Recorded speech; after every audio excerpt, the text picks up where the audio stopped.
wait a minute. Wait a quick minute. Isn't that what science is? Or What? at least a very Geometry? big... Sorry, hold on. You think science is no, geometry? not geometry. Measurements, right? That's what we just discussed. Measurements.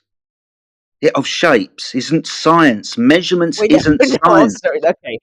Here we go again. It's the same Sorry, sort of carpenters as the scientists. He's spiraling right now. Triangles.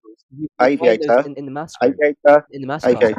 The shape Aviator. of actual, Would you like me to do this again for you? and geological things like the Earth, the shape of the Earth, right? Excuse me.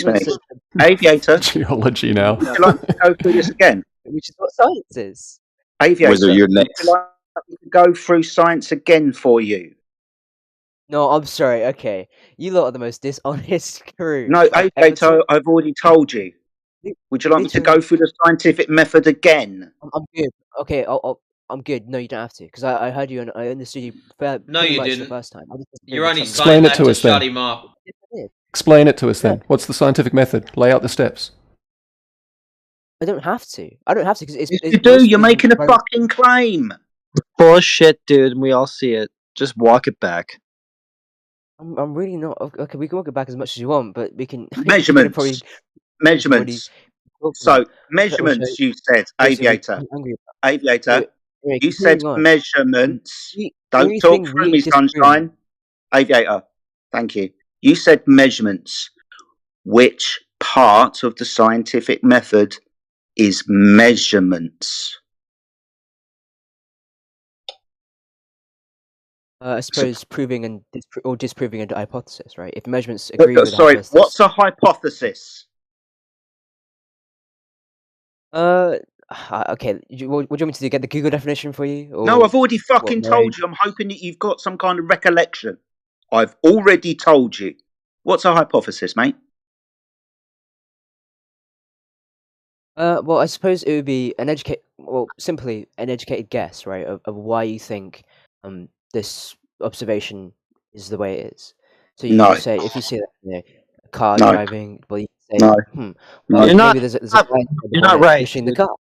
No, if you investigate further, and you find a measurement that would disprove. Or you can just keep talking after they said you're wrong. You're wrong. Just shut up now and listen. Yeah. Okay. Please. How am I wrong? Okay, because a hypothesis is a prediction. It's a prediction of how your presumed cause causes the phenomena. It's an if this, then that statement. If cause, independent variable, then phenomena, dependent variable. Where is measurement? Okay, cool. So I think you're trying to boil this all down to what you can see or what you can't see.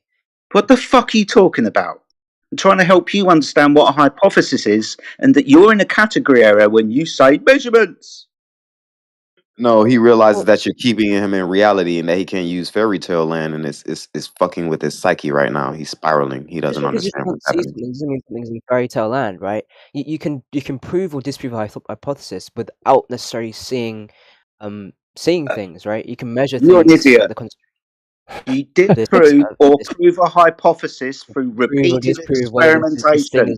Aviator. You can prove things without seeing them. So where's the experimentation come in? We weren't talking about experimentation, we're talking about measurements. No, dude, you're talking about proving or disproving a hypothesis. To prove or disprove a hypothesis, Aviator, you're going to do an experiment to prove or disprove a hypothesis where you, the researcher, the scientist, Aviator. Why the fuck is he making noises through you? Mute him so he can listen. It's ridiculous, Aviator. You're unreasonable for some fucking reason. Don't understand why.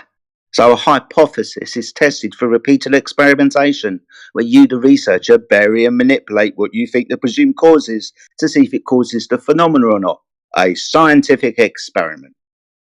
Now, I'll give you this. You might want to measure the rate of change, but that's it. Right, okay. Do you think that the measuring the rate of change can disprove or prove a hypothesis? Measuring the rate of change, you're either going to prove the alternate or the null. That's the point of the experiment. But let me ask you this. But let me ask no, no, you no, this. no, no. No, I'm Answer going the to ask you a question. question to see if you No, disprove understand. it. Prove it. Aviator, I'm going to ask you a question to see if you understand. If I'm 6 foot tall and I measure myself with a tape measure to be 6 foot tall, am I doing science? Right. I'm gonna ask you again. Have measurements Dude, prove or is he It's a doing yes or no science if he question. Follow measures the his topic. fucking height? Yes or no? Because Unreasonable I asked the aviator. question first, so surely you should be Yeah, able to answer extremely that. unreasonable. He isn't paying attention. He isn't responding to what's being put to him. There's no need to talk to this pair of clown shoes. The question is being asked to elucidate a point so you can uncover something in your thinking. Is a measurement of somebody's house applying this, or sorry, house, sure, house or height or whatever the fuck you want. Is that applying the scientific method? He's gone, boss. Okay, fair enough. He bounced. Poor lad. So we should. He left? Oh my. Rage quit. So he's got the name Aviator. One of the questions I had was, what do you think planes ride upon up in the sky? Pressure?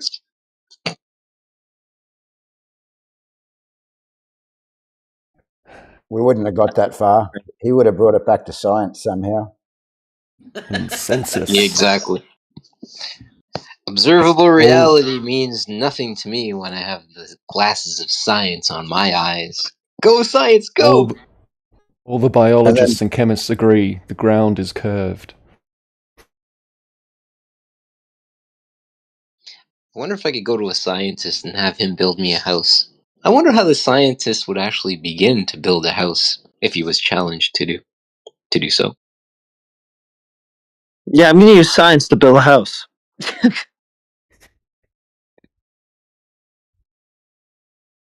Let me just study this natural cause and not observe anything. Yeah, let me just study this natural cause and effect relationship real quick before I, lay this foundation.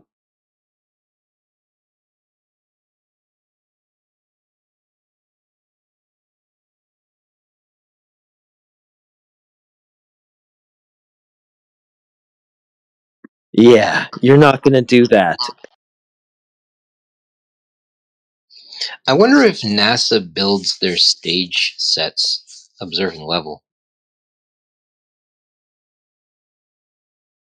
We can't even get into the right conversation with these fools. Yeah, I don't know. You'll have to ask the NASA scientists. They'd be the ones building the stages, wouldn't they? According to this guy. Well, from my understanding, I think they would actually bring in contractors to build the stage for them. That's the funny part, because I don't think scientists swing hammers very well. They probably end up with swollen thumbs. Well, they're going to have the scientists there to take the measurements of all the lumber they need, the steel.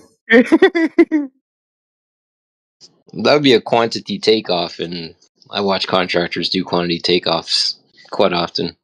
I don't see any scientists roaming around that part.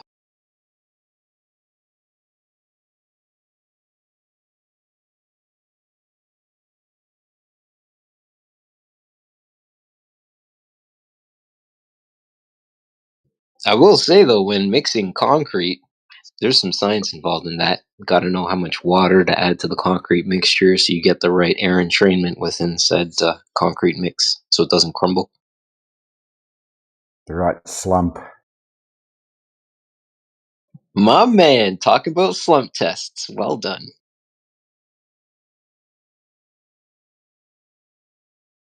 That was my first ever job. Where's the naturally occurring concrete?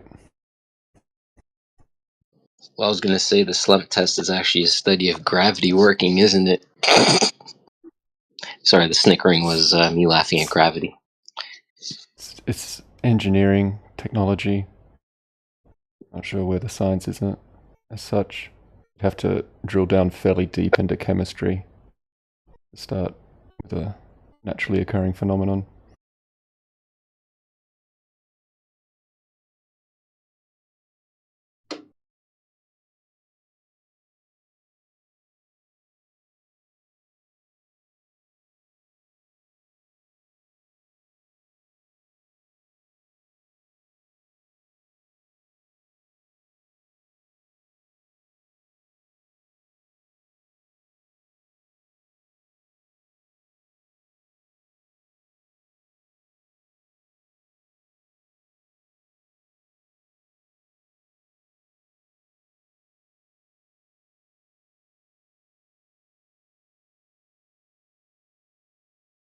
So, back to my original ask about half hour ago. Anybody have any direct evidence of said globe? Please go ahead.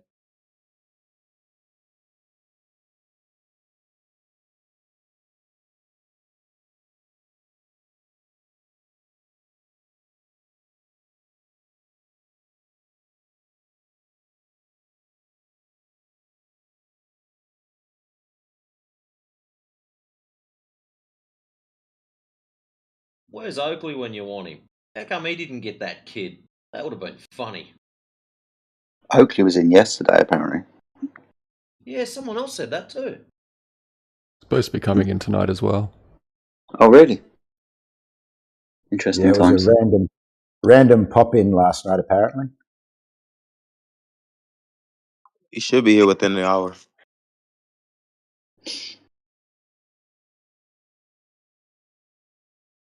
Okay, lads, don't We're going to scare clear out anybody. all the globers. Yeah, don't scare anybody off. Yeah. They won't. They The won't stick. globers always get cleared out before he turns up. Yeah.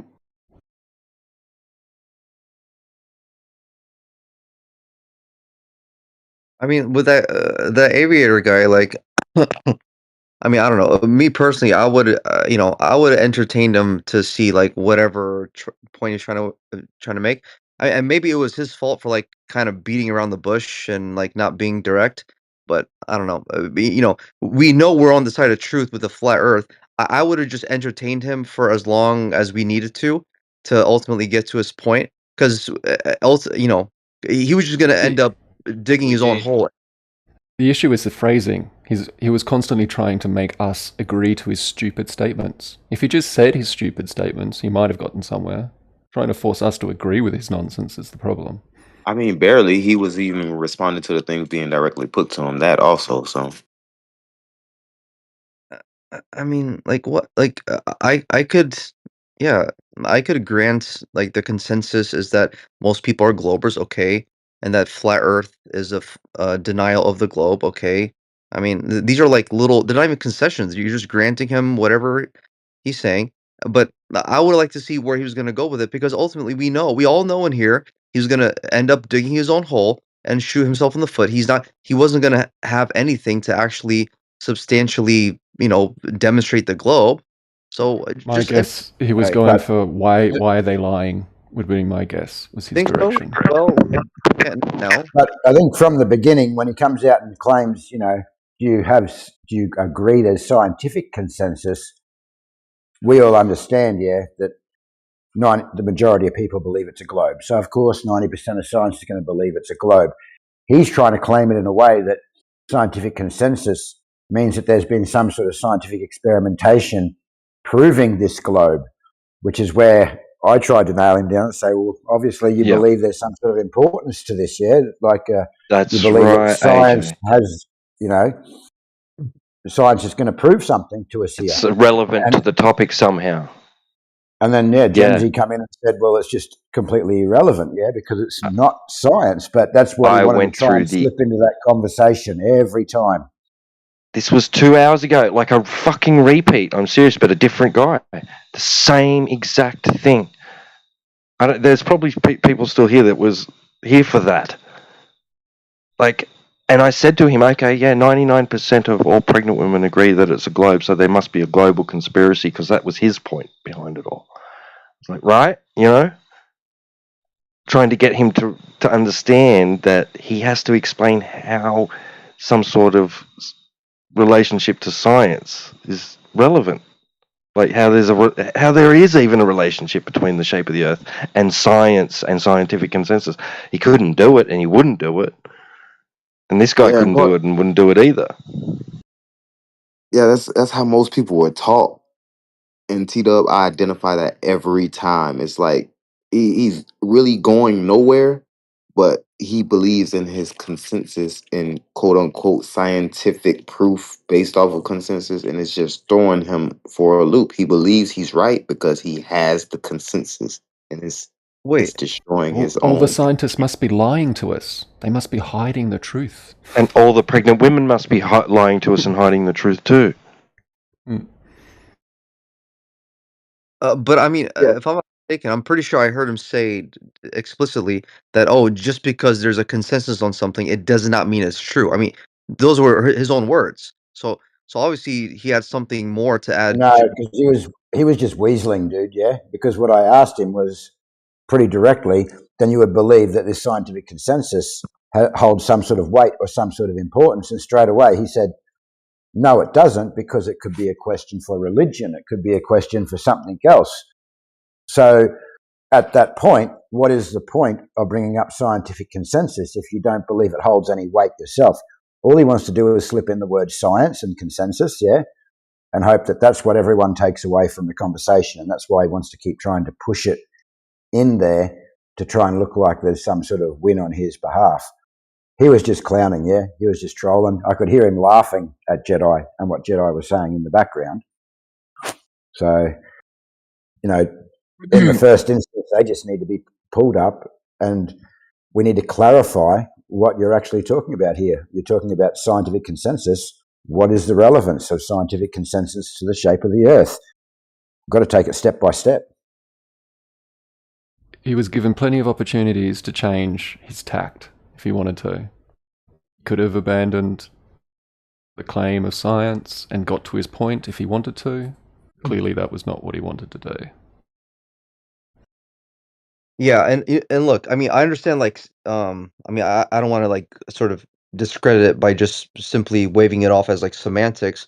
Semantics can be important, but I'm afraid, we might have been like a little too pedantic on maybe what he was trying to get across. Like, like If something's not science, he's not going to be allowed in here to continually claim that it's science in some way and then circle all the way back around to it being science, because that's what he did in the end until Jedi proposed to him, if I'm measuring my height, is this science? And then he was jammed, he was cornered, he ran away. But, this is what they want. They want these little wins. They want someone to hear it.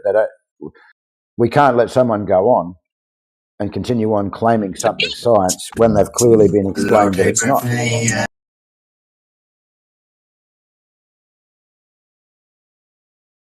Yeah, the tell is when he's constantly saying, "You have to agree. You must agree with this." Just all you got to do is make your point. There's no need for us to agree with any of it. Just make the point. Yeah, but there is something called the Socratic method, which is like Yeah, we were using it on him, and he refused. He refused to clarify. A major component of the Socratic method is you've got to establish meanings of terms, and if you continually misuse terms, you know he's being deceptive. Yeah, Well, he could be wrong. That's part of Socratic method too. You just ask him, what do you mean when you say X, Y, or Z? And they'll be like, oh, yeah, what I mean by that is A, B, and C. Like, okay, good. Now I've got some sort of framework to figure out where you're coming from. Inside that worldview, what's your answer for this? And then see if it stays consistent or not.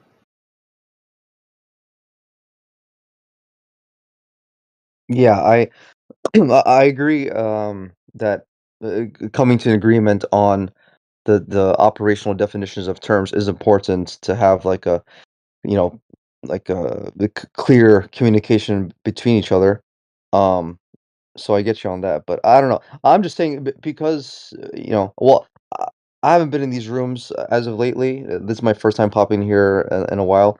But from my experience in the past, it's not that we get too many Globers in here, or at least there's kind of like a here and there kind of thing. So I would just say, like, let's be maybe as charitable as possible to just give them the benefit of the doubt. Be a little more patient because me personally, I would like to see, like, even if we grant them, even if it might be technically wrong that it's not a scientific issue or whatever, even though I want to clarify something about that. Um, I would like personally, I would like to see where the end of his line of reasoning would have got to, because even if we granted to him that these quote unquote scientific consensus of cosmology or geodesy is that the Earth is a globe, and within this heliocentric solar system model, right?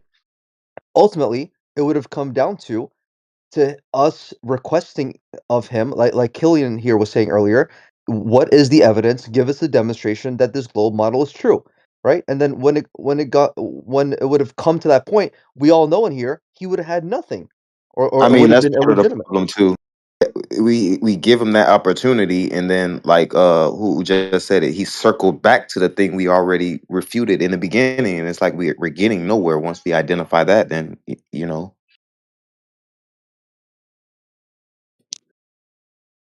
Yeah, You guys got to think, hold the globalists to a very low bar. I mean, some of these guys, they really don't even know what they believe in or why. It just, for some reason, the Earth is a globe, and they've never articulated that position. It's like some sort of default idea that comes from some source they don't know that's based on information they've never heard. or validated. Yeah, exactly. So you ask them, inside that worldview, how do you know things you don't know? And you're like, oh yeah, they don't know that. It's a contradiction. So when they try to articulate the contradiction, there might not be the language or the words to use to even explain what they're talking about. So that's why it seems like they're reaching. They're just kind of grasping at straws, saying things like spherical triangle. Like, it's a complete contradiction, but they're trying. They're trying to articulate something and then figure out, what do they mean by that? What do you mean by a spherical triangle? Is this a noun? Noun. Is this adjective? Noun. Can something be spherical and straight? I try to figure out where they're coming from. Because you'd think something that's a sphere, that's a shape, and a triangle is a shape. And you put the two together as a spherical triangle or a triangle sphere. You're like, which one? Are they interchangeable? Can you flip it? Are you talking about triangles like a pizza that you cut it and then you make it all the way around? You got like slices of pizza all the way around. Instead of using the word spherical or round, you use sphere. And then if you rotate the pizza all the way, 90 degrees, this is another. Try to, like, I mean, some of them are in here just to take the piss of the flat earthers for, because they want to feel good about themselves. They need that ego adrenaline boost. They won the internet for the day. But there could just be people in here who really don't have the language skills and articulation to parse out really anything at all.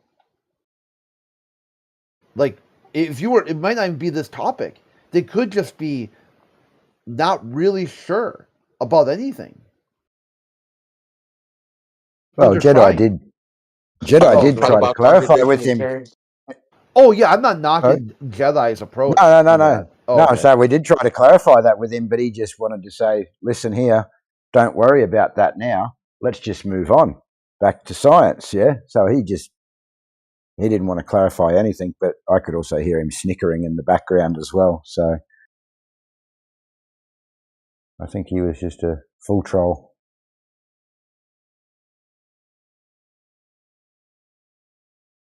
I mean that might have been, excuse me, that might have been the case, but all I'm saying, and I don't want to sound repetitive here, so this is the last time I'll say it. But all I'm saying is, I think if we let him, if we sort of entertained him for a little longer, whatever, it would have eventually got to the point where we said, okay, well, aviator, okay, sure, it's the scientific consensus, right? Okay, well then surely there must be some science backing it up. So go ahead and demonstrate how whatever the scientific observation or experiment is that demonstrates the Yeah. Earth. Oh, right, It's a great question, and the answer will never be forthcoming. Well, right, but the fun part would have been to see like what his arguments would have been. Maybe he would have went to He wasn't Sunset. interested in that. I tried He that. wasn't I interested did. in it. He insisted on pushing the category of science when we told him it was a category error. So I did ask him for the hypothesis, dependent independent variable, the scientific experiment, which elucidates the shape.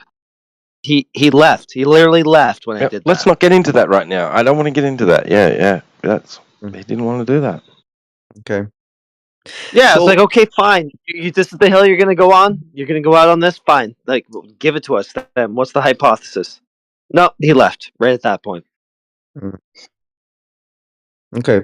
Now, okay. So on that point, is science in the realm of science, which is I mean, as far as I can tell, it's like this like sort of very large. I don't want to say ambiguous, but this is like overarching term where all these different sort of fields of study are under that umbrella.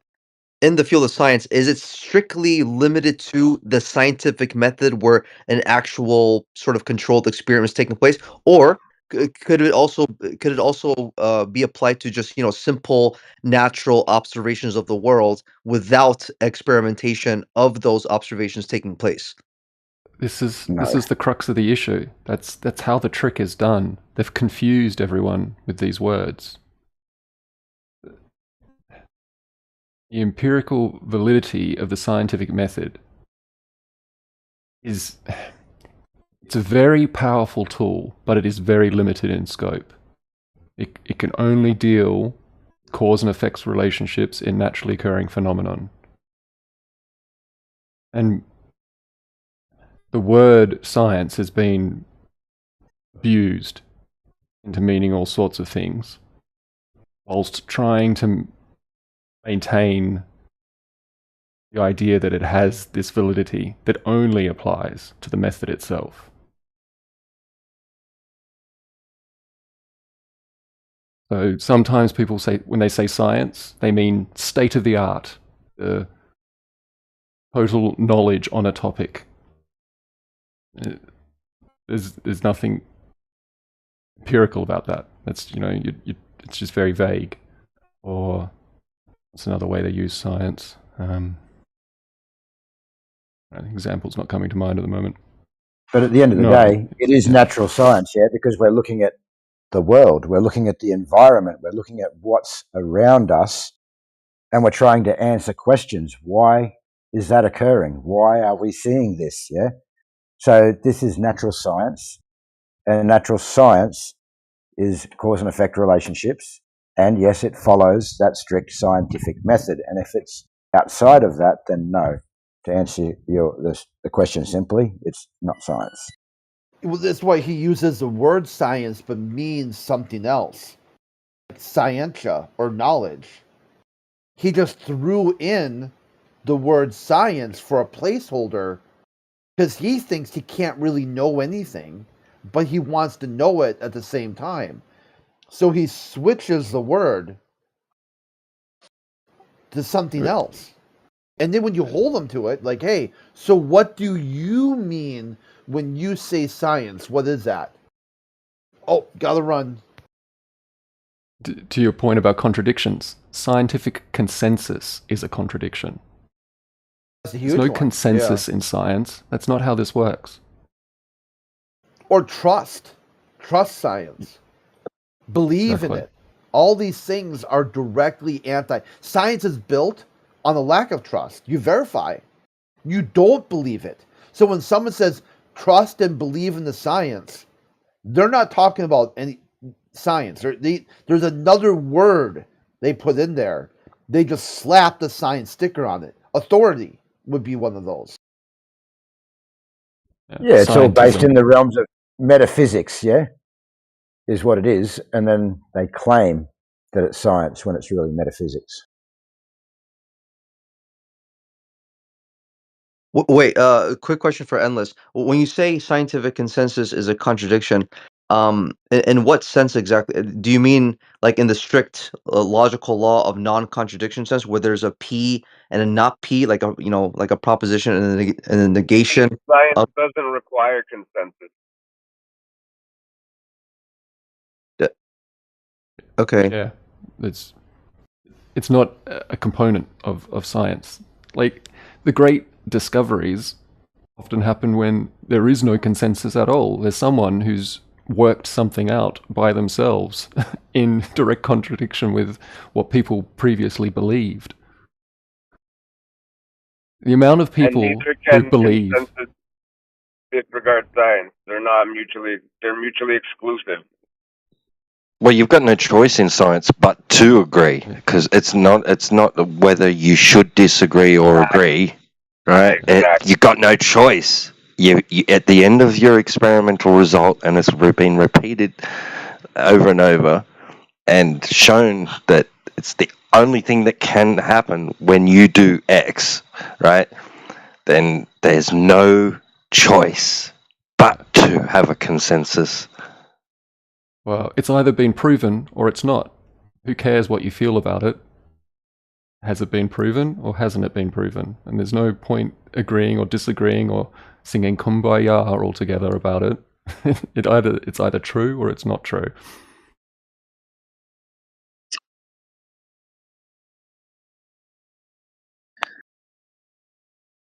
Yeah, like for example, right? Like as one of the common arguments that Heretic likes to bring up about like level horizontal water, which that's one of my favorite arguments too. Especially considering that's what the vast majority of the surface of the Earth happens to be composed of. I mean, is it not the case that when like studying or having a basic understanding of the properties of liquid water and the physics of it, how it behaves, especially at rest, which is the physics field known as fluid statics, right? I think physics is considered a field of science, so having an understanding of that and how water behaves as a body of water, fluid dynamics, mechanics, kinematics, whatever, is it not a scientific issue or principle where, because you have an understanding of how water behaves, then from that understanding you then extrapolate that to understand that the Earth must be generally a horizontal level plane. Is that not science? Well, I mean, the No. thing is No. that we don't You've necessarily got laws I mean, of nature, yeah, and yeah. There's a it's cause and effect separate relationship things. for there's a cause and effect relationship for the way it behaves, obviously, but we don't even really need to deal with that. Exactly. Right, we just because this is what yeah. is, Yeah. not We how. We don't- Why. observe things and how and what happens, and we can eventually come up with laws of nature. But a lot of those can't even be put through the method as such. You can't.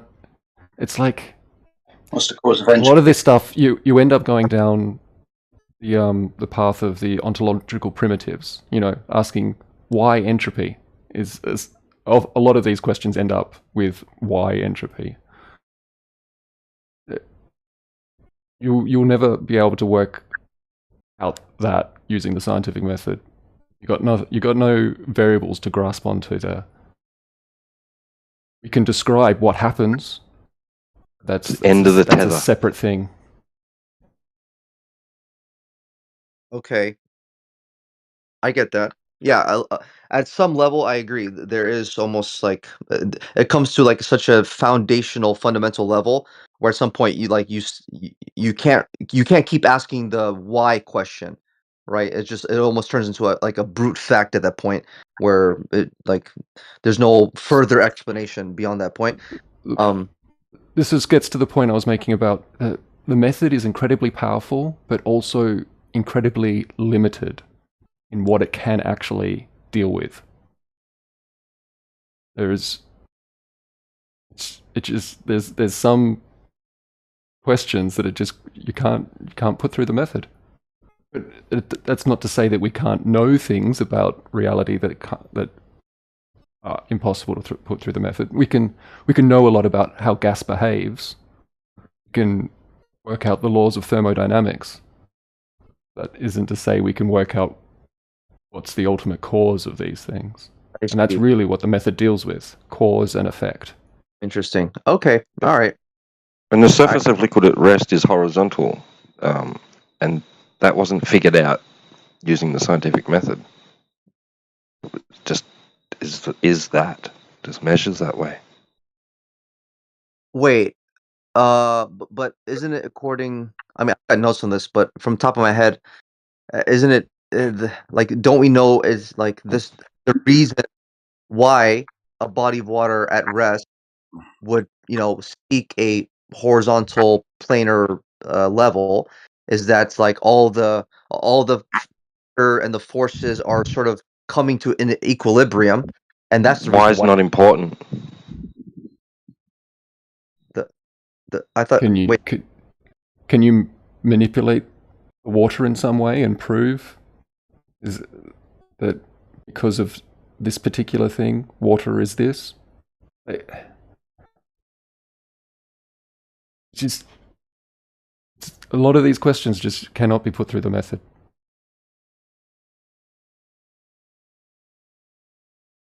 Like, try and come up with an independent variable and a dependent variable, and for any of these topics, see how far you get. It just doesn't even matter. The cause of water being flat at rest is irrelevant to the fact that it is, and just showing that it is enough to show that the Earth can't possibly be a globe. So we still don't need science. We don't need to elucidate the cause of why it's like that. We just need to show it is. That's all we got to do. It's like that. They can ask us why as much as they want. Doesn't matter. but don't you think it would have at least be somewhat like um relevant or a contribution to the discussion if you could actually get down to the like the The mechanics of why it behaves that way? yeah. Like, I don't know. I've never thought it mattered. All I've ever thought is that showing that it's like that is enough to show it's not like a globe. like fair enough, but like, okay, for example, right, like me personally, when I bring up the point of water as an argument for flat earth, I'll say something like, oh well, we know, right, the earth can be a globe because it's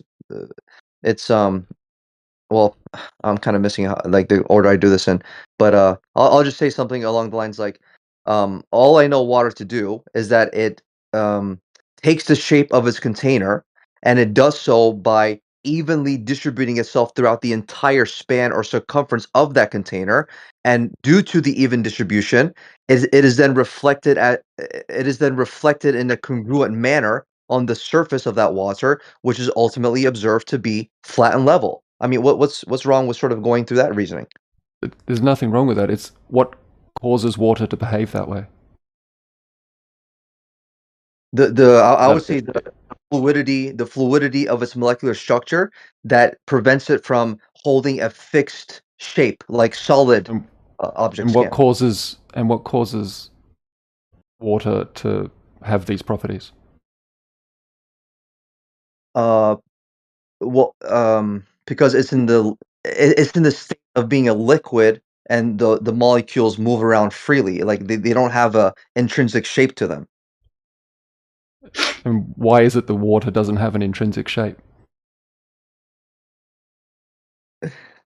The point I'm trying to get at is all these things are true. This is the way the water behaves. This is what we observe, and it happens every time. But it's not a question that is put through the scientific method. They're two separate things. Exactly. Laws of nature. Correct. It would And be I like think saying method. that why is water wet? Well, that's just the property of water. It doesn't matter how or why. We'll never know why. That's just the property of water. The and way what's God just made happened it. here is that Endless has taken you off into the weeds now, and you two are going to end up debating on why water behaves this way, and we're not even close to the original topic of water being flat, therefore cannot be a globe, yeah? So it sort of takes away from the simplicity of the argument that's being presented, and it allows it to go off into the weeds onto I was other just trying to topics in help him regards to understand the why difference water. between natural law and what the Yeah, scientific method can deal with. correct. We But all what know I that took water's from it flat. is that, correct. But what I took from it, and I think it's good that you end up debating about why water behaves the way it does instead of, yep, we all know that the surface is flat, therefore it cannot be a globe, yeah? You end up arguing about water itself. Oh, sure. I thought I could add one more thing to that, but I forgot because something else popped in my head. Okay, how about, for example, when it comes to like air pressure, for example, right? Like, for example, and this is, and sorry if seems like not so clear because I'm just sort of going off the whim here, but for example, we'll say like the observation is okay, we're on Earth, we observe the natural observation is that we have air pressure. Okay, so then the hypothesis is because we have air pressure, then we hypothesize that it must be contained, right? No, And not a hypothesis. The that's observed phenomena is gas pressure. The cause of gas pressure is container. It's a necessary antecedent and consequent relationship. but how could you? But how Yeah, could you? not that there is gas. Yeah, the scientific hypothesis is for it's designed for elucidating a cause and effect relationship, right? So the whole point is to ask the question, what causes that? Let's try to Yeah, find that. your experiment will involve an independent variable, dependent variable, and control variables. And those have specific meaning within an experiment and hypothesis. Yeah, so You're not inherently, going to when be you're able going to to. base a hypothesis on some phenomenon, you're going to be asking what caused it. You're not going to be able to manipulate the fundamental nature of matter.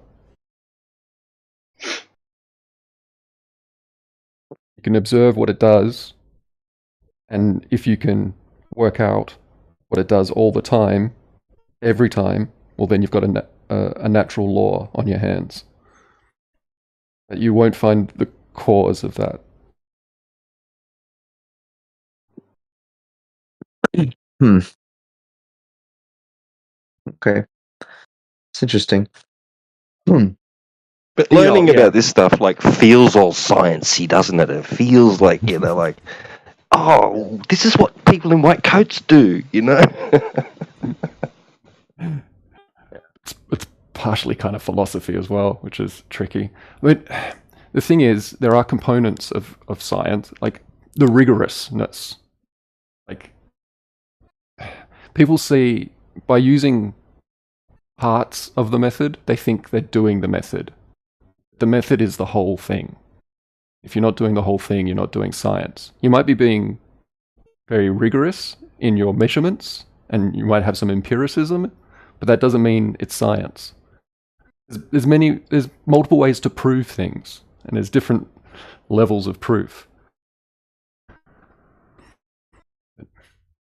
Yeah.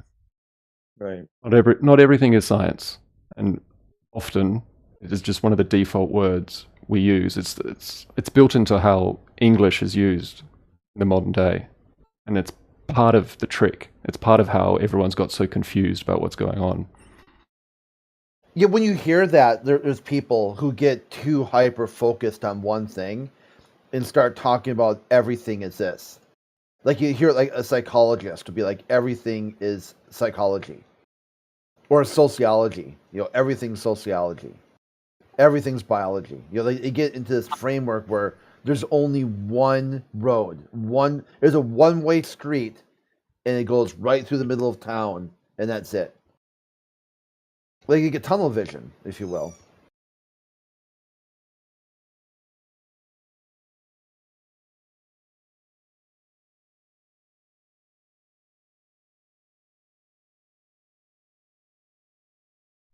What about death? And the coroner's like trying to determine what caused the death. Is that science?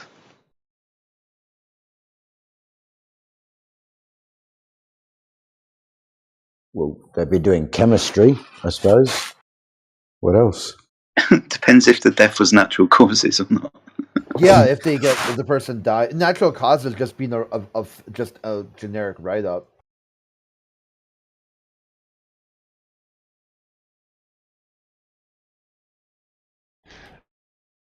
Yeah. Ultimately, what gets put down as the cause of death can be a little bit loose as well. I mean, what's the fallacy of the single cause kind of comes into this. There's multiple factors working on that. Do Very hard to coroners tease perform out. experiments?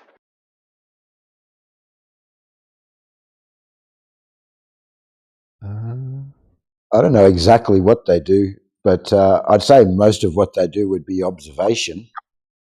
I mean, most people, the first thing they would do is observe and say, well, this dude's got a big stab wound through his heart or a punctured lung or a whatever. But then, like I said before, then they would be also using chemistry to a certain degree. Other than that, I don't know. What else? So you think maybe maybe it is like that? Well, look, I'm going to take a stab. Pretty sure this thing, this big hole in his chest, killed him. Yeah. That's not supposed to look like that. There's a problem here. Yeah, but then the cause there was some dude stabbed him. Yeah. Or Yeah, what if he was stabbed after he was poisoned and the wound wasn't fatal? Well, then testing for the poison would just be chemistry, wouldn't it? Yeah. Maybe his heart Yeah, just stopped because he was scared.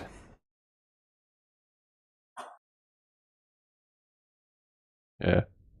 Like, biology's a tricky one. It would be beginning with observation, really. They don't perform experiments, though.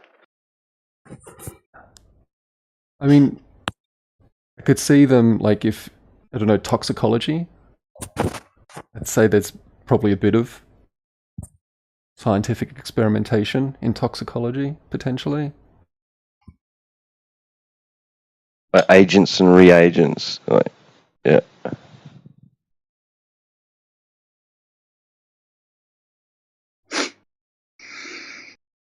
Because some of the doing something. Sorry, go on.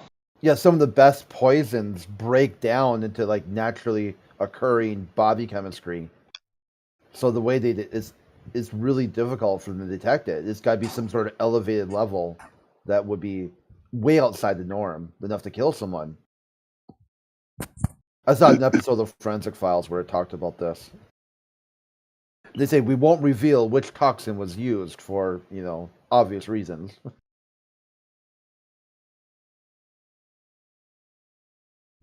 The issue with a lot of biology is it's such a complex system that you'll struggle to ever deal with all your confounding variables. You kind of end up with like statistical claims rather than hard and fast scientific proofs.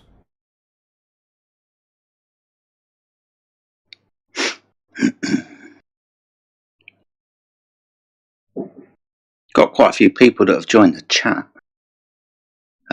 Maybe we could start swinging it back round to Flat Earth. We'll probably get round to science at some point. But we've got somebody in the chat called, is it Binny? Welcome to the chat, Binny. Do apologise if I'm mispronouncing your name. There's a few other people in chat. We've just been kind of chewing the fat for the last half an hour or so, guys. But the subject is Flat Earth, and if anybody else like hot chocolate who's joined the channel wants to ask any questions, Jesus Loves You All has also joined us. What's up, Jesus? Juicy is also here, and anybody else that wants to ask any questions pertaining to the topic of the room, the Earth being flat. And if anybody wants to speak about that, then we can most definitely do so, or we can keep talking amongst ourselves. Sleeping Beauty has also joined us. What's up, Sleeping Beauty? Nice to have you. But yeah, just been talking about science and natural science and what we can do with it and what we can't do with it. And what we can't do with it is figure out the shape of an object, be a category error. But like I said, lots of new people in the chat, guys. If anybody wants to bring up a subject of discussion pertaining to a topic, then we'd love to hear from you. Don't feel shy, guys. We don't bite hard. We just bite often. Just nibble. Yeah, we just nibble. Yeah, a lot. But yeah, like I said, guys, welcome to the chat. If anyone's got any questions, and please unmute yourself. It'd be lovely to speak to you.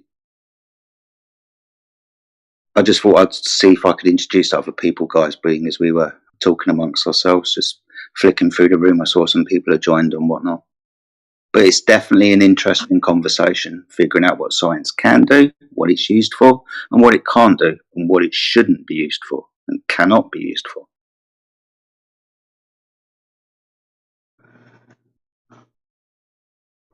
So, Yahweh is my father? Is that you there, my friend? Hello. Hello, my friend. How are you? Doing well. I'm sick. My throat is killing me. You're doing well, but you're sick. You're struggling on there, Trooper. Well done there, mate. So what brings you into our little corner of the internet? What brings you into the Flat Earth channel? Oh, I just wanted to join. I wanted to see what you were talking about. Well, we've been talking about science and the scientific method, and how the word science seems to trick people when they see that science is, proving the Earth to be a globe, for example. We just like to point out that that's a category error. But if you've got any questions, my friend, about why people in 2025 say the Earth is flat, then please feel free to do so. Are you like a flat earther or no? Yes, my friend, I am a flat earther, and the majority of the people in the chat at the moment are, yeah. No, I don't really got questions. I was just curious. That's it. I was bored. It's like 7:50 over here. I haven't had sleep. I can't go to sleep. My breathing hurts. So I appreciate that, mate. I appreciate that. Well, I hope you feel better soon, mate. Drink lots of water. I appreciate it. Yeah, no worries, man. But like I said, if you've got any questions that you want to ask, man, to help you fall asleep to, then don't be afraid to unmute yourself. All right. But appreciate you. Thanks for stopping by. Like I said, if there's anybody else in the chat, like Sleeping Beauty or any of the other names that I mentioned, then please feel free to unmute yourself and you can ask a question to the panel or bring up a subject of conversation if you wish.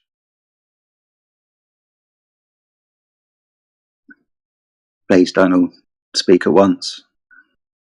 Doing a fabulous job. Thank you, mate. I appreciate that. Oh, hello, Nathan. How are you? Brilliant. Thank you for asking. How are you? Yeah, I'm doing really well. Thank you, buddy. Nice to see you today. I heard you popped in yesterday as well.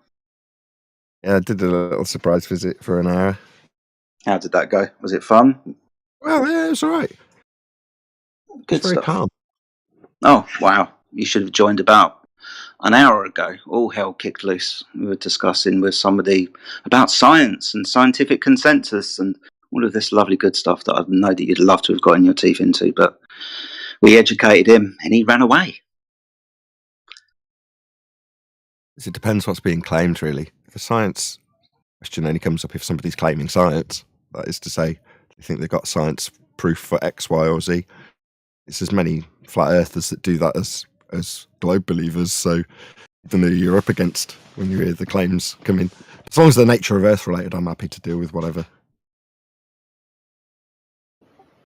Well, the other caller, he was really upset that flat earthers seem to have a lack of belief in scientific consensus. And you're like, what? Yeah, his first evidence that he came in with was that scientific consensus says the Earth is a globe. That was his opening statement, and he wanted us to agree with that statement. And it was pointed out that no, we don't agree, due to the fact that science doesn't deal with shapes. Yeah, and we ran through it with him, and in the end, he ran away. It just tried to get No. After an hour of going through it, he circled back to the point, and then he ran away. You're trying to articulate to him that we're not replacing the word popularity contest with the word science, or replacing the word knowledge with the word science. And then he's like, okay, what's your hypothesis? And he's like, hey, my mom's calling me, take my ball and go home.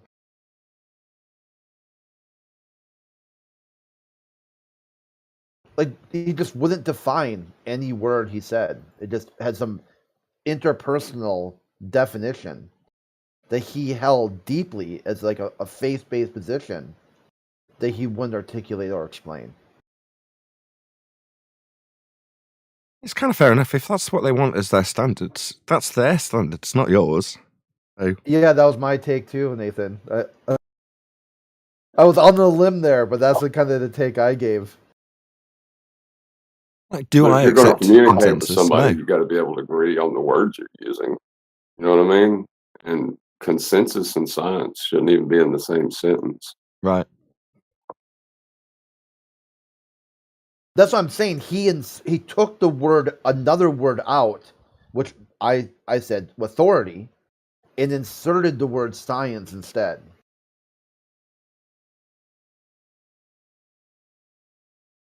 So his statement was in effect, I'm upset at you flat earthers.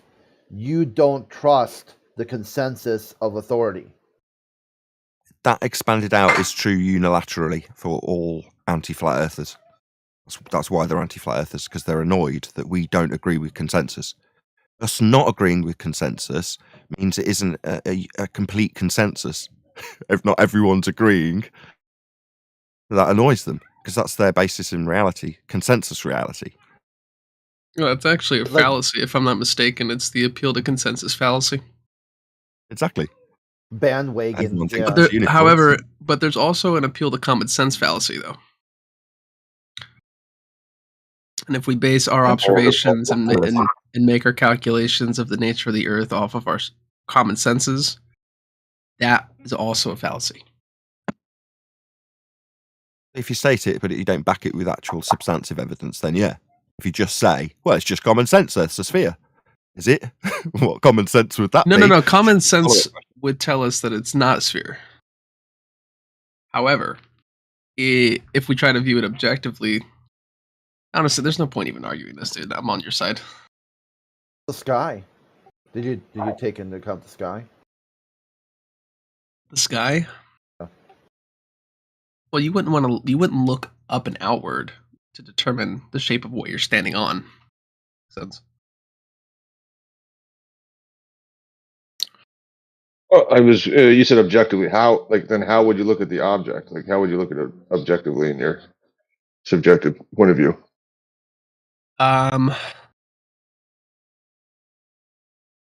You really couldn't. You would have to make a conclusion based on confidence level. So you'd have to state it is most likely true that it's flat and stationary. That would be the best answer.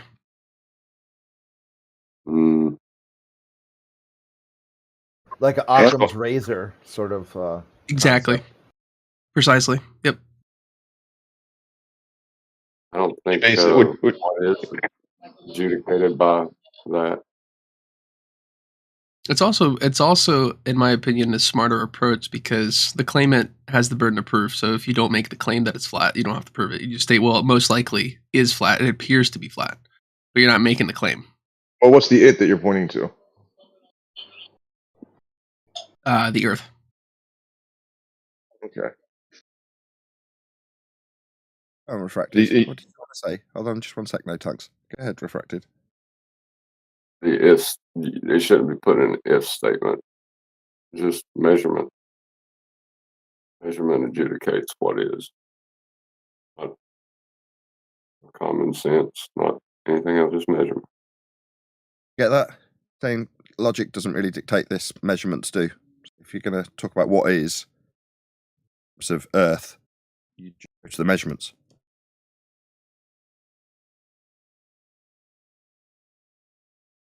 Yeah, that's what I was kind of interested when Benix was referencing. He said, "Well, I would just say the Earth is flat. Like what part? Like how would you measure it or check that?"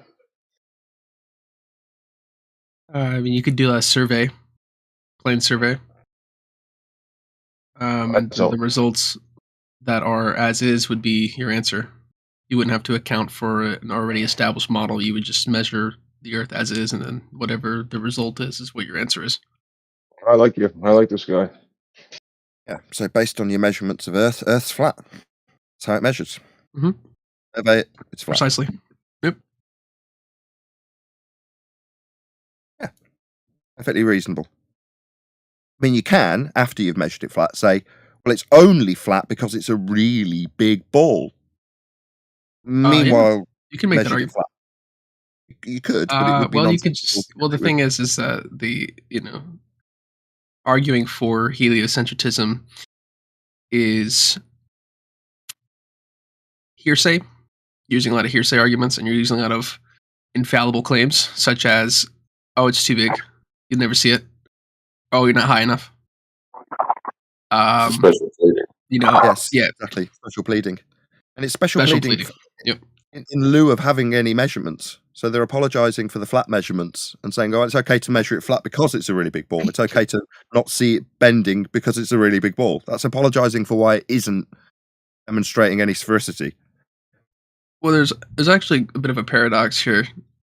They say that you can see the ship go over the curve on the horizon at ground level. You can see it disappear with the curve. But then when you go up in altitude, they say, "Oh, well, you're not high enough to see the curve."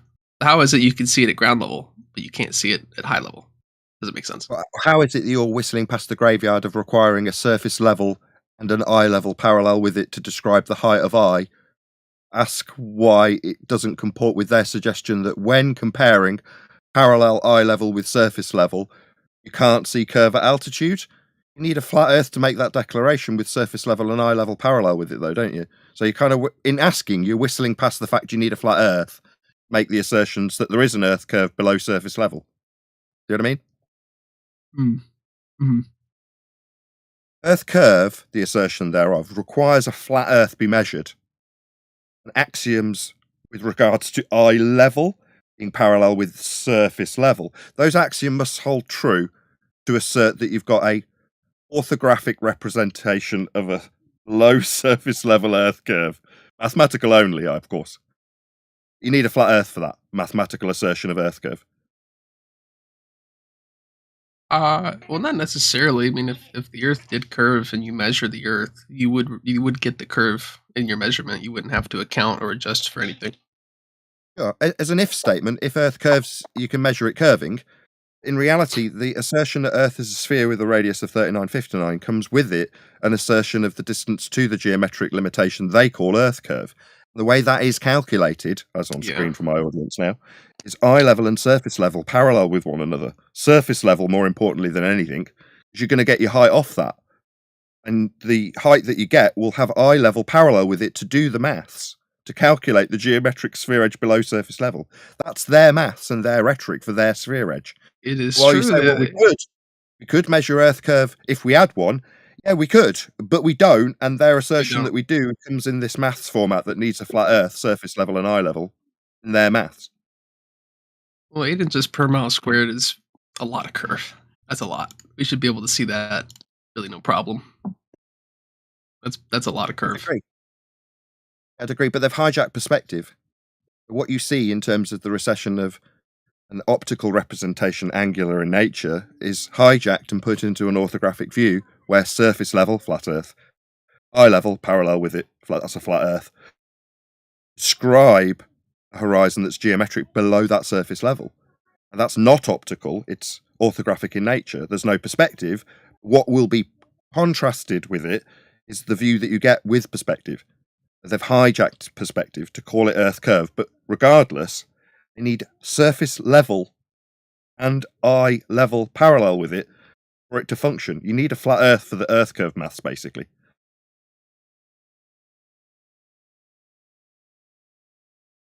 Yeah, the Earth isn't curve in Earth curve math. Earth's flat in Earth curve maths. It's labelled quite clearly as surface level.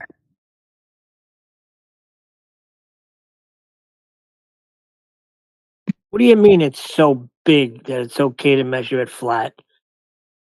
We just take the latter part, which is we measure it flat, and there is no measurements of Earth curve. The Earth curve measurements that are claimed are actually calculations derived from flat Earth measurements. It's the most concise summary I can give. But there are no flat surfaces on a sphere, so I don't adhere to that. Oh, so you measure the flat surface that we dwell atop, Earth that would be, and then infer that you've got sphericity by deriving a parallel eye level with surface level that you must measure twice, once for your height of eye, to derive a surface level equivalent called geometric sphere edge or horizon in their globe maths that's below the surface level you measured for your height. You have to violate the measurements that you actually make, claim the calculable sphericity below the surface level you measured, flat. It's like picking up a 2x4, measuring it 12 inches, and saying it's a sphere. Yeah, that's exactly what it's doing. Measuring the surface Exactly. flat and then saying that it's bending.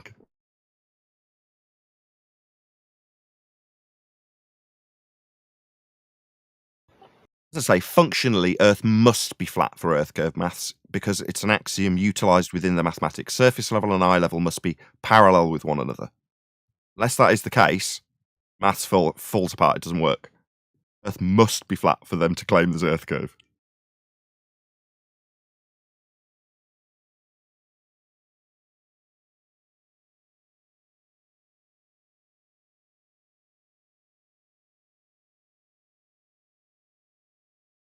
It's kind of funny sometimes to see them try to reconcile it, though. You know what I mean? Like, at some level, they know that level is flat. We all deal with it every day. We don't think of level as curve ever, unless you're thinking about this topic and you forget everything you know. Well, they changed the definition of level to be flush with the surface. So if it's flush with the surface, then that would be level, and then the surface can bend. It would still be considered level in modern astronomy. Unfortunately not. So Like I say, axiomatically, they require surface level to be level. If you'd violate that by saying no, surface level can comport with the surface of a curved surface of a sphere, and the axiomatic principle of level utilised in their maths is violated, and therefore their maths fails. You must measure a flat Earth with an Earth curve. There's no two ways Okay, about it. I agree with that. Have any of you read Eric Dubé's work, The Flat Earth Conspiracy?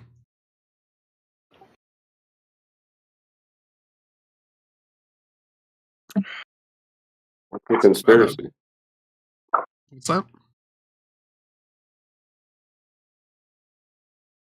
What'd you saying, say? what's the conspiracy for flat Earth? I don't understand it.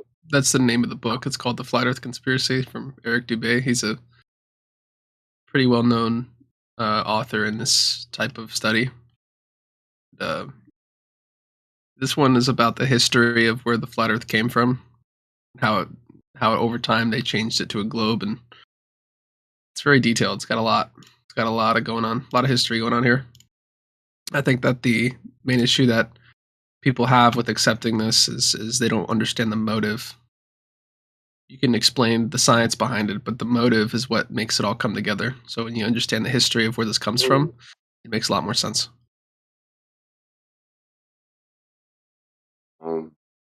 What would the relevance of history be to the shape of Earth, though? Because you can see the motive, and you can also see how the flat Earth or traditional cosmology was recognized by all the civilizations of antiquity. Then you find that the heliocentric model is actually fairly new. Then you also find that the authors of this model had specific ties that were um, very, very private, very closed off from the public, and you can see connections with royalty and the Catholic Church, especially involved in this. And it is very evident that there is some type of conspiracy involved. That would be describing a global conspiracy if you wanted to go that route with it. Correct.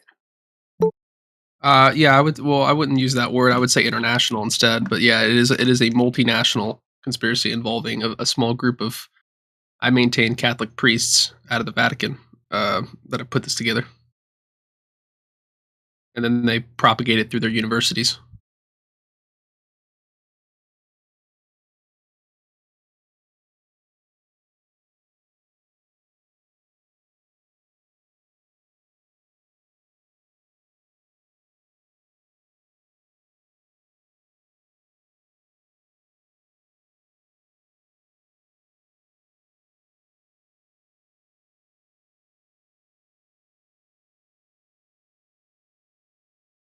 The globe is some kind of religious belief? Is that what you're saying?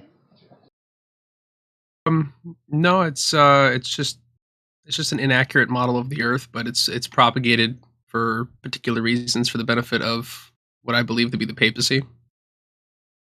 Um, There's a good 500 years of this well documented.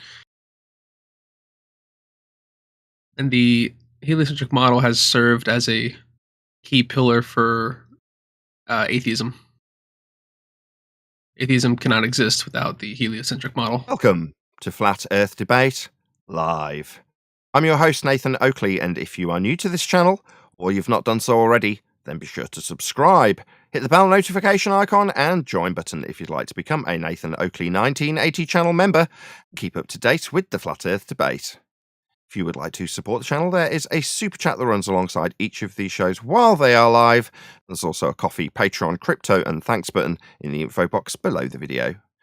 Most importantly, if you'd like to join the discussion, simply mute the page you are currently watching. Then click the link in the info box below this video to join the panel and express your views on the nature of Earth. If you do join, please don't swear. If you do, you'll be ejected, and if you are, please don't try to rejoin the stream using sock accounts. You'll be warmly welcome back on the next stream. Please also share the show on social media. Sharing the show obviously increases the live audience, but this in turn increases the chances of a more diverse panel, so please share the show on Facebook and X. We are joined by Adam, Neil, Chocolate, and a whole bunch of people in the politics Discord server. So welcome one and all. How are you? Hey. Good afternoon and welcome. To be here. We did toddle along to politics yesterday, and it was fun. Fun was had by all, but it's good to be here on a Friday as always. Is it you, Crit, talking in the pre-show as it is for me and my audience about scientific method? Yeah, the dude who came in this morning. I'll say earlier too, I like the way you flamed it as a surprise visit. I always get a kick out of that phrase from the Clockwork Orange, when they would play that game Surprise Visit. I vaguely remember Clockwork Orange. I must have watched the movie about 100 times, but no. Is that what they do when they go back to the guy in the wheelchair? No, when they would go to someone's house and then like break in or whatever, and then wait for the people to come home and be like, surprise! Yeah, it is the scene I'm thinking of initially. That's when they put the guy in the wheelchair. Oh, yeah, you're right. Okay, yes, that's what I was thinking. Let's hope it wasn't like that, as I'm not about to attack everybody in this politics Discord server with giant penises. So, no.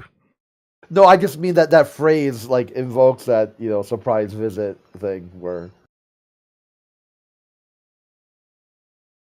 Indeed.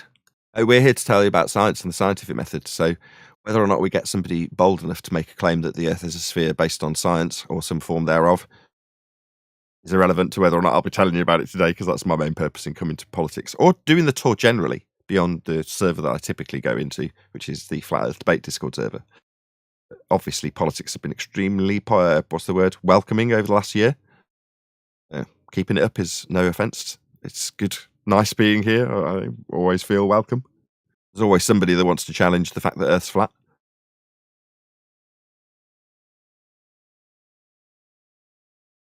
Did someone say the Earth is flat? Yeah, it is. That's how it's measured.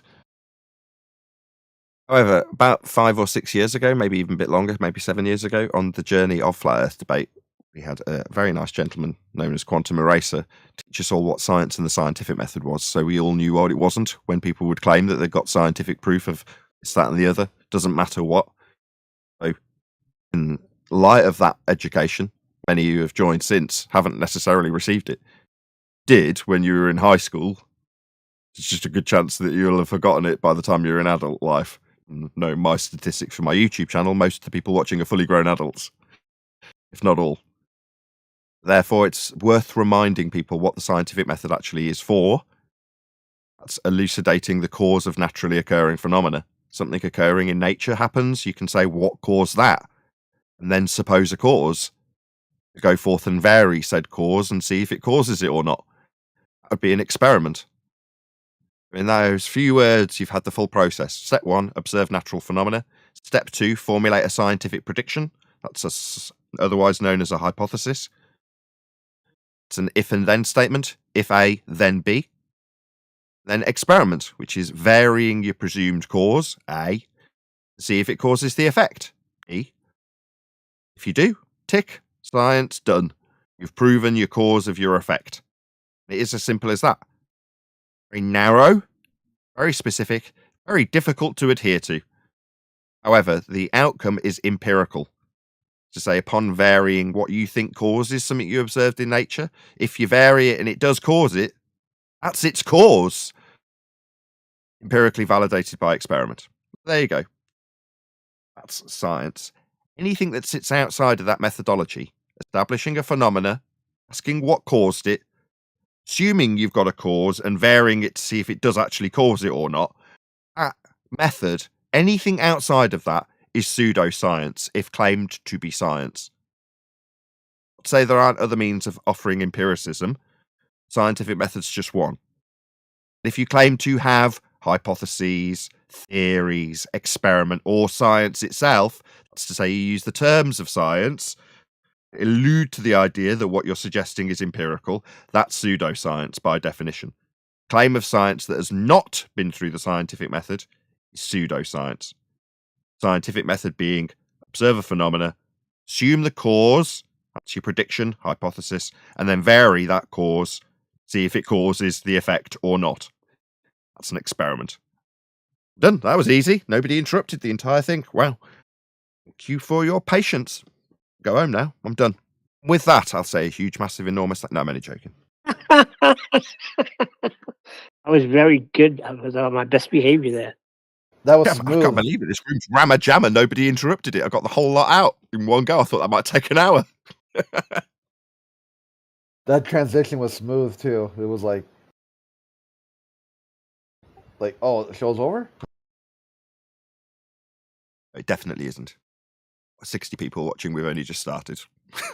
No. The argument is over because there is no argument, but the show must go on. Why are we doing it, right? So why are we in here telling you what science is? You might be thinking, why the hell has he just told us all that? Because if you paid attention to what I just said, go through your daily life, you'll hear so many claimants suggesting they've got science. And they haven't. Most of the time, 99% of the time, they don't have an adherence to the scientific method. If you ask them a few key questions, you'll find that out pretty quickly. Most claims of science haven't been through the scientific method. That's to say, most claims of science aren't science. People bullshitting you. Sometimes unnecessarily because they've got good measurements and they didn't need to claim it was science.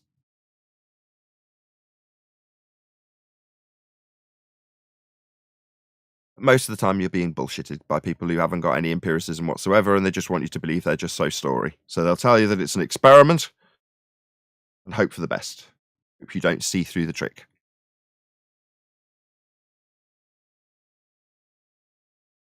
And why is that happening in a flat earth room? Oh, go. Whoever that was. Go ahead. Oh, yeah, the magic trick. They did something, but they tried to say it was something else that did that.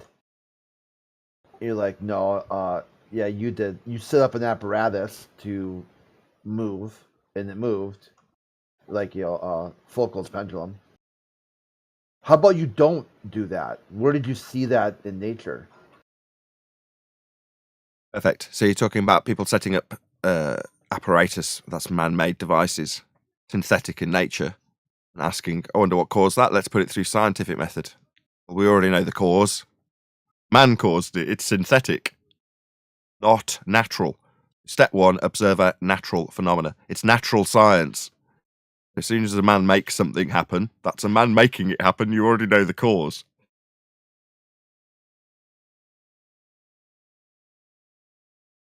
Why are we doing this in a flat earth room, though? We're doing it in a flat earth room because that's how we got duped onto being a ball. By being told that Professor Brian Cox is a scientist, that Neil deGrasse Tyson offers you science for all evidence. He doesn't. That's how you get duped onto the ball, thinking that they are offering you empirical information when they tell you you're on a ball. Derived from flat earth measurements, I might add.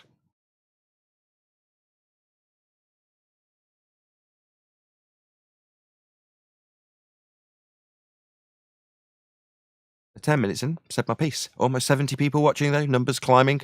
Share the show if you've not done so already. If you're in my YouTube audience, someone will spam the link to the politics Discord server. a warm welcome that we always get on a Friday in the Politics Discord server. If you did want to participate in the chat, although it's mostly just me, so I'm not always here, so this isn't necessarily always representative of the chat that takes place in politics, but it does on a Friday when I'm here. If you did want to join, hopefully one of the YouTube moderators will stick a link to the Politics Discord server so you can join this fantastic server, which is where we are today.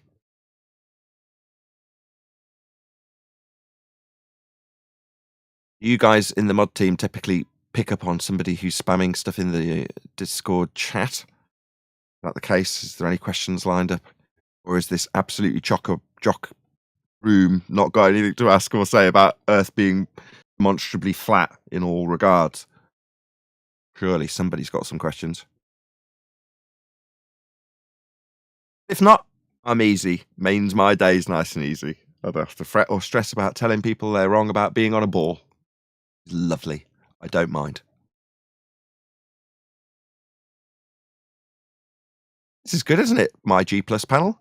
The entire room in Discord's converted to flat Earth, it would seem. Pretty chill. Yeah, there's a couple Us people are in all text flatties. chat. Eggs could get on.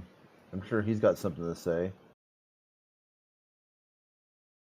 Scared of Nathan. Nathan, you frighten people. I'm not frightening. I've just talked about science for 6 minutes straight. What could be frightening about that? Oh, Nate. Nate's here. Hey, what's up? Yeah, there we go. Hey, you sure you got nothing to say? You're just gonna listen again, or what? No, yeah, I'm just gonna listen. Like I say, everyone's chill. They're all flatties.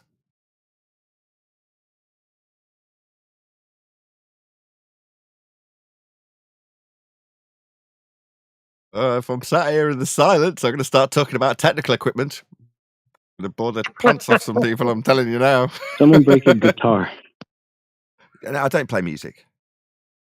Just like technical stuff. Like at the moment, I'm into microphones. Really want Oh, to... get him started. Please, Baller, say something. Nate, I really say want something. to Soyuz. I was looking at this Russian manufacturer of microphones. It's got the same name as the Russian equivalent of rocket that we sent to the moon. Their company name is Soyuz, which just means unity in Russian. Like the rocket.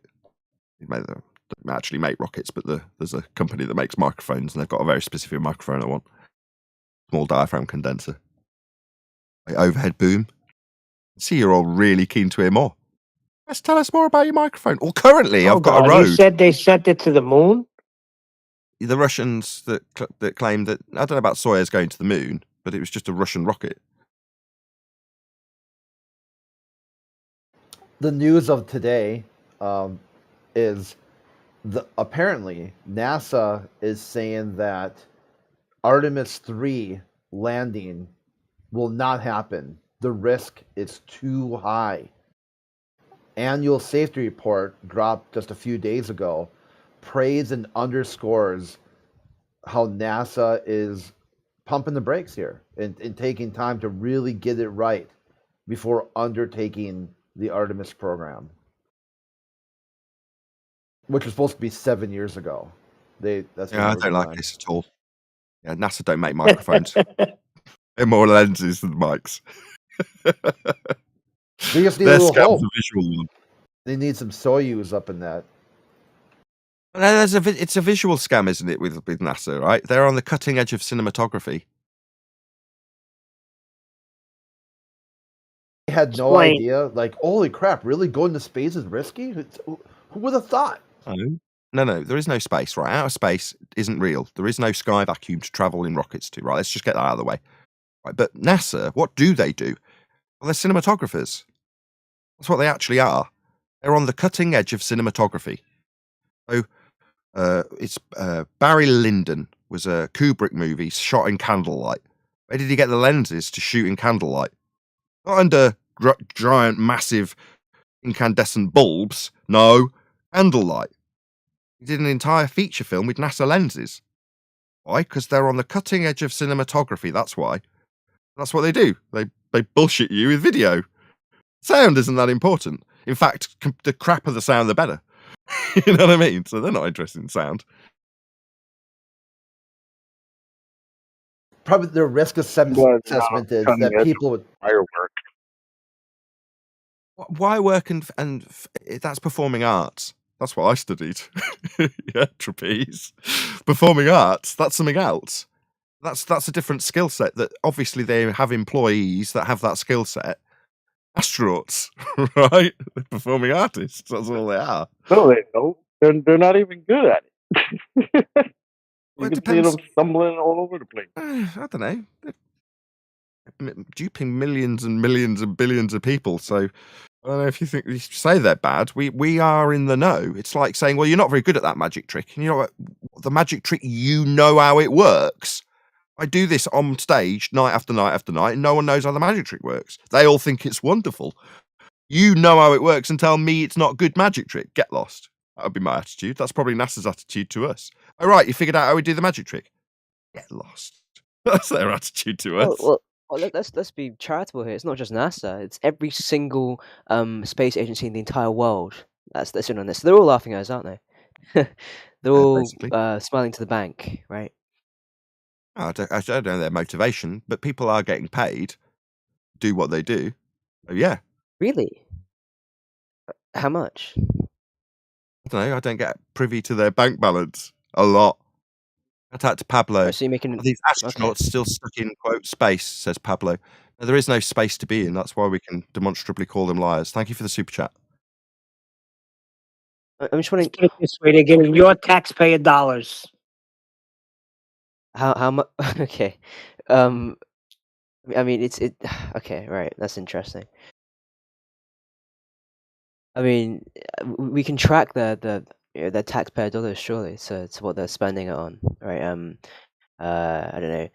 I think they're planning to rebuild the ISS or take it down, or whatever. We know that, but this kind of paying people to pretend that space is real, that is a bit more wishy-washy, shall I say? That's a bit more interesting.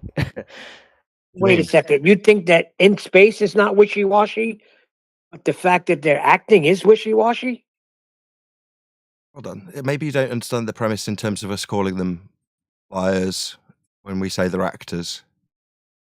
Appreciate that the place they're claiming to be isn't real. That's outer space, a sky vacuum. You appreciate that's not real, right? Wait a minute. Sorry, should I just break the flow of this? You're Nathan Oakley. I think I've heard of you before, actually. You're really quite big in the community, Fascinating aren't you? Is it Aviator? Can't see you. Aviator, yeah. Sorry, I'm just. I mean, nice to meet you for one. Very nice to meet you. How are you? Space is fake. There's no outer space. Second time. Are you aware of that? No, I'm just fine. Just put that aside for a second. I'm really astonished to meet you. How are you doing? You okay? Yeah, I'm wonderful.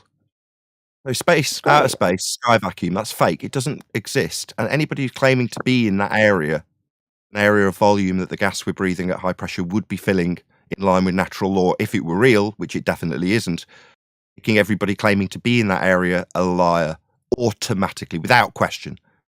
You understand that or not? Sorry, could you just repeat that one more time? So, okay, actually, let me try and. I'll try again. There's a law of nature. It's called the second law of thermodynamics. Are you aware of the second law of thermodynamics, first of all? No. Could you explain it to me?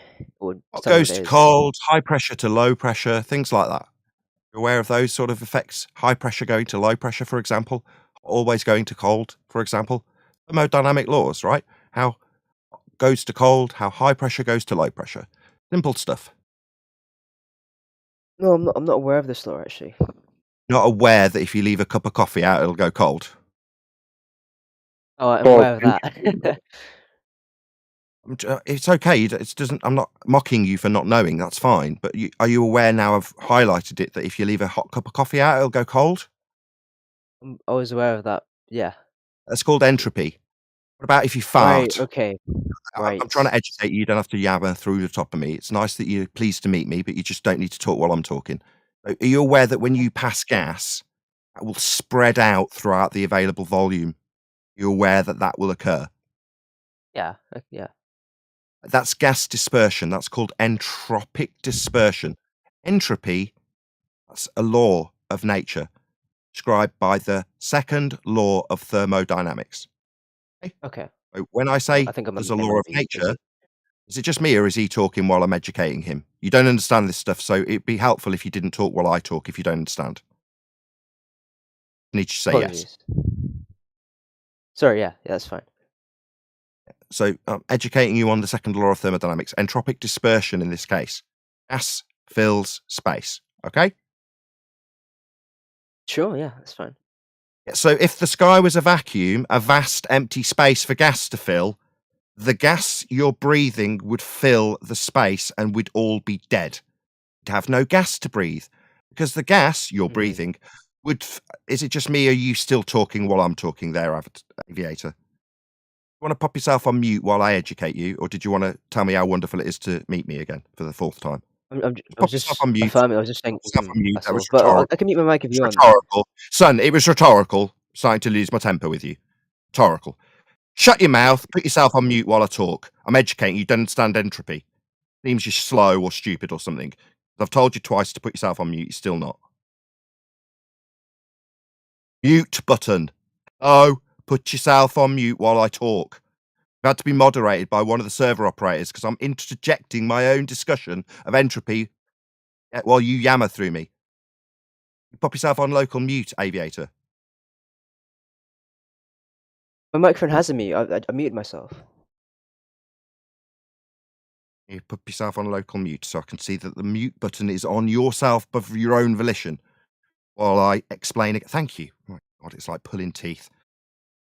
Entropic dispersion would be entropy of the gas that you're breathing by way of a law of nature filling the sky vacuum the astronauts claim to be in. There is no sky vacuum. It defies a law of nature. Ergo, anybody claiming to be in outer space, are liars. Here you go. Wasn't that painful? I'm done now. Right. Okay. I see your point. That's interesting. So, don't you think that, say, yeah, okay, I'm going to say the word gravity here, and I know you might not be very impressed with me. Maybe it contradicts another law of nature, but surely the Earth's gravity would hold gas particles like oxygen, which we breathe, right, toward near the Earth, which allows there to be, which stops it from going out into outer space and keeps us alive, right? Surely that can No. account for everything. No. Quote George Musa, the editor of Scientific American, "Gravity is not a force," end quote, George Musa. If I quote Professor Brian Cox, "There isn't really a force of gravity at all," end quote, Professor Brian Cox. It seems it's unbeknownst to you. It's somebody's off mute. It's a pseudo-geometry, pseudo-Riemannian force space invented about 110 years ago by a man named Einstein. Not a force, it doesn't hold gas, so no.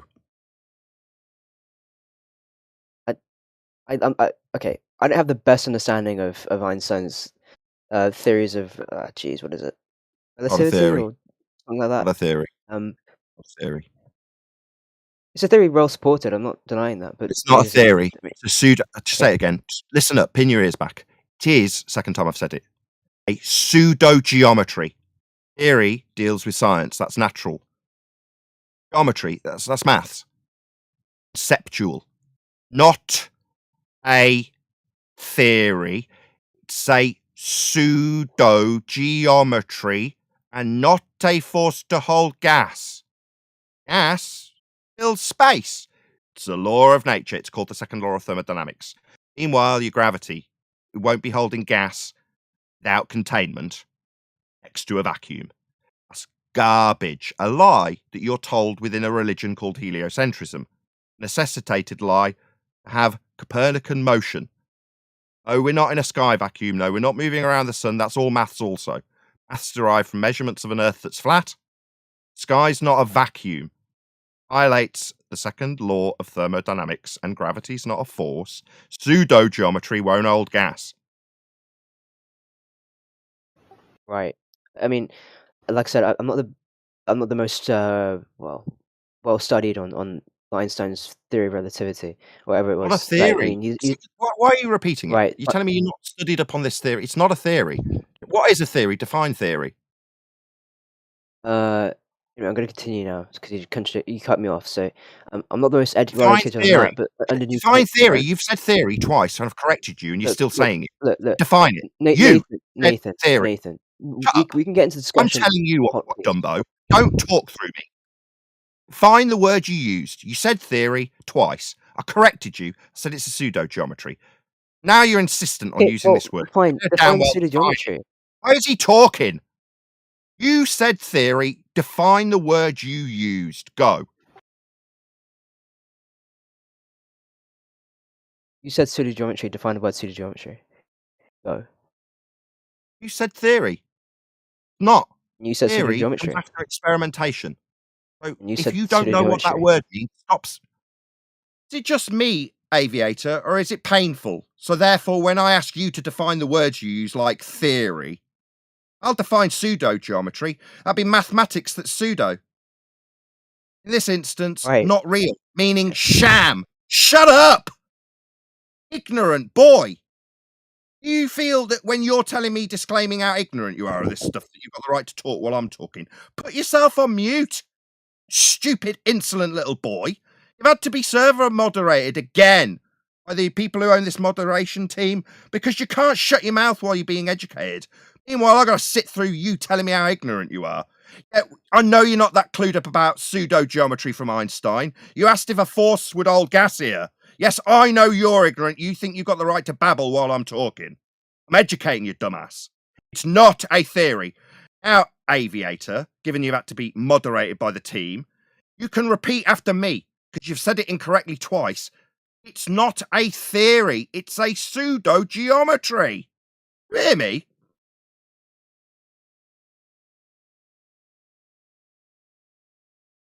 Shout out to Jim. Right. Thank you for the super chat. Nathan's space must not be a vacuum, as NASA does lie. Simple answer, no. I understand the sentence, but thank you for the super chat, Jimbo. Really appreciate the support. I think he's a baller in chat. I don't understand the sentence. Nathan, space must not be a vacuum. Whatever it is, I'm going to kind of go into assuming it is a force, right? Just to make it more intuitive, right? So sorry, just tell me that assuming it's a force. Do you not like Brian? Yeah, I mean, just because it's consistent on Newtonian. Okay, no, you can't say shut up. And then just like. If you're not like Brian Cox's quote that you didn't acknowledge, you stupid little boy. There isn't really a force of gravity at all, end quote, Brian Cox. I already said it, you didn't acknowledge it. Now you're telling me assuming it's a force? Shut your dumb mouth. I'm done with you. You could just ignore me. Wait, Nathan, part of Cox's quote didn't you like? Nathan, please. Stupid boy. Nathan, please. Look, I know it gets the views, Stupid but boy. Come on. Stupid boy. What part of Brian Cox's quote that you've just hand-waved by saying, quote you, assuming it's a force, what, pissing in Brian Cox's face much? I'll ask you again, you insubordinate little boy. What part of Brian Cox's quote about gravity not being a bleeding force didn't you like? None of it. I mean, he's just using Einstein's theory, right? Saying it's not just a makes more force, sense to stupid boy. Okay, right. Okay, fine. Yeah, right. That's probably it's a true. force, But, like you've just said, then, dickhead. Okay, right, but Newtonian physics still sends. Stuttering much. Still works, right? It still pretty much works. Boy, it still can shut explain up, things. or you'll be shut up by the team. You're insubordinate and you're rude. You're wrong. You're ignorant and you're stupid. You're disclaiming how stupid you are, but you feel like you can tell me, assuming it's a force, and then carry on wittering. No, boy, you're stupid. You take this man off server mute, or I belittle him some more. Don't know what you're talking about. It's not a force. It's not a theory. Stop telling me, assuming it's a force. Yeah? Okay. Sure. Good. Insubordinate little boy. Can I ask him a question? So look, with gravity, the pseudo geometry, right? Okay. I don't care. I don't care about sham forces. Okay, that's fine. Sham forces. It explains why we can breathe. So it holds the gases that we breathe towards the center of the Earth. Pulls it towards the center of the Earth. Prevents it from going out into space. Pull like a force. I'm not a brute. Like a force. So it allows us to breathe. Like a force. Hello. He's a force. Well, Is it about Under Newton, it is Fox's a quote that you force, don't but like? If you just want to insist when I correct you for being wrong, you just want to keep whittering on about it being a force that's pulling gas to the centre of Earth. That'd be pulling. That'd be a force. Yeah, I'll ask you again because you seem to have conceded it and then immediately just ignored your own concession. So Cox's quote about, quote, there isn't really a force of gravity at all, end quote, Brian Cox, or, quote, George Moose, a Scientific American editor. Gravity is not a force, end quote. Now, you want to tell me about something pulling something to the centre of Earth, don't you, you belligerent boy? It isn't. It is. Under Newtonian physics, Shut him right? up. Shut him up. Please, wait a You can, minute, wait no, a you can minute. shut up, you Can we, stupid boy. I can you don't stop want to talk to you anymore. You've decided that in spite of Brian Cox and George Moose are telling you it isn't, you, someone who doesn't know much about gravity, is going to tell me it is. Shut up and go away with your stupid bull belief. You're an insolent, insubordinate little boy who wants to tell me, with your ignorant knowledge of what gravity isn't, that it is a force. Because if it isn't, there won't be a fake space for you to appeal to. No, son. You haven't got a force. It hasn't been a force for 110 years. If you actually looked into the subject, you wouldn't be having me, a flat earther, hand you your ass in front of 100 live audience members. You, sir, are insubordinate and ignorant. Go and learn your own stupid religion. Meanwhile, Earth's measured flat. It's required to be so in the mathematics of Einsteinian pseudo-geometry and Newtonian forces that were superseded 110 years ago. Just ignorant. Now get lost. Tell me it is. So this is how we ended up on the what is science conversation when you first came in the room, Nathan. This is the guy that was claiming that science dealt with measurements of the Earth and that there was scientific consensus. So this is the same guy that's back. Oxymoron. If it's consensus, Wow. it's not science. It's science, it's not consensus. Yeah, which was pointed Science is out empirical. numerous times, but he did the same shtick. Yeah, he just circles back around. Okay, I agree. It doesn't have to be important, but the scientific consensus, and then he just go loop back around and around and around, just like he's done with you here. With gravity, it's not a force. Let's get a few quotes from claim to be professors of heliocentric truth. Gravity's not a force, end quote. Oh, right, yeah, I can see, Jad. It's not like I don't like the quotes, but let's just assume it's a force.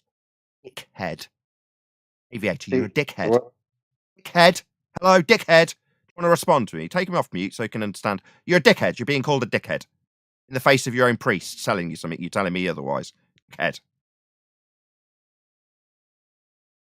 Hello, dickhead. Aviator, you're a dickhead. Priests tell you it's not a force, you're telling me it is. That makes you a dickhead. What that really makes him is the true definition of a anti-flat earther. Are you denying your own bleeding rhetoric? Oh, well, it doesn't matter that Musa says it's not a force and Cox says it's not a force. I say it is. Oh, really? You, with your ignorance of gravity, you're going to tell us it's a force, are you? Holding gas to the centre of Earth. No, dum-dum. You can explain why Ignorant. I think I call it a force. Do you want me to Cares explain what you why? think, stuttery. You're ignorant. Nobody cares what you think. We know how wrong you are. You think you can tell us with your stuttering. Shut up. Put yourself back on mute. Put yourself back on mute. You're done here. Too ignorant to take part in the conversation. I'm glad you were pleased to meet me. I'm the one who handed you your ass. My name's Nathan Oakley. I'm a flat Yeah, earther who I'm knows not a very damn pleased sight anymore. I more can't lie. about this subject than people who You're very interrupt me disrespectful. to tell them how Hey, ignorant they are. All they can do is this, which is chant. yeah. No better than That's all any you other do. I baller mean, aviator. You're an whenever someone ignorant, disagrees with you, you insolent just cut them off tosser and who insult doesn't them. know how to do anything but mute me while I tell you off. I'm telling you off for being ignorant. You feel you've got the right to talk through me. I'm glad you enjoyed meeting me. You're an insignificant nobody, ignorant, a didn't. baller, an I was quite. anti-flatty who knows nothing. You still think you've got the right to chant through me while I tell you off for being ignorant? Yeah? You still think you, with your insubordinate nature, you can talk through me while I tell you off, don't you, aviator? It's absolutely pathetic. Hey, can I throw something at him for a second? Like, I'm trying to understand why you feel like if your own paradigm, your own story tells you it's not a force, why would you then come in and tell us that it is? Like, what's the motivation behind that? Like, you understand? May I You got respond this to that? story from somebody else. Mhm. Okay, may I Say respond again? to that? Yes, please. May I respond without Nathan Oakley calling me a dickhead? No. No. You're gonna Right. respond to what Okay. I just put to you. Yeah, I'm gonna. Why did Yes, yes. Actually, okay. I'm just gonna keep going then, because I don't know what you're saying. So why I say it's a force? And, look, I agree, right? I think Einstein's theory has pretty much been proven to be more accurate than Newton's theory, right? That the gravity is a force. But Oh my the god! thing is, Oh my god! What part sorry, of not it's not a theory, theory pseudo did you get? geometry. Sorry, my bad. I Do you forget. I feel forget. that when I stopped you last time and asked you to define what a theory was, Fine, do you think fine, that was a fine. reasonable concession for Pseudo, you to now whatever it is, completely whatever you want to whitter call it. through me? Yeah, we've already done Force this, happened. Aviator. You're I know. I'm not insubordinate. talking You to know anyone what though. insubordinate Oh, means? It shut up, means that in Nathan the Oakley. face of Just somebody let me finish. educating, you've So, decided otherwise. so, You've decided so, you're the we'll keep higher going. authority here. That's why you're still talking while I'm talking. It's not a theory. Theory comes after validated experimentation. Experimentation ascertains the cause of a naturally occurring phenomena. There is no naturally occurring phenomena for gravity. None. So it is not a theory. Your belligerence and globe belief means that you need to glurf through the top of me pointing this out. Yeah. Now, the server moderators, let's just point out for my audience, 106 of them listening live. I'm not in control of this server. When an unreasonable glurf dickhead decides that he's going to glurf through the top of me pointing out for the third time, it's not a theory because he's glurfing it through the top of me. Yeah, he's got to be server moderated. I don't have control of that mute button. Server operators do, and they want to hear me point out to my audience and their server. There is no theory here. Theory comes after validated experimentation. That is not gravity. But he won't have it, will he? He's got to glurf. When I point that out, he can talk through me. That's his shitty tactic. All he's got. Name's Nathan Oakley, Aviator. I'm so pleased you like meeting me. I'll be forgetting you when I leave here today.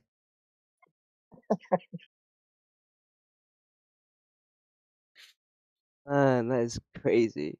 Is he? Am I on mute still? I'm not actually. Okay, right. I just took a look at Nathan's Nathan's stream, and man, that is interesting. Wow, I really thought he'd be more respectful than that, but Can you respond to what you unfortunately not. said, Aviator? Oh, is he Can you still here? respond? Can you Sure, respond to what I he can said? try if I don't get. Sorry.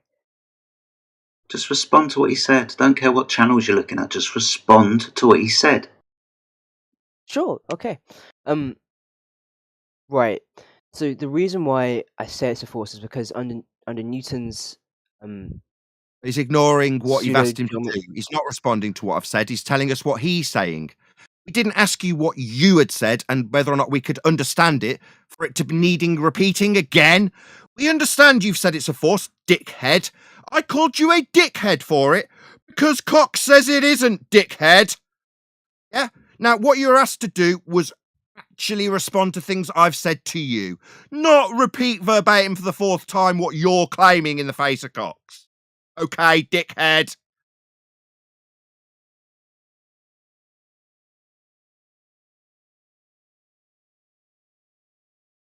We'll try Maybe he's again. responding to me when Not a maybe theory. he's just responding. Not a theory, not a force, not holding gas here. Outer space is fake. Astronauts are lying. Started by quizzing how much they were getting paid, like that was important when they're lying about being in a sky vacuum. Right. There is no sky vacuum. There's him talking straight through, glurfing straight through, mic wide open, glurf straight through the middle of me. I'm summarising my win, Aviator. You didn't need to open your mic and start making a load of noise in the middle of me summarising the entire debate that you didn't take part in. You just summarised your own position, hand waving everything I've put to you. Well, what I've put to you is getting summarised. Yes, astronauts are liars. They're all getting paid to lie about being in a place that isn't real, called outer space. A sky vacuum. What's a vacuum? An area of volume. The high pressure gas we are breathing would be filling. And there's no force of gravity to stop that occurring. In order to have gas pressure, it must be under containment. According to your heliocentric nonsense, There's a great big volume without any containment between the high pressure gas and the 10 to the minus 17 torr sky vacuum. Ergo, it violates natural law.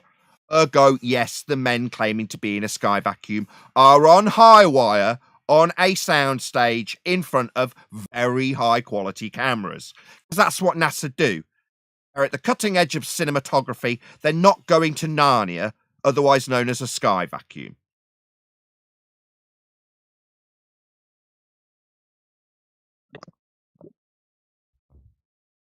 Next.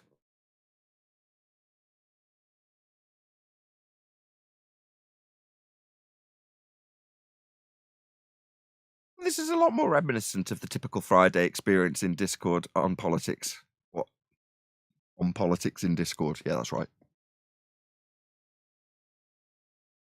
I mean, anybody else want to demonstrate exactly what it is to be an anti-flat earther as opposed to a glober? You globers are supposed to argue your paradigm, right? Well, it's crazy that somebody would come in and say, "Well, I know my whole story is that it's not a force, but I'm going to tell you why it is." That's crazy. You understand that sounds nuts, right? You people who think you live on a ball. Shock and coincidence. The guy's telling you, the audience, and Discord, that it's a theory. What's a theory? Well, a theory comes after you've validated the cause of an effect you observed in nature. That's a validated experiment, followed by theory. Theory comes afterwards. One or more validated experiment is required to form a theory. Well, let's just call gravity a theory, because everyone's familiar with this term. And they'll think that it's somehow empirically validated. What, your pseudo-geometry theory? I'm going to go with no. It's a good magic trick word, isn't it? Just like I led into the show with. We're here to tell you how you get duped onto being on a ball. Because when there's a violation of a law of nature, they'll tell you, oh, well, science, that's theory, says that there's a force that's not a force holding all the gas to the centre of Earth. That's what he's told you, this bullshitter. This belligerent boy. Has he defined theory yet? No, I'm no. very He sure wanted this to is tell us all experiment about been the theory, done. though, without defining it. I asked him to, he Maybe just this didn't do it. experiment. I'd repeating what he had to say Yeah, about maybe it this being a theory experiment. without defining those words. Galileo Now he's tried to chanting through explain me, stuff. pointing out that he didn't define a theory, a word he used. He just thinks that glurfing through the top of me is going to get him the win. Fine theory. I think it's like a well supported. Not a theory. You stuttery little boy. You belligerent little boy. Not. You keep using the words that are incorrect, and we keep correcting you, and all you can do is glurf through the top of me by chanting nonsense that you're ignorant of through the top of me with your mic wide open while I talk. That's what you've got. It's pathetic. I mean, all you have is Brian pathetic. Cox's. Pathetic. All you have is You Brian are Cox's pathetic. misinterpreted. Are you pathetic? Out You're a of pathetic context little statement from boy. Brian Cox. I can do it too, He's clearly Aviator. I talking can just about glurf through the top of you while you talk. Einstein's You're now quantum talking and position. I'm just glurfing through you, yeah? You're a pathetic You've little been talking to belligerent me boy. for God knows how long now. So you took out Aviator, of stop being context a Brian dickhead. Cox. Stop being a dickhead, Aviator. Just define the word theory. That's all. Yeah, you keep using it, Aviator. We're asking you to define it. You used it, not me. Yeah, Aviator, if you were actually in good faith here, you would just provide the definition of the terms that you're using. So start with what a theory is. Provide it. If you need help, Jedi's dropped it in the chat for you at 43 minutes past the hour. Well, I suppose you could say it's a well-defined, a well-supported hypothesis Holy about how. crap! No, Here you it's go not. again. What a No, numpty. it is not. No, Aviator, a hypothesis establishes the cause of a natural phenomena in a suppositional format. That's an if and then statement. If independent variable, then dependent variable. That's a hypothesis. This isn't that either. Don't know what science is, son. That's why I asked you to define theory and you didn't. Now you're calling it some other science word. No, it's a pseudo-geometry. It's not a hypothesis and it's definitely not a theory. It's none of the above. You just keep ascribing science words to your religion. I was trying to define what a theory is. I wasn't talking about gravity or Well, you were wrong then. No, okay, well, you were wrong. If you were saying that a theory is a hypothesis, that's incorrect. Okay, what is it then? It's one or more validated hypothesis. That's experimental validation forms theory. I already said it 3 times. Okay. Just not listening, Aviator. That's the problem, you see, with belligerent boys. They don't listen. Even though I've told him the answer twice prior, he's still asking me for it. You get a theory why after you isn't validate. Is that me, or is he just glurfing through? He doesn't know. He's had it cited. The mod team sent him. I'm telling him, but he's talking. What is your malfunction? Were you dropped on your head? I'm telling you the answer to that which you didn't know and you're talking. Not funny. Sorry. You annoy me greatly. You're irritating. Your ignorance annoys me. Your stupidity annoys me. You understand, boy? Right, I understand, but why isn't relativity a theory then? It's well supported, it's well established, and it's the scientific consensus is that it He's it gonna get explains that in, natural isn't phenomena he? very well. Ask him why it Still isn't. hasn't defined. But you tell me why it is. It's your claim. That's called a burden of proof reversal fallacy. Why is my He just claim did. not something that you're not claiming? You don't need to flip the burden, son. This is your positive assertion of your gravity holding gas here.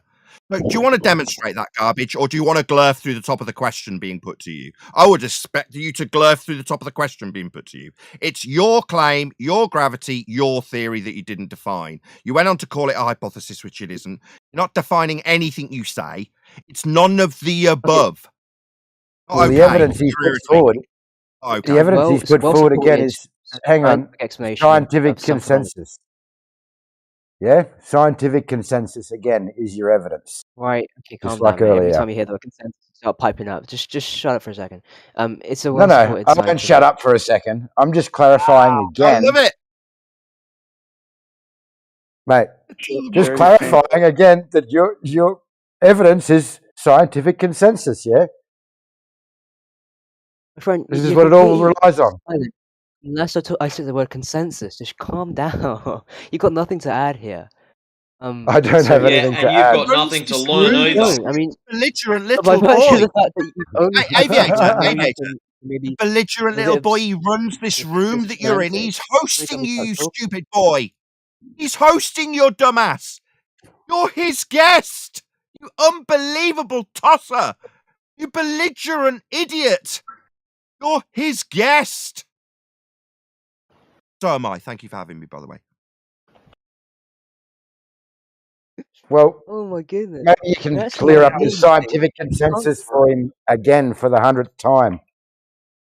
Oh, okay. I'm just gonna ignore you because I'm not really talking to you. I'm talking to Nathan. Or it's like I was trying to. Shut him up. So what? You'll ignore us? Yeah, no worries. dialogue We'll here. ignore you. Yeah, you'll be put on server deafen and moved out of the room. You want to ignore us? You want to go about your zealotry in the face of everybody else and what they're telling you? Yeah, then get lost.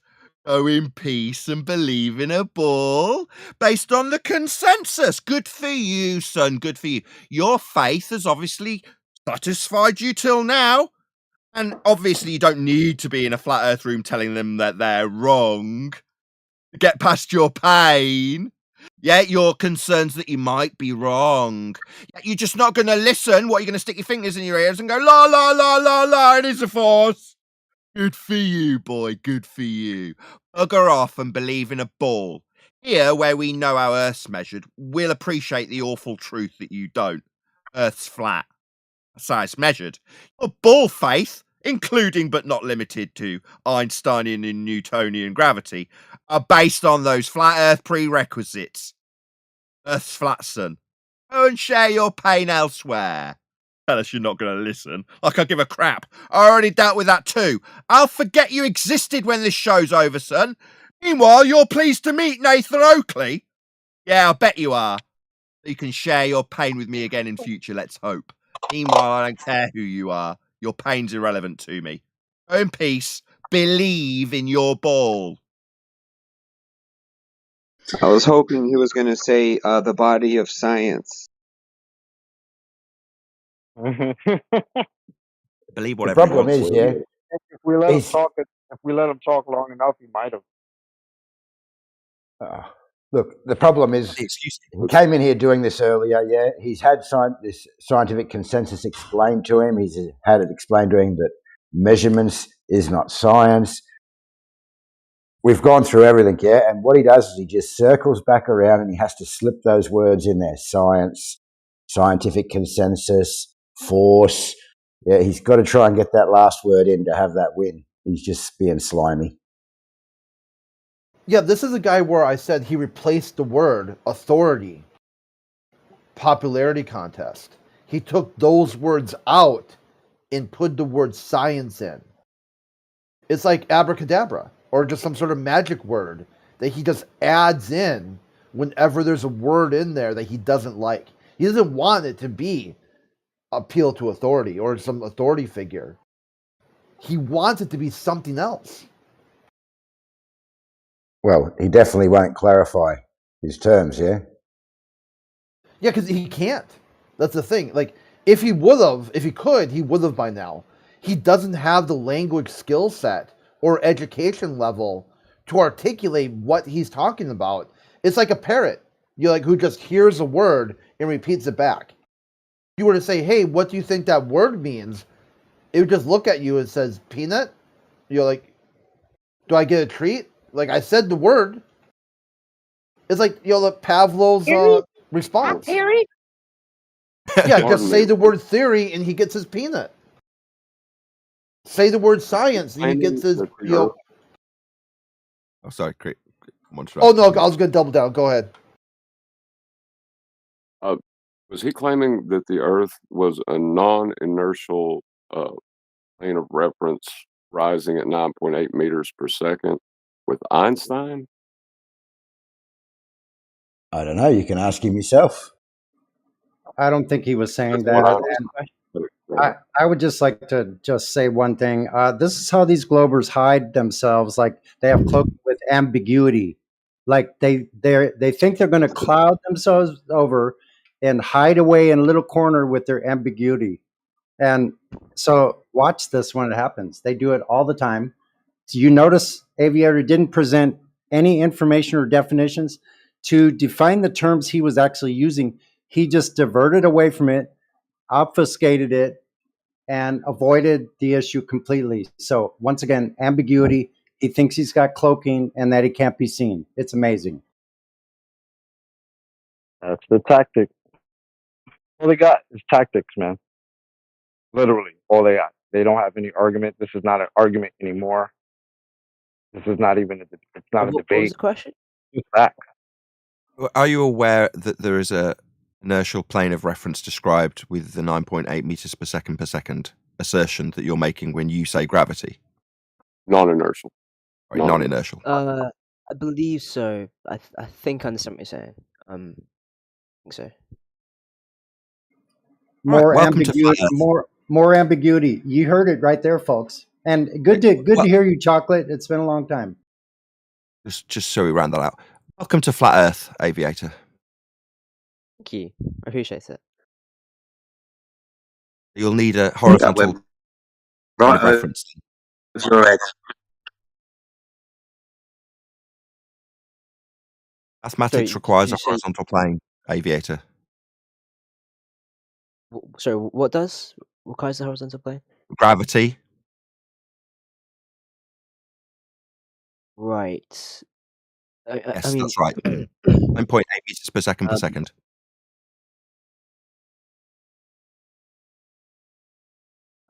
don't have a clue what you're saying. Remember when you described things moving to the center of Earth?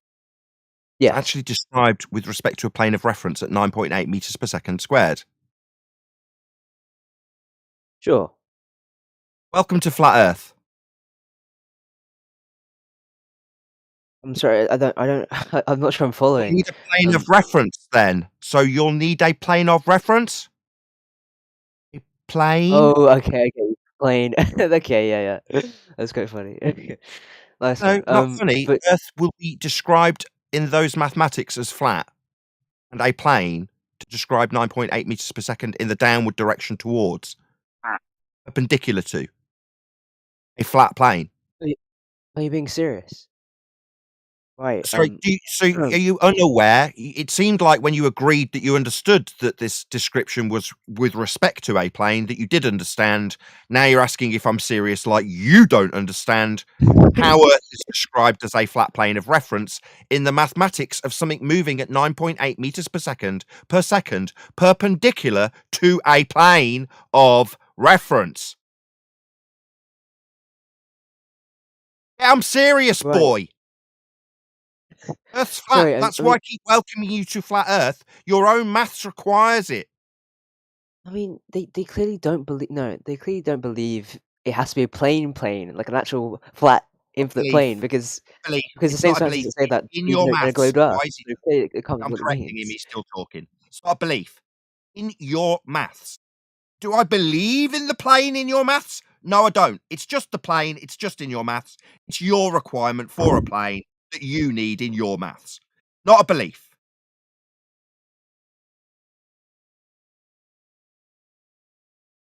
Right. We Okay. done? No, because I mean, gravity. I'm fairly sure. I mean, look at say Cavendish, right? Which one? He observed Which one? gravity. Which one? Which gravity? I believe oh, you guys said little g or big G, really? Let's see. You're the one making the bleeding claim, boy. Which gravity are you talking about? Well, I suppose it'd be Newtonian gravity because No, the you're sense not. theory It's wasn't. 110 years out of date. Definitely not. Did you not hear Cox and Musa tell you it's not a Oh, force? okay. It was superseded. I'm still talking, boy.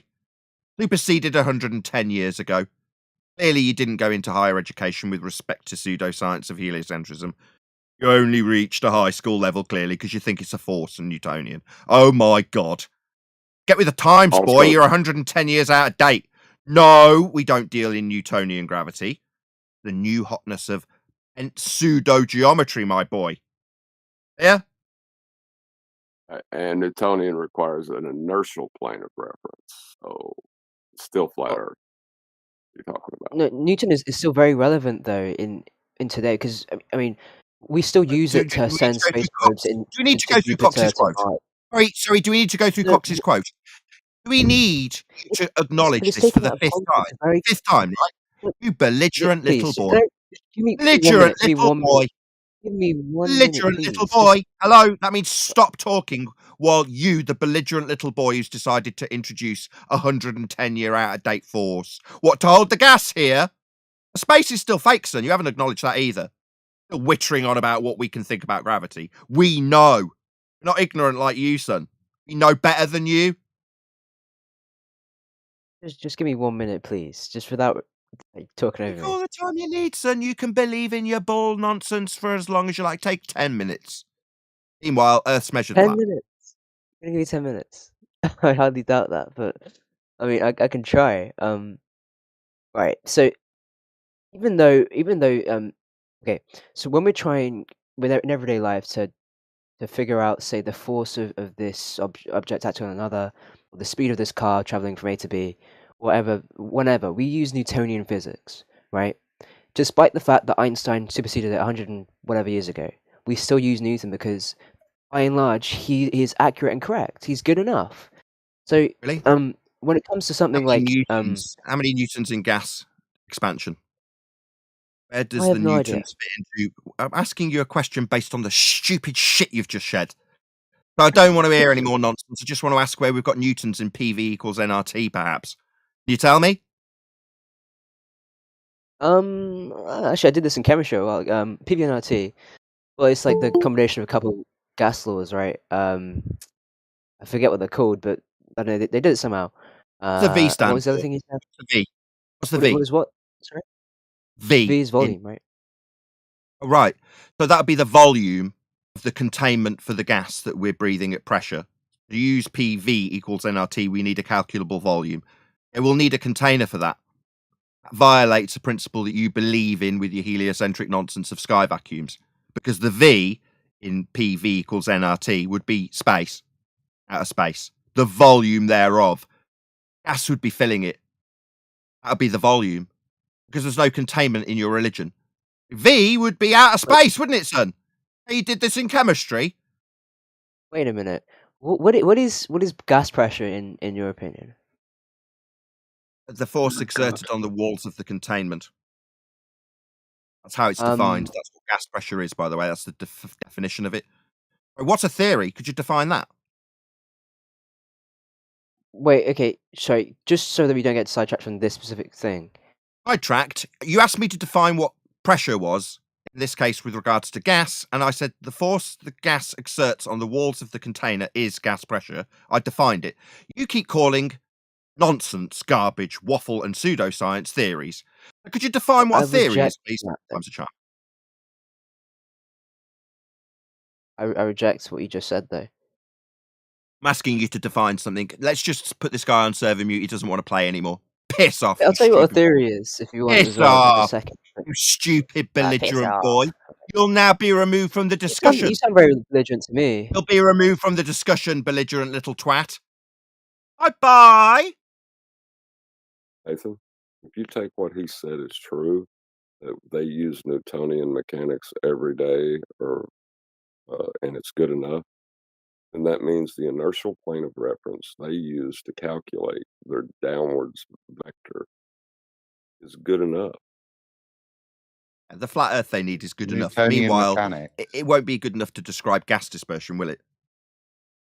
It can't invoke a spinning space pair and then use Newtonian mechanics to describe it, because the Newtonian mechanics would require a stationary Earth for them to be applicable. They're not applicable to a rotating. Okay. Yeah, they don't know any of this stuff. Right, guys, we're going to toddle along because we've got a video to review, but we're not going to do that in politics. Adam just got here. Near a full-on hour. It's been great fun, though. Yeah, it's been a pleasure having you, mate. Yeah, it's been great. Yeah, no worries, I feel man. like it's been worthy. Definitely. Good talk about science. Yeah, good stuff, man. Like I said earlier and a couple of days ago, you're welcome anytime. So your surprise visits, yeah, keep doing that. Will do. And to those of you in my live stream, there's 126 watching. Hopefully, Divergent Droid, sorry to lean on you so much. If you can, spam the link to the politics Discord server. The room we're in is called 24/7 Flat Earth. So check it out if you wanted to join and you're a part of my live stream. Once again, to politics server, thank you very much indeed for having us. Thank you, Nathan. Yeah, thank you, Nathan, and the FED panel. Shout out to Chocolate and everyone else. Good to see you. Have a good one, guys. Take care. Right. Aviator. Have you read the citations that I dropped for you whilst Nathan was talking to you with regards to scientific theory and the requirement for repeatable tested hypotheses and the definition of gas pressure, i.e. PV equals nRT, gas pressure being defined as the force that the gas exerts upon the walls of its container? Have you read those? I have not. Okay. So do you have a contention with the definition that's been experimentally verified for PV equals nRT with Boyle's law, Avogadro's law, Gay-Lussac's law, that you're going to need a container, the necessary antecedent, for gas pressure? Gas pressure being defined as the force that the gas exerts upon the walls of its container. In the I don't reject that, sure, but in my understanding of PV equals nRT is that it's not the complete gas law at all. There's so many other things that we can't really we have to admit when having this ideal gas, right? So Okay. it's not going to be for it's not applicable in every situation for sure. Cool. When does a gas not become ideal? Hold on, give me a second. Let me find it. Just so that you don't think I'm being an idiot or anything, or trying to play fast and loose definitions. I'll get my textbook out. I'll tell you. I believe it does mention why some cases and when it's not applicable, but yeah, under extreme temperatures and extreme pressures. Okay, sure, fine. There you go. Cool. So, extreme temperatures, that's going to include a phase change, more than likely, like when it's really cold. Or extreme pressures, you're going to need a container for extreme pressures. So a lot of gas in a confined space that can't No, expand. you don't necessarily need a Expansion container being for the extreme second pressure, law. though, do you? I can understand why people got annoyed with you. Sorry, I, sorry, I I didn't. Sorry. I don't take long, mate, and I will let you speak. But please be polite and let me speak. We had this back and forth earlier. It didn't go well. I don't want that to happen again.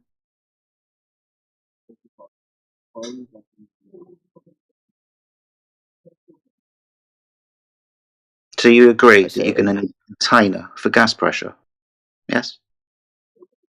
No, probably not, actually.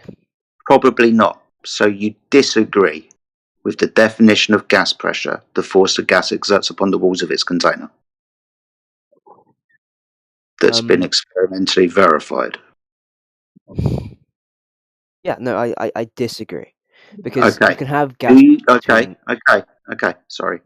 Do So you're you cutting me have off now, you're being unchatted to me, aren't you? Dude, it's fine. Do you have an experiment then? Right then, buddy, okay. Okay. Sorry, What dude. is... I gave you PV equals nRT. Sorry, I do apologise. I gave you PV equals nRT.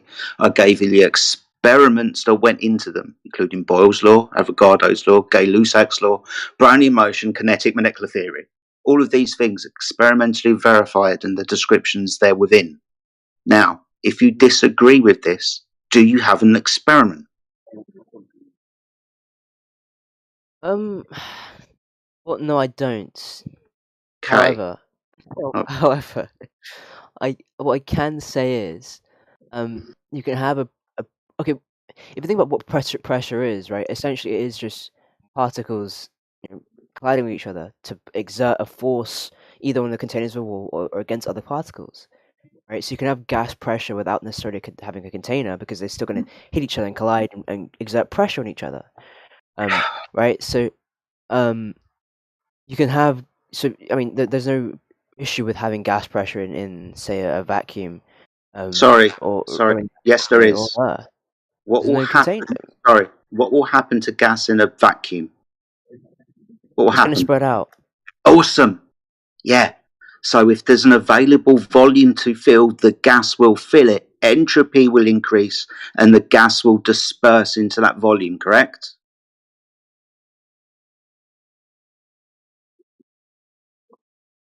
Sure.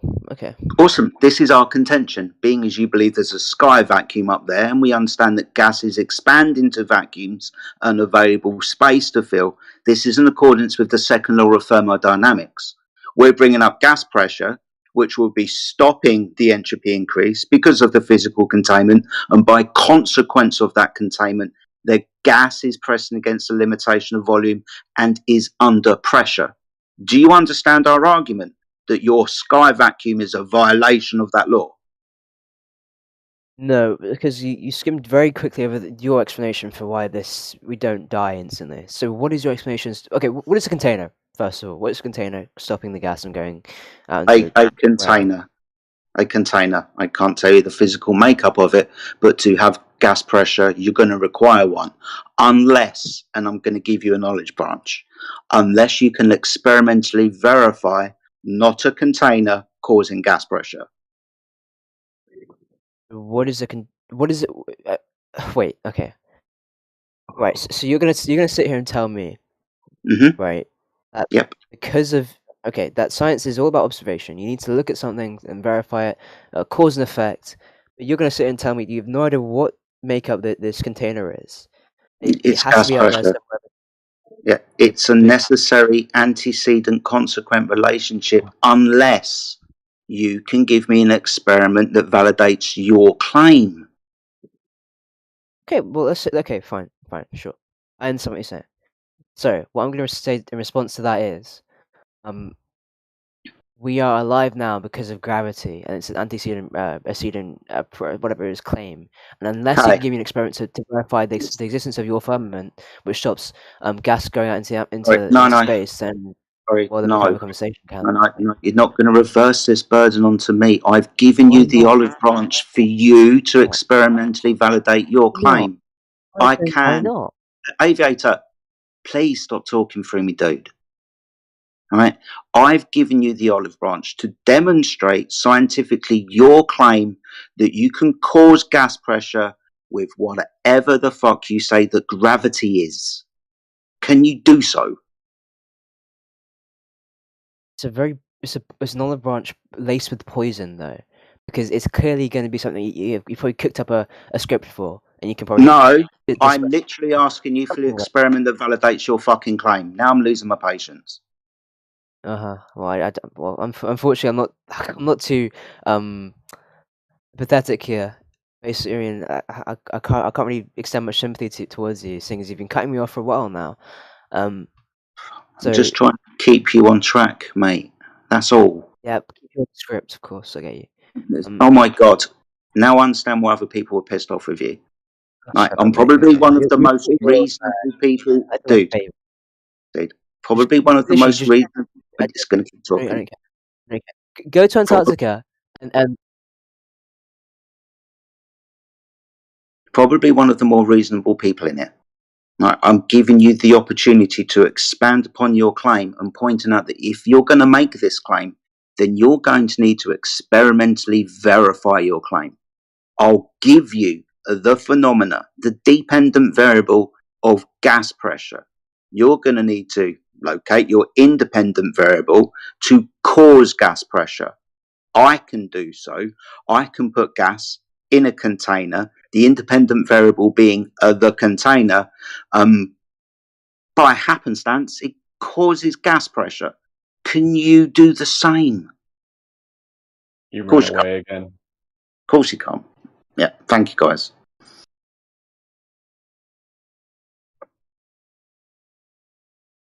Lots of fun. Well done, guys. Thank you very much. It was a good show.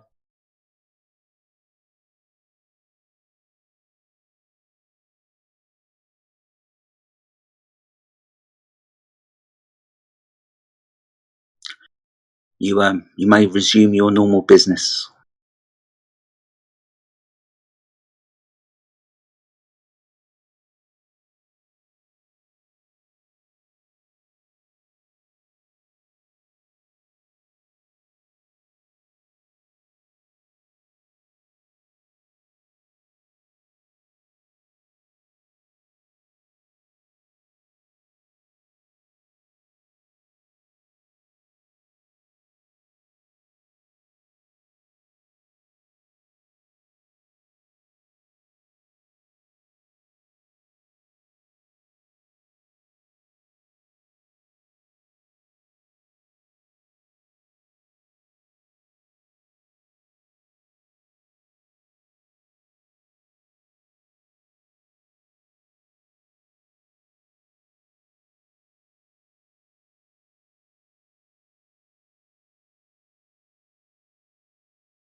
are white, then Earth is flat. Why? Hello. If Greeks are white, then Earth is flat. Yes, that's correct. But as long as the Greeks are white, as long as. The Greeks. Why you and me just speaking? Why others muted themselves? Do they have a low testosterone levels? No, they're just waiting for someone to come in to debate. Oh, they're waiting for a Greek, Heritage-wise, Socrates, daughter, son of Socrates. I came, hello, representative of a great Greece empire. Hello. Yeah, you're not Greek. What? I don't think you're Greek. How do you identify that? I'm not Socrates enough. I think you're from Abu Dhabi. Abu Dhabi. Yeah. Maybe, I don't know. I am Greek. Halalullah. Are you Greek? Okay. So you do you believe in a globe Earth or a flat Earth? Which is your what brings you to the channel? Boredom and glorified Greek genius took over. That's why I glorified. And that's the last channel I'm not muted in, The people who has 10 sperms by capita is muting me always. Oh, okay. You just talk too fast. We talk too fast in Greek, Yeah, you talk talk too fast. Speed of light, man. A lot too, yes. So colonized. How does it feel to be colonized? Colonized? Yeah. You don't have your language, you don't speak your native language. What is your native? You're not even native. I'm a native Greek. I wish to be Greek here. It's pathetic. I feel sorry for you. Well, it's not. It's not like I chose it. Hey.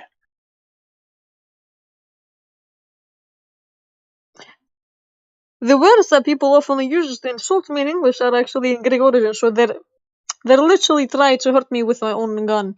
It's weird. It's a loser thing.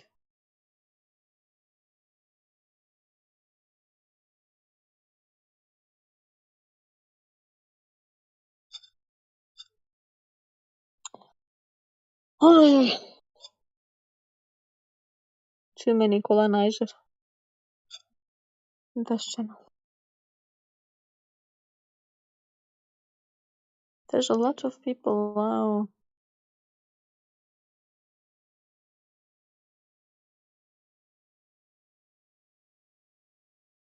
Everybody gotta eat gyros and then drink ozo.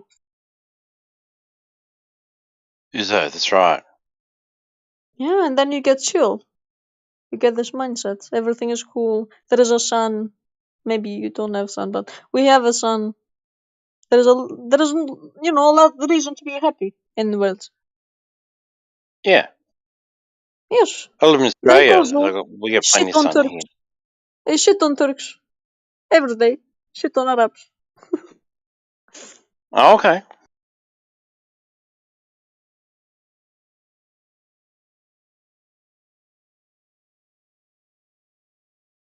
So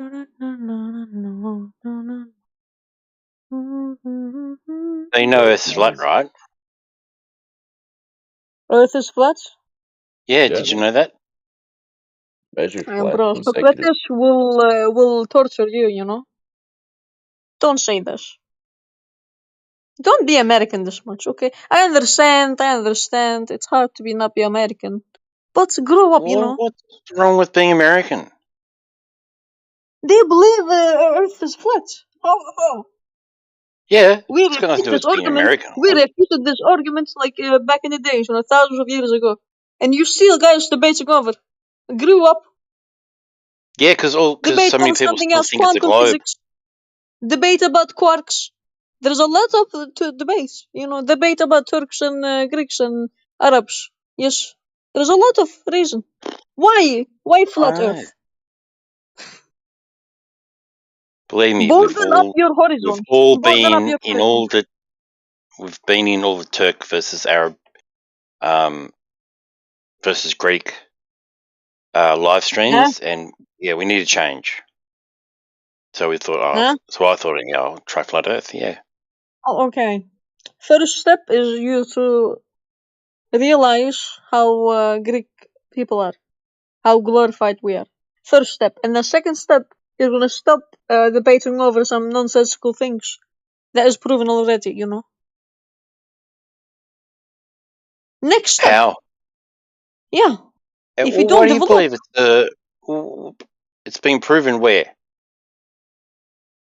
it's been proven by the Putin. Yeah, where? What do you mean where? Well, where is this proof of a globe Earth? Space? Space. Well, if you Photos from taste it, space? it makes sense. Just stuff you see on TV?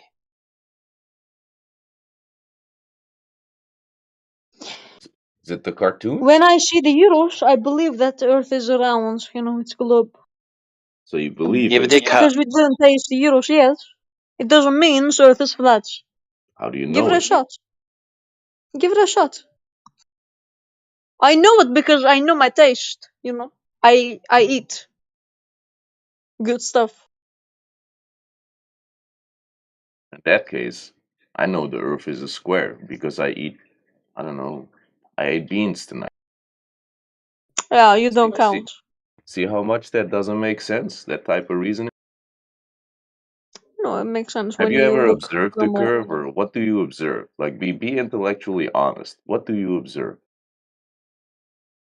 I observe debates.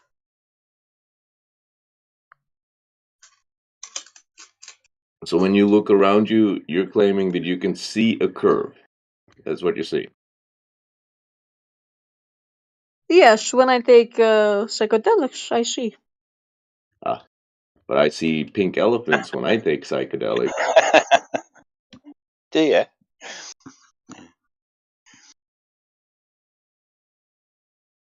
Have you So ever what do you looked think at about this topic, it? like, intellectually honestly? Or are you just here to come in and try to get the spotlight on you and dance like a clown for No, us to laugh? don't get me wrong. I'm just inviting you to come to Greece and then, boost the touristic income. I live right That's next to the reason. Greece. You're not planning. No, I'm in Europe. No, You're not planning. I'm in Amsterdam, man. Been in Greece many, many times. Huh, okay. Then, It's a okay, let's not holiday debate thing. then. Let's not debate. I love you. Have Because you ever been to Amsterdam, I though? have a Like, problem with other people around here.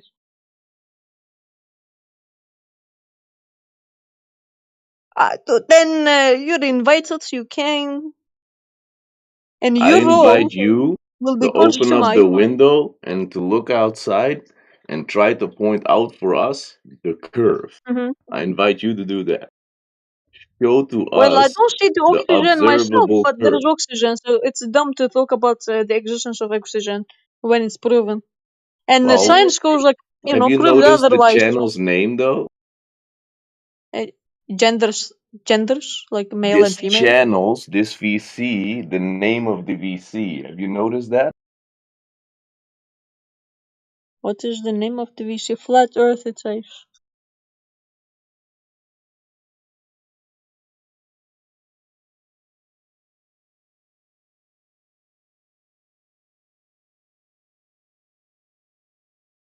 We're here to talk about flat Earth. If you guys, Is there anything Napoleon that you once would said, like to I add want to my that people. conversation? Napoleon once said, I want my people to have one head. They ask why? Why? What is your problem with that? Maybe have a different heads. And then he goes like, if I, hurt one of them, they're all gonna die. You see the mindset. You want What does everyone to have the Napoleon have same to do opinion with as the you Earth do, measuring flat? inherently. But when you came across a Greek, then you realize that you're wrong. Sir, what 99% does of the time. Napoleon have to do with the Earth measuring flat, sir? I don't see the correlation. Why are you segueing all out of nowhere? It's like we're on a highway and all out of You nowhere you just cannot take a make left turn someone into see the when they're wild field. blindfolded. Right. Yes.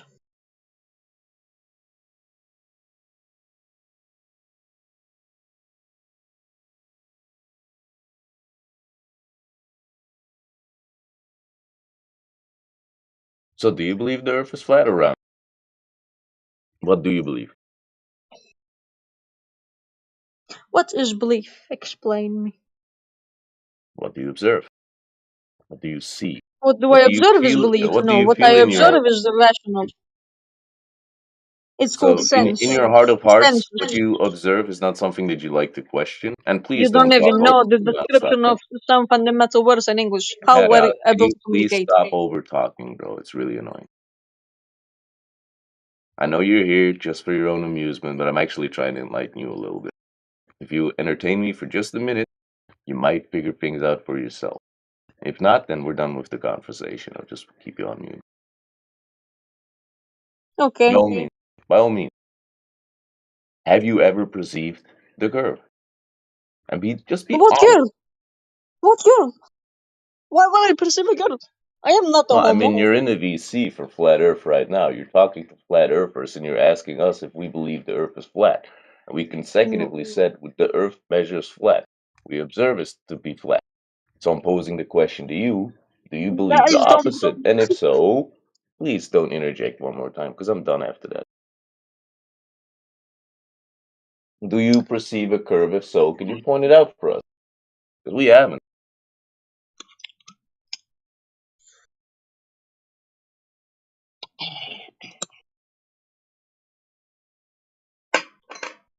I believe in white I tea. assume that's a no then.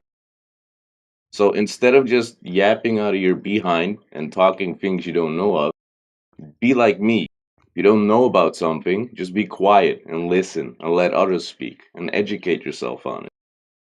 Being a clown in the spotlight, go to a circus for that.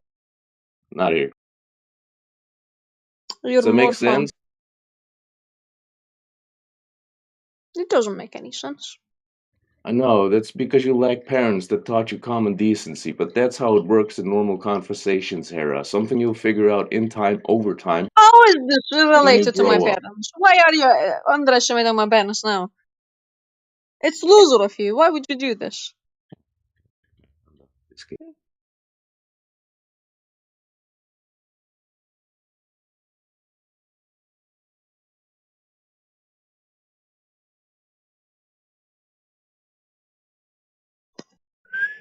Anyway, welcome back, Crypto.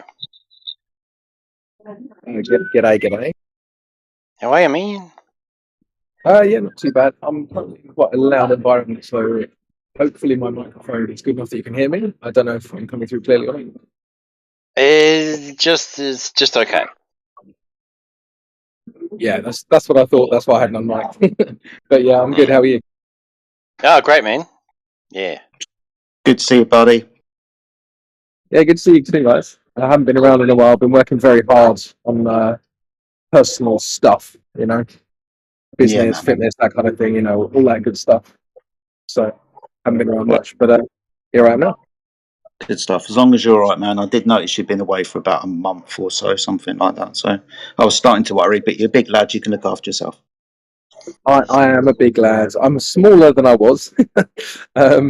Definitely. I think sometimes you just need to take a break from these things and focus on other things, So I've been doing that over January.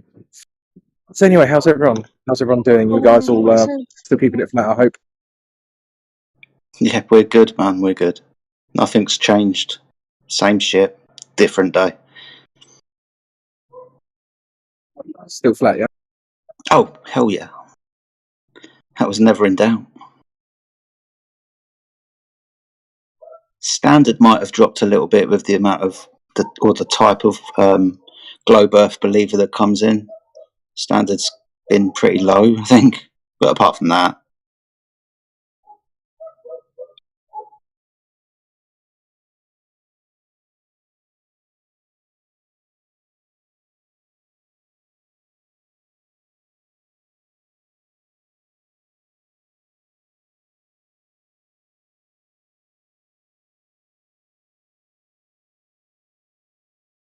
Wait, did you just say that the standards dropped?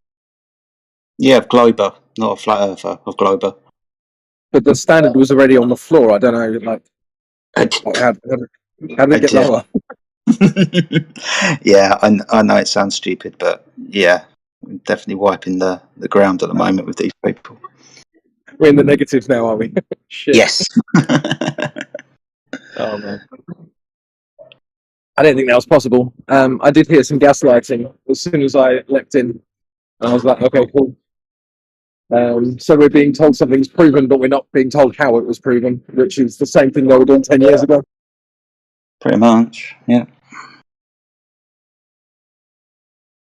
The tactics haven't changed. The gaslighting, all of that type of shit. The red herring, appeals to consensuses, all of that shit. Yep, nothing's changed. You guys still in this flat Earth echo chamber? That's crazy. Are you? Go on, Crypto. Yeah, You can have so it. I don't know if you got I don't know if you're aware that you saying that actually debunks what you just said. So it's actually a self-defeating point that you just made. Are you aware of that?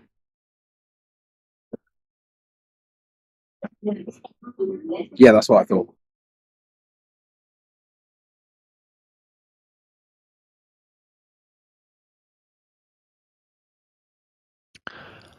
They never know the words they're using, usually. They can't because you mute them all the time. I'm sorry, who are you? Who you? Can I mute you now? I'm a fucking retard. May I mute you now? Thank you. Yeah, and he left. Makes you guys You feel know? good. You mute people with different opinions and all that shit. It's always the same thing in here. I didn't mute him. He left. What are you I'm talking talking about? in general, my guy. No.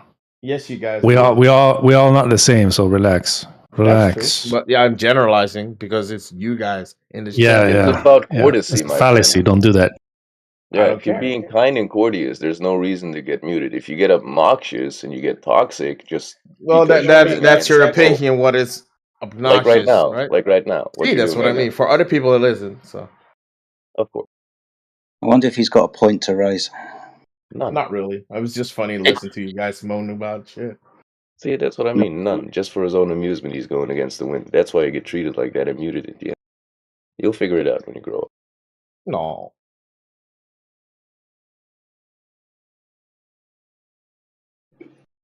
You were condescending to me. I can't handle it.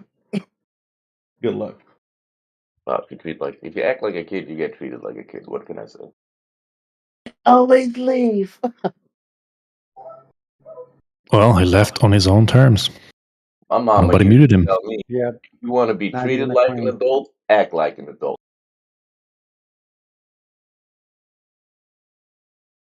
And then she hit me over the head with a flip flop.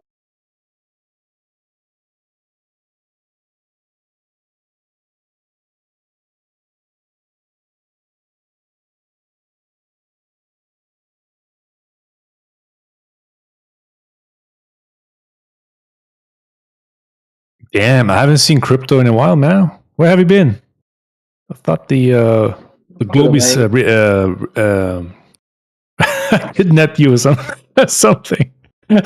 Took you on the ground. No. Oh my God. The problem is, dude, is that when all of us are here and we're all just like battering them, it's just not fair on them. So I think, every now and then a few of us need to step back to just level the playing field a bit. Because if we're all there battering them with logic every day, then it's just not fair, man. I hear you.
Is anybody here?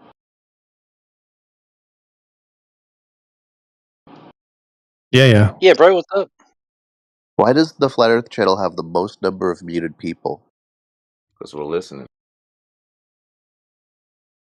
Or because there's a bunch of inactive accounts in here? No, it's because probably the majority of people are listening because they're interested about topics they don't know much about. Me, for example. Or what I said. Well, they're here to troll. Yeah, all these people are self-muted. It's called mic discipline. If everyone had their mic open all at the same time, can you imagine what chaos that would be? It's called a bunch of bots on mute that never talk. Which bot? Oh, Yeah, there really? isn't. Am I a They're bot? all real people. Yeah, they're all real people. I've only seen 3 of you talk. Beep, boop. Okay, he Bro, wants I mean, everybody you to want talk at the everyone- same time. This is Everybody so start boring. talking. Okay, everybody talking. Let's Bro, see this is what boring. how about this? We talking Oh my see god. how that Are you works. Who the asking fuck everyone is this to guy go now? fucking Whoa, on? holy shit. You know, it's fun. Just be honest. What the hell's going on, man? Just go Yeah, that here. works really well, Yeah, huh? look at you You go. understand any of that? Now, Just feel like hopefully right now. totally How's ridiculous. that? You like that better? Totally like, well, if you like fat chicks, that's your business. Right.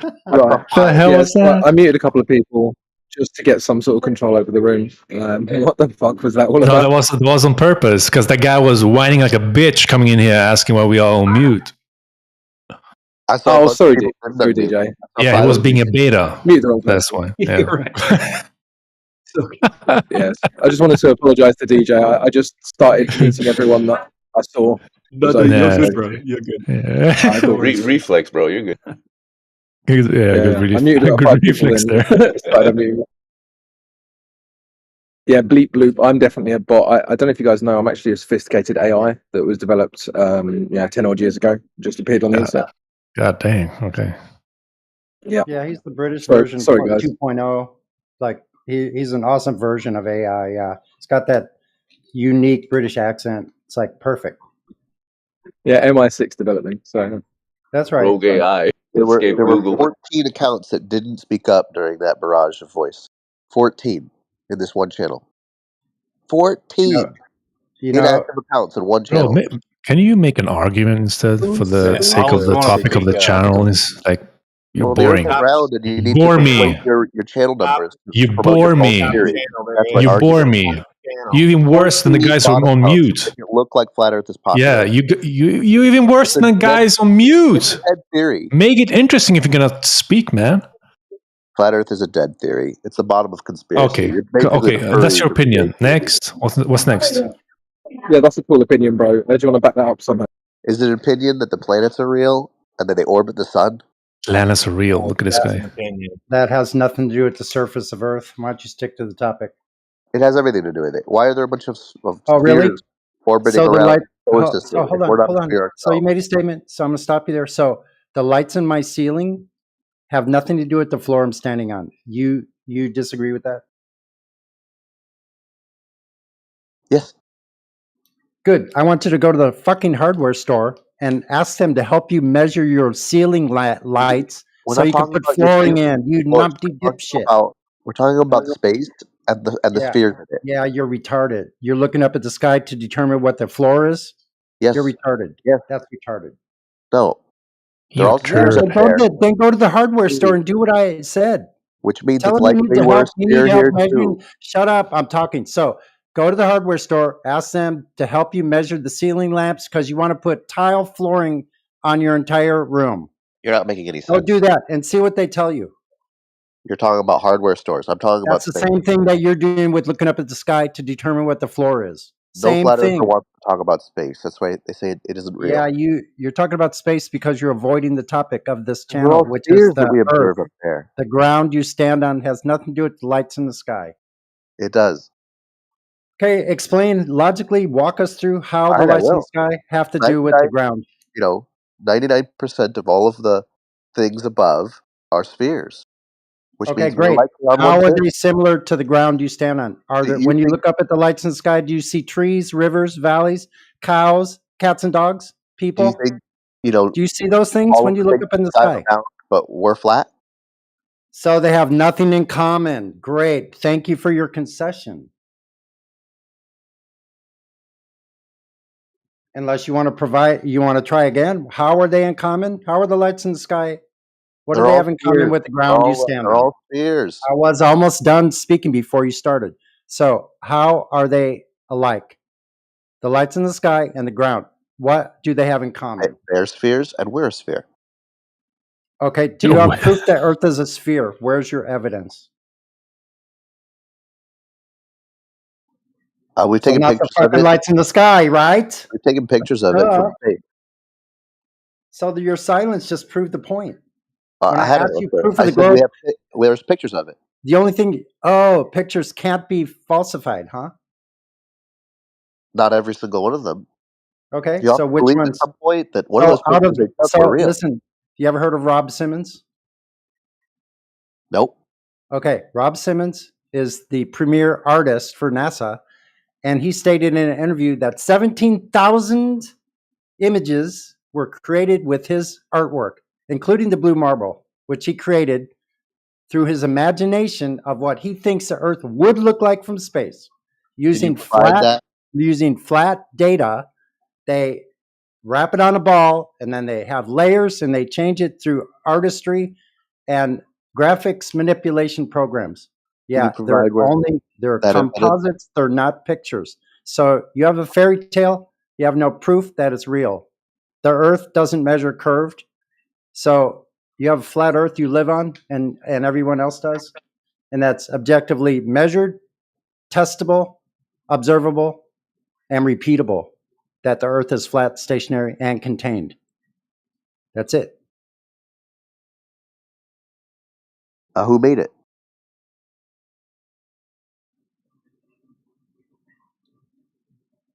So who made it is besides the point of what it actually is. Who made the Who made your globe? Same guy who made the globe. Who made the globe? You have a creation story also. You have in your religion, the heliocentric religion, you have a creation story also. You're in a religion. You're in a military psyop. Spinning space monkey ball You're in a religion. smaller psyop called Flat Earth, and it's meant to cover up space and aliens that come from it. No. Oh, you're sure. an idiot. So you have a Anyways, lot of proof of that, huh? Yeah. Where's your proof of aliens? The proof, man. Fucking retard. I know you guys on get mad at me. YouTube. Just look on YouTube and What TikTok. theory is meant to cover up? Alien. Because if you say the Earth is flat, and there's a dome around it. You can say, "Well, there's no way aliens could have got here because they're actually this isn't real." And second of all, they couldn't get through the dome. Okay, let's start at the foundation of your claim. So you're claiming Earth is a sphere. So provide for us, please, the direct measurement of curvature of Earth's surface, meaning drop over distance. When was it measured by who, and what method was used? Go. Okay, there's pictures and videos. Measurement, bro. The measurement of the surface. When was it done? What method was used, and who did it, and when?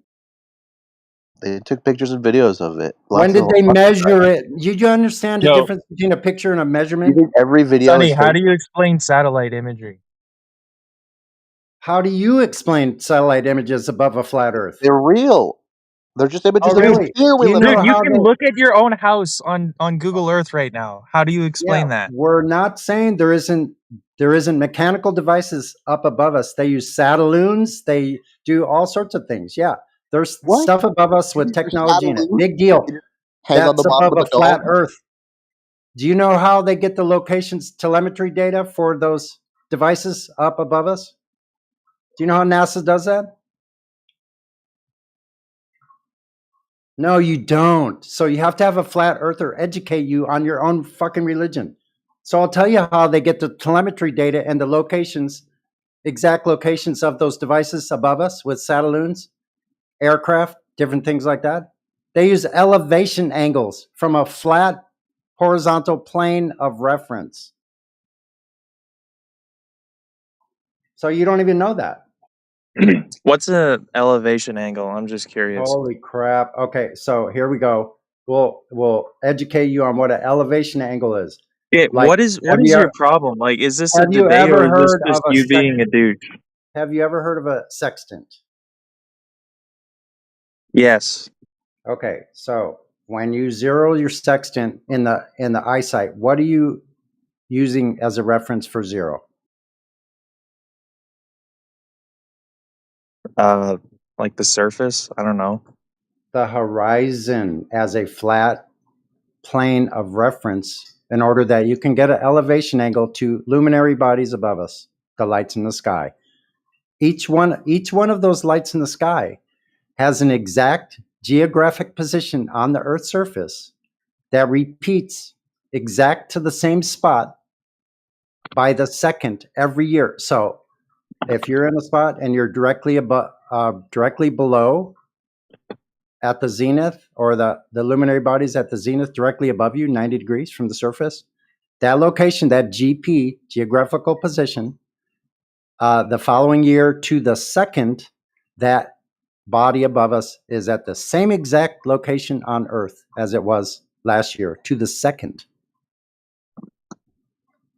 That's how we navigate. This is not done on a curved surface. So if you could explain, how do you get an elevation angle from a curved surface? How do you explain the sun if there's a dome above us? Just answer one question at a time. So how do you get an elevation angle from a curved surface? I don't really care about that anymore. I want you to tell me how, because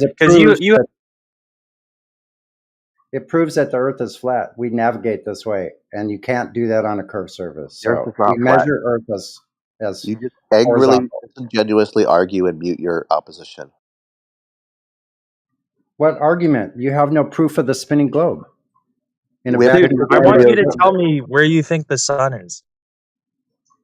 The sun is up in the sky. That has nothing to do with the surface of Earth. Who cares what the sun is doing? Is the sun within the dome or is it above the dome? What does the sun do as you watch it? What is it doing? Like in the daytime, if you wake up in the morning and see the sun rise, what is it actually doing the whole day? What dome, anyway? The one you claimed. Yeah, tell us what you see the sun doing in your own experience. What do you see the sun doing? That's just because we're rotating around the sun. But what do you see it doing? It rises and sets, dude, for God's sake. It moves across the sky. That could mean that we're floating around the sun. You can't even admit the reality of your own experience, that the sun rises and it moves across the sky. So the reality is there's videos of around Earth, and you're ignoring them all by just saying they're all fake, but they're not all fake, and you know that. Prove it. Okay, prove it by providing the direct measurement of curvature on the Earth's surface. That doesn't need to be done. You just need to look at the videos of around Earth. Who measured the Earth's curvature? You don't need to worry about that. You go back to that with a child scared in the room, hiding in your little hole. But the Earth is very according to you, Bigfoot is now real. Oh, you want to know about the aliens now? We got pictures of Bigfoot and unicorns. I had a childhood friend that went into the military, and decades later, I reconvened with him. You know what they call that in a court of law? Hearsay. Just like your globe. You heard it from somewhere else, and you're going along parroting it out to us in your religious zealotry. That's all you have. All you have is an appeal to authority. You don't have any proof because you were silent on that matter, and you just said you don't have to worry about that. So we don't have to worry about the surface of Earth at all. Look up at the sky. So you globers are a bunch of stargazers. You refuse to look at the surface of Earth to see what it actually is, because I think you're afraid when you look out at the Earth itself, all you see is a flat stationary plane. That's the way we live. That's the way we build. That's the way we navigate. We measure it, test it, observe it, and that is repeatable. It's empirical data. The Earth is flat. It's measurable.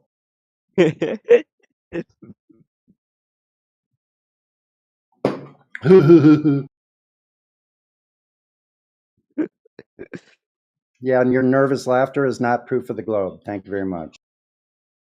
Sorry, I apologize. Don't have to apologize to me with your fundy belief system. We don't care. Go ahead and laugh about your religion. That's fine. We are laughing with you. Yeah, it's a joke. The globe is a joke. Yeah, instead of proof, you There's little nothing proof child, you're gonna you have gain to from laugh about it. Your nervous laughter is not globe proof, once again. There's nothing you're gonna gain from laughing at me laughing. You don't have any It's proof not of very. your religion, your fundy Well, I, zealotry.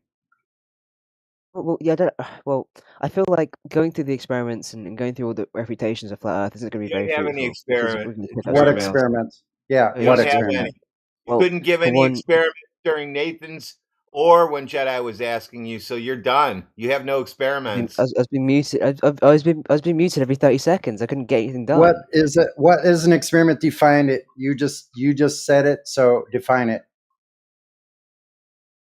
What are you going to gain from me explaining what an experiment is? Holy Nothing. crap! Other We're than gonna gain other what than you you fucking picking think apart these words mean semantics. that you're using. So All you you don't do. want to explain All or you guys do describe is or pick define apart the stupid words you're semantics using. and try and act How are we smart. gonna communicate like that? Half the Yeah, rest you of you should gone be past fucking high muted. school.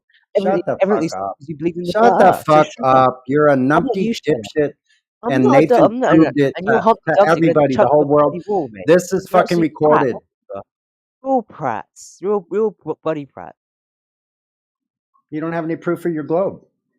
And so you just keep running away from it. When we ask you to define the terms you make, you can't do it. You refuse to do it. You want to just keep using words and don't want to define what they mean.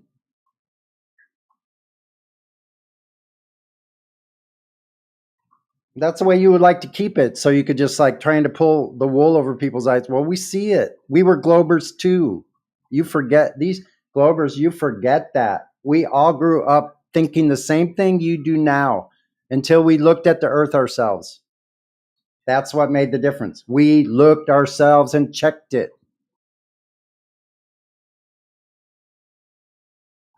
I don't suppose any of you have done that.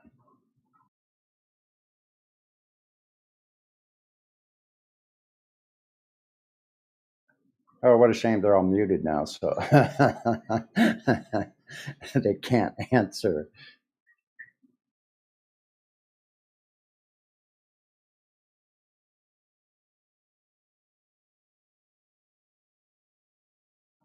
I mean, we get this argument every single day. Look up at the sky. Look up at the sky. What is the sun? What are the planets? They don't have any correlation to the earth, the ground you stand on. That's why none of you could answer that question to logically, step by step, go through how those things are similar, the lights in the sky and the ground you stand on. And no one has answered how they're similar. I like to hear it. So where do you think the rocket ships are going? Water. They Okay. land in the water. That's And a, the yeah, that's NASA a step. recovery ships pick them up. Yeah, we know they go on a parabolic flight, so they go up. They in a matter of minutes or less sometimes, they're going horizontal, then they go down. I can show you this. I'll put a Okay. What do you say about the live feed from like Elon Musk's ships, for example? Like you can see from takeoff to the point where they leave the atmosphere. First of all, you don't know that they're leaving any atmosphere. A sphere, you're reifying the globe with a sphere. Gases don't have a shape for one, so you don't know where they're leaving or going to. And most of them are using fisheye lenses. But let me ask you this. So when they send those things up into the sky, up into, you call it space, are they showing the Earth as a sphere? That's what it appears to look like, a sphere. Yeah. How high up are they? How high up are they? Yeah, what's I don't know. their altitude? What's the highest altitude they go? I don't know, but I just know that they leave the atmosphere, and it appears You that they don't go know. into No, space. listen, you don't know they leave the atmo. You don't know that. Otherwise, you'd be able to tell me where this atmo is, where the atmo stops and the vacuum of space begins. You don't have that. So you don't even know what altitude they're at. I'll tell you right now, the experts like Neil deGrasse Tyson tell us at 250 miles where the ISS is supposed to be, you only see 3% of the surface of Earth. You're not high enough even at 250 miles to see the curvature of Earth. So get a clue.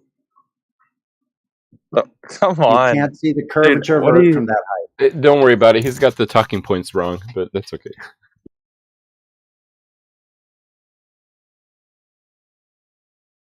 Who's got the talking points wrong? You do. He says you can't see the curve from where the Red Bull jump was. No, he said from the ISS. You still can't see it from where the ISS is. You're wrong. I may be, but I'm saying that I'm We're saying talking that, about the SpaceX rockets, actually. yeah, your Neil deGrasse Tyson quote is wrong. That's what I was saying. Okay. So how much of the surface do you see from where the ISS is supposed to be? 3%. That's what I said, 3%. Then you added that you can't see the curvature of the Earth, and that part is wrong. No, it's not wrong. I'll provide an image of the Chinese space station at supposedly the same altitude, shows the surface as completely flat. So why are they different? I don't know. Probably different lenses, different cameras. Who knows? Really? So it's the lenses, not the surface. So what kind of... Thanks for your concession. Matthew, what kind of lens, right? Because, okay, look, in the Chinese footage, right, the claimed Chinese footage, you see the horizon at the top of the frame, the bottom of the frame, all different places within the frame, right? It's always pretty much flat. What kind of lens would they be using for that? I don't know. That's a good question. Yeah, a magic lens that nobody knows of, right? There's no lens that can do that. Like, that's a fact.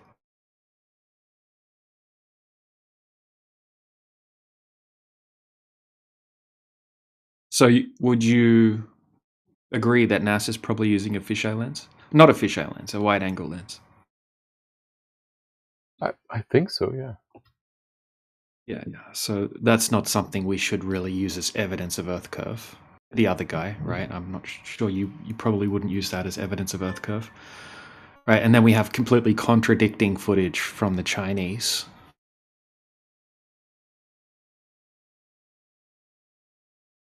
So yeah, neither of those are probably good evidence of Earth being a globe. And then we've got, SpaceX footage, right? It's kind of like changes camera shots every 5 seconds, and what lens are they using? They don't even disclose which lens they're using.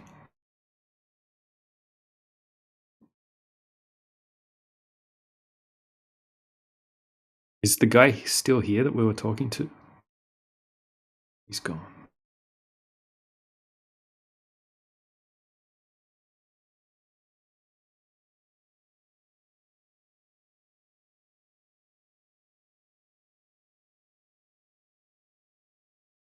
Matthew, what do you think about not being able to see the curve of the Earth from 350,000 feet?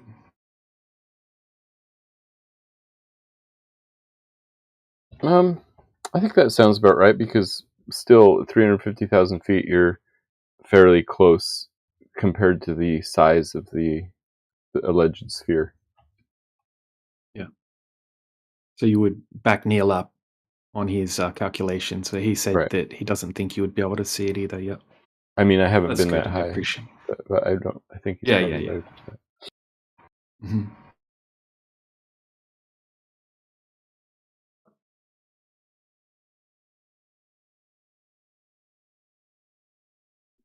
So what's gravity?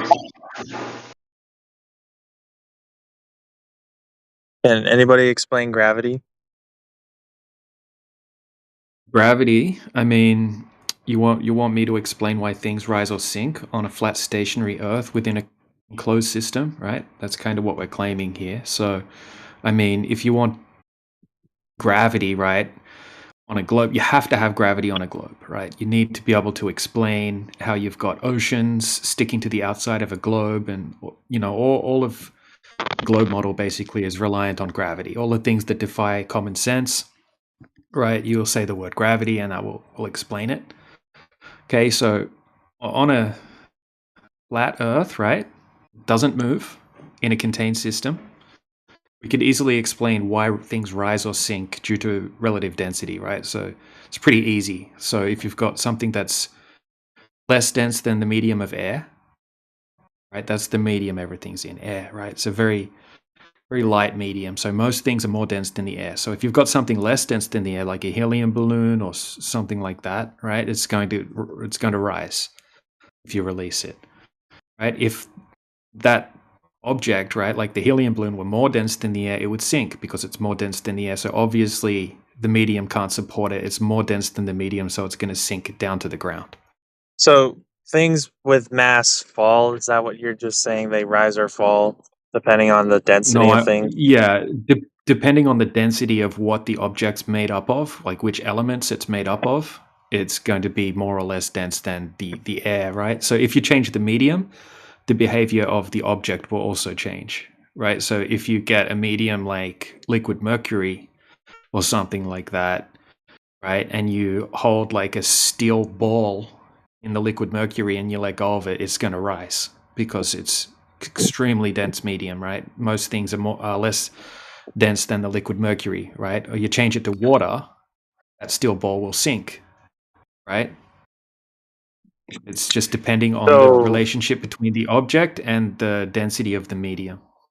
Right. So how do you explain 9.182 meters per second?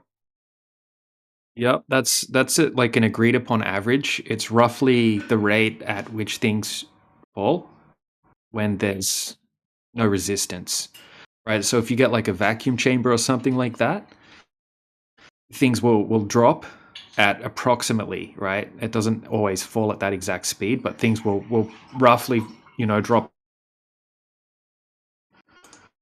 So what's the cause of that? That's what it's going to come down to, right?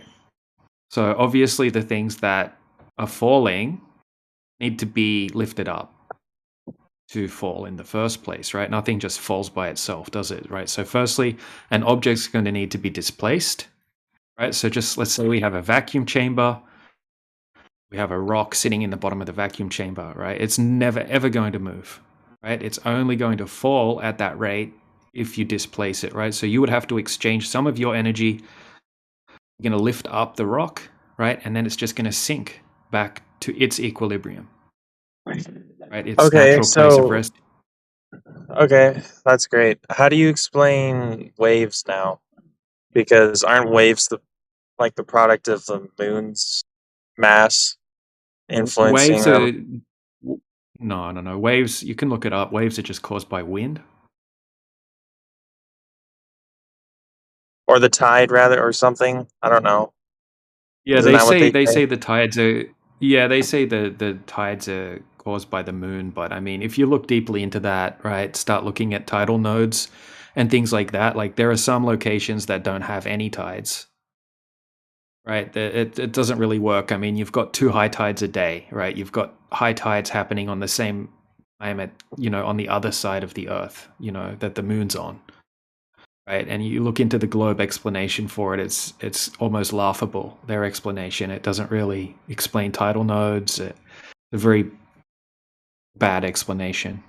If you have a look into it, we don't claim to know the exact cause of tides.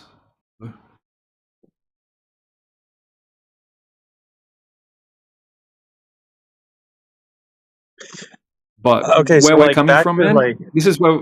Well, hold on 1 second. This is where we're coming from, right? If the Earth is a globe, right, it has to have curvature, right? And they tell us the exact size of the globe, so it has to have a certain amount of curvature over a certain amount of distance, right? So you can calculate that pretty easily. And if you have a look into it, you'll find out that over 10 miles there should be 66 foot of curvature of drop over distance.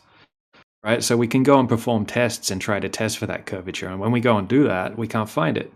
It tests as a flat Earth, right? So let me give you just DJ, yeah. DJ.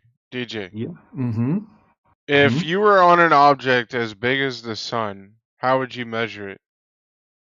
Like If I there's was not enough on, material. There's not enough material on the planet Earth to build a ruler long enough to measure the sun. You know that, right? yeah, you don't. Yeah, I got you. So you don't need a So ruler, what do you right? So use? You have to use math. Math. yeah. So you can use the math, right? So Right? let's use the math. Yeah, so let me explain the math, right? So we're not on the sun, right? We're on a globe apparently, right? According to you guys, has a radius of 3,959 miles. That means that depending on the height of the observer, you would have to have geometric horizon at a specific distance away from the observer, depending on their height, right? So we can go and test for that. We would have to have a certain amount of drop over distance. We can go and test for that. So You don't need a people ruler to do that. have. People have. Do you know Okay. how many Okay, people who have did that? sailed around the world? Okay, so They now you're tell you changing how it many days they've from been measuring sailing. drop. No. I'm talking They about tell drop. you. But hold on a second. You took over from the other guy. We already know who you are, and that you spiral out like a crazy maniac every time you're in here. So I would much rather be talking to the other guy who was very intellectually honest. Well, so are You the just people gish who don't galloped. You're travel just gish across the galloping to world, a different. are they not intellectually honest? You know how many people sailed around the world? Yeah, how is that exclusive to a globe? Well, You they don't think tell you you can sail around how a long lake? it took them. They tell you their speed, how many days, and they can Okay, how is roughly. that exclusive? Okay, if you have a lake and you go from one point to another point on the lake, that's possible, right? Look, if It would they take a go certain amount from of New time. York to LA to Japan and they keep going Mm-hmm. around and round and round, they're going to end up back in New York. Yeah, They're so going if you're to gonna go then like on an go from east to Europe to west New York. rotate, yeah, Yeah. yeah. So you could do that. Okay, so let's say you have those locations, right, on islands within a lake. You can do the same thing. Yeah, but dude, they're not traveling like on top of a coin. They're traveling in a No circle one's on a claiming Earth is a ball. coin. No one's claiming Earth is a coin, but you could think of it like a lake. Continents being Okay. like islands within the lake, and then you can travel from place to place. I mean, that would be great and all, but where would the edge be then? Because every lake We has an don't edge. claim to know. Yeah, we don't claim to. Yeah, like a shoreline. Yeah, I agree that water needs a container, but we don't claim to know that, right? Because no one has just kept going south, right, and Yeah, but checked. no one has just not ever came back. They didn't just keep going and that's it. We never heard from them again. And they got Okay, lost but out in the nobody's ever void. circumnavigated the Earth north to south. The US Navy does it every day. Okay, Every so day. all right, so this is where we're at now, man. Right? I'm not gonna say All you're right, let the wrong. other I guy just need talk you then. to. That's fine. Yeah, it's all good. And you find me the north to south circumnavigation, and then we can go over that. So, do you think I there's don't like know. a big ice wall that's surrounding No. the flat Earth? Nope. No, that's a bad argument. If some flat earthers have claimed that, but that's a terrible argument. What the honest argument would be is that we're not sure exactly how this place is laid out.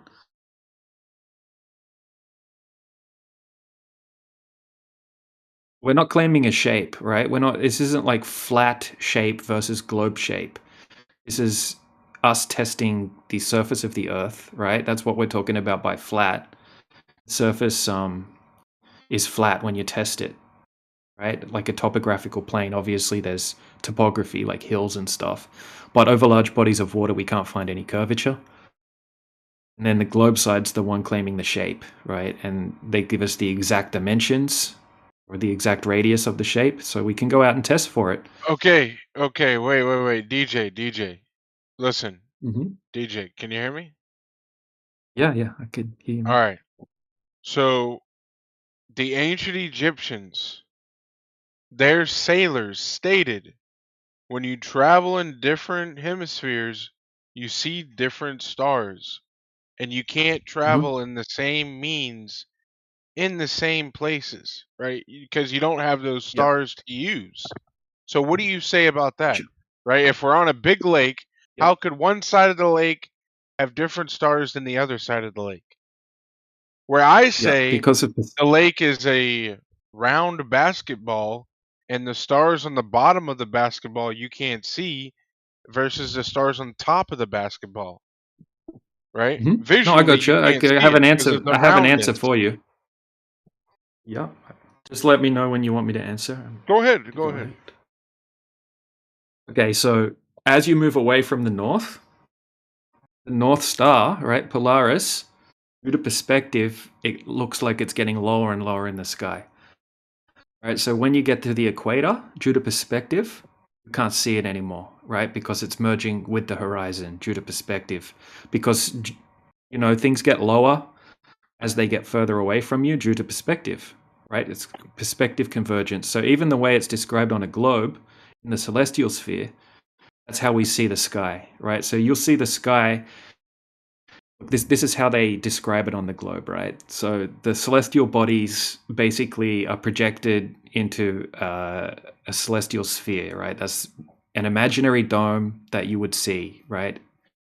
In the sky. Well, I can give you the exact definition, right? And this is the globe Earth definition. Give me a second, I'll read this out. Right, here it is, celestial sphere, right? The celestial sphere is an imaginary dome upon which the stars and planets are projected. You can imagine this as the dome of a gigantic planetarium in which you are in the center. Right, that's from astroschool.org. So and basically, I get a lot of different citations here. So yeah, as you move away, it's right, just split. It's gonna just there's a certain line. stars are gonna go out of your they're gonna go out of your field of view, basically, due to perspective. Now, let me ask you a question then about this then. If this is the case, okay, is your organization that you're a part of, right? The people that you associate with, is this a religious movement? Is this a Absolutely not. scientifical movement? Is this a a governmental outreach movement? Like what is this? Oh, it's an intellectual movement. Intellectual. So this has nothing to do with religion. This has nothing to do with like government overreach. This has nothing to do with any of that. It's a peaceful intellectual revolution.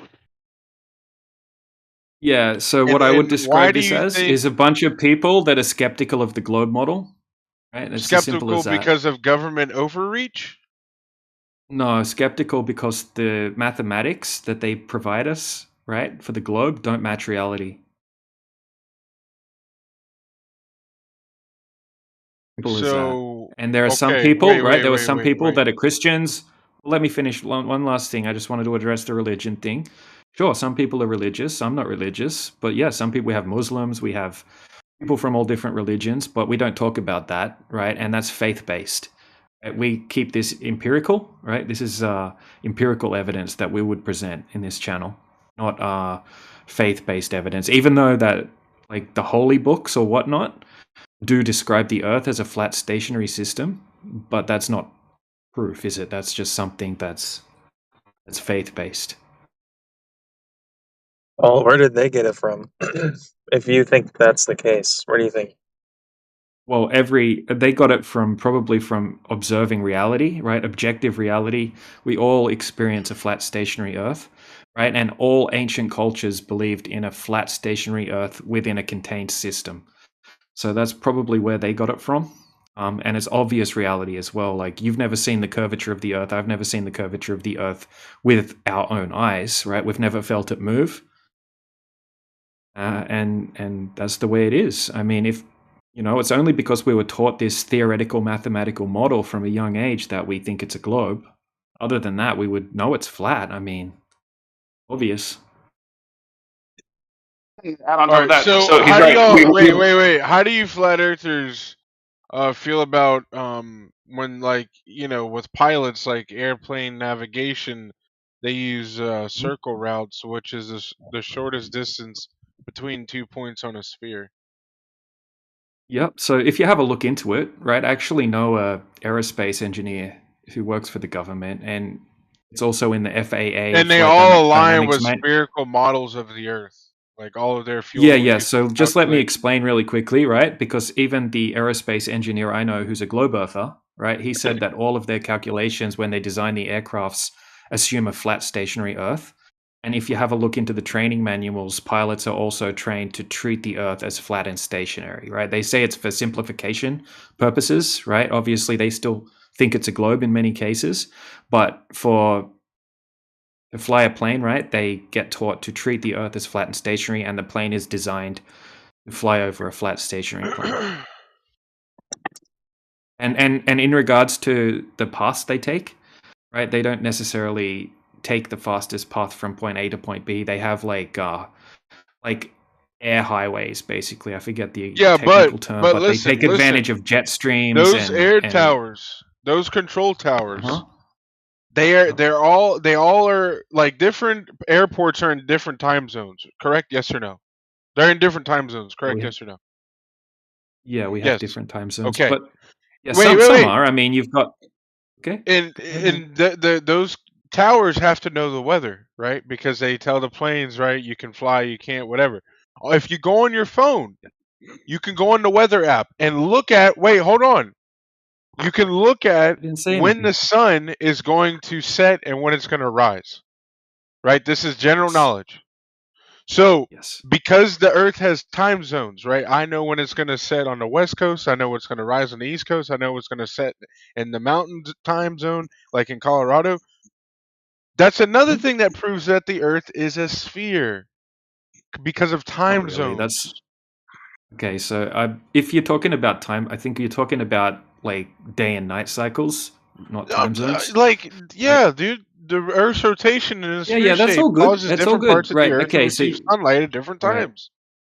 Okay, so once you look into it, you'll find that some things can be explained on both, right? So it's not exclusive to a globe to have day and night, right? The sun moves from east to west in the sky, right, in predictable patterns, right? The sky's like a big clock, and we know when it's going to be light or dark, right? And once again, this is going to tie back into perspective and into the attenuation of light and the location of the sun, all these sort of things. You just got to look into our responses, and you'll find once you look into it, it makes perfect sense.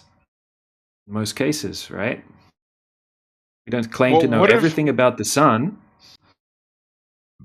Okay, well, what if y'all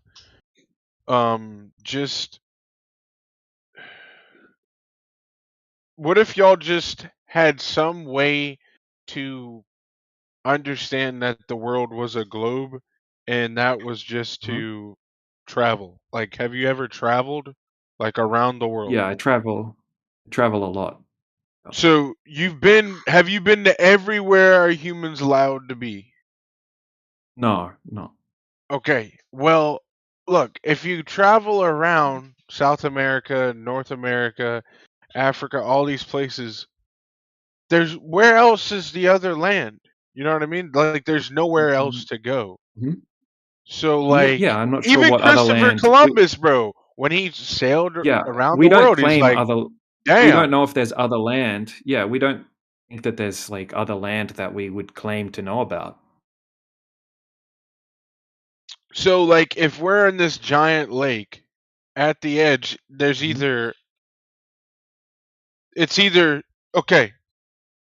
there's either like an edge where you sail off into nothing and you just float out into space or whatever, or we live on a globe, or it's infinite sea, like Game of Thrones type shit. Like, if you read the books, like, the sea just keeps going.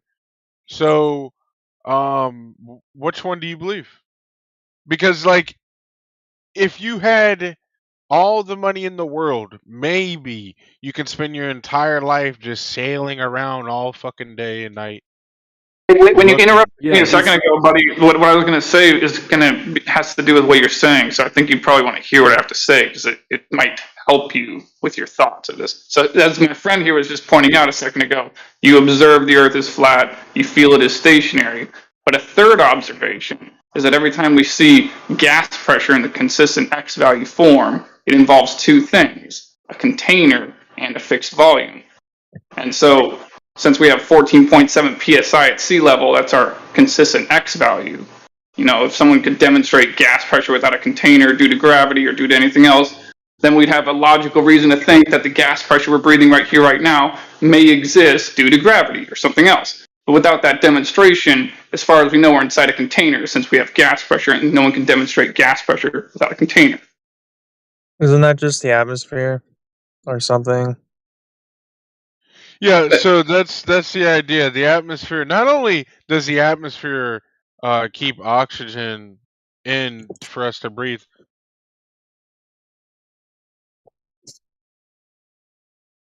Yeah, like that's your container right there. No. That That guy would was be what muted. would be in. Yeah, that guy. I won't get into the history of that guy, but anyway, man.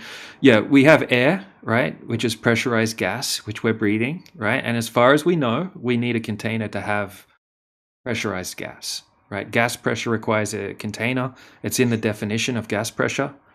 The necessary antecedent to have gas pressure is a container, right? As soon as you bust the container, the pressure will equalize with the lower pressure outside the container, right? If you pop a hole in a balloon or a car tire or you open a can, right? So you can't say gas contains gas, right? You can't create gas pressure in a container of gas, right? Because it's just going to, gas particles just move in all directions randomly. That's what gas particles do. Okay, Right? So this is what you're basically saying Go ahead, man. that the firmament is the container then. Yeah, I'm not necessarily claiming a biblical style firmament. I have no idea what it is. All I'm saying is, as far as we can test here on Earth in a lab, right, or according to the gas laws or the natural laws, like the second law of thermodynamics, high pressure will go to low pressure, and gas pressure requires a container.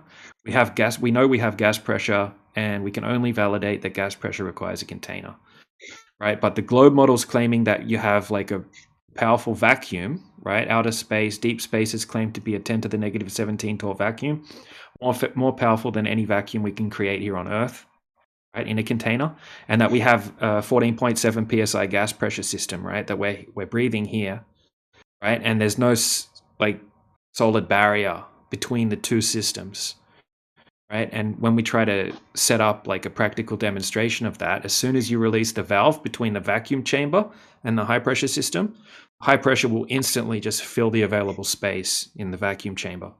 It happens every single time. It's a natural law. The higher you go, for gravity. Happy Valentine's Day. If you want to claim, I love you, even if nobody else loves you. Well, hold on just a sec. I just want to finish answering his question really quickly, right? So someone said gravity is containing the gas, and that's correct. That is the globe claim.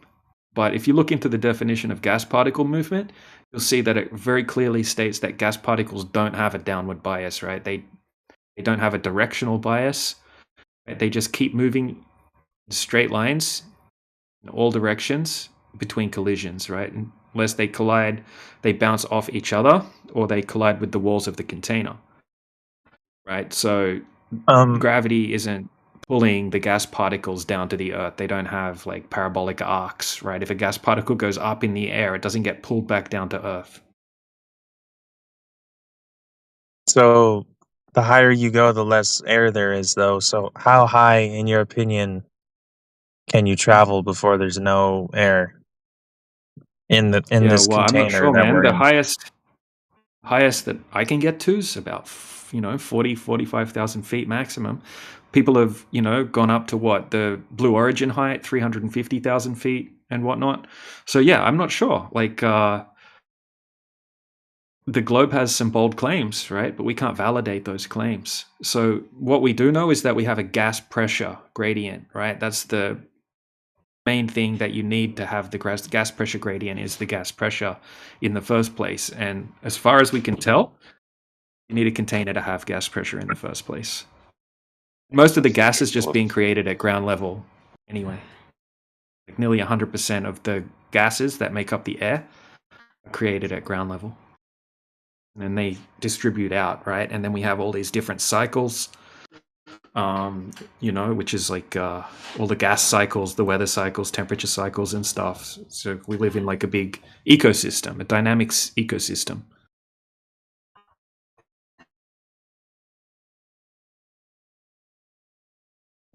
So, like, okay, so we're in a contained system. Do you think the sun and all the celestial bodies are within that contained system?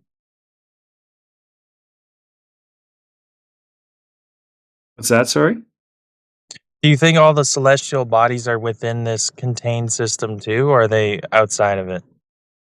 I wouldn't have a clue. It's not something that we can validate because we only get to a certain height, and we can't tell exactly what they are. We just know what they do, right? In regards to patterns we see them move in and whatnot. But So, yeah, do you think it's that a nobody big has mystery. just kept going up and like what what do you think happens to rockets? They just go up and then they go down? I'm not sure, right? They don't put a camera on a rocket and just show us a live feed from that But one they particular do. camera. No, they don't. Right? If you claim they do, then you're more than welcome to chuck a video with an uninterrupted camera feed on one of those rockets. But what we definitely see is that they go in a parabolic arc, right? And it looks like they go up and they go back down again.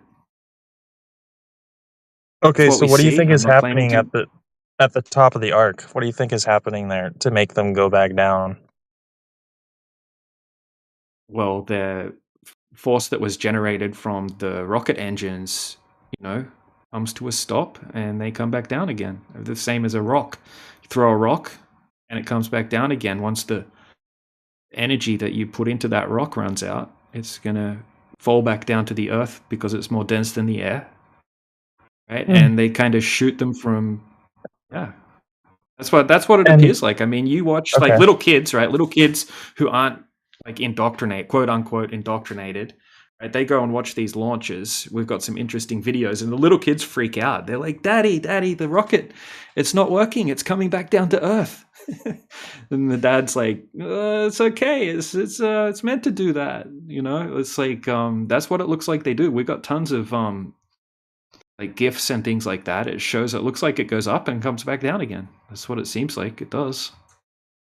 And so you think like the live feed from the ISS where it's like floating above the flat Earth contained system, like what do you think that is? Well, I'm not sure exactly. I mean, personally, I would say that that's fakery. But what it seems like we're looking at is a wide-angle lens, right? So, I mean, you're just looking at false curvature, right? Just like in the Red Bull jump or whatever. It's just a wide-angle lens, and you're seeing false curvature because.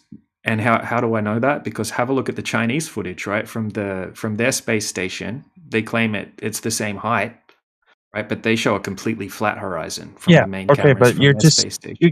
you can't compare the Chinese thing because you also, in your opinion, you think that's fake too. Yeah, they're both. I think they're both fake, but from you guys would have to throw one of them under the bus, because you can't have both.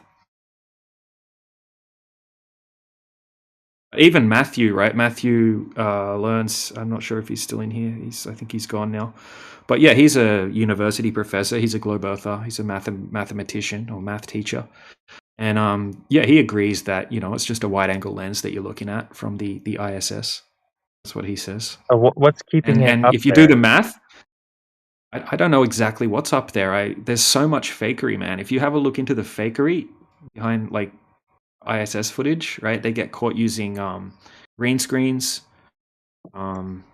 harnesses, all sorts of different things, right? There's so much evidence of them faking footage,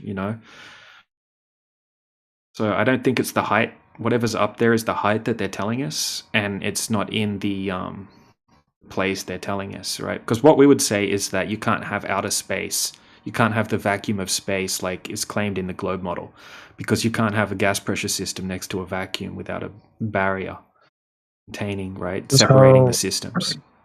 Sure. When you look in a telescope and you see the ISS, what do you think that is? I've seen it with my naked eye, right? They say the ISS is going to come over at a particular time. I've gone out in Australia 2 times and seen some little light fly across the sky. I can't tell exactly how far away it is or how fast it's moving. But something's up there. Yeah, it's interesting. I'm not sure. But why are they faking all of this footage? It's It's something I don't know. There's so much evidence of them faking footage. It's not funny. So what are we looking at? I'm not 100% sure. We can't confirm it, right? So it's going to come down to you're going to have to choose whether you want to trust NASA or not. And then once you look into them, you'll find that they're not very trustworthy. So it's hard to trust people that have been caught lying. Yeah, the main thing is, I mean, it's going to come back down to you have to have curvature to have a globe. You have to have a geometric horizon, right? When we actually go out in reality, right, this is things we can test. We've got countless amounts of long distance observations that are impossible on a globe. We've got laser tests that are impossible on a globe. We've got all sorts of these different tests. They've been repeated over and over and over again at different locations, different weather conditions, right? And we can see magnitudes further than you would be able to see on a globe. That's what I mean. We're not claiming to know the shape of the Earth. There's a lot of things we admit that we don't know, right? Because you don't have to replace every single claim that the globe model makes, right? Because a lot of the claims that they're making are outlandish. We don't want to replace that with some other outlandish claim that we can't validate. You would have to admit though that based on the contained system that the sun and the moon, they have to be way closer than they're purported to be. And yeah, so definitely. Oh, that means absolutely, you man. could Yeah. actually fly to the sun or the moon within this contained system.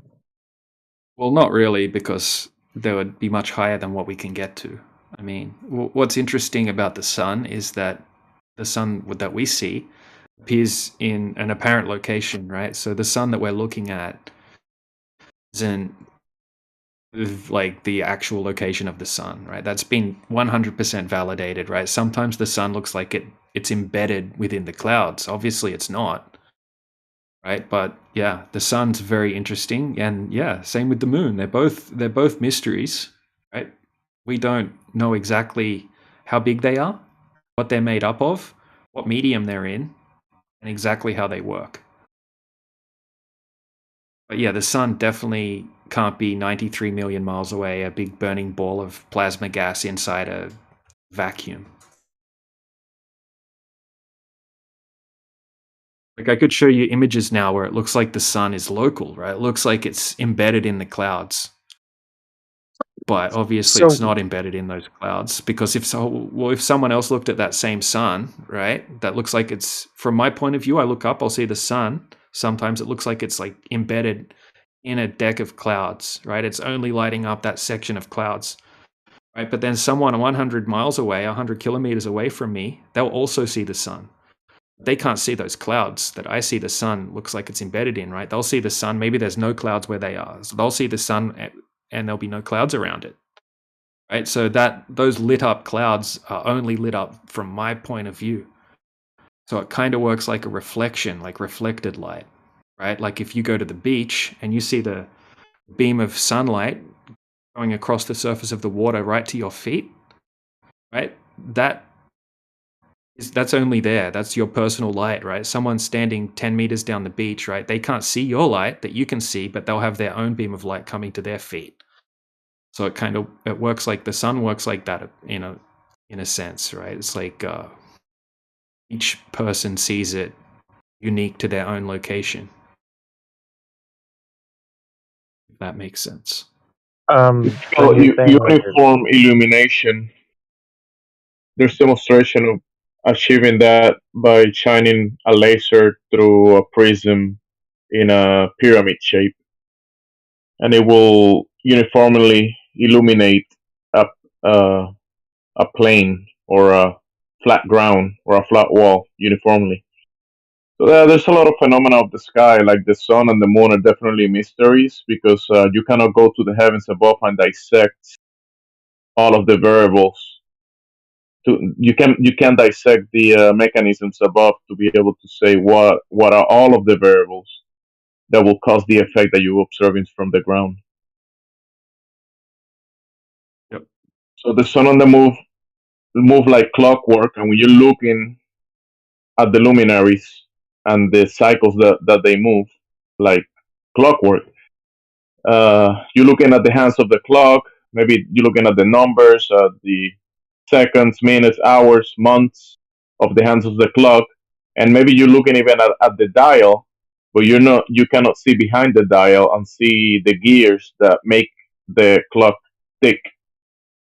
You're missing a bunch of variables that will give you a whole picture of the actual mechanism.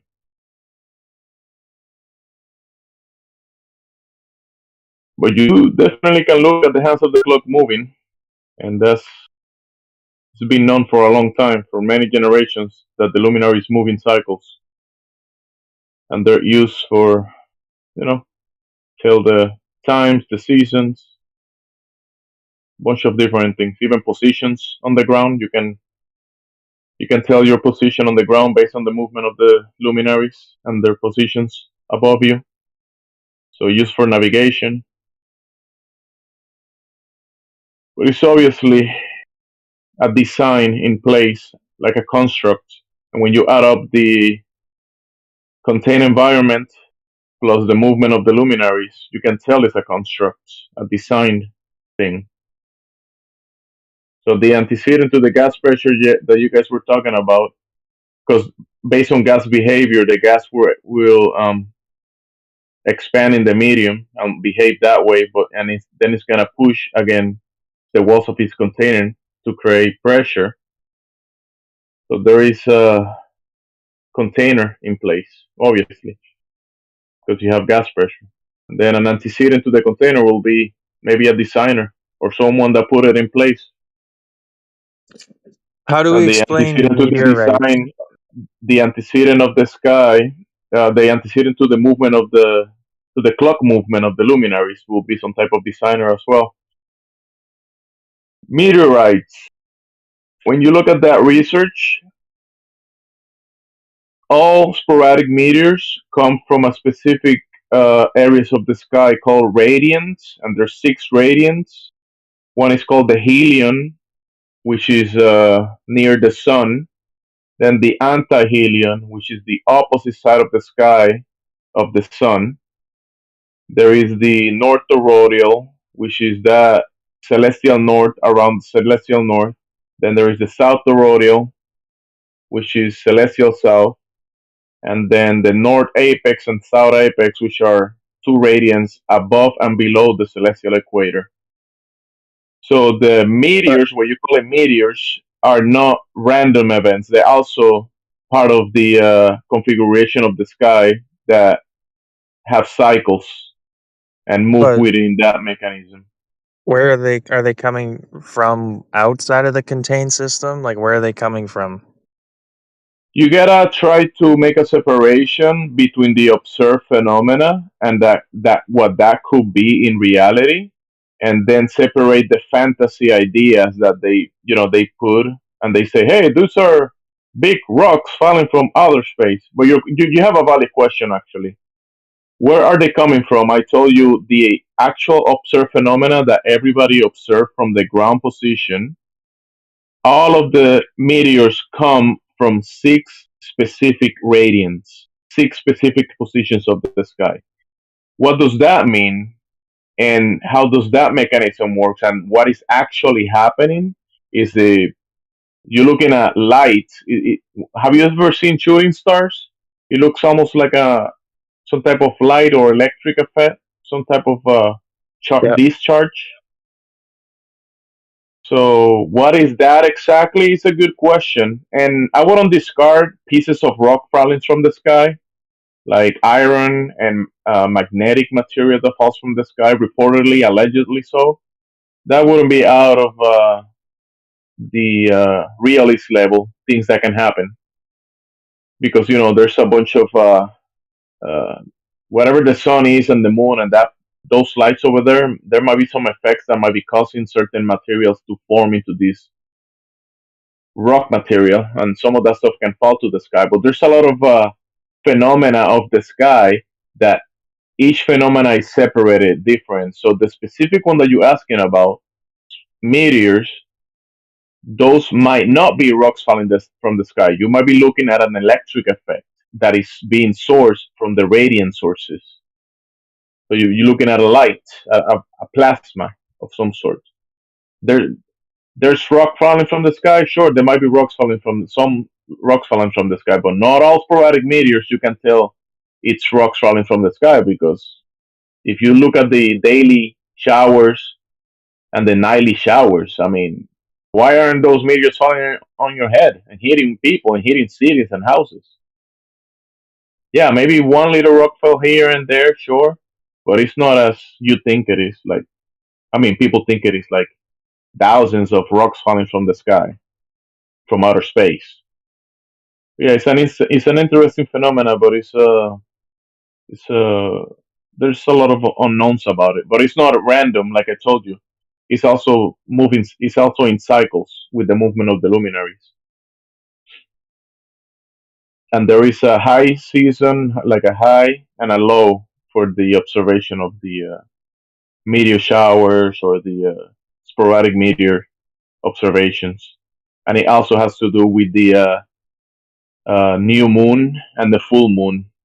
Some of the observations across the sky, there is a specific, how do you say, activity depending on the moon cycles as well. So that's one variable there.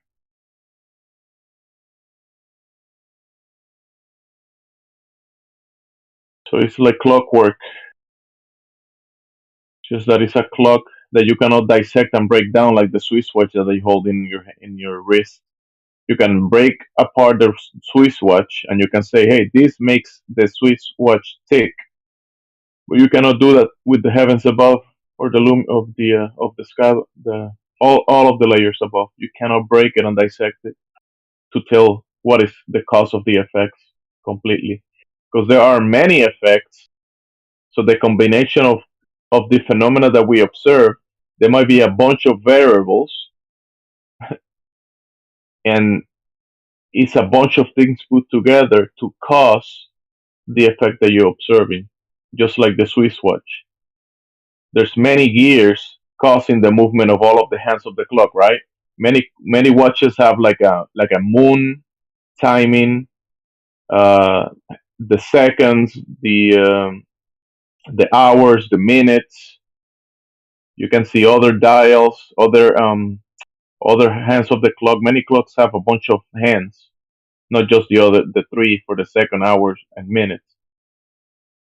But the gears behind it will be the construct that will cause all of that movement that you're observing. You don't have that for the sky. I mean, you cannot dissect that for the sky. So there's a lot of unknowns. You're here on the ground. You can observe it, but you cannot go up there. Can't go up there.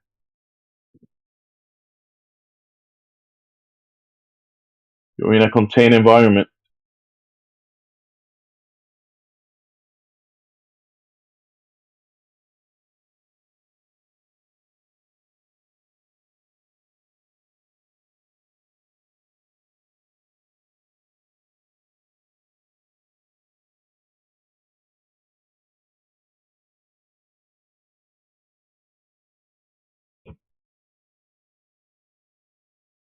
Yeah, about the meteors, the real phenomena that you observe is the real phenomena, and then there is the cartoon version of that. So you gotta try to separate those two Yeah.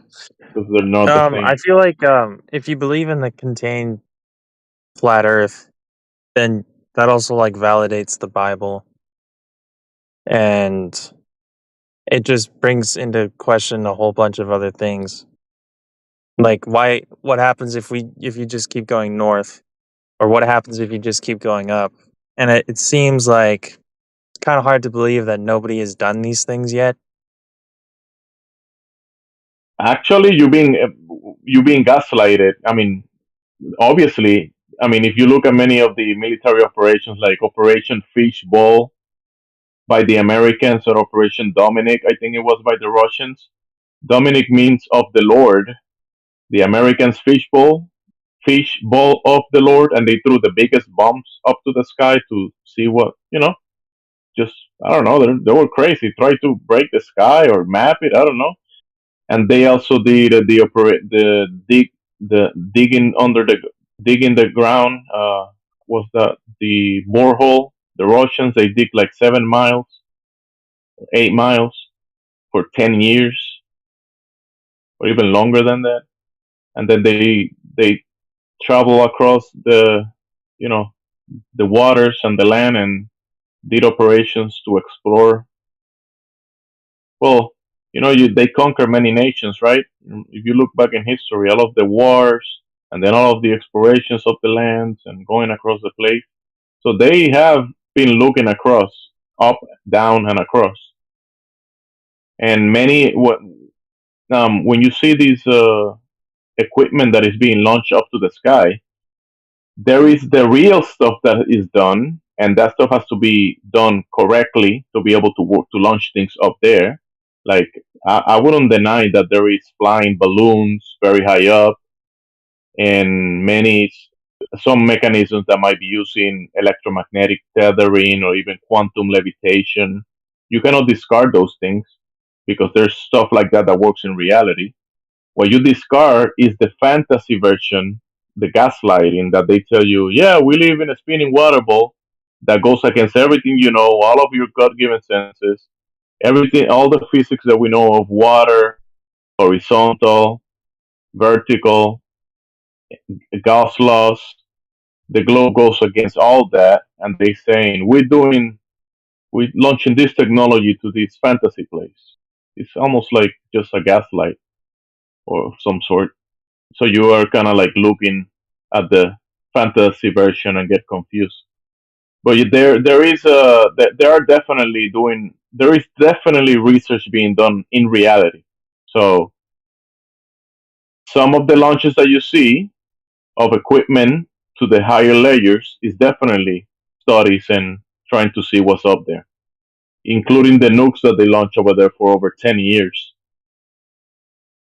the Russians and the Americans. So once they were able to build rockets, one of the first things they did was launching the biggest bombs, put the biggest.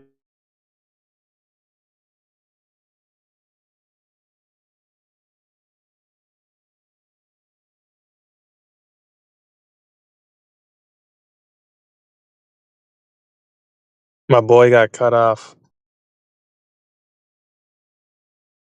Looks like the government's listening.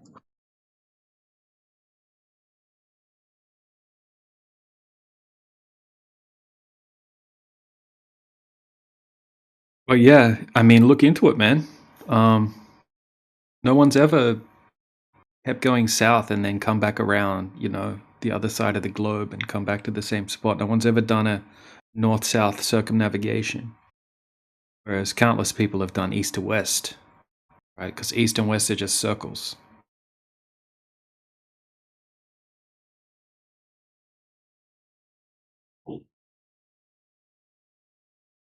But that's not what the feed shows. Like if you go from the west coast of North America to Japan, like if you look at the plane, you can track and see where the plane is going. It's going over the Pacific Ocean.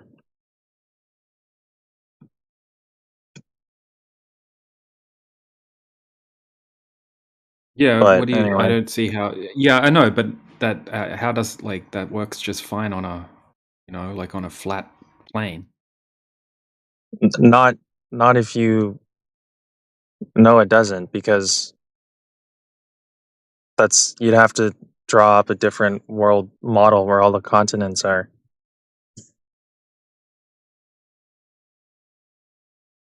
What do you mean? I got disconnected. What was the last thing that I said by any chance? I got disconnected. Something about putting nukes on a rocket. Oh, okay. So, because you were asking about them, that they're not trying. I mean, I'm just saying that the people have been trying to check this place completely under the ground, above us, and across it. So, yeah, there is things that are known about those limitations, and everybody wonders about what's beyond that.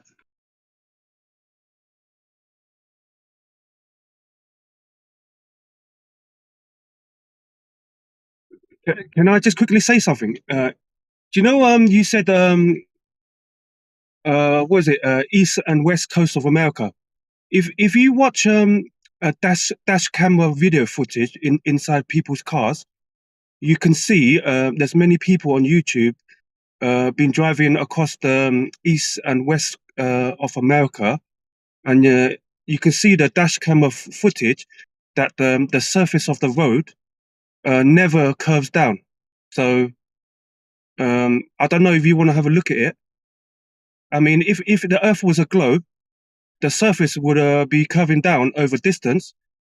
But if you look at this video camera dash cam footage, you can see that the surface of the road never curves down. So how can the Obviously. Earth be? Yeah, exactly. Obviously, there's many dash camera footage on YouTube. Just go and have a look at it, and you can see that the road surface never curves down. So how can the Earth be a globe? It's very simple.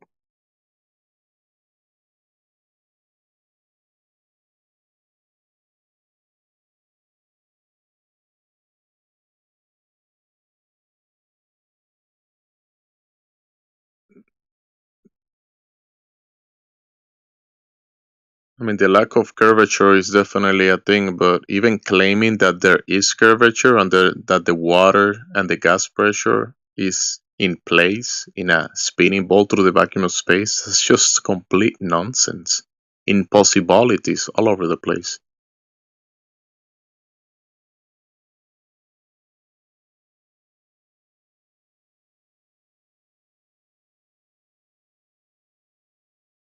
You stick to the realist level, it's things work the way they work in reality. When you check, that debunks the globe completely, like the example that you're giving. There's no curvature anywhere you go. But yeah, that's cool and everything, but this just it opens up a whole other can of worms. Like, you guys have to start actually validating God. Oh, God is Because the of the antecedent contained to the system. container, dude. You remember the container? I told you this. The container Yeah, no, and the I design heard what you said, environment but has an antecedent, which will be a designer, a creator. And the funny part that you mentioned that is that if you mentioned the Bible, right? And it actually in the scriptures talks about the city of God up in heaven that is as wide and long as it is high. Have you ever heard this? what is that in Genesis? What is that? Are you talking about? New Jerusalem, the descriptions of the city of God up in heaven. Oh, like Babylon, like the huge. No, not Babylon. The New Jerusalem. Anyway, since you brought that up, because that adds up to the sporadic meteors event, because at the center of rotation of all of the luminaries, you can see this pyramid shape up at the center of the sky, and that's as wide and long as it is high, like in the scriptures describing God's tabernacle, God's heavenly tabernacle, which is described as a city. And if you imagine the design, the luminaries are basically centric to that center of the sky. Because people talk heliocentric, whatever, but the sky is not heliocentric. The sun is centric to the center of the sky, which the scans show certain silhouettes of almost like a pyramid at the center. But yeah, that has to do with one of the radiant sources of the sky phenomena that you asked about. The meteors is called the North Apex. And you mentioning that you have to look for God. Yeah, it's people know there has to be a creator. That's pretty obvious. Well, yeah, and then the logical conclusion to that is Jesus. So, if you guys believe in the contained system, the end point is actually Jesus. Yeah, if you're a Christian, sure. Some people, No, there's like you know, there's that's what it has to be though. yeah. Christian. I will agree with you, but you know, across the world, you have the other religions, so that's the way it is. Well, sure, but like none of them are relevant to the truth. That will be the debate. That's a debate topic. The reality of the earth that we're talking about, that's not a debate. That's subjective. Jesus is objective, man. It's historically factual. No, but what you said about other people not being truth, that will be debatable. Well, that has to be the case if Jesus is the truth. All the other religions are false. Well, if your religion is the true, it wouldn't be religious. It will be objective. It is objective. But like I said, if you believe in the flat earth and you believe in the contained system, you have to take into account the Bible, and then the logical conclusion to that is Jesus.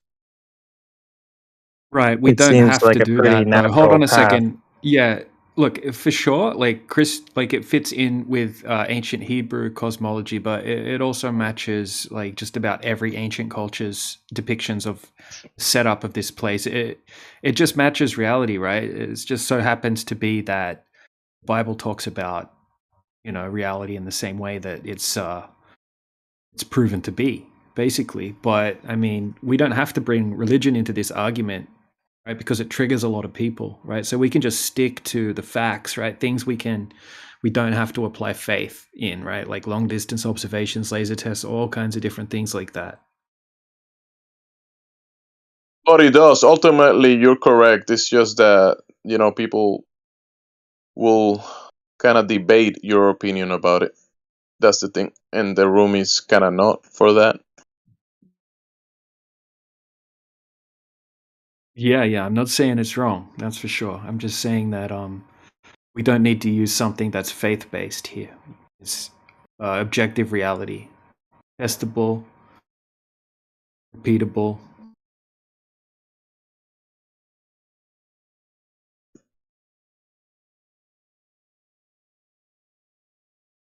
But yeah, the design and the creation is definitely demonstrable. So that's part of the topic. That's why we do touch on it. Is the religion part is that the people get triggered.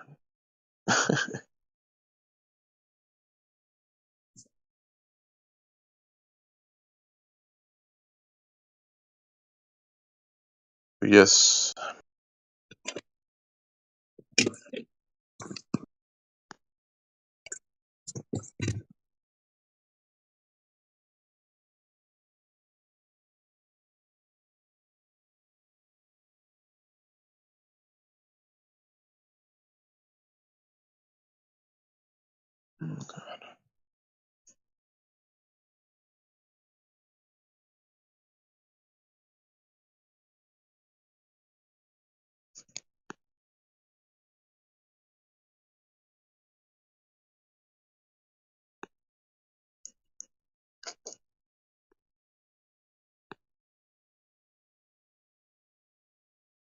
So welcome. You figure it out. It's not a globe. I mean, figured that out, but that figuring out that a cartoon is not reality is not. It's really not that difficult.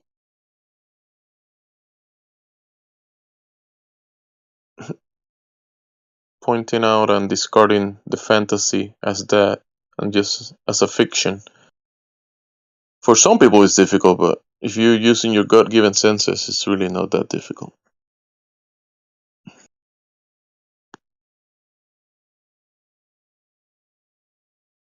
But you'll be surprised how many people have issue to discard the fantasy and they just stick to it. It's like they're holding to the fantasy globe. And it has to be that or nothing is real. It's kind of crazy.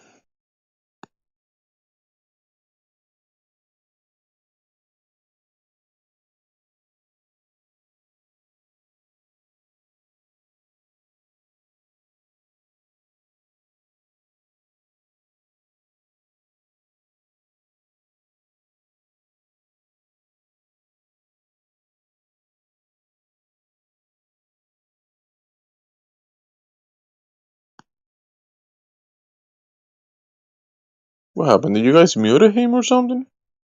Or did he leave? No, he's there. He's just self-muted. Okay, sounds good.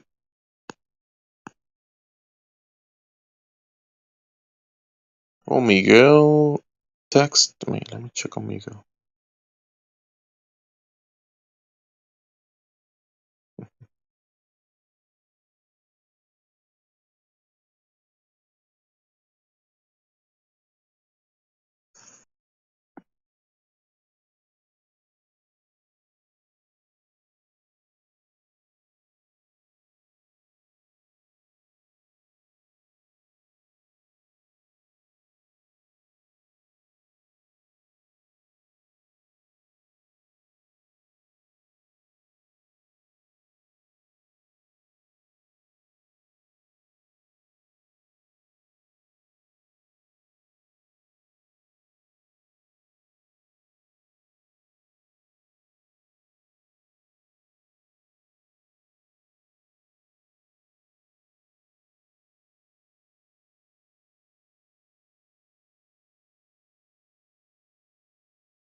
Welcome, the guy we were talking to. If you have any more questions or any new people that want to open their mics, go right ahead. Direct your questions to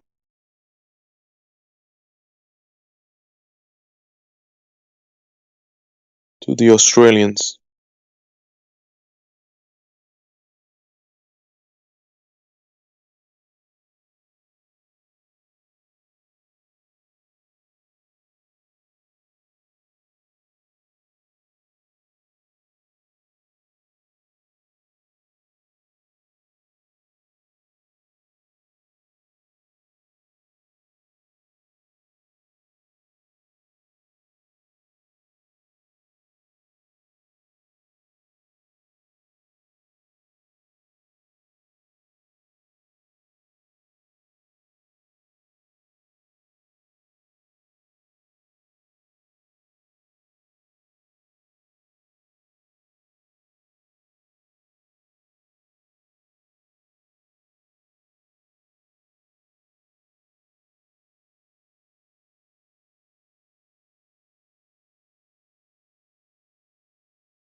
So, how do you guys explain the early Greek guy who used shadows to explain their circumference of the Earth? I think his name was Eratosthenes or something. Yeah. Yeah. Yeah, he just Yeah. assumed that the Earth was he already assumed the Earth was a globe. He wasn't trying to prove that the Earth was a globe. Right, so he took some assumptions and then did some math based on the angle of a shadow, right? And tried to calculate the circumference of the Earth, right? So it doesn't prove the Earth's a globe. He made a bunch of assumptions, right? That's why you'll see even people like Neil deGrasse Tyson. I'm sure you know who he is. He made a video saying, look, Eratosthenes didn't prove the Earth's a globe, right? It works the same on a flat surface with a local light source, right? So he assumed a curved surface and a distant light source, right? If you assume a flat surface with a local light source, you can do the same math and come up with the same type of thing, right? So it's not something that's proving a globe in any way, right? He didn't actually measure the Earth either. He just basically measured a 7.2 degree shadow, and then made some assumptions, did some spherical trigonometry, and came up with a circumference. Put it this way, right? This is how ridiculous it is. If you set up the same thing in a room in your house, right, and you had like a light hanging off the ceiling in the center of the room, right? You put one stick down in the center of the room under the light, there's going to be no shadow, right? You can put another stick down over on the side of the room, there's going to be a shadow on that stick, right? Because it's further away from the light source. The light source is sending out divergent rays, right, in all directions. So you're going to have a shadow on the distant stick, right? And if you then do what Eratosthenes did, right, you then, so you assume that you're standing on a curved surface, right? Obviously, the floor of the room isn't curved, right? But if you do what Eratosthenes did, assumed it's a curved surface, right? And then assume that those sun rays from that light source coming in parallel, you could do the same math that he did and work out the circumference of your flat floor. That's how flawed it is.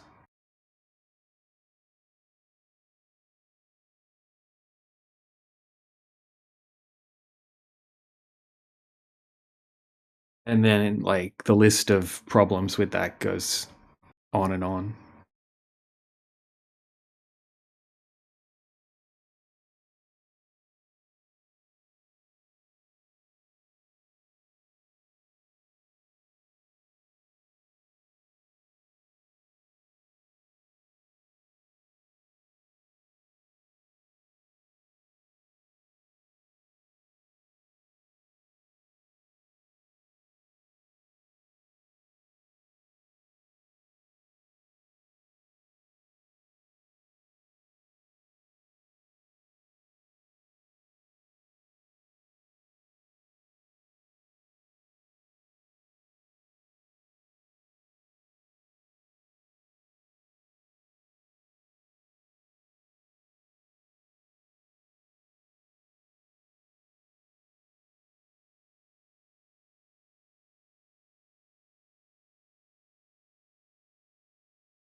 Also, that Greek guy is not. It wasn't all of the Greeks. People say the Greeks knew 2,000 years ago, but he just one guy or two guys assumed certain things, and they basically draw a section from from the distance of two cities, measure some shadows, and maybe draw kind of like a section of a circle. But that's not the whole of the Earth. They measured the Earth by just going from one city to another city and measuring shadows. It's kind of silly, actually. because they're pre-assuming a bunch of other things that they don't know. But there's also the Chinese Aristotles that the Chinese did, and they didn't come to that conclusion of the globe. They came to a conclusion that the Earth is not curving, or people say flat, horizontal. So you just gotta change certain variables, and it's gonna give you a different conclusion. So it's what he did. That test is inconclusive because it's not gonna give you the shape of the Earth. Because even if you travel across most of the lands and the waters, you're still not gonna have a shape of the whole thing. To get a shape, of this whole construct, you're gonna need a God's eye view perspective. You're gonna need to be outside of this place and say, "Hey, this is the shape of it." Yeah, that's fair. What about the magnetic poles? Is that just another phenomenon?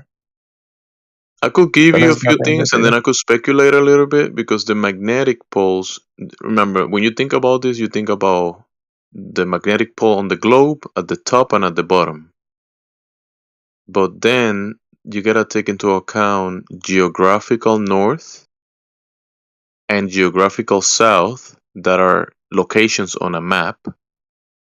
You know, people draw maps and they put a point at the center of the map or at this position of the map, and then they label this is geographical north, geographical south, whatever, right?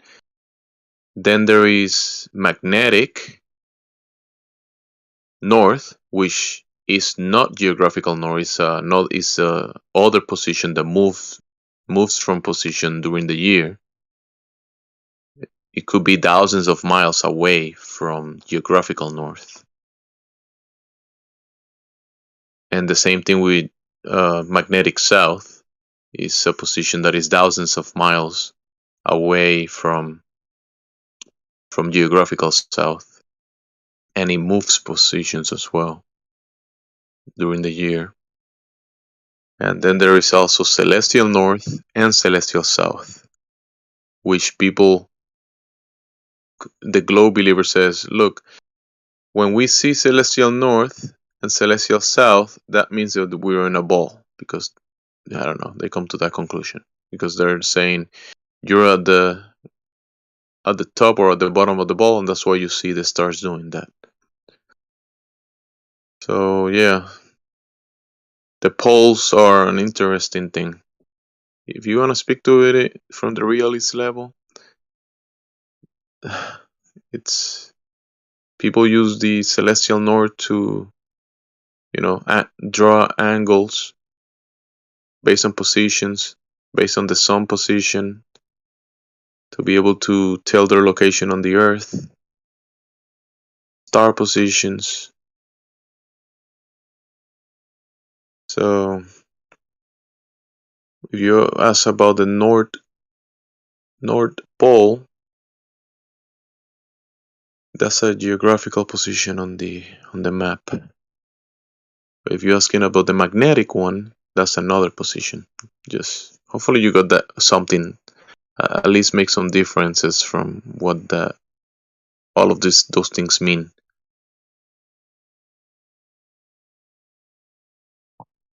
Kind of. That's fine. I just want to know what you think about it.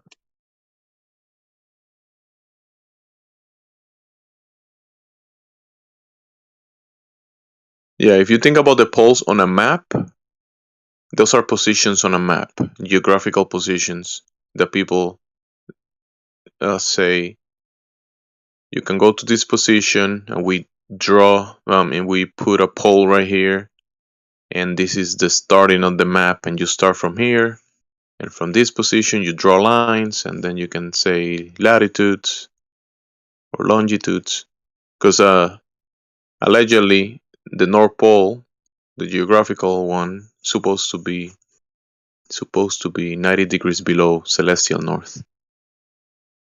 So when people are navigating, they use the celestial north to draw an angle to the ground below it, which is geographical north, and then draw an angle from their position to the stars above them as well, or the position of the sun, to be able to tell where they're at and where they want to go.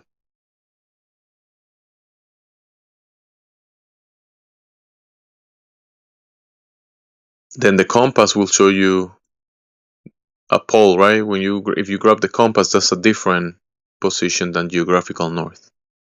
That will be magnetic north, the compass. And that magnetic north will change positions during the year. Same thing with the south one.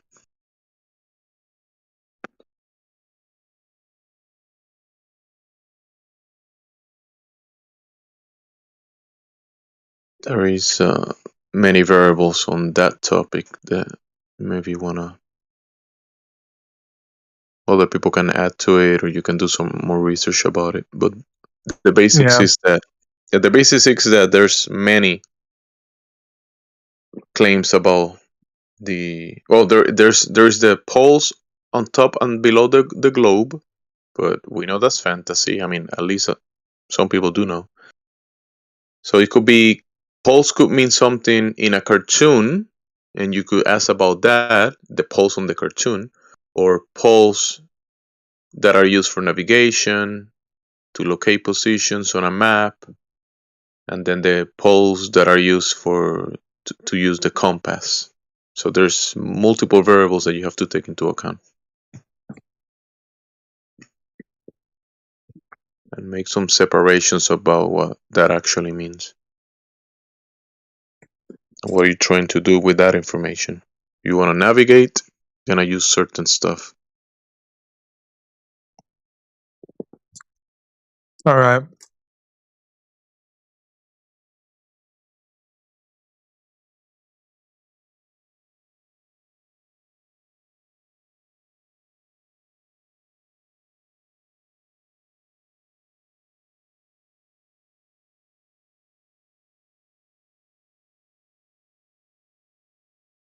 Some of these guys are pretty good with the celestial navigation, so they might be able to tell you something about that in relation to the poles.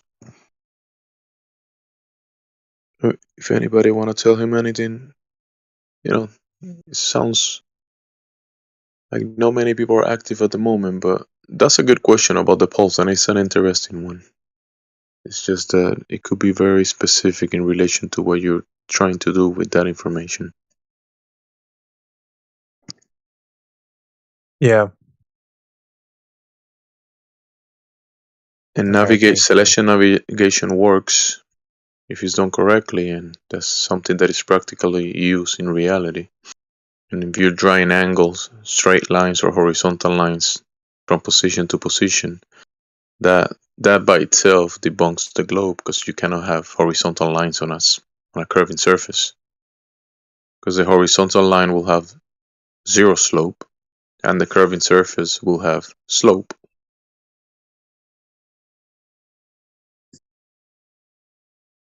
And you're using the horizontal lines in reality to go places or do things.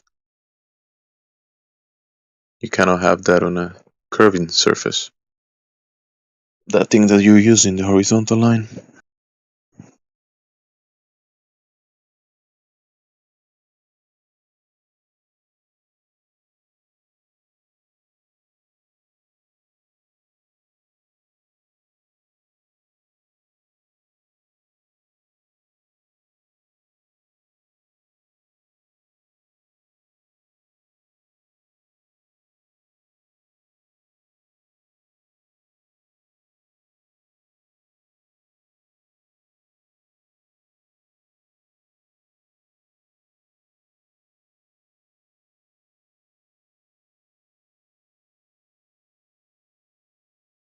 And also, don't take my explanations as the be all and all and be all. I'm just adding my comprehension of the stuff. There's many people in here that are actually navigators, even pilots, and they know about many things.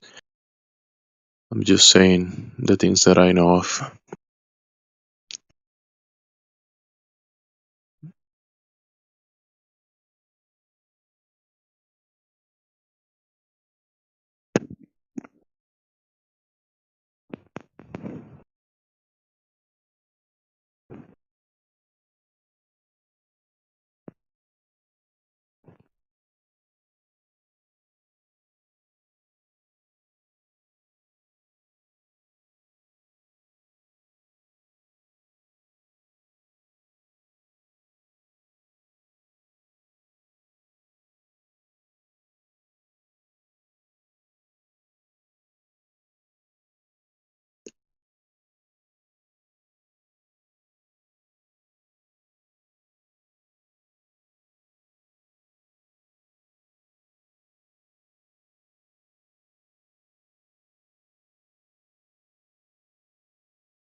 What's your username? The guy that you've been asking some questions?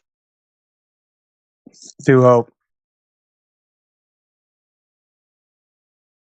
Why? I'm just trying to find you because I've been talking without looking to the panel to see who's speaking. Oh.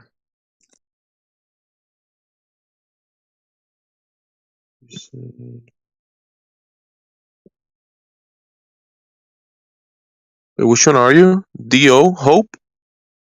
Do hope, yeah. I just Oh, joined today. Hope. I thought All I'd right, see cool. what the flat Earth is all about. You got Rocket Man in the chat being a chat skank, so I think that maybe it's time to just chat suppress him, because he Who's doesn't want that? to mic up. And this place is ultimately for, the chat is for people who are in the VC, and it's so that we can share links and files and videos and pictures and things like that, to better illustrate our points with each other. And he just wants to be a chat skank, and he's sitting there coping about the Yeah. oil rigs, right? I'm like, buddy, you're seeing these rigs like 10 times further than where you should be seeing them, right? Those things should be hidden by over 60 feet of physical Earth curve, but they're right there in line of sight. So he's coping over the bendy, the warpy cranes, and over a fucking heat wave. It's sad. Yeah, you're right. He can jump in VC. It's got to that point now. He's making too many claims. Yes. Gish galloping all over the place, and yeah, I just Yeah, told he him needs to mic up. Right. Yep. Either mic up or get out, because you don't get to just be a chat skank. So Hey, go what's going Hope. on? Oh, what's going on? Hello. Who's Oh, but that? the light gets refracted now. Oh boy. Oh, with that Venix. Yeah, welcome back, Venix. How's it going, man? It's good. Good. Yeah. So Rocket Man. The problem, right? The problem the globe has, right? Here's the issue. Here's where it deflates. Okay, is the fact that you are seeing the oil rig from a 1 foot observation height at nearly 10 miles away. Okay, from a 1 foot observation height for a globe of the purported size that we've been given, you're not going to see that. You're not going to see but 1.22 miles to the geometric bendizontal curve horizon. Okay, does it make sense, Rocket Man? Are you listening on YouTube? I'm gonna need you to mic up if you can hear me, dude, because that's ridiculous. You're in a big cope spiral right now, and you're not understanding. It doesn't matter your excuse about light gets refracted by the steam and generated. That's irrelevant. Absolutely irrelevant to the fact that you can see this thing where you should not be seeing this thing if you lived on a ball. So, well done. Keep coping. That's all he's got now is just cope. Just cope seethe. That's all it is. If you How do you lived know? on a ball with no atmosphere, bro, you live on a flat earth with atmosphere, with atmos, right? But what's the point? You're still seeing the damn thing 10 times further than where it should be, right? From that observation height. Like, I don't know, dude. I think that at this point, flat earthers know the globe better than the globies that religiously believe in it. And it's been destroyed. It's over with. There is no globe. There is no curvature. It's non-existent. The one thing a globe needs to be valid is measurable, detectable, testable curvature, and it's not there. So if it's not there, then there's no curve. And if you have no curve, then you have no ball, as logically follows. Right? Pretty logical, right?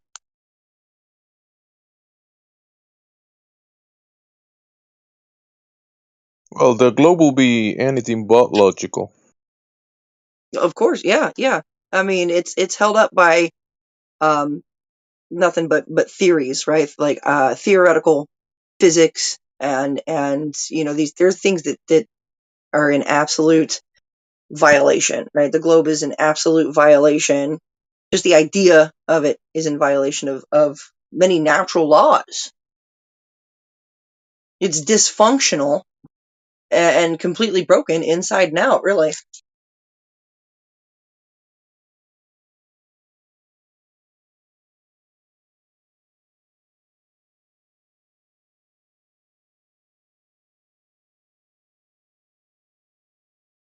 Oh, Rocket Man doesn't know. He said, so everyone working at for NASA is an actor. You know, the guys they put in spacesuits? He needs to go check it out. They have their names on stars on Hollywood Boulevard, right? Oh, So that's Jenna, another what thing. we're gonna Yeah, they do? are actors, buddy. I'm They are. just gonna ask him. Say, Rocket Man, can you hear what I'm saying? Type yes in the side chat if you can hear me. Yep. And if he can't, then I'm just gonna give him another chance to jump into the VC or at least be listening to it. Okay. And if not, I'm we can telling him, take a can break. you hear me? Yep. Type 1 for yes, type 2 for no. Yeah, doesn't sound like he's listening. So No, I think that's absolutely incredible. I mean, they ask these questions, right?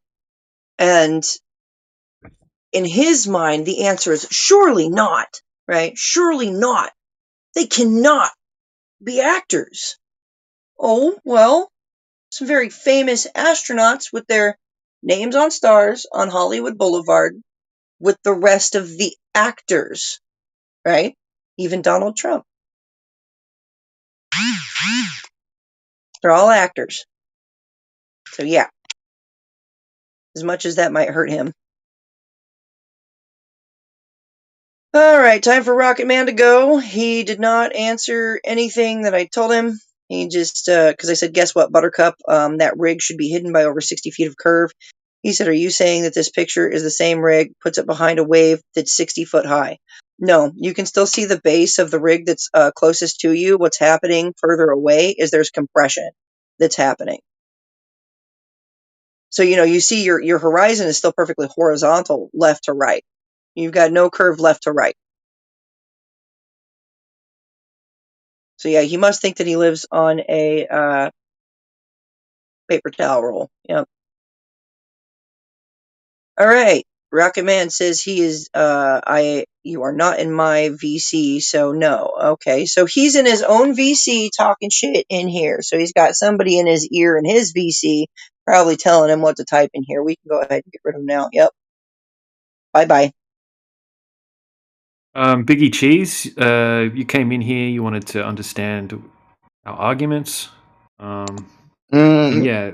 Kind of, Welcome. but not really. It's kind of peripheral. It's not exactly about flat Yeah. Earth. It's related to flat Earth. So You one mean? thing that I will explain where I come from. So one thing that is very important is to realize that, let's say the Earth is flat, right? It means that there is some kind of global conspiracy. So, for example, you're American, you're talking about NASA. Understand, maybe NASA is lying to you.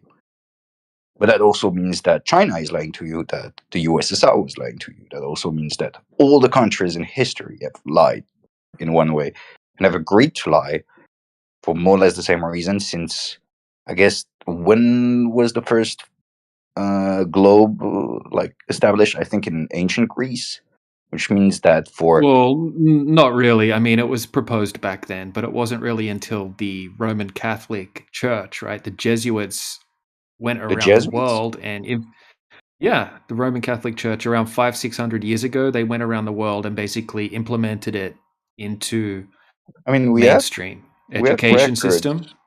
We have records. Yeah, you can confirm this yourself, right? I'm just telling you the information. I mean, you don't have to believe me, but you can look into this yourself.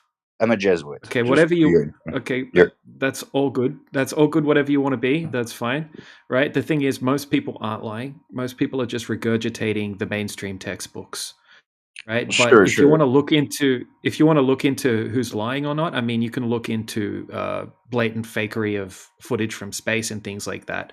But most people aren't lying to you. Most people are just regurgitating the globe textbooks. I understand, but that doesn't answer my question. What I'm saying is that nations, even like the idea of a globe, was in China, Yeah. for example, in antiquity. So Can I GC, it's not nations. Nations don't have mouth or vocal cords to be able to tell you something or hands to write something. It's people, right? And some people might establish certain, let's say, religions, and other people might follow them, right? So there is the believer, most people, right? Most people are believers, followers, and then there is certain people that might also believe to a certain point what they're writing about, right? Right? yeah, that still doesn't answer the question. What I'm saying Okay, is that so hey, I will explain further because I'm not sure you understood what I've said. I know what he's There is saying. No, I there think is a the Can I lady speak wanted on to say this? something to what you said before. Go ahead. I'd really like to say something real quick before he rewords his question. Is that from my understanding, the globe heliocentric indoctrination, it's not taught everywhere on Earth. It's not taught everywhere on Earth. There are people, in the Middle East and these, regions that you put a globe, one of those desktop spinning globe decorations, classroom decorations in front of them, and it's the most foreign thing they've ever seen, right? And there's a video of it, and if somebody can pull it up while I'm explaining this, they're like looking at this globe and they're asking, like, in their language, like, wouldn't people fall off? Like, what keeps the water on? How, what keeps people from falling off? So you see, it's not necessarily that it's a global conspiracy, right? Because it's not taught in every country. It's not taught in every nation, right? So if Every anybody has modern that nation, video, maybe. say that again. I mean, you have to admit that every modern nation is vehemently putting up this hoax, and if you deny it, you're essentially ostracized. It's not the nation, it's some people. Other people believe it. Like your teacher is not putting out the lie. Your teacher believes it, and she's saying, look, the book says Earth is a globe, and she's Yeah. repeating it like a parrot, and you repeat it like a parrot. Right. And I mean, for the most part, that's the, the government approved curriculum that happens, right? So these teachers are given these things and they study it, okay, and then they have to teach it, right, as if it's fact, and they don't even know themselves, right? They don't even know themselves that what they're teaching. yes, Yeah, but it's a that's one nation. aspect of it. Please, please, That's please. one. I want to answer because what you said, Jamesy, is not. Go What ahead. happens is that there is a teacher, but the teacher is employed by Ministry of Education or something that depends on a country, a nation, a state, something like this. And basically, they create some kind of a program, education program that can be nationwide, that can be localized, whatever it is. But at some point, there is some kind of a state system establishing an educational program helping people. It's a state system.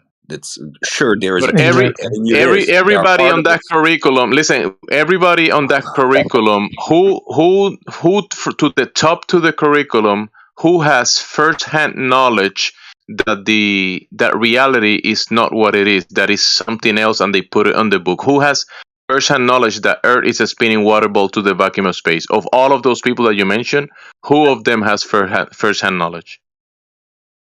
First-hand knowledge is what you're talking about.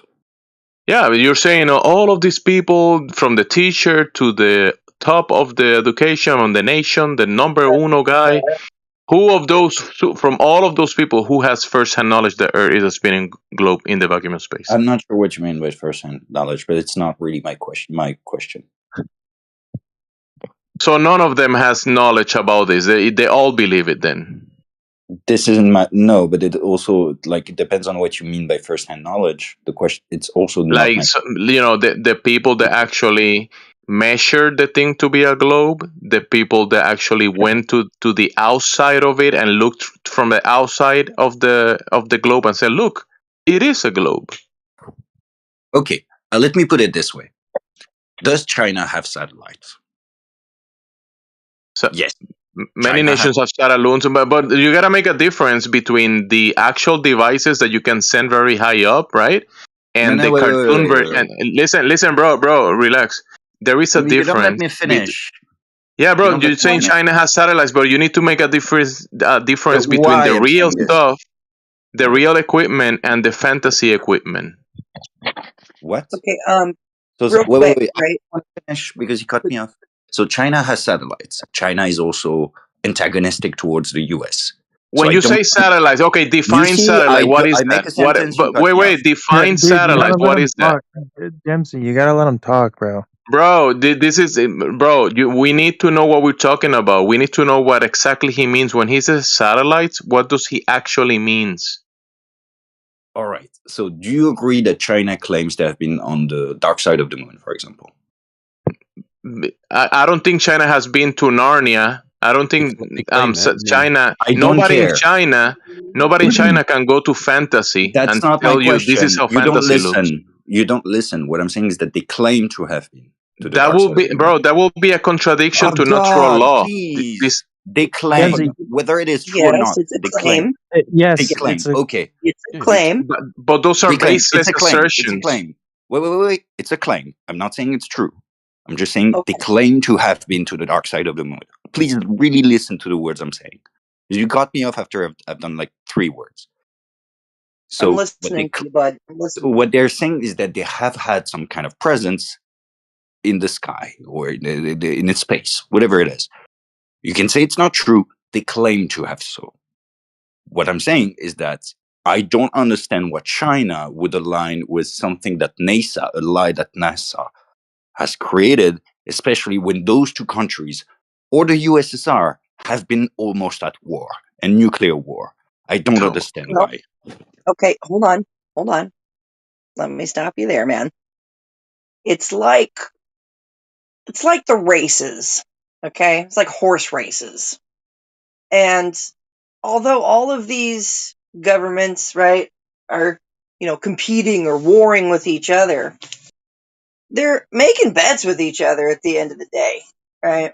And they're really not enemies ultimately, okay? It's the show. It's a show. It's as seen on TV, but you saw it on TV, probably not really reality. Not even reality TV is real. So, with that being said, these countries don't actually hate each other, man. They've agreed, what it's like some 19 countries or more have agreed to be in on the to share Antarctica, right? That's the Antarctic Treaty, right?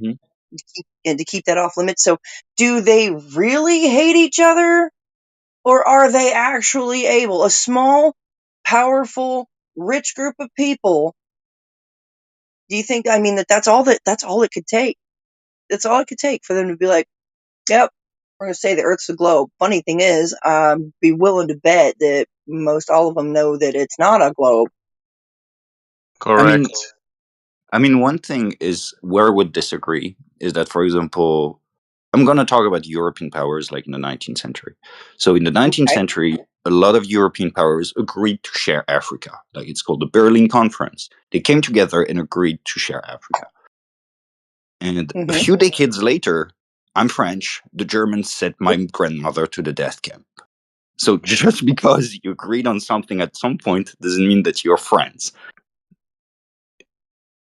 Yeah, there's that scenario that you described can happen in reality, but the scenario that you described, that China have sent this cartoon apparatus to the outside of reality, that's not real. That doesn't happen. That's not an actual thing. That's just a baseless assertion, a baseless claim.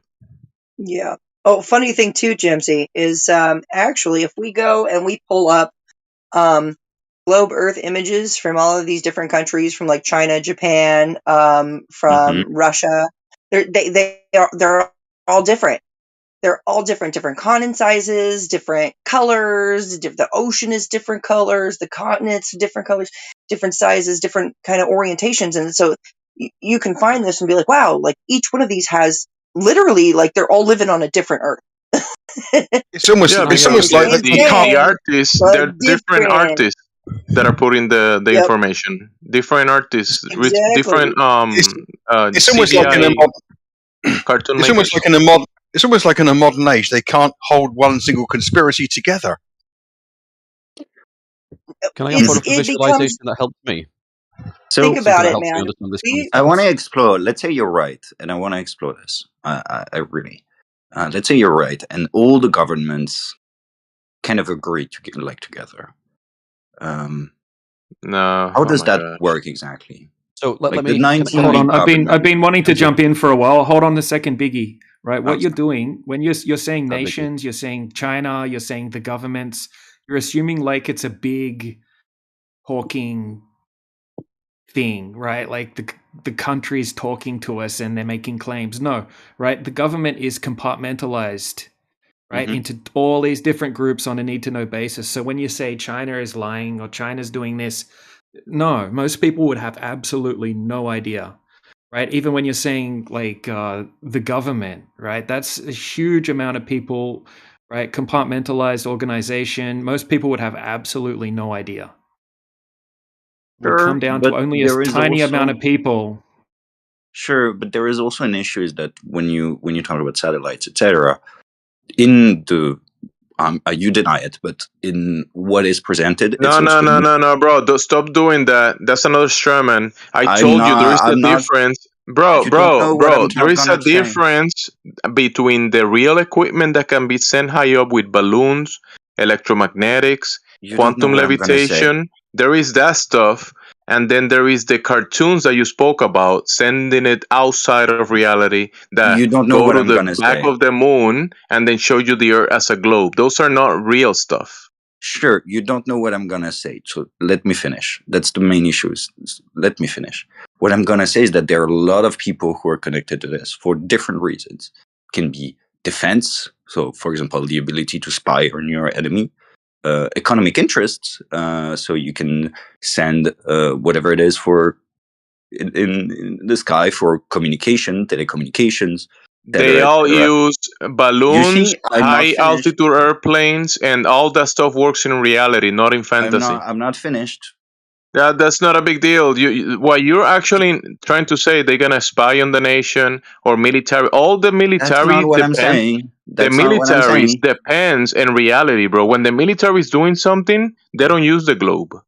That's not what I'm saying. Jimsy, he seems pretty amicable. Let's be respectful and let's do our best to not interrupt. I'm saying something that is not respectful. No. I'm just saying let's He said after I told him that there is a difference of the satellites, he said you guys deny satellites, and I heard he that. went Yes, away I from heard what I that. told him before. Yes, I heard that. My point Yeah, is and I deny the fantasy ones, the cartoons, the not real stuff. We acknowledge the real things that work in reality, and you're denying that. So we can have a conversation because we have a differing view of reality. Is that I said this is what you believe. This is what you believe. This is what I believe.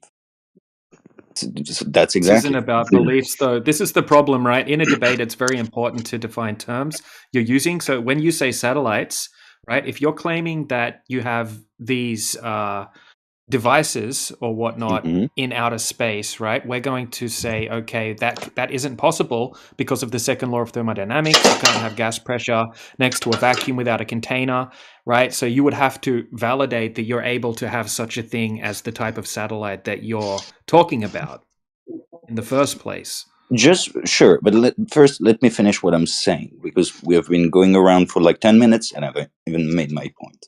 My point is that so in this so-called satellite industry, if you want, whatever it is, what I'm saying is that there are a lot of people that are connected to it for a lot of reasons. The army, big business, lots of people that work around this. So sure, there might be a need to know basis, but in the end, it's quite a lot of people. And those people talk together. They talk for different reasons. So it's not really that small of a number, if it is the case. It would be, and even, like, let's say you are a rocket scientist or whatever. You have a boss, and this boss, so you are, let's say you're in China. Xi Jinping is coming to you and he says, how is the rocket going? He says, well, it's not going well because we can't send. He says, okay, I chop your head off. What happens is that those people have bosses, and What that's why the I'm heck are you talking about, dude? Are you gonna get to a point? Yes, is that a lot of people are connected to this system and they have higher hubs. Listen, the People other guy are earlier told you about people willing to send people to that. compartmentalize.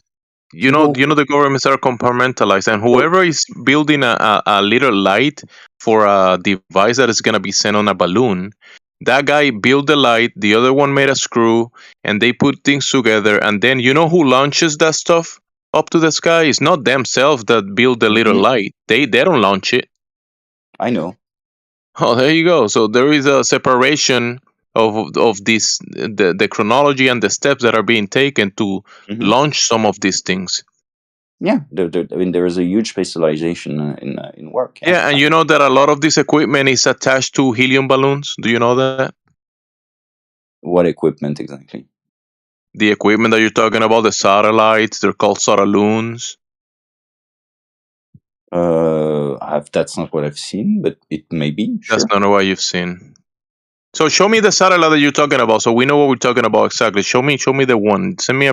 Post a picture in the VCs, and let's see what you're talking about. Sure, So you don't know about satelloons. You haven't seen satelloons? Dude, this isn't even the point anymore. Like, Yeah. there's 193 His point is having countries. no point. No, I'm having a point because you cut me off every single time, so I can't make one. And then Bro, you were talking about someone chopping someone's head off. Yes, listen, please. That's stupid. No, it's called. Listen, Big Dude, Cheese. we let you waffle on. Yeah, we Called let you waffling, waffle on yeah. for quite a long time. Okay, so Yeah. what is my? Please, can someone summarize my point? Maybe I'm not making my case well. Yeah, I'll still man your point right now, right? You're saying there would have to be a lot of people in on it, right? Because there's all these people designing satellites, right? There's all these countries that claim that they have satellites. China said that they went to the dark side of the moon, blah, blah, blah. That's what you're claiming, right? How could all of the people be in on it? Exactly.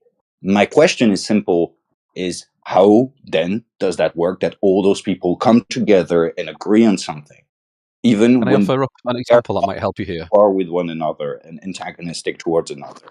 It's entirely irrelevant. It's an argument from silence fallacy. It doesn't matter.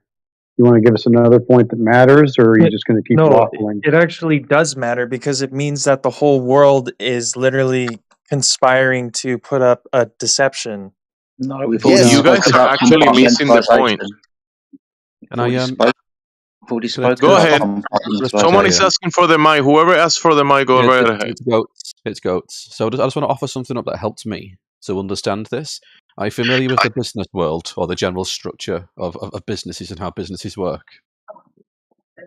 This is for you, Biggie.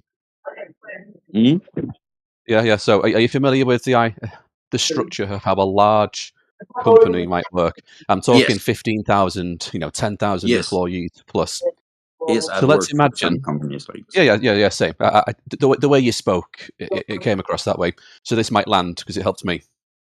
Imagine a 10,000 person company, and within that 10,000 person company, the person, and I mean the person, at the very, very, very top, is cooking the books. Now, not only is he cooking the books, he's also in collusion, price fixing with another firm. This other firm also employs 10,000 people, but only Wait a minute. What is you talking about right now, bro? You'll see. It's not that complicated. No, it only seems yes, it is complicated because right now you sound like you're trying to talk about a world conspiracy. Wait. He's trying to reply to the other guys that are not getting the point. Just let him finish. I'm trying to help this guy Race White understand Goats it. finish his point. I'm trying to help this guy understand it. We So, gotta let if him you were to finish go- about a world conspiracy that nobody's claiming. Yeah, Bro, but the this is other the guy point. is claiming that have you been listening? The other guy is claiming that. But this is my exact point. It doesn't require a worldwide conspiracy. There's only two people who know. In my example, Jane from accounts does not know. Bob from engineering does not know. Only two people across this combined 20,000 employees have got even the slightest idea. Jane from accounts gets fed some numbers. She puts them in a spreadsheet. Business is good. She's got absolutely no idea, and neither does anybody else. So for the guy at the top to be cooking the books, to be involved in collusion, it doesn't require the big conspiracy. It actually doesn't. And it's the same with this. You imagine, oh, well, the guy making the little rubber feet for the terminals in the rockets, he must know. Of course not. Why would he know? It doesn't actually require the big, grand conspiracy. You might imagine. It just requires We're people not to... actually refuting the flat Earth, dude. You're just proving our point. I'm not trying to refute the flat Earth. We have a P900, and that Hey, ship set sail like a long time ago. any country that has its own space agency is essentially in on it. You have to agree with that. No, we don't have to agree with any of that. That's the point. Nope. That's why I was trying to. Okay, because people stop like muting me when I try to address these non-seculars, please. Like, listen, it doesn't matter whether or not it's a world conspiracy or not. The only thing that doesn't matter is that the only thing that matter is that it's basically one is define the law of physics. Two, that if this claim is true, right? If what we're saying is true, that is just what's true in nature. What we observe in nature, this seems to be true, whether the earth is flat or whether the earth is a globe. It doesn't matter what other people think. You're just appealing to credentials or appealing to basically an authority, which is a fallacy. Now, whether or not you feel that because you found out that the earth is flat and you feel that, oh, all these space agencies must be lying about it because they basically talking about doing something that defy a law of physics, that's on you, sir. You need to go talk to those space agencies. The only thing that we have to lay out is basically saying that, hey, this violates a law of physics, therefore they cannot be taking pictures in space because it violates a law of physics, which is the second law of thermodynamics, which is the gas law, and Earth cannot be a globe unless you can show us an observation that or a measurement based in geometry that of a radius value, which the globe need to even have all these things, which is a violation of natural laws. If you cannot show us that, you cannot try to get us flat earthers to explain why this world cabal or this secret society or this world conspiracy is taking place. It's a non-secular, sir. So do you have any evidence for your globe? Thank you. So please stop muting me. I don't think. See, like I just said, we're not trying to refute the flat Earth. Like you're That's not the main getting it, thing. bro. I've said like I'll And this grant is not the a flat Earth. conspiracy room, then, sir. What I'm saying is that I've granted It you the is a flat Earth. conspiracy. Now Yes, what this I'm is a saying. conspiracy room. Then I'll just leave. So what No, I'm no. saying is that the logical conclusion is that if the Earth is flat, is that all the space agencies are lying. And the question Yes. then is, that's the logical conclusions, and is that they are all doing it together, even when countries Yes. seemingly seem to be sometimes very antagonistic towards each other, which raises a lot of questions. Now they get together for the Olympics, don't they? I mean, technically, but it's No, Russia. technically. What do you mean? Yeah, they do. Yeah, what I've said is that you Yes, can do people wars. lie, dude. Big surprise. People do lie. Don't you know that? Yeah, I don't know why would that be. What they is can you do like? The world signed treaties all the time. What Yes. is you talking about? Yes, that's literally what I've said, is that there was the Conference of Berlin where countries kind of came together, European countries, in order Right. to So it's appeal to motivation. Please, Now, please. unless we are in a conspiracy room where people is talking about 9/11 and all of that kind of stuff, then you in the wrong room, sir. What I'm saying is that a few decades later, the Germans sent my grandmother to Auschwitz.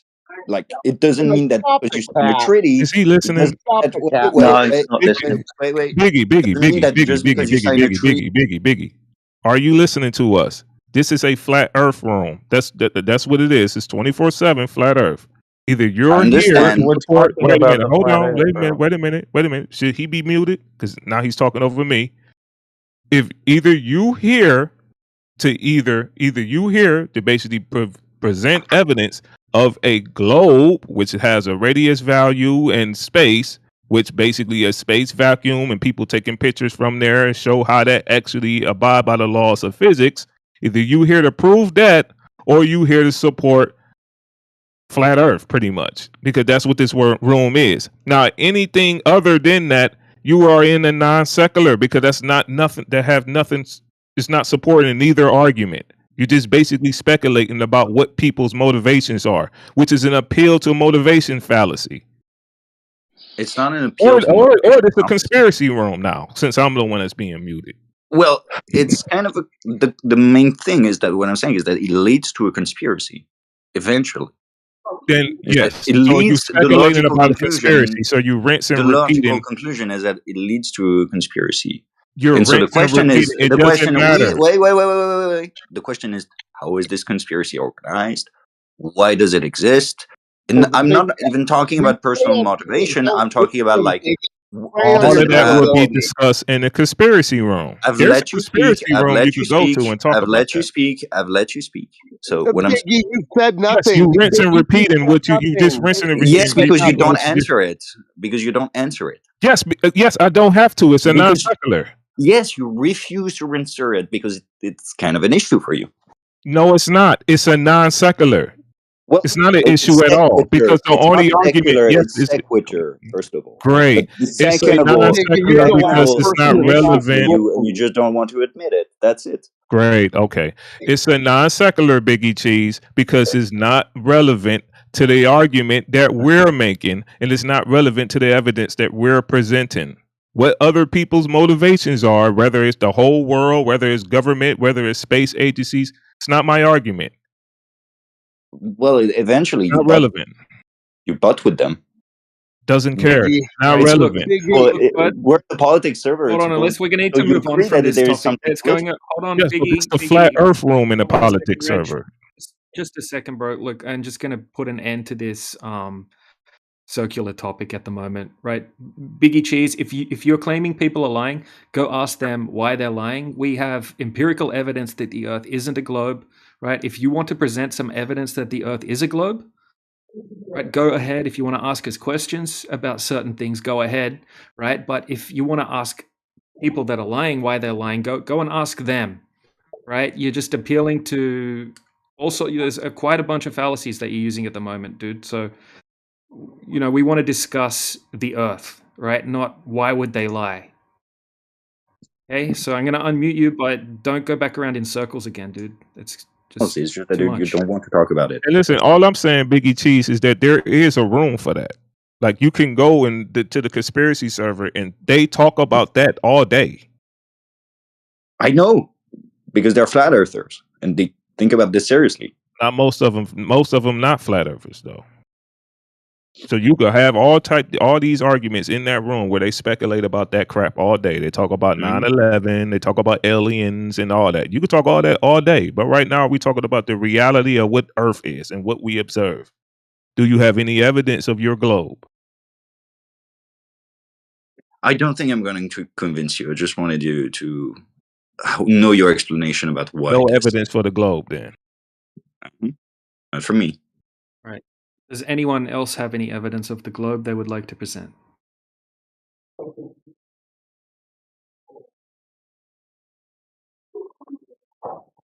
Sounds like no. So I don't think Biggie has any evidence for it, or the other guy. But they're asking about conspiracies, obviously. But you mentioned something when you opened your mic, Biggie. You said that you are a Jesuit. A Jesuit. You said that? I was raised a Jesuit. Yeah. What does that even mean? What is that? Jesuit is basically a very specific part of the Catholic school, and basically I was sent to a Jesuit school. That's what it is. So it's kind of a minority. Like there are multiple Catholic schools with different congregations, etc. There are the Marists, the Jesuits. Some are Franciscans, and I was sent to a Jesuit school.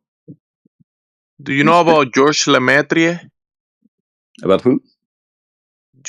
Is that the name, guys? Georges Lemaitre. Monsignor Georges Lemaitre. Yeah. The guy who was sent to Japan? Is that because that's the Jesuit that founded? I mean, the Jesuit, the Company of Jesus. He invented the Big Bang. 1929. I mean, I know about the founder of the Jesuits. Again, was No. was sent to Japan. No, he's speaking about the first person who came up with the creation mythology, also known as the Big Bang, Roman Catholic priest, a Jesuit named Monsignor Georges Lemaitre. He came up with the Big Bang. Can you type the name in the side chat? It might be. See if I can find him on Wikipedia for you. Give me a moment. Mm-hmm. And you're saying, I just want to add up a lot of this stuff of the globe, it was never discovered by anybody. It was invented, written about, like cartoons, movies, or stories, fantasy. And that's one of the stories that comes with the globe, is the Big Bang that they promote. And that was invented, not discovered. Just like the globe, it was invented, not discovered. Just like outer space was invented, not discovered.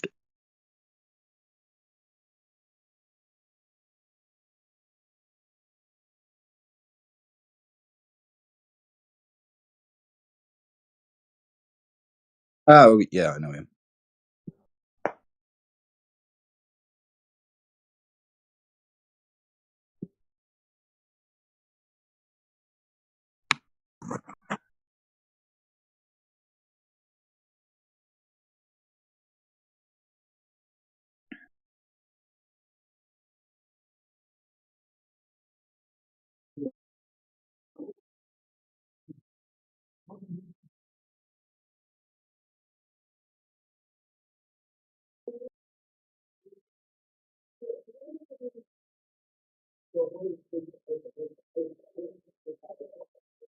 So are we going anywhere, or have we stopped now?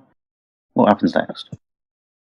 I just want to know, like, you guys, you care about proving the flat Earth, but you don't care about why the whole world seems bent on proving it otherwise. I'll tell you why, my friend. So when we talk about proving the flat Earth, for example, we're talking about empiricalness, right? Something that we can demonstrate to be true. When we're talking about motivations, all you're going to hear from us is a bunch of speculations, right? Not empirical, just our possible, like I said, speculations of what might be the reason of why they are possibly, whoever they are lying. And it goes round and round and round in circles because we're just speculating. We can't prove anything. Like was pointed out to you earlier, if you want to know why these people are lying to you, then you have to figure out who these people are and then go and ask them yourself, right? I mean, what you're saying, it's a natural question that arises from pointing Yes, out the it is. flat Earth. Yes, it and is. there's also tons of phenomenons that arise as well that cannot be empirically proven. Like what happens if you just keep going up, or what happens if you just keep going north? Like flat earthers can't, as we're talking about earlier, nobody can speculate on that either. Sorry, if you keep going north, you'll end up in the Arctic Circle. Talking about? No. Yeah. Why? And you hope people can speculate till the cows come home. What are you talking about? Okay, I so told you about why is going that up. I told something you that's about not the allowed? movement of the lumin. I remember when I replied to you about the actual sources of the meteorites. We spoke about that. The luminaries moving like clockwork, that it will require a designer or a creator. The luminaries moving to a center point of the sky. That you mentioned the Bible, so I gave you the city of God up in heaven based on the Bible's description, the God's tabernacle. So I gave you explanations. It's just that you're not listening, I I'm guess. sorry. No. I'm sorry, but those aren't explanations for anything. Like you, based on hold the on. flat Earth Yes, sir. model, you also Yes, sir. have to explain No, how the sun bro. functions. Make a separation. This is the heavens above are not flat Earth. Flat Earth is here. But when people say flat Earth, is this tolerance, this horizontal frame of reference, where we find ourselves navigating across, digging under, going up in the valleys. You could draw a horizontal line at the top of the highest mountain, and then you draw another horizontal line at the bottom of the sea, and between those two tolerances, that's what people call the flat Earth, because it's not curving with a globe. You draw a line all across the world from one point to another, from coast to coast, from whatever altitude you want, parallel to the lowest point, the highest point to the lowest point. That's what people call flat Earth. But that's not everything. That's not the heavens above. That's not whatever is outside the container. That's not God. God is not flat Earth.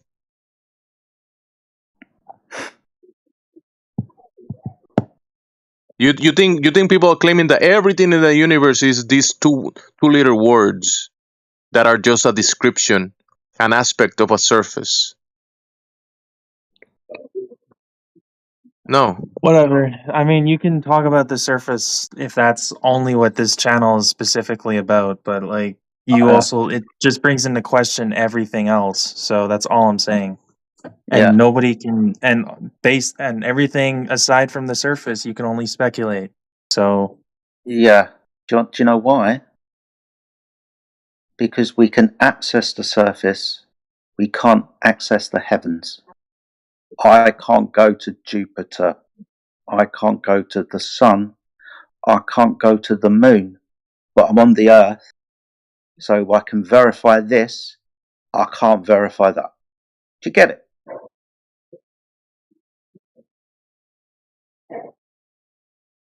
I mean, mind blown, right?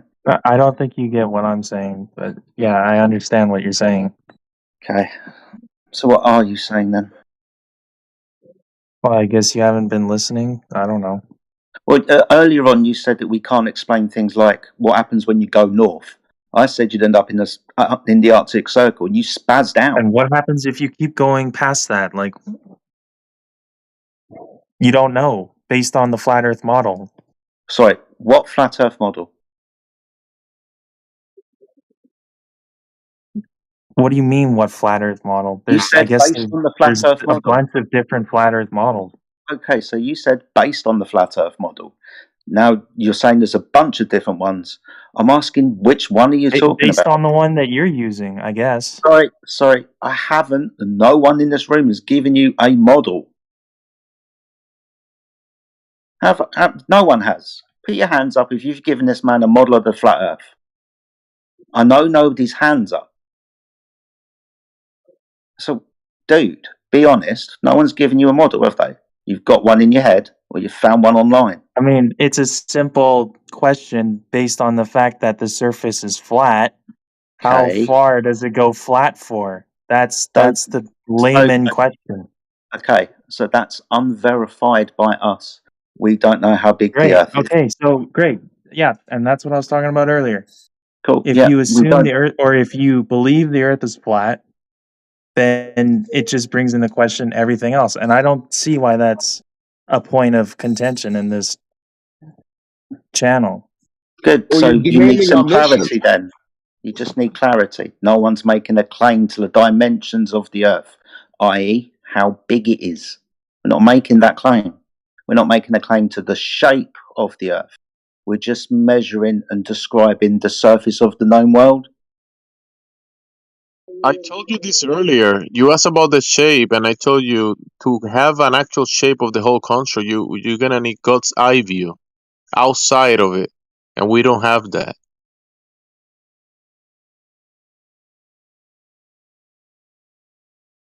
Remember?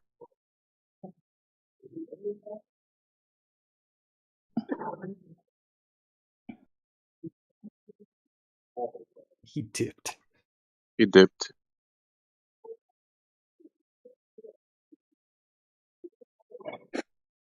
He acknowledged what I said. and now he's kind of saying like he never heard that.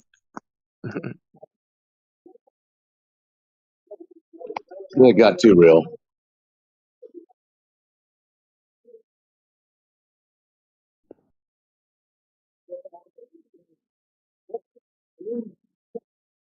Yeah, he's gonna have to go through some cog dis. I'm sure he'll be back.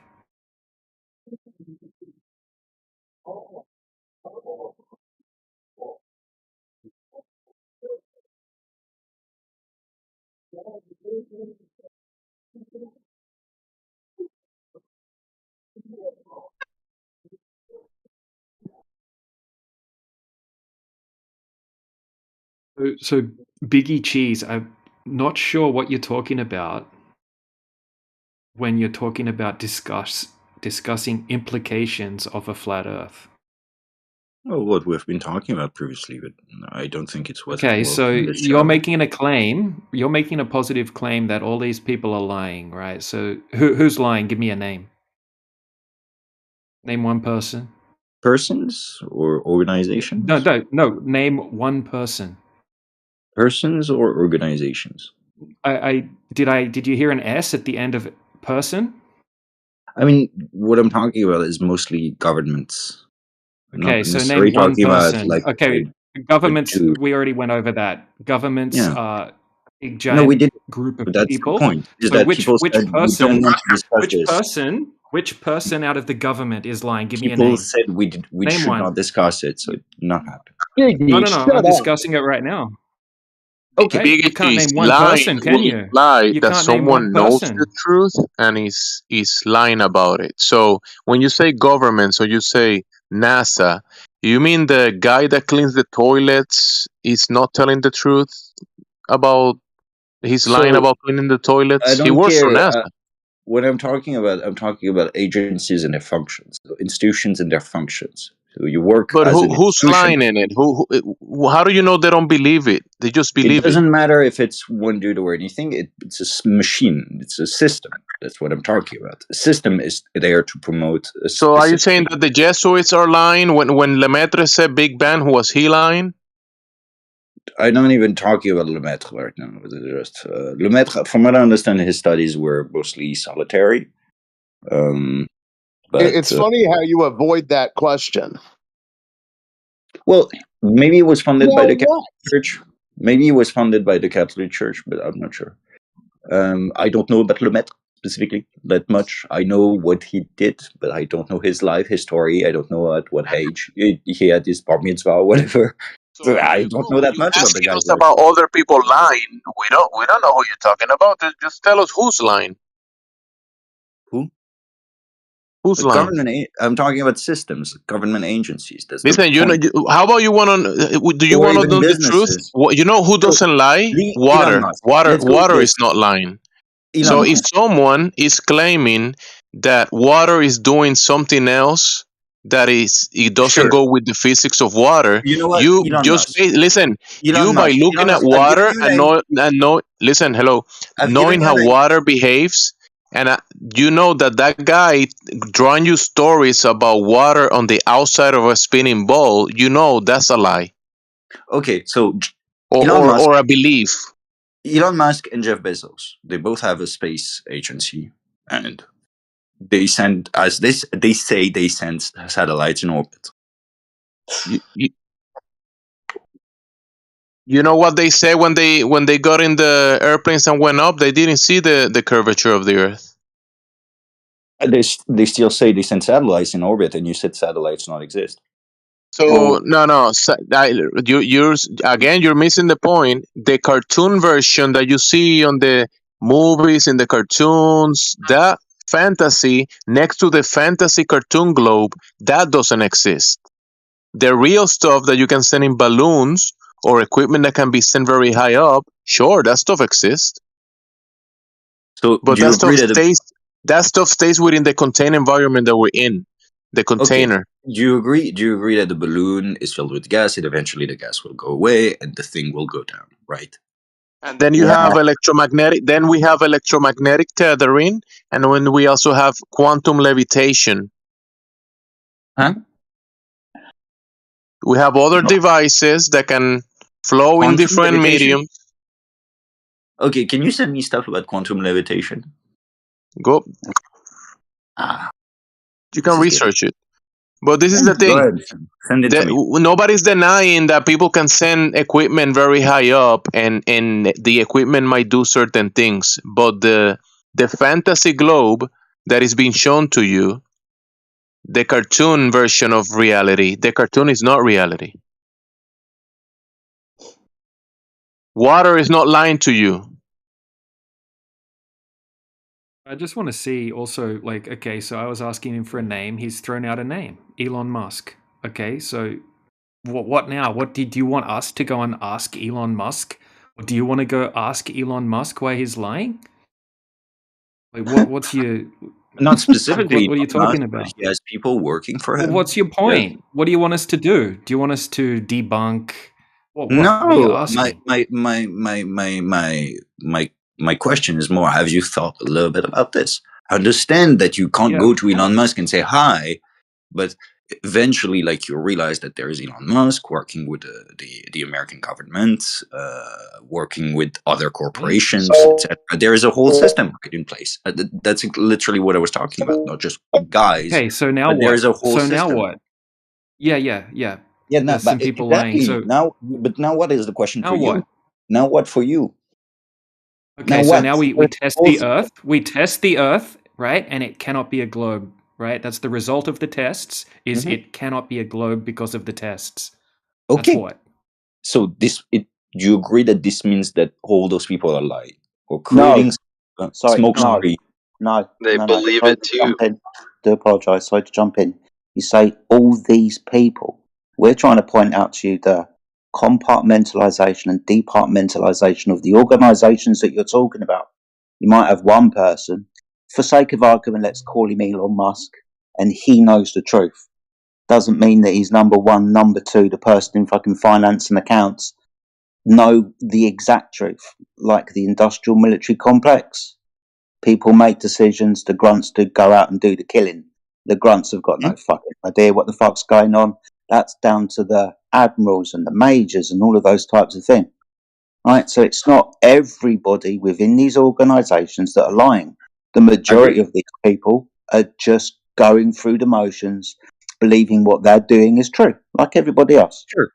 But it still means that there is some kind of a substantial number of people who do. Yeah. Because you're going to have three. Yeah, Wait. Do you agree that in that system, there can't be like 3 people in the whole world that knows about Yeah, this? Yeah. sure. What's your fucking point, dude? You're wasting our There still time, needs to bro. be some You're wasting our substantial amount time. of people, and those people need to kind of come together, etc. And my question is, have you thought about those implications? That's all, and what it means politically, what it means Who cares? for your fight, what it means for how to approach things, etc. I think it's quite important, but you do you. What? Why? Why is it important?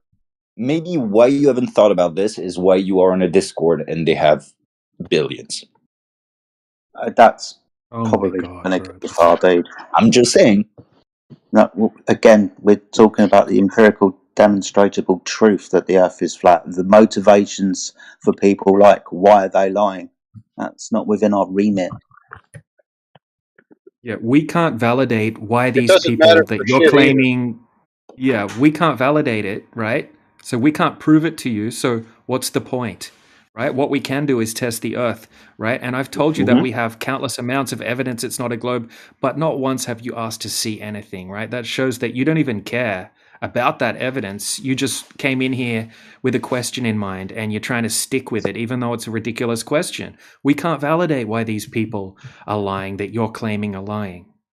I don't think it's ridiculous, but you asked me the question again and again. Like, you came back Look, to me asking me about Lamette. I was being quiet. Even these people that you're talking about, right? Right, they even disagree with each other, right? Like you had the head of the Russian space agency saying that America faked the moon landings and things like that. So it doesn't. It's not something that really is going to get anywhere. If we have this conversation, we can't validate exactly who it is, and then even once we were able to do that, which is impossible, We can't prove that they were lying to you, right? So what's the point? It's just a pointless question. No, I'm just interested in how far You're you have just thought about assuming. this. Well, you're just assuming that we haven't thought about it. Obviously, we've thought about it and we've come to the conclusion, right? Which is the answer that you're getting from everyone in here right now. Let's look at the thing in question, right? Look at the evidence, right? Think of it like a court of law, right? You've got all this amazing evidence, right? The judge doesn't want to see the evidence, just cares about motive.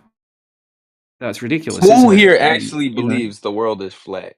Like dead ass. Dead ass belief. Dead No, ass. no, We know it. no, no. We know it's not a belief. It's based on empirical measurements. This nigga's trolling, bro. It's based upon empirical measurements. Yeah, keep it together, Bushhead. For real. On God. I got you, Holmes. What I do Yeah. is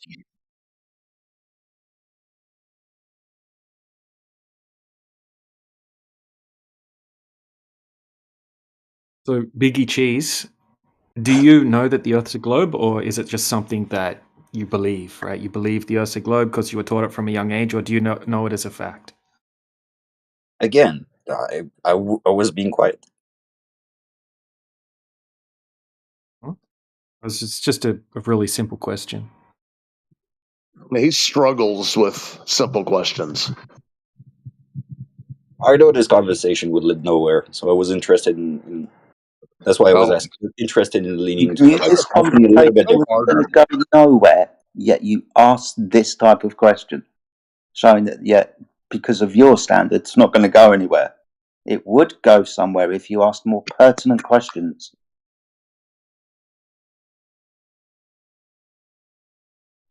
was the Earth flat? Your microphone shit. Yep, Say that dead again. ass. Yeah, Bushhead, it's flat because there's no curvature. But like there's hills and shit. Yeah, no fucking shit. For real. Wow. On That's God. profound, bro. I didn't think of that. Like Yeah, but there's no water hills out in the middle of the ocean. There's a Mariana Trench and, Oh my and stuff. Holy crap. Do you realize that the Mariana Trench is underneath the surface of the water? Not on top? For real. Dead ass.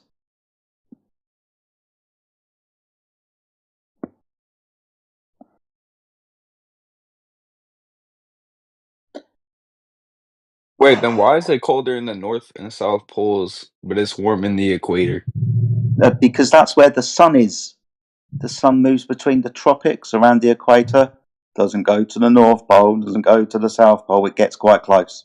Sometimes, at certain times of year, the sun isn't even seen in these locations. Perpetual darkness for 2 months. So I've got a sneaking suspicion it's because of the fucking sun. Oh yeah, I mean, but that's because of the axis tilt of the Earth. So That's why Alaska has like I get you. months. I get you. Yeah. I get you. This would be the story that you've been told that you believe. We understand that. But what we're here to tell you is the Earth isn't a ball. There's no measured curvature. There's no measured motion of the Earth. He's My going to eyes start are talking. opened. You crazy fucking people.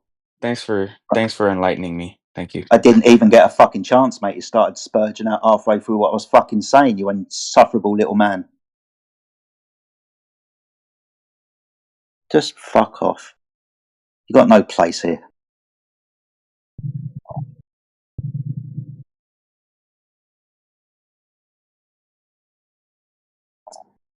Yeah, for instance, Bushhead, what Jedi is saying is absolutely correct. It's the sun and its proximity to you locally, right? How would that make even sense on a globe? If you know anything about the globe and the heliocentric model, you would know that during the year, it's not just the tilt that controls the season, but it's also the proximity of the elliptical to the sun, in which there's a moment, right, where the Earth is supposedly further away from the sun, and a moment where it is closer to the sun. How do you have both winter and summer simultaneously when it's both closer to the sun and further away? That's because there's a scientific word for that. I don't know it, but Oh, that's so helpful. I am learning this right now in a little Scientific class. word. But What's a scientific word? I don't know. I think it's like it starts with a P. Man, the answer is it doesn't work with your Obliquity. heliocentric globe model. Anyways, You can't even explain seasons. Yeah, That's you don't know that's the what's best part. you don't know It's what one- science is either. You have no idea what science is. of course. Well, the sun, yeah, I mean, it's further and closer, but it's not further and closer by like a long shot. It's only by like a tiny bit. I mean, if we put it onto Three, a graph, you would barely three, be able to see the difference. 3 million miles. I think 3 million miles is a small distance. Oh, in space, I guess it is. So, what's the Human rel- underside of a flat Earth look like? Underside. Sorry, do you think that we claim that the Earth is a coin, like a pizza?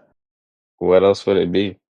No, it's just the Holy shit. floor. It's just the floor of the universe. No one's making a claim to the shape of the Earth to invoke a disk, let alone there being another side of it to go and explore.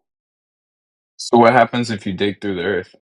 Well, we've already spoken about the Arianas Trench, right? That's a big trench in the bottom of the Atlantic Ocean.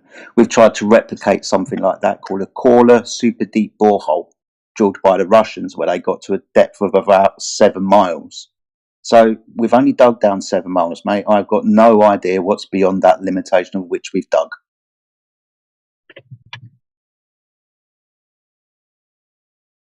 Okay.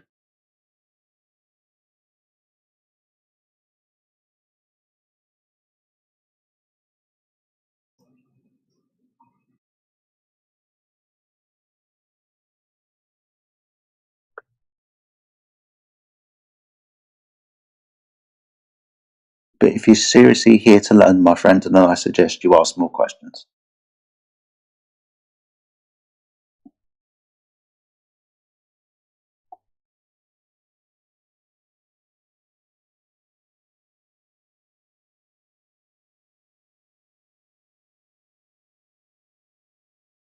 Also, it's helpful if you're going to retort or rebut something that we say. What would be helpful is if you said, well, here is the experiment or the measurement in which it proves my particular example. It would also help a whole lot if it was logically sound. So you can tell us something that somebody proposing the heliocentric model to you said, but hopefully you have some sort of evidence to back that up.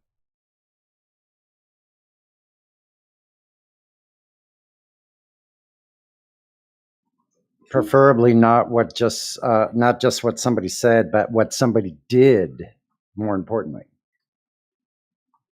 right? What did So someone do? Physically do? Like, what action did somebody take that actually proves the Earth is a globe?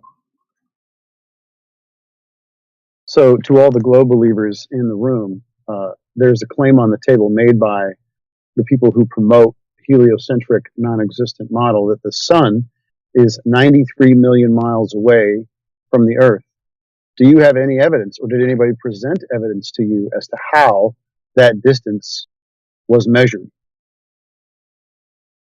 Well, I will say one thing. Uh, eccentricity is what it's called. The orbit of the Earth, if it's larger or smaller. It's part of the Milankovitch cycle. You know, something we're taught. You don't have to believe it, but it explains, the weather and climate and all that. But if No, it the Earth doesn't. was, It doesn't. It it doesn't does. explain it. It's just a story with no evidence to support it. They just told you a story. Now you're repeating to me the story, but you don't have any evidence for it. Okay. Didn't see Unless that you'd one like to coming. present the Okay. evidence. Do you want to present the evidence? Yeah, sure. I'll present evidence. Okay. Well, okay. So, January 3rd, That's the day we are closest to our sun. We get on No, average that's 6. begging the question. See, that's a begging the question fallacy. So you're already committing a fallacy. Are you repeating something that somebody else gave you? Did they give you a fallacy to repeat? Looking at, Okay. Your religious texts? No, it's not. It's not a religious text. Oh, It's something I yeah, got it is. from a. on prayer, on prayer. No, Something you got from scriptural books. from a professor, actually. But yeah, Yeah, the priest. a professor, not a Yeah, priest. a priest. Yeah, a priest. The professor of heliocentrism or priest of your religion. It's And trust me. the evidence is, I'll prove it to you, because you said that at a certain place or time that the sun is closest to the earth. Now, what do you have that can back that information up, such as how they measured the distance to the sun? Do you have that? Not on me right now. I mean, if you search it up, I'm Yeah, pretty sure. yeah. I mean, So, they so can thank measure. you. So Okay, thank you for proving my point I that didn't you have a prove a religious point. belief. You have a religious belief in something, and you rely on your priest, the Religion didn't professor. even come into part here. Yeah, it Bushhead, is. you're You using believe the point, things. bro. You believe in the globe with no proof. That's religion. Milankovitch was a scientist, not a priest or a church member. Bro, you're missing the whole point though, Bushhead. I'm just okay. So January 3rd, the day I we are was closest to the listen. sun, I too was we born. I too was born into this indoctrination of the outer space mythology, religion, whatever you want to call it. All you have though is to repeat the story. I'm trying to Does that finish not it. raise a red flag for you? I'm That trying to your evidence finish that it, but listen, bro. Does it not raise a red flag for you that anytime you're asked to give any validation for the story, you repeat the story? Yeah. I'm trying to finish it. I would like to finish it, but Okay, if dude. Yeah, I'm just saying, dude. Maybe one day you'll maybe that'll raise a red flag eventually for you. Yeah, finish what? we We can't, already showed scientists you. can measure I the was talking. stars, So right? we already showed you that you have no proof to back up your claim. You just keep Yep. repeating the claim without the proof. Where's Because you the guys proof? keep talking over me, and then I have to restart. No, Okay, just provide that's the not proof, it. and we're Yeah, all just listening provide the here proof. intently. So provide the proof. There's no reason to be mad right now. Provide No the one's proof, mad. then. No one's mad, dude. All right. So precession, precession is basically the axis that the Earth tilts. Prove you're Excuse me, you're that's a begging the reifying. question fallacy. You're begging the question. Yeah, begging the question. You're making I'm an just, assumption again. you know what? Y'all got it. I'm not even gonna finish it, bro. I can't get Yeah, one because Yeah, sentence. you that's can't, fine. because you I don't have can't get proof. one sentence without someone picking up. Because So No, y'all can you're just keep it. committing logical fallacies. That's why we stop you. Okay. Well, it's kind of okay. Sure, if you say so. Yeah. So Are you reading provide from the proof. something and the thing that you're reading to us is actually having you read to us fallacies? Are you reading something fallacious? I don't know what fallacious means, but I'm Holy reading shit. off of information that, I've been given and someone's taught to me, which is kind of how everyone talks. It's kind of hard to talk about something that no one's taught you of. So, I don't know if that's a fallacy, but it's kind of like, you know, everyone Well, gets taught something. why don't Yes. you just not repeat things that you don't even know what they're saying? I mean, it would be better for you I just to know go, you what know they're what, I don't saying. actually understand this. Okay, no worries. So then you can tell me how they derive this axial tilt. How did they measure this axial tilt of the Earth? Okay. So they measured this axial tilt of the Earth from data, research, from studying the climate, studying Holy cow, weather could you be patterns. more vague? None of the things that you are saying, you're making stuff up on the spot, dude. Obviously, you don't know how they measured the tilt of the Earth. No, it's definitely research. How else do you measure Okay, so something? how did they measure it? Just give me the method in which they measured it. Just show me how. Okay. So the way they measured it, I'm not a geologist, but I am So you pretty don't sure. know. You don't Okay. know. And there it just Geologist. Bro, said I'm no geologist. geologists aren't out there measuring the surface of Earth. They're studying rocks and shit. Okay, well. You don't know what you're talking about. Just say Oh so. my god. Just say, Look, I don't it's know what I'm one for you talking to about. not I'm know. making shit up. I So how do have you know no the clue earth how is anybody flat? measured any tilt. How do Because you it's know the earth measured is that flat? way. It's Because it's measured that way. measured. How did they Even the measure it people that that way make though? your max, no worries. You want to know how? How did they measure it that way? Okay, no worries. I'll tell you how. You ever look at a map? You mean the I already know. Yeah. I already know You know what a what map you're gonna is? say. Yeah. No, you Really? don't. Okay. No, You ever look nah. at Lay it down. Lay it down. have you ever looked at a map? No, I've never looked at a map. Okay, well, I guess this doesn't work. If you're this ignorant, I mean, you're beyond No, help, of bro. course I've looked at a map before. Okay, have you ever heard of latitude? And longitude, yeah. Yeah, I'm just asking about latitude. I don't have to say both. So latitude. Okay, Mhm. where do you think they derive latitude from? If you don't know, just say I don't know.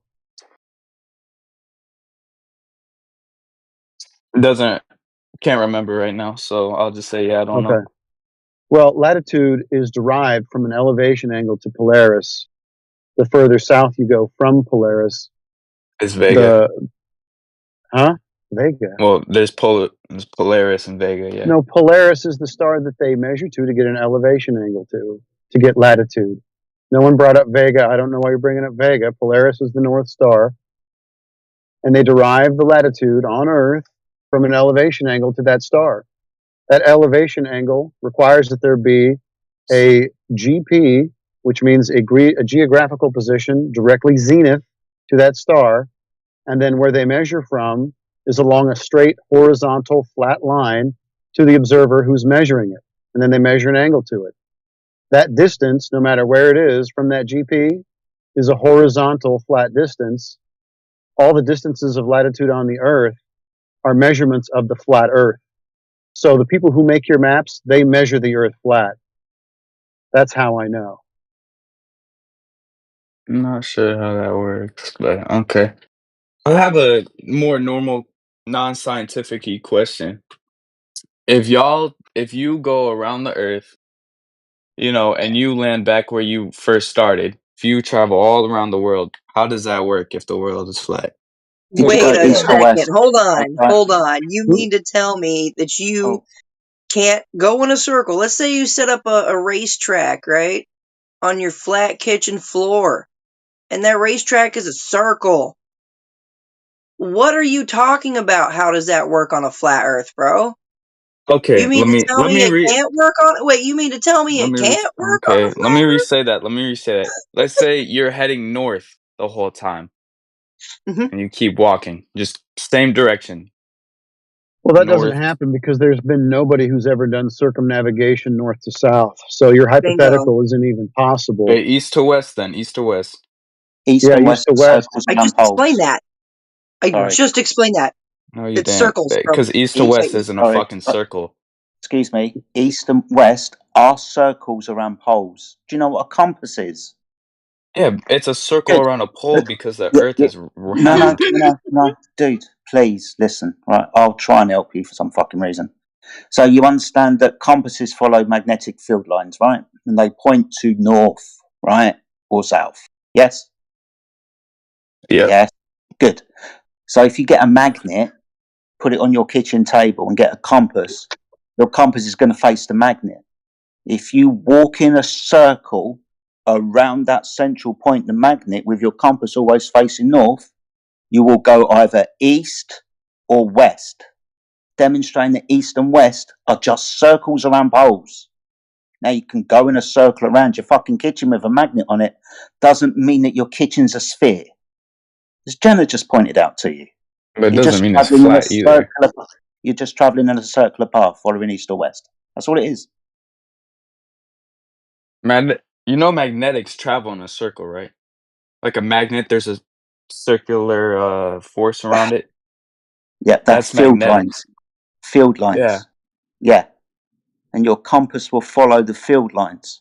Now, you probably never heard this term, magnetic declination, because the field lines don't always point north. They're distorted on the surface of the Earth. So you have to readjust for a different coordinate system. This will be celestial north, guided by the North Pole star. But east and west are just circles around a point. That point being north or south.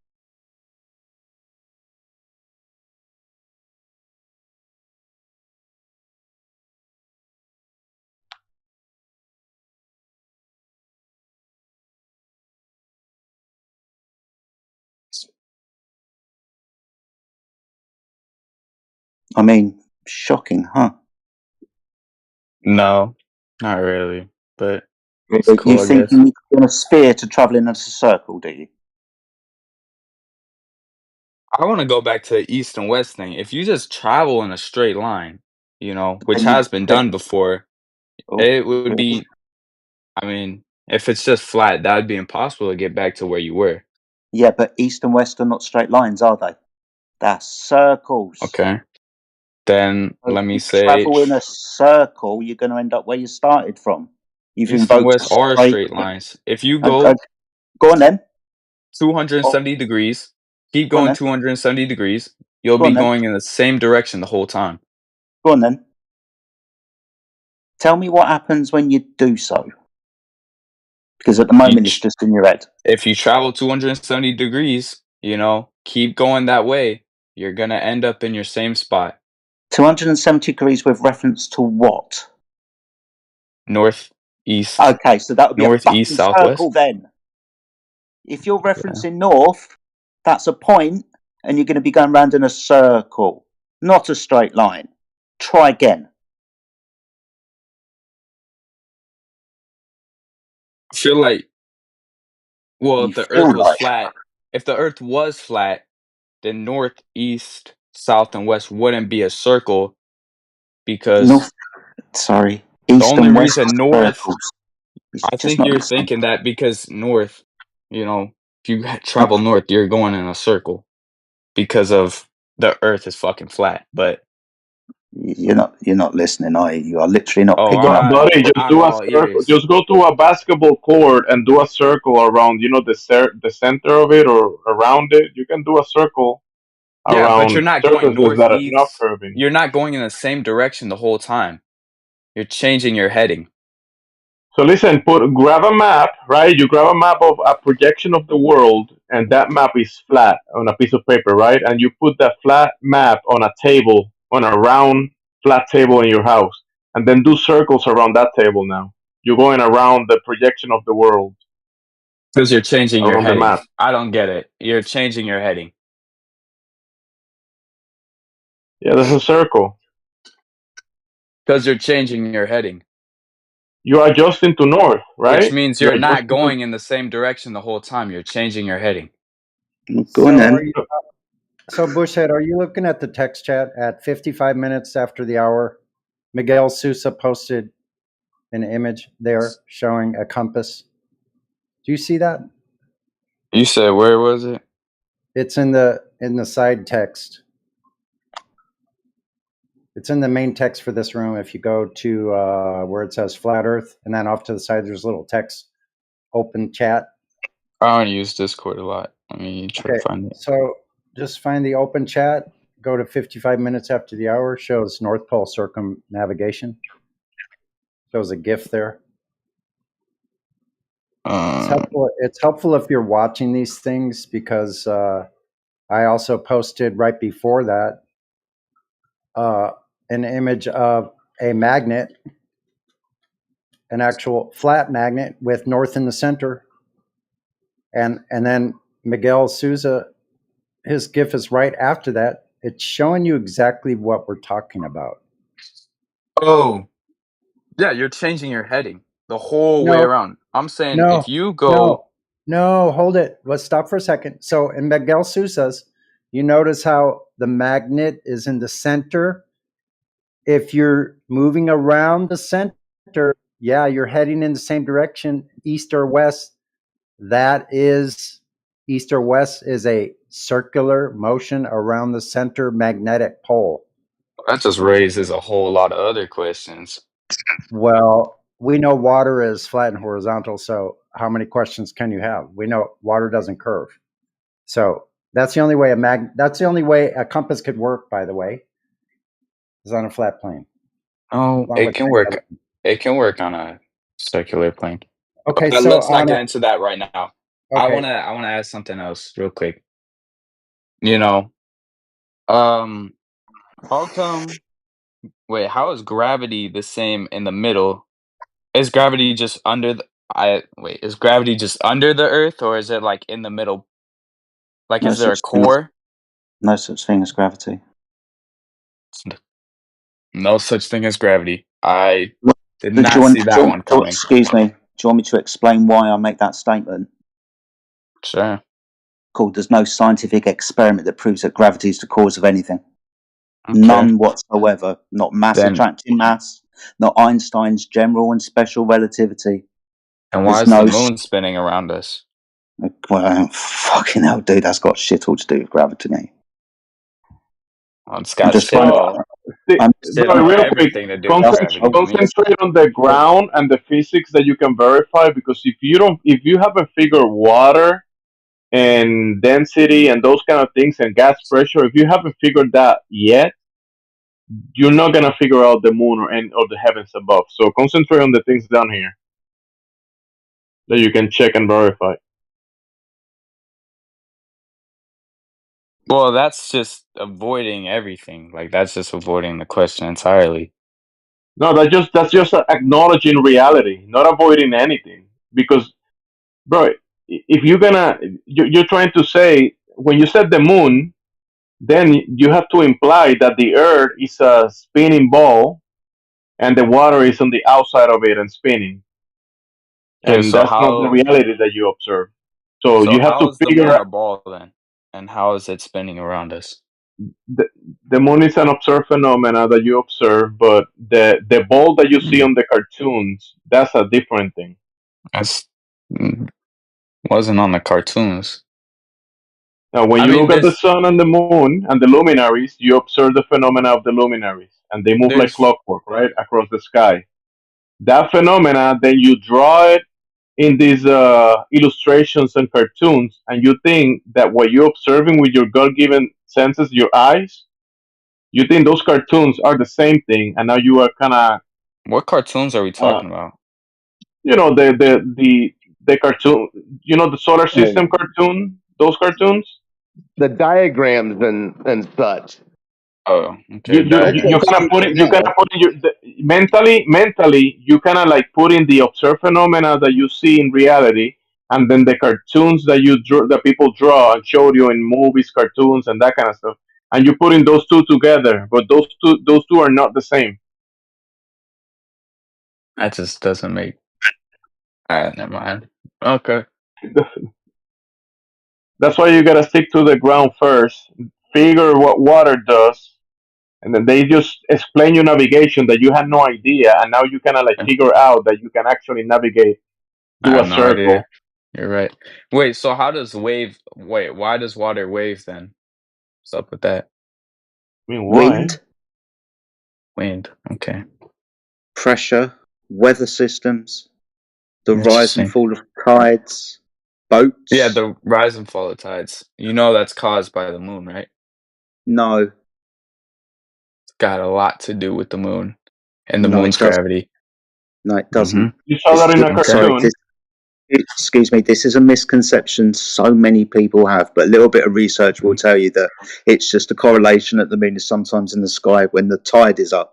But you probably didn't know that not all bodies It's a of water have coincidence, I tides. see. Oh, my goodness me, he wants to keep talking. You probably didn't know that not all bodies of water experience tides. The Caribbean Sea, the Caspian Sea, the Black Sea, the Mediterranean Sea, deep And where'd you out in get the that Atlantic from? and the Pacific Ocean. Tides are Oh, primarily coastal phenomena. So if you're saying that the moon is acting on all the water doesn't go up and down, sunshine. It's just a coastal phenomenon produced by tidal nodes. You should probably research that. yeah, you. no tides, Where no did you tides, get your research from? no tides in the Great Lakes, Lake Superior, Lake Michigan, No tides there. Only wind swell. National Because it's Ocean not like and a big body Atmospheric of water. Association. You can research this yourself. Just look at NOAA, National Ocean and Atmosphere Association. Yeah, Tides. tides are real, but don't necessarily mean that you live in a spinning water ball, bro. Okay, so guess we'll just move on from that then. Since you're talking about water, you know what happens if you grab the real water, not the one in the cartoon, remember? Let's take to the real one, the one that you What use other every water day or is there drink. but real fucking water? Exactly, the good point. This is an amazing point. Glad that you figure it out. So the real water, if you pick it up and try to pour it on a sphere, you know that it doesn't attach to the sphere, right? Because the sphere has no gravity. And what happens to the water? It goes splash splash to the floor, right? Because the fucking According to sphere the doesn't theory have gravity. of gravity, everything has gravity. Okay, so what happens Okay, in well, reality again with the real if water? everything has gravity, then the sphere doesn't have enough gravity. So you I'll forgot say. about the real water, and now are trying to go to the cartoon that I told you to evade, No, and I'm saying still that thinking water about that in the real cartoon water. does something else. Oh, trust me, I'm still thinking about that real water. So where have you seen the real water doing what you claiming it does in the cartoon? Okay, I'm assuming we're talking about like a small little like ball here, like a wood ball, rubber. Well, the material doesn't matter. Just small little ball. That ball doesn't have enough gravity to attract anything Why not? because it's just not big enough, not enough mass. Doesn't have. So your gravity breaks down at our scale. Is that what you're saying? So you Doesn't can't break test it. down. Oh, I really? mean, So we are affected by gravity all the time. okay. So what evidence do you have that we're affected by gravity? I mean, we're sticking to the earth. You throw something in the air, it's always going to come back down to you. No, everything doesn't go down. What do you mean not everything goes down? Gas doesn't go down. Gas? Yeah. Because Helium gas balloons. is lighter than air. No, Oh, gas so, is air. Oh, no gravity. Oh, okay. so you're saying buoyancy, the actual force of the buoyant force overcame your gravity. So how is that so? What do you mean? How Gas? come Okay, buoyancy, so the density, reason and buoyancy? Why did it overpower your gravity? It's supposed to be strongest at the surface, right? Yeah, air's okay, so I know what you're trying to get at, you know? Gas is lighter than air, so it'll float. That doesn't mean that gravity's not affecting. Okay. Jesus. I can already tell what y'all are Yeah. gonna say. So what I can happens already to tell gas y'all are in a gonna what happens with gas when you put it in a vacuum chamber? I don't know, because I don't have a Yeah, vacuum it chamber. disperses evenly throughout the entire container. I'm So gravity not didn't gonna take affect your word for that. gravity I would didn't need to affect see it. something. Oh, hold on, Gravity hold didn't on. affect Holy cow, dude! Sonny, have you ever pumped Sonny, up a tire before? Ever pumped up a tire? Put air into a Yeah. ball? Cool. So you understand that the gas inside that container is pressing equally in all directions on the container, right? The gas is moving in all directions, right? Yes. Yep. Good. You understand that you make the claim that gravity makes everything go down, but we just have to point out gas behavior which moves randomly in all directions. So not everything goes down. It's quite simple.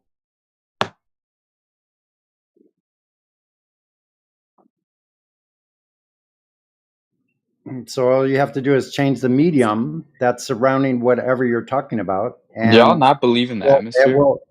will overcome your force, your pseudo force of gravity. So you put a beach ball underwater, it doesn't go down, it goes up. Then you go on the beach and you drop the beach ball, it goes down to the sand. So where's gravity? Why it doesn't make any sense at all, your gravity. So there's no proof. Wait, what was that? What was that point? You have a beach ball, you hold it under the water, it goes up. Yeah. And then when you're in the There's air air on the in it. beach. Because the air is Yeah. less dense than the water. Or Yeah, but Does the ball itself weigh more than the air? I don't know. I don't make beach balls. I would assume probably not. Yeah. That's how So we listen, have that's how we have air balloons. Heated air pushes up because it's less dense. Yeah, so but there you go. if you drop the beach ball Still and it has affected no by air in it, gravity. I mean, you take away how? that hot air, gravity's gonna No, the bro. gravitational pull is Listen. gonna overcome that You, hot you air, you and are that density, and it's acknowledging gonna drag it back down. you are acknowledging all of this phenomena is happening. That's totally fine. Nobody's denying all of the phenomena that we observe and they can demonstrate, right? Like different densities in different mediums, right?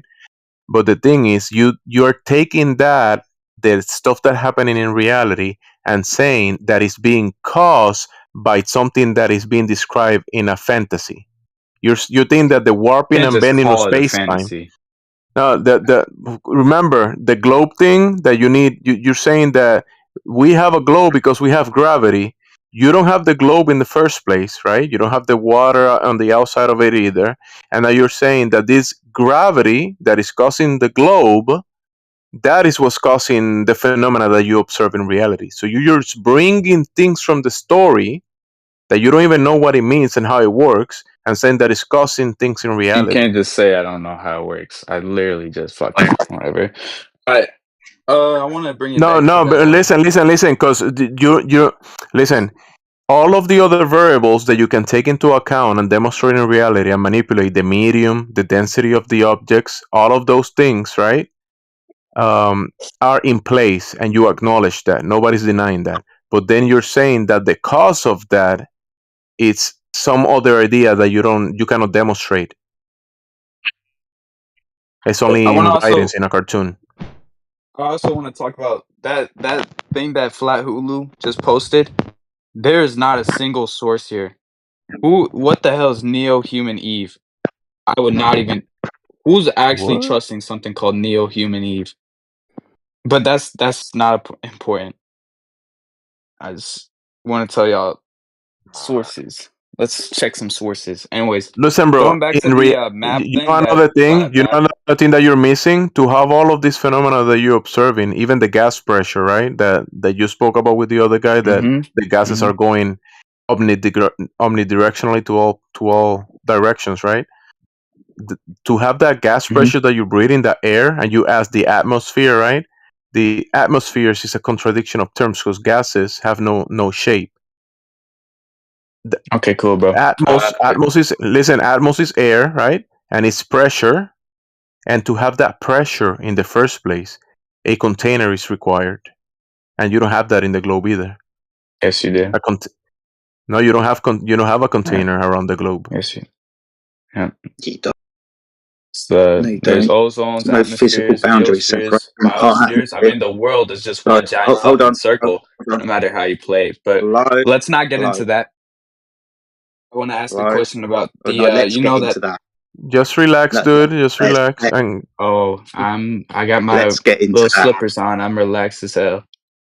But going back to the flat Good. map, So what let's get happens into when it your reaches claim. the border? Oh, he's off. He's off. He's off. Doesn't want to speak about the atmosphere anymore and his misnomers that the atmosphere is containing itself because another layer of gas, the ozone layer, is containing the ones underneath in violation of natural law. He definitely doesn't want to go into that because Do you it'll know what destroy his natural law space is? religion. Yeah, second law of thermodynamics. In this instance, a natural law is something that happens always. The opposite doesn't happen. So gas expansion into a vacuum is a natural law. Entropy, right? How does that prove flat Earth, though? Oh, it doesn't prove flat Earth. It takes away your space vacuum for the Earth to spin around in. Okay, nice, cool. Flat Going Earth right, is proven right by the over fact your that head. we measure that the surface is flat. Okay, cool. That's the proof. Yep, and awesome. I love that you guys measured that. Was it all of y'all? Nice. All right. it's everybody. Sorry, it's everybody all the time. Do you know what horizontal is? It's a question. Do you know what horizontal is? Don't think that I do. All right, dude. I'm only asking you clarifying question so I can move on. If you're going to be a prissy little shit, then you've got no point being in this conversation. Do you know what I know what horizontal is when I say it? Do you know what that means? Yes, I know what horizontal means. Good. I know what vertical means. You know, I'm Good. not a fucking Good. idiot. Good. So you're not an idiot then. No problem. So you'll understand that all horizontals are parallel to the plane of the horizon, correct? That's where we get No. horizontal from. Yes? Looking for You ever confirmation? look at a picture of the beach? Yeah, the horizon. You understand that if you were to hold a glass of water up, it would be parallel to the plane of the horizon. You understand this, right? The Earth is so big that Yeah. it Okay. would Good. look pretty Yeah. horizontal. Okay. Good. You understand that the horizon is where the surface of the water, when you're at the beach, appears to meet the sky. Correct? Repeat that again. You understand that the horizon is where the surface of the water, when you're at the beach, appears to meet the sky. Correct? Yeah. Good. Water is a horizontal reference datum. Elevation and depth are taken from mean sea level. All horizontals are parallel to the plane of the horizon. We measure the water to be a leveling tool. That's why I brought up horizontals and all horizontals being parallel to the plane of the horizon. That's the surface of the water, which is the surface of the earth. The earth is observably, measurably, and practically used as horizontal. We all measure this when we're doing construction. We all measure this when we're doing navigation, aviation, cartography, and map making. You want to build something, you're going to level yourself with the world. Level being horizontal, a straight line from left to right. So for in all practical purposes, over all distances, the earth is measurably flat. No, it's not. Yes, it is. Would you like me to give you another example? The world is so huge Okay. that, of I'll course, it's give not you going to be distance. turned into, like, you're not going to be able to see a curve, or at least not a huge curve, because the Earth is so big. How big is Right? it? How big is it? I don't fucking know. It's huge, dude. Well, Yeah, why would you? you'd be an Why would you say idiot it's to so say the big? Earth is Excuse not me. big. Excuse me. Excuse me. How big is it? Okay? He doesn't know. I'm being Do you know specific. how He has big the no Earth clue. is? Did you know Yeah, that I was know what the purported size 3,963 of miles? 2,959 miles. 2,959 miles. Did you search that up, or is that something? Where did you 3,000. get that That's been from? the claim since the Oh, beginning, my friend. 3,963. I thought you said 2,000. No, it's because you're You not said it. listening. You like to talk. You like to ignore people. You I'm ask trying to questions. You don't listen listen. for the answer. You're kind You're of not listening stumbling at a all little bit. because you would respond if people said things to you. You don't respond. You go, yeah, okay, and then you move All on I'm to the doing next is topic. responding, dude. Terrific. So, how did they get that size? What? Of the Earth? That biggie Earth that you just claimed with the radius that you just gave me. How did they get that? Fucking measurements, dude. Oh, measurements. So, what Oh, did they measure? The fucking Earth. I don't know. How did you get your measurements? I mean, it's listen, kind of just a. Jedi just Well, explained to you how horizontal lines are used practically in everything we do across the surface or across the waters. And this is something that is you can verify yourself. And you say nah, and replying to something that you don't know anything about, the size of the earth, the curvature, you don't know anything about it. You denied everything that is used in practicality just by something that you have no knowledge about. Comparing the sun's relative position at two different locations on the Earth's surface. Google oh, Earth. so you're going with The Eratosthenes, are Earth you? isn't flat. The Earth is round. Got another preacher in. What's up, bro? What's good? The Hey, Earth buddy, isn't flat. the round guy. Hey, is round? Yes, it's very You mean like round. a round table? Shit. No, it's not like the round table pizza place, but like it's round. Because if we go look at the Earth video, we see that one girl representing it. That's Earth herself, and she has like big boobs, so like therefore she's round. Oh my God, your mama. My mama. Your mama Oh got no, big those? Damn. Oh no, oh no, oh heavens no! What the fuck? Why would I talk about my? What happens when you reach Your the end of the mama, earth, though? your mama's so dumb that she stirs to the juice. All right, so Sorry, Go ahead. Bushhead, sorry, measuring Jamesy. elevation angles to Go two ahead. places on Earth. Right, so you're still using flat Earth to make a ball, a sphere. Doesn't How does that work? the earth doesn't have to be flat for you to be on two sides. My Holy God. cow, that's not what I said. But it sounded like, oh damn, I just fell over. That's kind of what it sounded like you said. No, you brought up the claim that measuring the elevation angle to the sun at two different locations is how you get a sphere. But that's measuring the Earth flat. So I how do never you said get a sphere out of elevation measuring angle. the Earth flat? Okay, what do they measure? Shadows? Comparing the sun's relative position at two different locations on the Earth's surface. Okay, Not relative to elevation. what? Relative to what? What do you mean relative to what? You can't just say relative to what. I'm just asking you. You're reading out something Relative to to the different Earth. locations. What do Oh, you so mean? what is the Earth in this scenario? It has to be a flat plane, then, doesn't No, it it? doesn't. Okay, so how would It you doesn't have measure to be two flat. Okay, no worries. Explain to me what they're measuring as far as the sun is concerned and how they're measuring it to the Earth comparatively, and tell me what you come up with. The sun's rays, two different locations. You know? Rays? You mean like lines? Because rays don't actually exist. Oh, okay. Nice. Cool. I'm glad we See? got that out of the way. Same The thing every sunlight doesn't time. reach us because Listen. sunlight's not real. Listen. You don't even know what a ray is, do you? A ray? Yeah. You can't. Oh. A What's ray a is a ray? geometric concept, bro. It's Yes. mathematical. A straight line. Oh, straight Yeah, it's a line? straight Straight line, line? but it's Flat Earth? abstract. No, that's not. I know someone was going to bring that up. Sorry, you're talking about measuring the sun at two locations.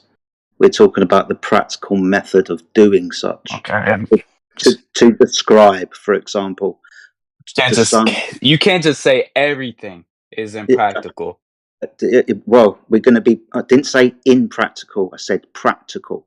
So what we are practically going to do when we practically measure the sun from two different locations, we're going to take a measurement, aren't we? Yes You or know no? what the definition of practical is? See, he's Yes, not I'm listening. use every day. Okay. Well, good. So the practical measurement is an angle measurement to describe the sun's elevation above the horizon. For example, the sun is 45 degrees above the horizon. It is solar noon. The sun is 90 degrees above my head. You understand that these are angle measurements, right? I want to say practical. Yeah. Does not mean every day. I've got to start again. Do you know what an angle is? Yes, I know. Good. So you'll understand that that's the intersection of two straight sides and the measure of separation in degrees. 5 degrees, 45 degrees, 90 degrees, for example. You understand these are two straight sides, right? But we're talking about an elevation angle. That's taken upwards from an adjacent. That adjacent is the surface that the observer is standing on. As I've cited in the side chat, an altitude angle, sometimes referred to as a solar elevation angle, describes how high the sun appears in the sky. The angle is measured between the imaginary line between the observer and the sun and the horizontal plane the observer is standing on. Please see the diagram in the side chat. You'll see a fucking triangle. Which proves nothing. No, it's a measurement of the sun above the earth. Of course. An angle measurement, which requires two straight sides. It's an elevation angle, which is an upward angle taken from an adjacent. Okay. Well, nice opinion, I guess. No, it's not an Wait, opinion. hold on a second. Can I jump in for a hot second? It's not an opinion. Yeah, Bush. Like, do you know what a sextant is, brother? A sextant? Yeah. I know Colin Sexton. I don't know what a sextant is. So a sextant is a tool that is used to measure celestial bodies. This requires you to sight the horizon line And as Brother Jedi is explaining to you, you cite the celestial. Excuse me? How do you spell it? Sextant.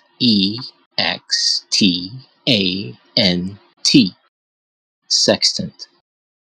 So you spot the horizon line, or the horizon, sorry, in the monocle, and then you spot the celestial object, and they measure the angle between those two things, which again is two straight lines. This is what Brother Jedi is walking through with you, and the use of a tool means it's an actual thing that exists. Thank you. Okay. Well, the sextant tool doesn't prove that the Earth is flat. Sorry, Okay. it's a measuring device. Yeah, It if you're just going to hand angles wave up the everything, horizontal plane. I've given you a citation and 3 diagrams in the side chat. It measures angles. Bushhead, if you're just going to hand wave everything and then scattergun us with another non sequitur question, then there's really no point to talking to you. You actually have to respond to what's said to you. People have brought up elevation angles, sextants. We've talked about the size of the Earth. You find ways to keep moving to different places. So please try to engage. If you can't engage, we're not going to do this. You'll just stay on mute. I was in the middle of responding to it. I wasn't just waving it. You did. Another thing that you need to get about this whole thing that they spoke about horizontal lines is that you cannot have there are no horizontal lines on a globe.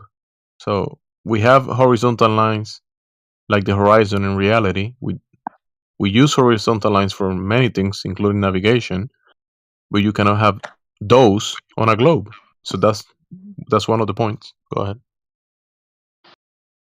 I'm going to looking at respond to that and say you can. You know, So it's a horizontal, but you it can have curves horizontal inwards and around. surface. Oh my god. Are you aware of the slope intercept formula? Y equals mx plus v, also known as the equation of a line, describes a horizontal line. It also describes a deviation from horizontal, let's call this curve. You'll understand that curvature and horizontal are not the same fucking thing. You'll understand on a curved surface, you can't have horizontal lines. If the Earth is a sphere, a curved surface, you're not going to have horizontal lines on it.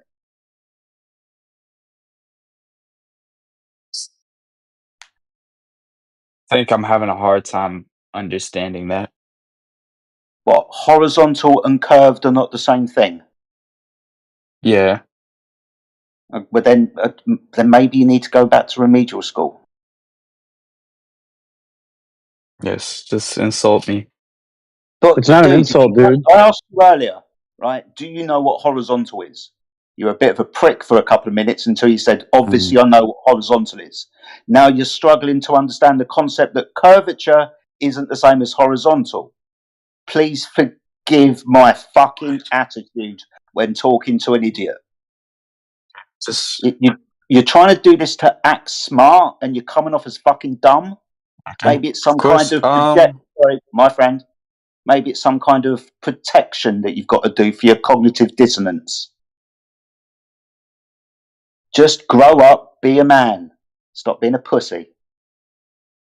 Okay, is anyone gonna like check this, dude? God damn. Okay, I know what the difference between a line, a horizontal line, and a curve is. I mean, I don't know anyone who doesn't know the difference. Good. You So know, you'll understand that you can't have horizontal lines on a sphere. like, wait, what? Like, what are we talking about? Like,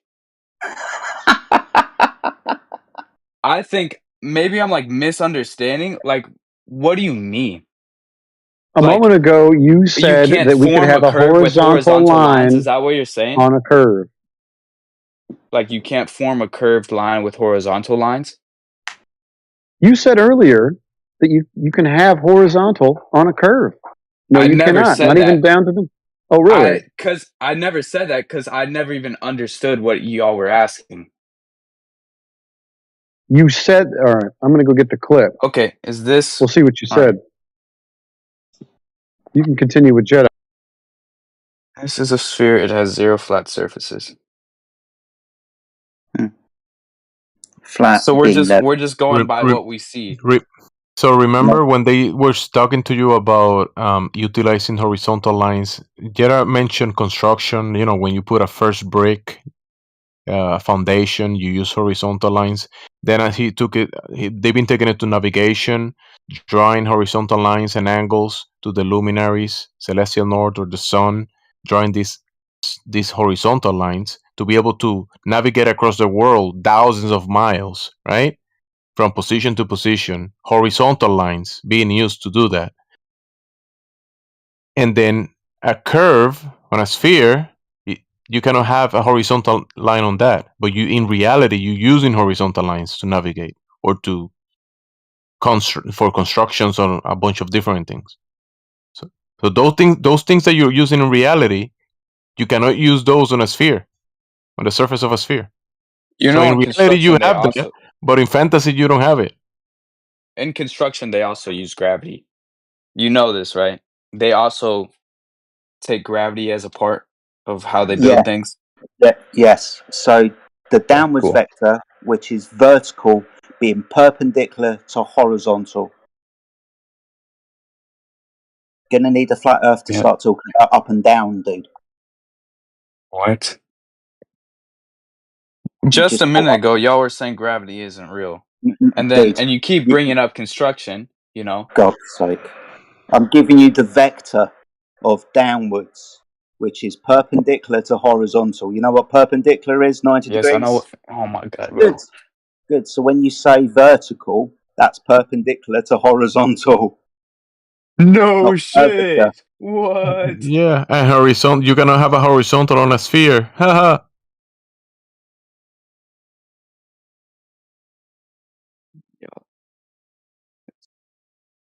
Oof. Yeah. And remember, when you're saying gravity, you're saying this word like you don't even know what it actually means. You're trying to use this word to explain a bunch of things. So you're operating in reality, acknowledging certain things, and saying this fantasy thing's gravity that you don't even know what it is the thing that is causing the effects or causing the things that you're observing in reality, and therefore ball. It's like you're jumping. Mhm. It's like almost like Mm. mental gymnastics that you're doing. Of course, but gravity is just the pull. You know, it's a pull. It's a force that You mean when I pulled the keep. door? Is that what gravity is doing? Pulling? No, well, because I guess I think you guys are like, gravity doesn't exist because No, but okay. Define gravity. What are you talking about? Because when you say word, you sound like a parrot, and parrots say words that they don't even know what it means. Okay. Well, gravity, the force that attracts a body towards the center of the Earth, or the center of a planet, or the center of anything that has a gravitational pull. To have a Incorrect. gravitational pull, you would have to have either a lot of mass, or yeah, just a lot of mass. I think All there was right. something else, but I can't remember what the other. Okay. All right. Really sorry to let you know this, but you're talking about a gravity that's over 110 years out of date. Mass attracting mass was superseded in 1915 by a German guy called Einstein. Right, it's not mass attracting mass in your paradigm anymore. It hasn't been for 110 years.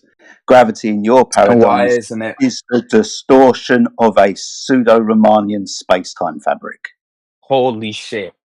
That is fucking crazy. That's what Einstein says. Right, it's shit, isn't it? Fucking crazy. You've heard of space-time before, right? Why can you explain what space-time is? Well, I'm asking if you've heard of it before. Einstein, general relativity. I've heard of it. Can you explain Cool. what it is though? Right, so space-time. Space, height, width, length, the 3 dimensions, and time being another dimension. So the 4-dimensional space-time fabric is distorted by mass.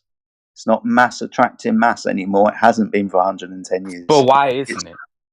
Why isn't it? Why isn't it what? Why isn't that the case anymore? Because it was superseded by Einstein. It also had no experimental validity. Newton himself didn't even believe in this shit.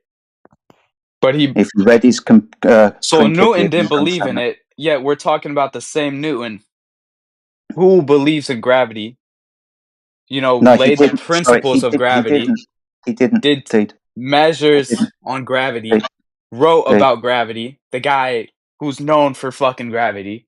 Okay, cool. did you read what he wrote? Yes, I know Newton's third law. So An object in motion. You read his Principia when discussing gravity, right? You also understand that he offered no hypothesis. Anybody of reasonable sound mind would not believe in this quote unquote magic at a distance. The idea was subscribed to him over 140 years after he died. Now, if you're going to start talking about Newtonian physics, you're going to need a flat, stationary Earth to express these in mathematical formula. So But you can observe everything in. Excuse me, I haven't finished. To discuss Newton's mathematical equations, you are going to require a flat, stationary Earth. That's what the mathematics implies. Are you done now? No. Yes. Okay. That's hilarious. Well, you can observe everything, all three laws in space. You can observe it on Earth. Guys, the Earth. Why would Earth need to be flat to observe anything that he wrote down? I don't see why would even matter. It's not that it needs to be flat. It just is flat. Oh, it just is flat. Cool. It was measured that way by the example that you gave us, the relative position of the sun to the Earth. Jesus. Right. I'm going to cut a long story short. Right. You're asking us why we don't believe in gravity. The crescendo to this point is there's no scientific experiment that's proved any theory. Not that it's ever been a scientific theory, but there's no science behind it. None. Then what's replacing gravity? Why are we not just floating up in the air? What's replacing gravity? What do you mean? What's replacing gravity? I mean, if we're stuck on the ground, why are we stuck on the ground? Why is the moon floating around us? I mean, what's the moon? The moon? It's a moon. I mean, that's its name and definition. It's a moon. Yeah. What is a moon? Like a mini planet. It's a planet pulled by the Earth's gravitational force, keeping it. Land in the sky, right? You say land in the sky? Yes, a rock in the sky. You can land on it. Land in the sky. The fuck does that even mean? Land in the sky. Exactly what you heard. A rock in the Brother sky. Jedi The moon is walking out with you, asking you, "Hey, is that thing actually a rock up there? Is that land up there that we could put a What else would it be? How do you prove that? What else would it be? Who told you that? That's the what question. else would it be other than a rock? Who told you? We want to know who told you that is actually a rock or land up there in the sky, so we can examine the evidence of the claim. Because the claims that we've examined so far shows that the moon's formation is inconclusive. Thanks. No. Wait, what did you just say? Who said that? Inconclusive. Yeah, who said that though? Who said that? Yeah, who said that? Listen, bro, guy, you haven't figured water, horizontal lines, curved lines. You just spoke about the gravity that was superseded 110 years ago. You Stop still saying don't fucking know. superseded 110 years ago. I mean, if it was superseded, that means it would have been correct. Listen, bro. How are you gonna make claims about the moon when you haven't figured water yet? What have I not figured about water? The physics of water. Remember, I spoke to you physics about of it. Water. Yeah, you haven't figured that out yet. Physics of water. What am I missing? Oh, remember that you claim that it's doing what it doesn't do in reality. So that's just one point that I wanted to bring. What does that even mean? That it does and doesn't do in reality? The real water that is in a pressurized system that requires a container. Real and cartoon water. Here we go again, dude.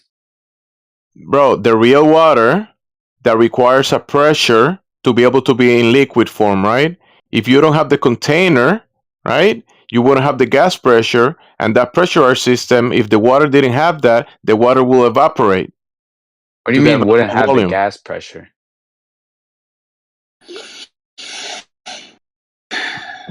I'm So just trying if to say that you you're don't trying to fucking talk know, about do the. you? Listen, we can. I do know. I just want you Okay. bring. We can probably bring it back to this topic rather than talking about the moon, because if you haven't figured gas pressure, horizontal lines, water, navigation, if you don't know that yet, how are you gonna be talking about the moon, dude, and what Well, we don't have that to stuff is stick to doing? one topic, you know.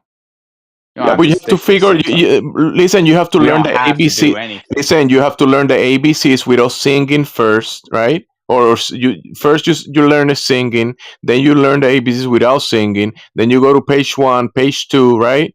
And then you figure more stuff out. But how you gonna talk about the moon and make claims about that? Come on. You're a grown ass man, dude. You don't have to stick to the fucking water. You can talk about anything you want here. You like we don't Shall I have to talk take about water. We can talk about different things, you know. shall I Not one thing shall I comes take New before another. shall I take Newton away from you? Just quickly so you understand. Right, so Newton's classical mechanics was superseded in the early 20th century when Albert Einstein developed a special and general theory of relativity. Citation 1. Now that's just from Wikipedia, dude. Citation 2. The mathematical equations, and these are all in the side chat if you want to go and look at Using them. Wikipedia as a source. Dude, I won't say I've it's got wrong. I more. won't say it's wrong. I won't say it's Okay, wrong. good. But Okay, so from Science Alert, scientific paper. The mathematical equations of Einstein's general theory of relativity, tested time and again, are currently the most accurate way to predict gravitational interactions, replacing those developed by Isaac Newton several centuries prior. Again, you can read these in the chat. From yeah. Physics Libertex, I'm going to continue. Newton's two crowning achievements, the laws of motion and the laws of gravitation, that had reigned supreme since published in the Principia in 1687, were toppled from the throne by Albert Einstein. I will continue. In 1916, Albert Einstein published his general theory of relativity in full mathematical detail that opened the window on a radically new framework for physics. Keyword, abolishing established notions of space and time. Abolishing established notions of space and time and replacing Newton's formulations of laws of gravity. Einstein's right, at least for now, said Gez, the co-lead author of the research. We can absolutely rule out Newton's laws of gravitation. Now, there are many more of these citations, my friend, but when you say mass attracting mass, you're just not up to date. And I don't mean to poke fun of you because nobody knows this type of shit. They know who Einstein is, they know who Newton is, but they don't put the two together and understand that Newton was replaced, superseded, abolished by Einstein. Not mass attracting mass anymore, dude. Then what is it? And Einstein Yeah. never said that gravity wasn't a factor. Einstein, what? Einstein never said that gravity is. What? Are you listening? Yeah, I was listening. Good. So Einstein has a mathematical framework for space and time, which is better at predicting gravity. It superseded Newton over 110 years ago. Einstein, general and special relativity, the reason why tides happen, the reason why you fall to the floor, the reason why things in the sky go round and round other things in the sky, the reason why you think you have black holes. I'm not even Newton. gonna touch black holes because I don't know a thing about them. But that's okay. So listen, bro, just take it as this. Jedi is telling you the up-to-date pseudoscience, but he's not claiming the pseudoscience. It's basically a cartoon fiction replaced the other cartoon fiction that you believed. Now you up to date on the episodes, right? On the anime. But that doesn't mean reality, okay? and why are we talking about this? Because they're trying to get you up to date, Okay. so you can parrot the correct pseudoscience. I wasn't up to date. Okay. Exactly. Sure, fine. It's because you keep asking us about gravity. We've asked you to define it. You said it's mass attracting mass, but that's not the current scientific definition for what gravity is. But it is Yeah, It's the not. Oh force my that lord. attracts a body toward the It center, isn't. or Sorry, do I need to repeat it out again? You're talking about Newtonian physics, which were replaced, ruled out, and abolished by Einstein over 110 years ago. Now I'm fucking getting annoyed because I'm having to repeat myself. I said this 2 minutes ago. okay, I'm just gonna say this shit right now. Oh, mass. Okay, What's mass? it is a force that No, it isn't. attracts mass. No. Okay, Yes, quick it is. question. Quick question. How? How does it attract mass? How do I describe gravity? No, I just Like, want you to give me the. I just want you to give me the mechanism, the quote unquote magic at a distance that Newton said. How does mass, whatever that is, the amount of substance in the space that's hard to move, how does that attract, cause an acceleration instantaneously over space to another body of mass? How? well, the simple word is gravity, but I know you're not gonna buy that. Gravity. Sorry, You that's just can't a word. explain. You're not giving me a mechanism. You don't How? need a. Oh, you What do you do if mean? you're going to make a scientific claim, because science deals with how and why. I'm asking you how. This was the question they couldn't answer. This is why Einstein came along. It's like I'm trying to feed you, but you're just not picking up the 'cause food. What do you want me to say? It's fucking gravity, dude. It is, Not a yeah. force. Just wait until he gets to the page that he learns that gravity is not a force. Oof. Because Nice he one. just Nice claimed one. gravity is a force, but hopefully we make it to that page soon. Yeah, from mass Of attracting course. mass, which Ooh. they can't prove, then they move to bendy warpy space time, which they can't prove. Never went to fucking bendy warpy space time. Oh, Yes, you're gonna they see did. that soon. Guarantee you, I was never Sorry. gonna go there Sorry. because I have no Excuse me. clue what the fuck that means. Excuse me, that's what Einstein did in 1916. He replaced Newtonian physics Well, I with. sure shit am not Einstein. Okay, but you just need to understand that this is the current scientific rhetoric why things in the sky go round and round. And yeah, we went over this. I heard that. You're a member of the Church of Einstein. The what? The church. You're a member of the Church of Einstein chanting Newton. I've never fucking heard of the Church of Einstein. So Well, you have that's the now. first time I've ever heard of Space that. time. So You're in space time. We're in the era of space time, dude. Yeah, remember, we're Earth in is the a year of space globe. time. What does that mean? Remember, Earth is a globe spinning through the vacuum of space, space time. All that's you. That's your religion. Why are we calling this a religion? Well, dude, listen. If you think you're on a ball hurtling through outer space, you're updated. The newest version of your comic book is Space Time, the Church of Einstein. Hey, Globe guy, just so you know, the definition of a religion is a belief without fact, and you don't have to have God to declare something a religion. I don't think that's the definition of a religion. Go to a dictionary, buddy. It usually is to do with God, but it does not have to. Okay, the Einstein fairy tale. Look, I'm searching up the religion real quick. Okay, no. How about you search up any example of mass attracting mass here in reality? Hold up. Yeah, dude. System of faith and worship. Yeah, it never says that it's false. It doesn't say that it's based on something with no facts. Faith and worship, dude. You don't have to have faith in something. You have faith in your globe, You don't dude. have to have faith. You know, having faith doesn't mean something's false. Doesn't mean that it does when you have no evidence for it, dude. That it means it doesn't have any facts. No, listen, bro. You could have faith on the correct religion, and there could be God up in heaven, the Most High, and that's real. For me, that's real. But the faith that you put in your faith on a cartoon, on a fantasy. Okay, so and that's faith on fantasy. So then let's not fiction. say that this, is a fucking religion, because that's crazy talk. I'm not gonna say I'm in the fucking Church of Einstein because that sounds Well, dumb as hell. time out though. But that's where the mainstream science globe people are at. Bro, you go to NASA, and in NASA they have a huge plaque, and it says "In God We Trust," right? And they have Because communion. They have communion on the moon. Yeah, well, dude, you're that's kind just of that's like hey, just hold on, actual Christianity. Bushhead. What you're doing, you're kind of creating your own cosmology a la carte. I'll take some of Know what that this means? here and this here, dude. It's because everyone's talking about different topics. I don't know where we're like what we're at. Okay, well, the topic is whether or not we're on a ball spinning and hurtling through outer space. That will be If- reality. Yeah, and if that's what you think you're on, then you're subject to the whole Einstein ideology.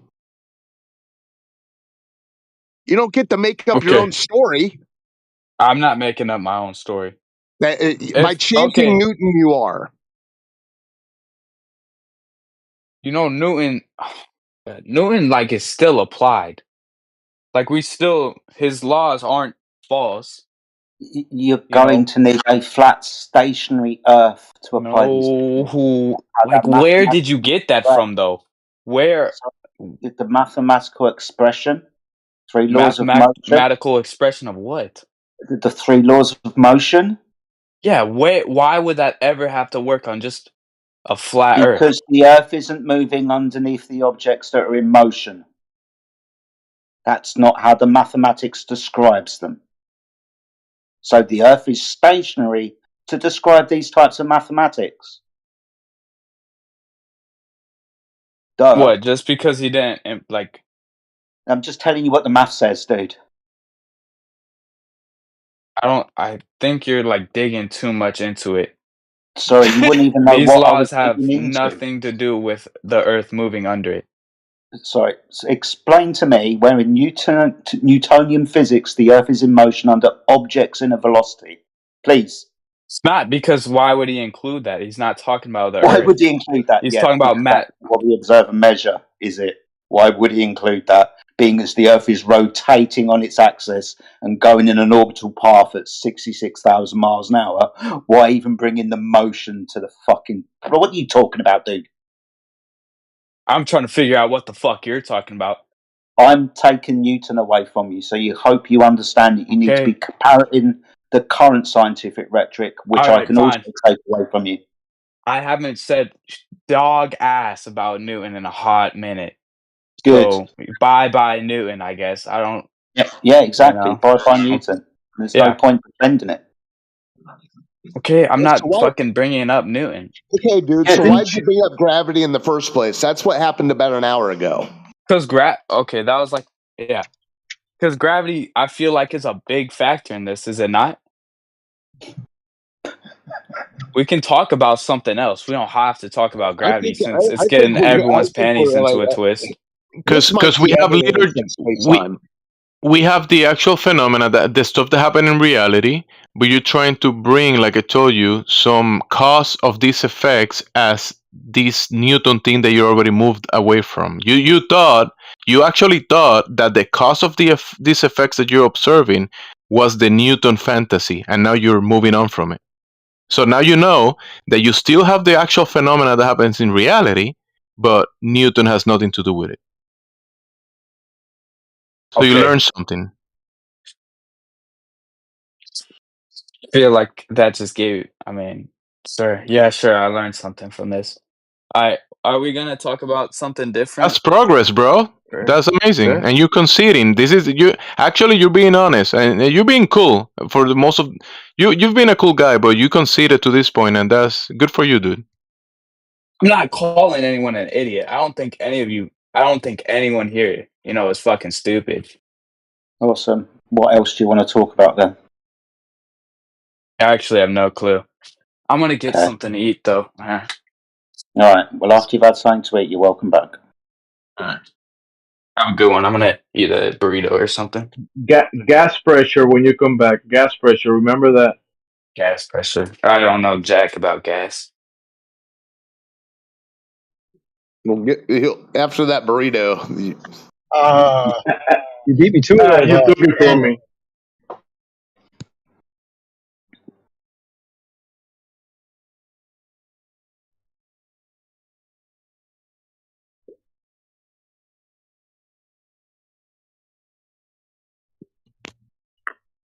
Hey, he gave up Newton's gravity. Good job, Jedi. We got somewhere. I think he just left. Yeah, it's fine. Went to go and get something to eat.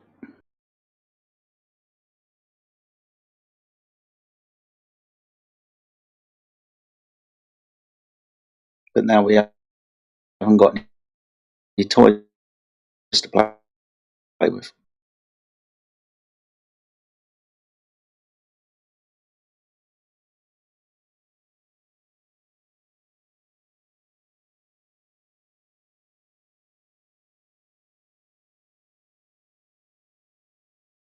What is going on here? Is that Joe? That's T. No, He just joined. Welcome to the That's thread. not. That's a different T. No, yeah, I'm a different T.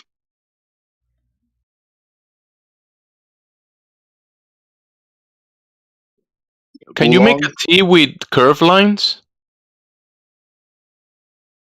I guess you put the minuscule and then line them up into a T. Okay. That'd be a J. I mean, but if we talking curved lines, we could just grab a T shape and then put the curved lines into that shape. Just make them small enough to fit. I meant the T that you got there. Those look like horizontal line. I mean, there's a vertical line and a horizontal line. Yeah, so straight lines. No, yeah, we can. I think we but no, that probably look like a J for sure. If we just do curved lines, no shape, just try to make a T fit.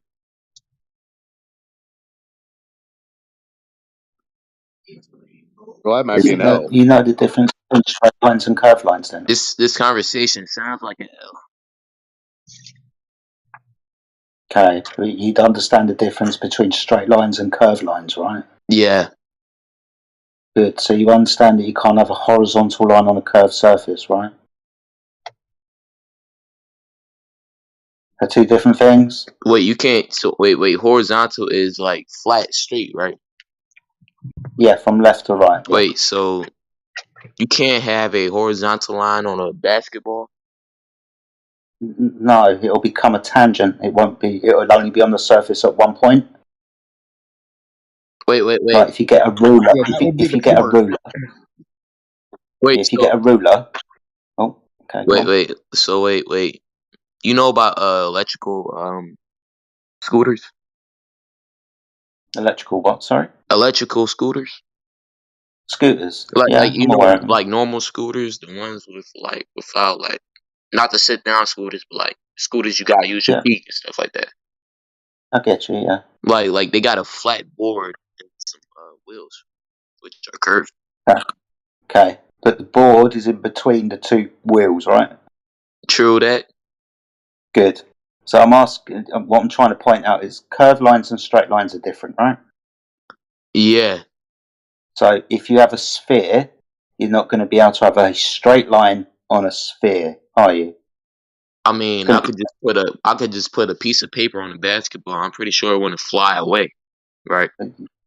It could just sit there. Okay. I don't think you're picking up what I'm putting down. No, we talk about curved lines. The basketball is curved, but the piece of paper is flat and horizontal. Yeah, but if it's flat and horizontal, it only touches the ball at one point. That's called a tangent. No, explain what a tangent is, by the way.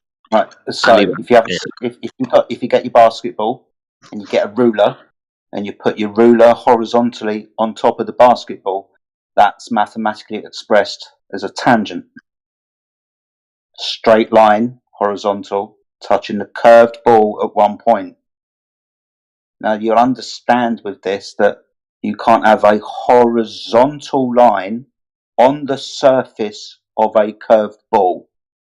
So if you were to get a pen and draw a line on the basketball, alright.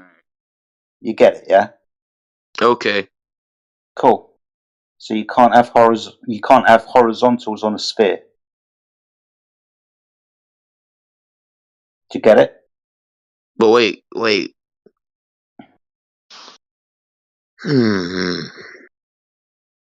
This kind of doesn't. I don't know where this is leading up, bro. We have horizontals on the Earth, but the Earth is Isn't the supposed. Earth? Yeah, Isn't but the the Earth Earth. a sphere? No, because Wait, we have we have curves on the horizontal. No, dude. Wait, We we got basketballs on Earth. Is the Earth flat? Just gonna go and make a cup of coffee, dude. Talk to someone else.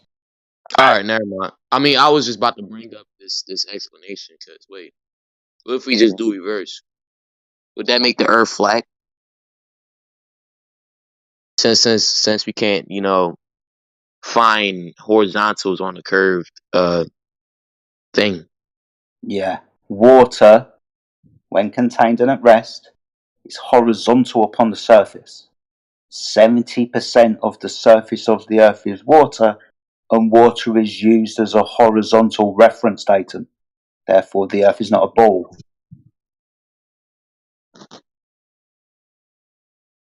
Wait, what about raindrops?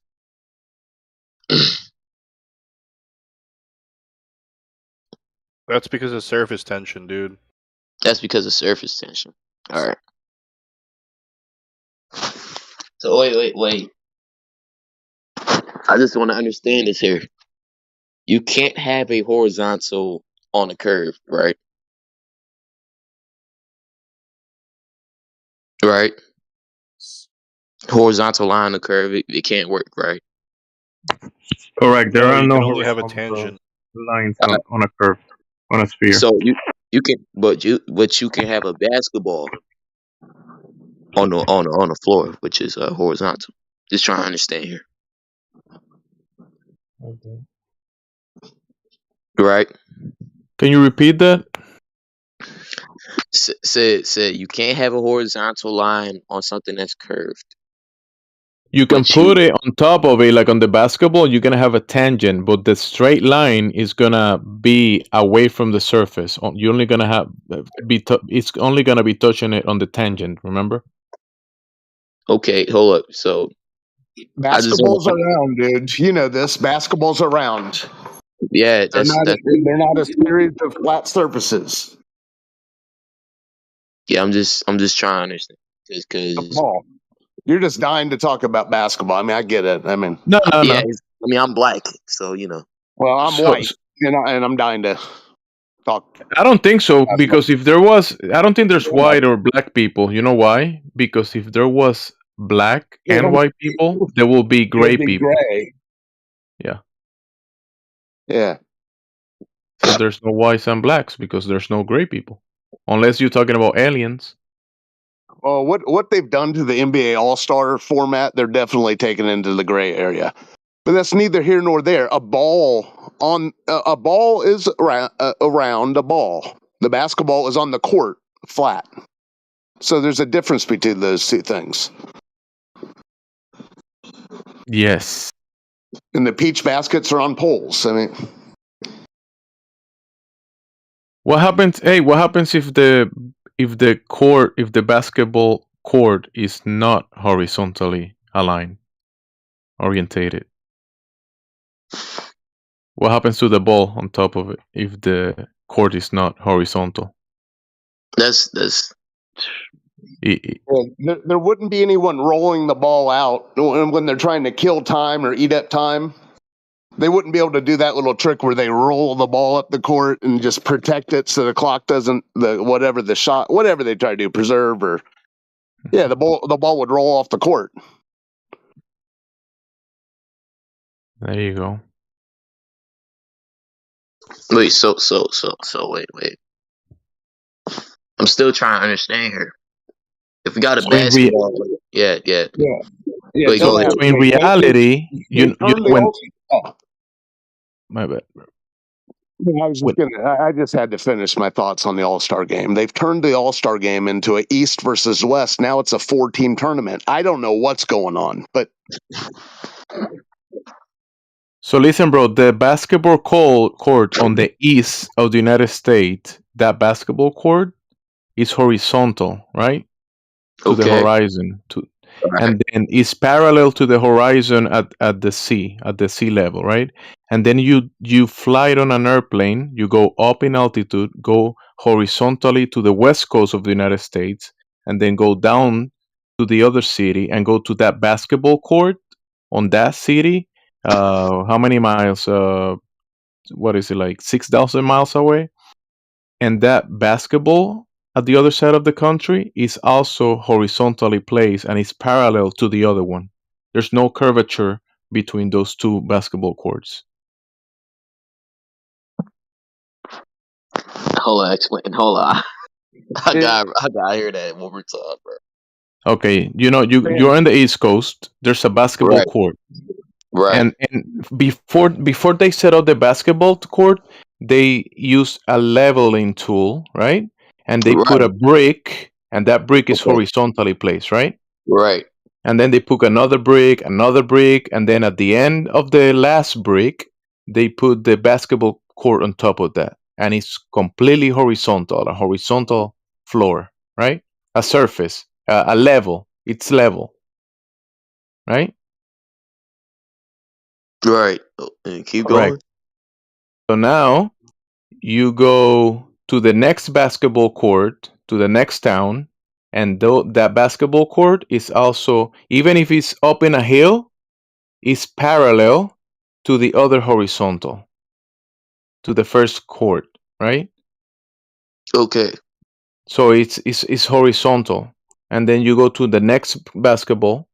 It could be lower in altitude or higher in altitude, but it's still horizontal. So you can have parallels lines between those elevations, elevated or lower altitude basketball. Then you make it to the other side of the United States, 6,000 miles away, and that basketball court is also parallel to the first basketball court at the other side of the country. There's no curvature between those two courts. They're Where parallel does to each other. yeah, where does this go to? Like That this all horizontal, the way to the courts where Yao Ming grew up playing, all the way over in Beijing. There, yes, another basketball court. it's not. It's that basketball court isn't upside down from where the courts in Madison Square Garden is. So the earth that you're standing on is not a curving ball like they show you on the TV or on the so cartoon. each basketball court is perfectly level and aligned to each other. Exactly. Not a line, but horizontal. Because you could have two of them at the same altitude from mean sea level, but they are parallel horizontally. One could be up in the hill, and the other one can be down in the valley. So wait. I just need to understand. So everything on Earth is horizontally aligned. Bingo. No. Bingo. With elevation, with Bingo. Wait. So elevation changes, like when they play in when they play in Denver, they're at a higher elevation. everything on Earth is horizontally aligned and parallel with each other. Yeah. Say, for example, you've got a lake at the top of a That just blew mountain. my mind, bro. Off you go then. That just blew my mind, bro. Yeah. You get it. You do get it. That's pretty cool that you get No. it. Go ahead, Jedi. No, it's fine. His mind's blown. I don't want to overfill him. It's a simple concept, but it destroys the Earth being a ball. Yeah. No. This is some bullshit. I just can't. I can't pick it up, guys. I'm sorry. I'm just gonna go to it. It's like I lied.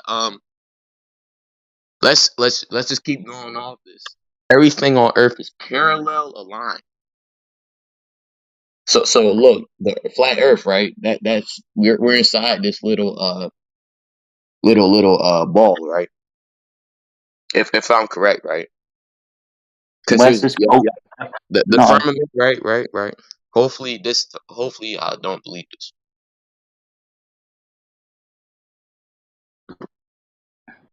Where's this firmament come from?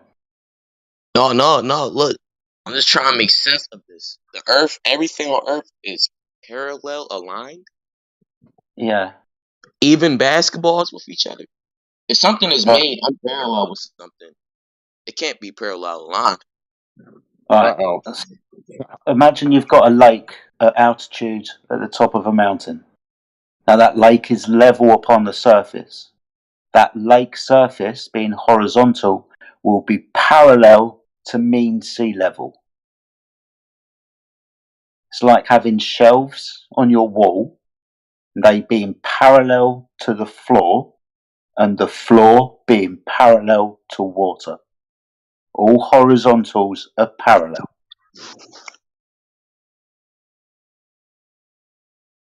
I'm just trying. I just want to ask this basketball thing one more time, bro.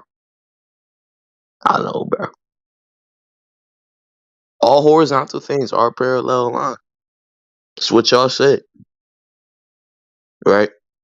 Yeah, all horizontals are parallel, yeah. I just want to bring up this basketball theory one more time. You can put the basketball on top of the court or on top of the parallel, or Hold up. That's not where I'm going. okay, where you going? Anywho, you make a basketball, right? In diameter, it is maybe around 24 inches in diameter. And then you make another basketball, and it's more like 23 inches in diameter. Could those be aligned with each other? Parallel? A curved surfaces, dude. Huh? The ball's a curved surface, isn't it? It's not a horizontal surface. Right. Horizontals are parallel. And curved surfaces. But you said everything on Earth is horizontal. All horizontal. Oriented. Wait. All right. So wait. All right. We just gonna ignore that point, bro. No, listen. Don't go too far. I mean, The ball, when you grab before all y'all said that, you literally said everything on Earth is horizontally aligned. Dude, now okay, you're having a weird it's spaz okay. out. It's We were okay. talking about basketball courts, Einstein. It's an orientation, and when you put the ball on top of the basketball court, if the basketball court is not horizontally, it's gonna roll out of it. Okay, and it happens. So it just like on the listen. In that building where the basketball court is, you can have a table on the second floor, and you can grab the basketball that you had on the basketball court and take it to the table upstairs, and that horizontal line on top of the table, you can put the ball on top of that table, and if it's horizontal, it's not gonna fall from the table, just like from the court. But that would mean that the person that created and made the table horizontally perfectly aligned with the Earth, bro. It has to be because the first brick of the building has to be horizontal. But why does it have to be horizontal though? Because if it's not, the ball will roll off it. I don't think this really matches up where I'm about to go to, bro. And you're gonna be sideways. If the first brick is not horizontal and the floor is not horizontal, you're gonna be sideways, walking sideways. You might fall to the side of it. I still can't fathom this. This might be too big of a brain question for me, but I still want to bring this. I still want to get to this point. If you just set a ball, a horizontal surface, would it not roll off? Would it not roll anywhere? Anywhere.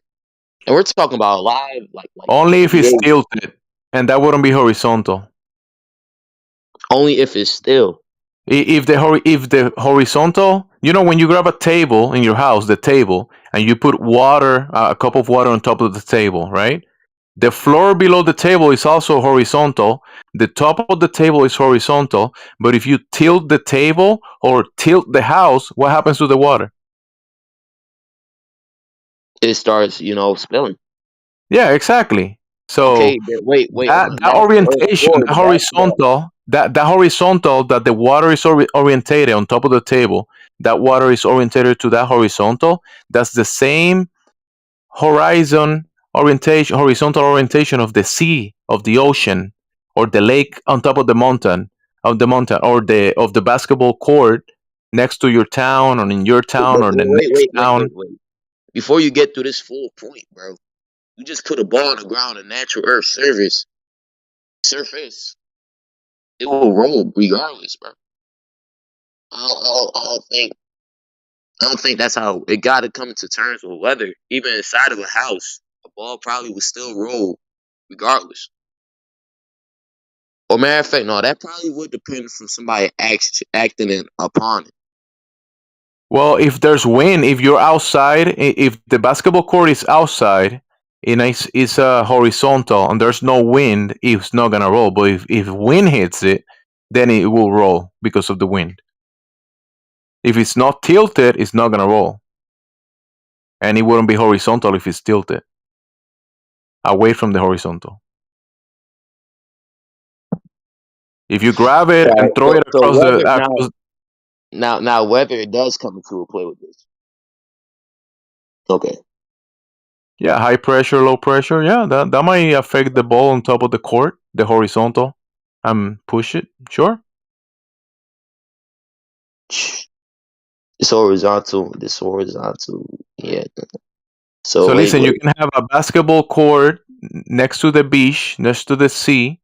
You see the horizon. When you look into the water from the basketball court, you see the horizontal line, the sea level, right? The horizontal line from the sea. And then that basketball court is right there. You playing with the ball on it. You know it's horizontal. And then you go across the country to all of the basketball courts, doesn't matter in which town and what altitude or which valley, they're all parallel to each other.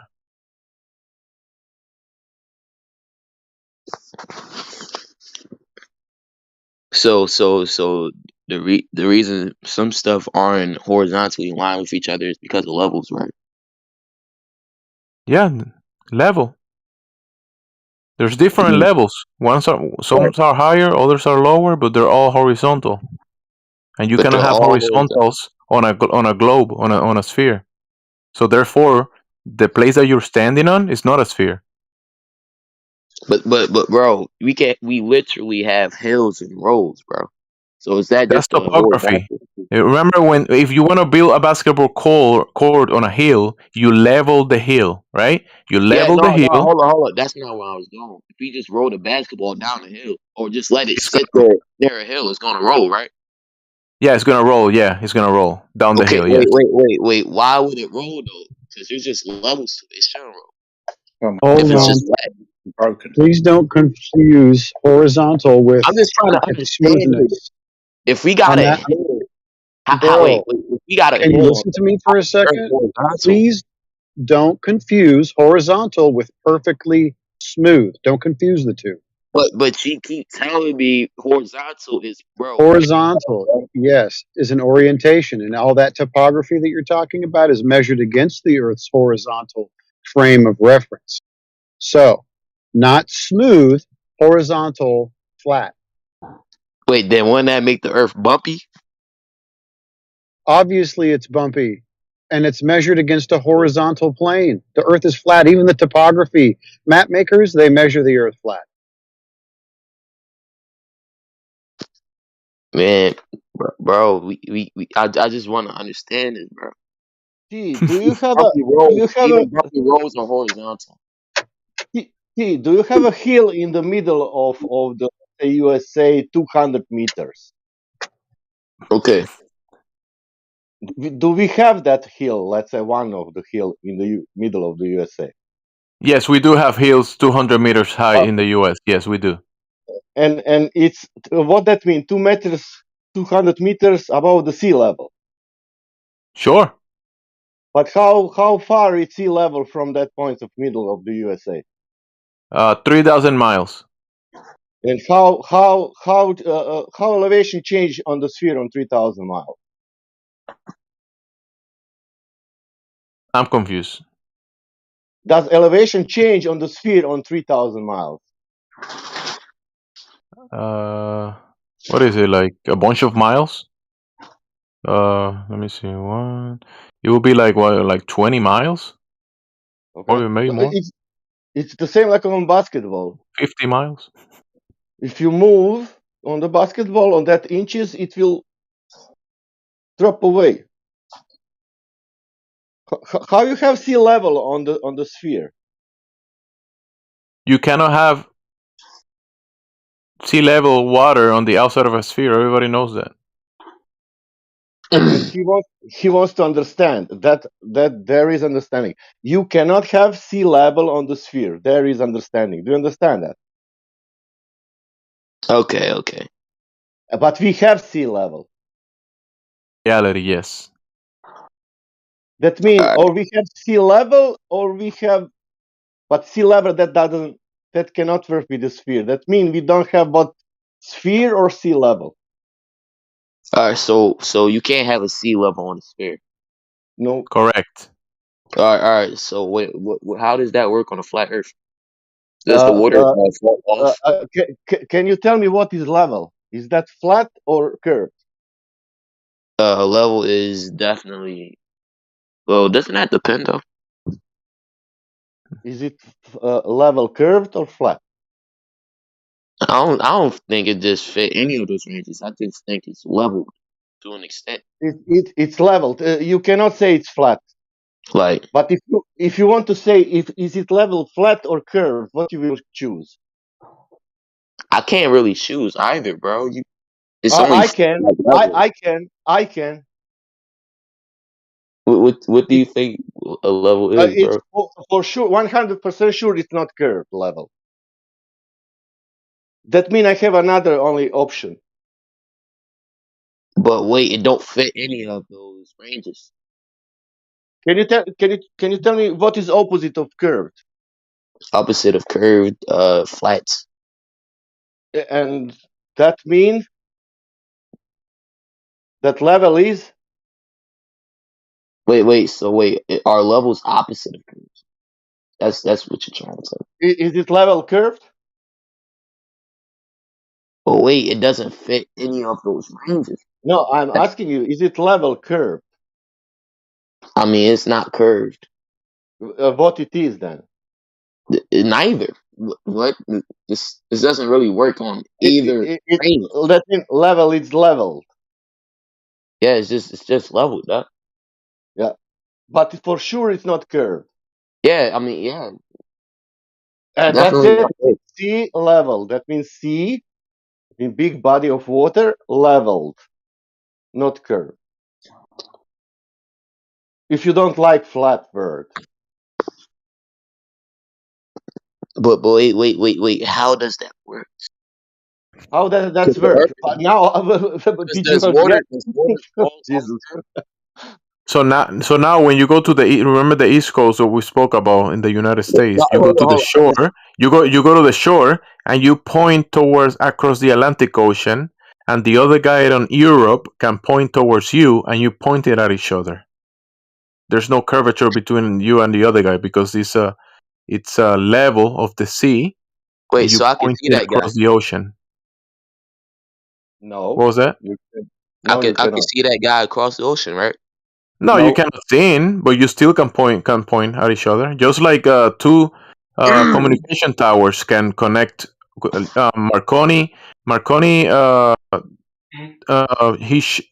he connected a radio tower from the east coast of the U.S. right to Scotland, which is in Europe, right, the west of Europe, and that was a direct message, tower to tower, line of sight. Just like if you are next to the tower in the East Coast, and the other guy is next to that tower on the West Coast of Europe, and you point it at each other. just like the towers. So line of sight also comes into this. Okay. Yeah, it's going across the water, level, horizontal, line of sight, So and wait, connecting. how can you determine the Earth is right flat from your line of sight if you're looking across the ocean? And you can't see somebody across the ocean. You can't Maybe do maybe you can right? look it into the size of the Earth, and then you realize there is no such a thing like a curving, and then you find out not 1,000 miles, but let's say 10, 20, 30, 50 miles. I mean, you need a flipping telescope for that, right? No, I'm telling you, if Earth is curving, it's curving everywhere. It's not curving only on 10 miles. It's curving everywhere. That's correct. Yeah, the example that I gave you across the ocean is like a very long one, but you can do 10, 15, 20 miles across a lake, and you can But wait, use a wasn't that laser. apply? Wasn't You that can use apply? a laser. You can use a laser, and the other guy at the other shore is gonna see you pointing the laser towards your Yeah. direction. Wasn't that also also coming to term with being able to just grab a telescope and see over the ocean, right? You just see Yeah, the guy who's pointing at you, right? there is the easiest way. You can Google it like this: how much I can see on the Earth, and then it will give you the answer. No, you can't see across. There's too many variables that won't allow you to see that far. But Variable. that's not the point. The point is across the water that is not curving on the outside of a sphere. Yeah, Remember hold up. the If it's level, not the sea curving, level. Remember what he said. The sea level that is yeah, not the sea curving. level. Hold up. So it's a Yeah. So sea from level. one shore to the other shore, it's sea level. So wait, is there just a split between each sea that are higher levels or lower levels? Wait, what? Yeah, I mean, if the Earth is flat and the sea level is flat, then wouldn't it just be easy to see somebody over the sea with a telescope? No, listen, bro. You know when you're holding a book in your hand and you see the Yeah, letters, you can read the book, but then yeah, you put that book in the next town, you can't see the book anymore. You can see the letters. yeah. Yeah. So your eye, if you look in let's say a A flat telescope. surface, listen, if you look in well, telescope also has a limitation. Those are optics. Your But eyes have optics. Your hold up. eyes, you have a Don't we, limitation of optics, and a telescope also has limitation of optics. don't we got telescopes that can see into the to Million space, right? miles.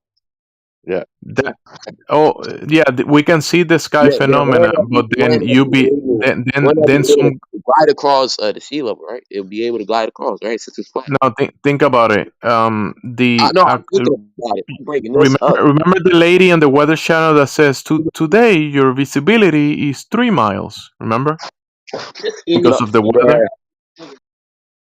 Bro, I'm still asking. The Earth is flat, right? Stay with me. The Earth is flat. Water is flat. The water level is flat. Uh-huh. Telescopes that are literally seeing into space should be able to glide across. I was trying to explain that to you. Okay. Across, from you looking up to the sky, the belief that you think that those lights are trillions of miles away, that's just a belief, a fantasy, fiction. Fiction. So wait. That stuff that you're looking up there, that phenomena that you're looking up there, you cannot determine the distances, right?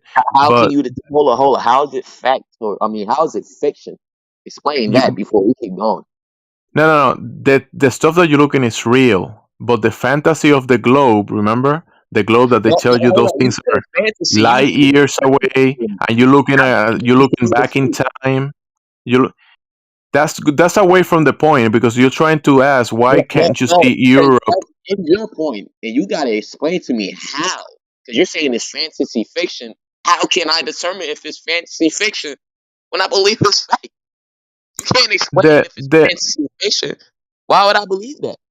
You have to missing explain. the cartoon of the artist. Remember, the water is not curving, right? So when they show you a Okay. cartoon globe, that's cartoon, that's fantasy. And then when they tell you how the universe works in that cartoon, that's not reality. That's what I'm trying to tell you. The Wait, observed no, phenomena that you no, see no, from no. the observed phenomena from the ground that you see up in the sky, and you see the sun, the moon, the luminaries, that stuff is real. That's a real phenomena. But Hold on, hold on. you cannot go up to the heavens and dissect what the stuff is exactly. Hold on. So there's this Holla. TikTok video. Oh, yeah, there's this TikTok video which had two suns on both sides of the earth. Yeah, What was that? those are cartoons, bro. Don't worry about the cartoons. The cartoon? All right, yeah, cartoon. All right, yeah. Thank you for this conversation. I feel like this is all I need to gain from here. Holla, holla. Jesus. Yeah, maybe if we presented the TikTok video, he probably saw a reflection of the sun in the clouds, and he's calling it two suns or something.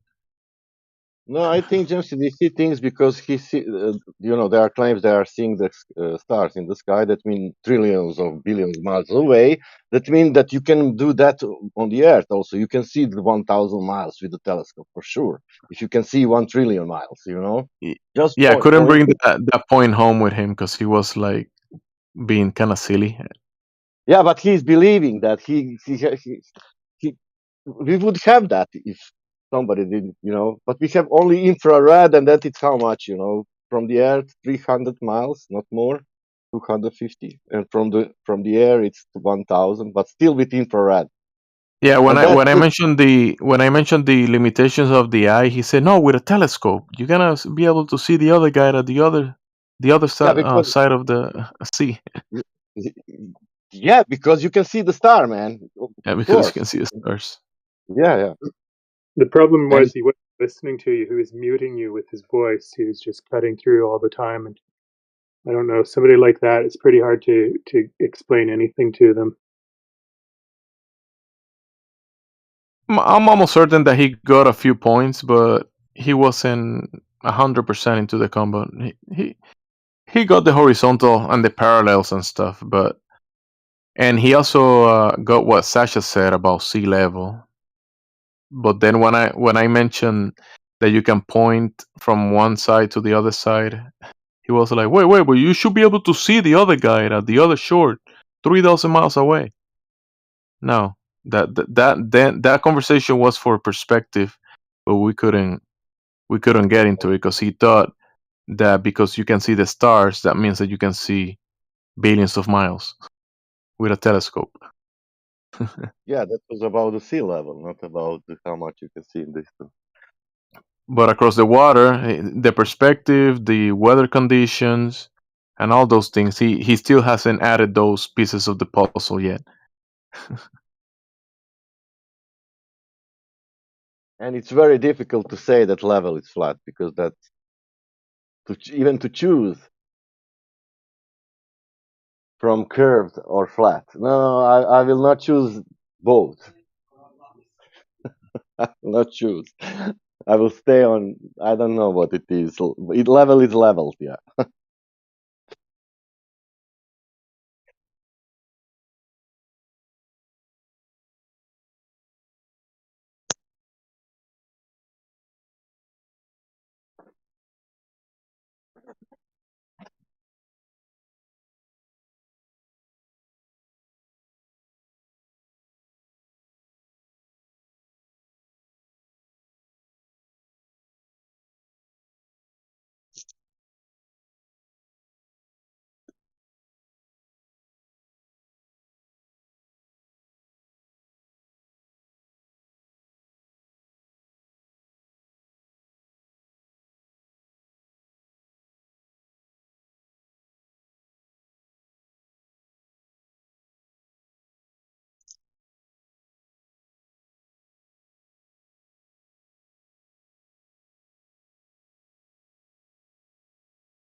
I am here to destroy you guys, flat earthers. Again, you say it and you never do it. Yeah, I gotta make sure that guy's gone. The raging guy. That's the only thing you ever come here to say, I will destroy you, and then you just ramble on about nonsense. I can't even ramble because I get muted. It's because you come in here acting like a degenerate. That's why you get muted. DG, I don't think you were in the past conversation. That's a guy named Quantum. Yeah. And all he does is rage, okay? Without me even saying a word. What's your globe evidence, man?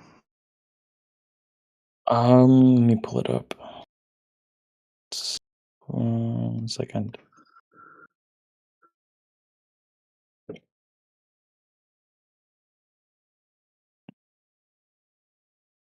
It is this one right here. No, it's not the one. Right here.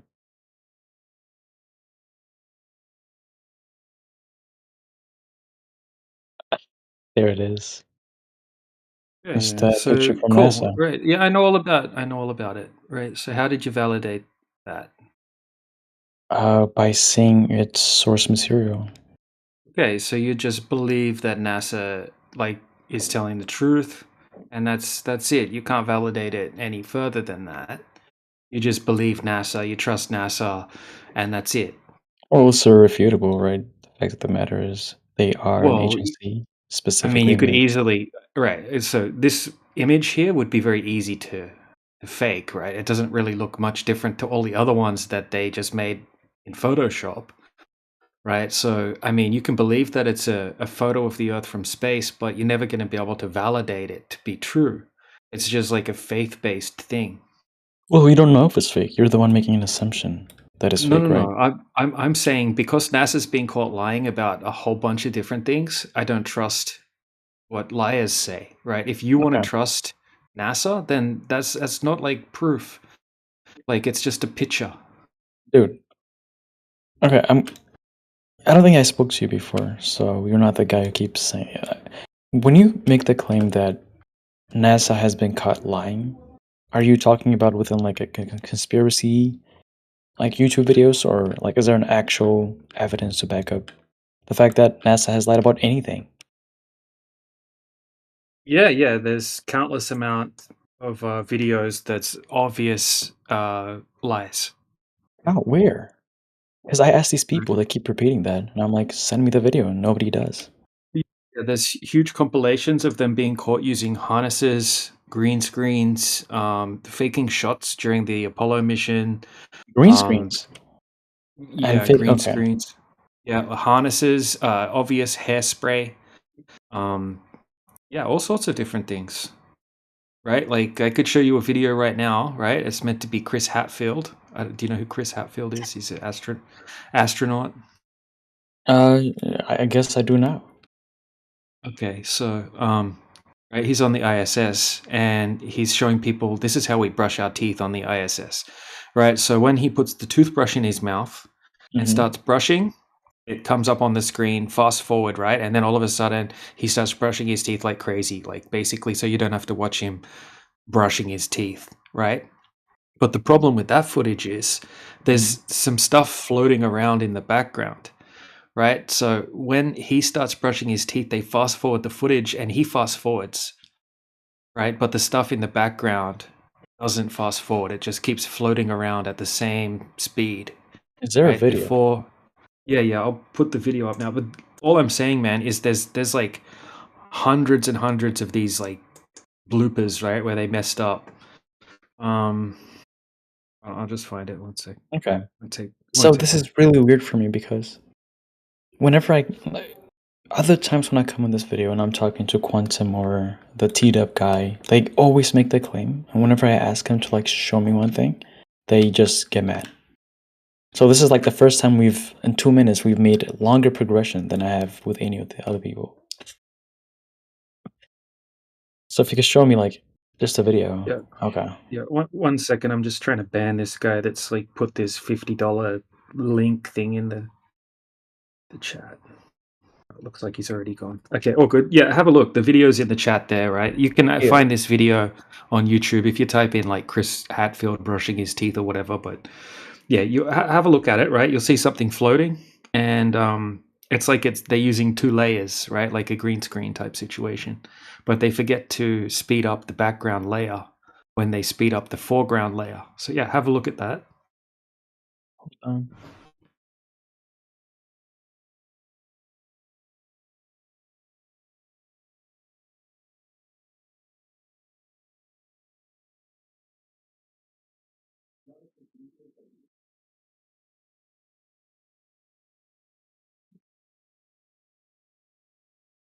It does.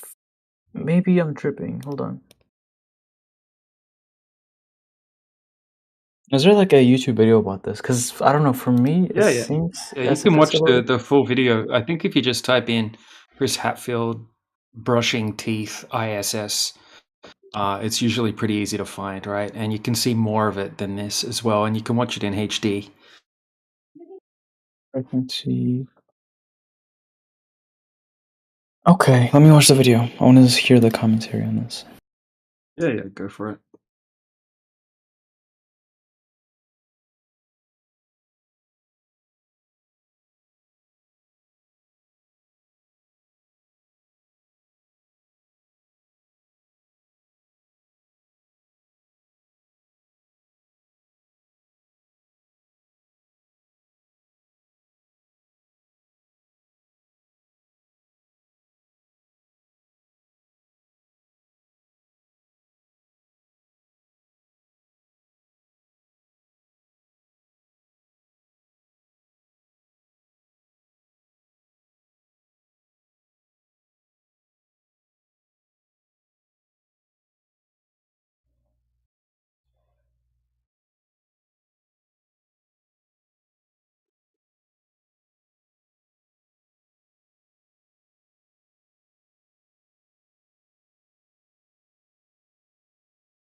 Well, I guess he left. But anyone else on the Globe site, have a look at the footage I posted at 18 minutes after the hour. Use your common sense and tell me if you think that looks a little bit sus.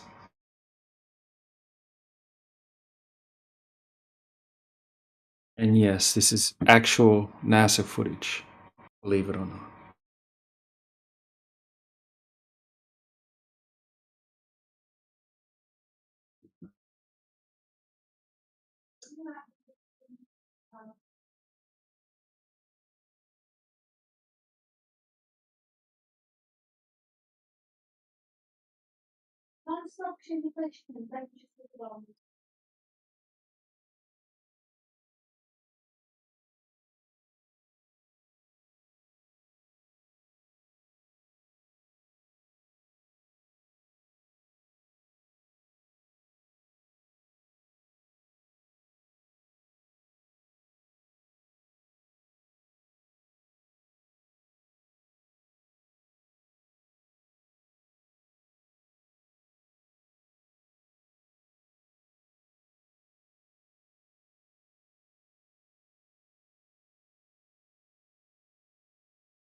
Hello, welcome to the live stream.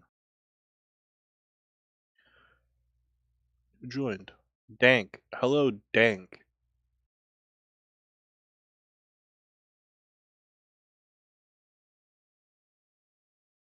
Hello, Bharat Vanshi, are you there? Hello. Do you have any proof for the ball? Just here to listen for a while. Alright. Bharat Vanshi, are you from India? Yeah. Do you follow Vedantis? You can follow it. It's not really something to be followed, I think. Well, how do you call that religion? Vedantis. It's not religion. It's because religion is belief based, right? So Vedanta is not belief based. It's it's not even a truth claim. It's almost I mean, someone from the outside can call it that, but it's kind of like it's considered within the circle as like it can't be any other way than this. So I think that's very much a monistic claim, you know. So is Vedantis different from like the stuff you see at Hindu temples where you have all their gods? Yeah, so it's like it's different levels of reality, and you'll see more and more cruder versions. People will be kind of like stuck in rituals, and that's also some part of Hinduism. And then you go more and more into the theoretical and more higher planes, let's say, and that's where Vedanta exists. Okay.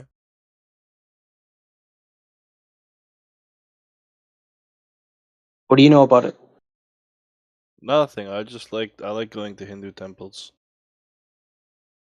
Yeah, actually, the way they're formed, it's the construction is based around sacred geometry, like fractals and stuff. If you know. It's the same with Catholic churches too. Yeah, seen those patterns. Amazing. I mean, not the churches, the cathedrals. Cathedrals, yeah. The 16. When did they stop sanctioning, or when did they stop creating churches like that, or cathedrals like that? I haven't seen one I don't recently. know, the medieval ages probably. Yeah. Those were amazing. Are amazing. Are you Catholic? It's funny you say that. Everyone in my entire family bloodline, cousins, everybody, they're all Catholic, but I'm the only one in my family who is never baptized in any church. It's And I that's tried interesting. going to Catholic church for a bit, but it's not for me, dude. I don't really like it too much. Wait, Mr. Batman, what's your type in women? Just curious. You're in the wrong. I personally like them short, skinny, blonde hair, blue If eyes. you want to talk about girls, bro, go outside and go meet some. Oh, and he left. Yeah, no, I muted them. I think he thought that was Mr. Batman, not FU Oh. Batman. It's funny how fast he left when he got muted.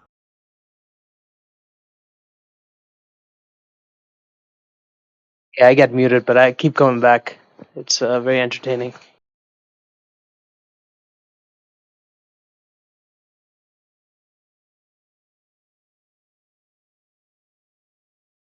Bharat, would you say that using a fallacy negates an argument that one presents?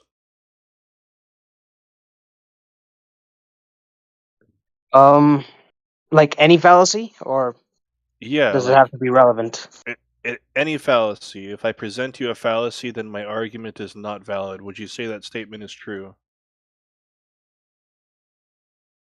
I don't like going off of like general, and this is very emblematic of people who are claiming to be of my in group, let's say. But it's just context matters a lot. So like I can be completely illogical,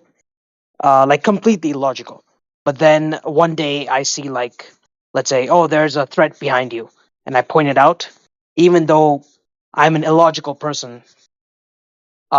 That day I have made an exception. You understand? Yeah. Yeah. So like context is.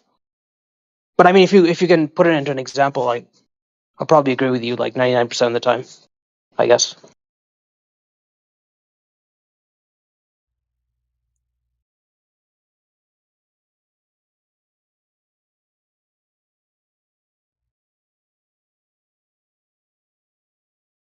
Oh, this really famous anti-flat earther who said being logically fallacious is better than nothing. Can you say that again, Crit? I didn't hear you. He said being logically fallacious is better than nothing. That's a flat earther? No, he's an anti-flat earther. Well, like, Barat, you said you get muted a lot here. A lot of people who come with the globe do, because they come here presenting nothing but fallacies, and when you really look into it, it makes no sense, and they deal with it so much. It's like you present these fallacies that don't prove anything, and when they Yeah. actually try to tell the individual, they just Mhm. keep like trying to nail it into you, and it still makes no sense. So that's usually why they mute people. No, And that's fair. I've been around for like a while here. A couple of months, off and on, I guess. But I generally agree. I just think that the problem is we're treating things that are in the practical domain with theory and philosophy. I don't think you can apply that like as fluidly as many of the kind of, let's say, yeah, right. flamboyant flat earthers here. Like people who say, "Oh, because of gravity, the Earth has to be a ball. Oh, space time, the Earth has to be a ball." That kind of stuff, right? Well, that, and then also like when I'm trying to provide mathematics or like go step by step, then it's either there's like a no mathematics, that's a category error, science and maths are separate.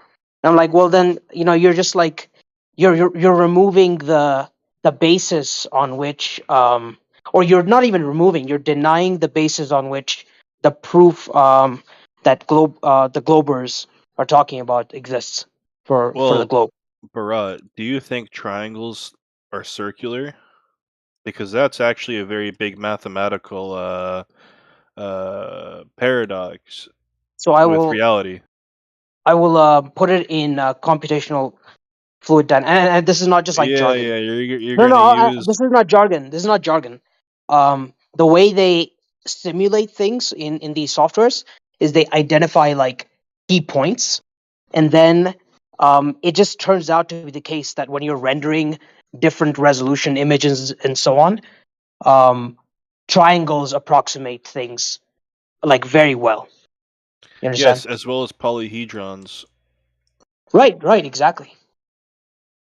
One second, I'll be right You back. know, in calculus, that's actually what they use to calculate the area under a curve. They use, I think, polyhedrons, which is like essentially a rectangle with a triangle stacked on top of it.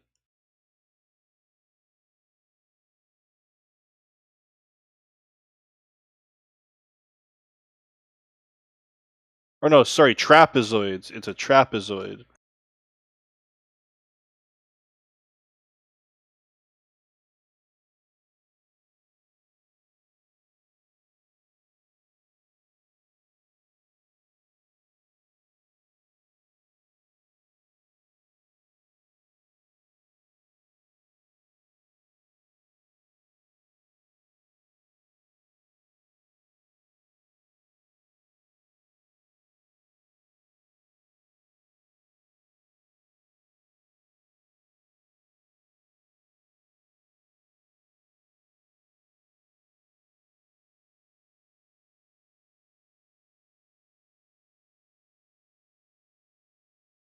Did he leave?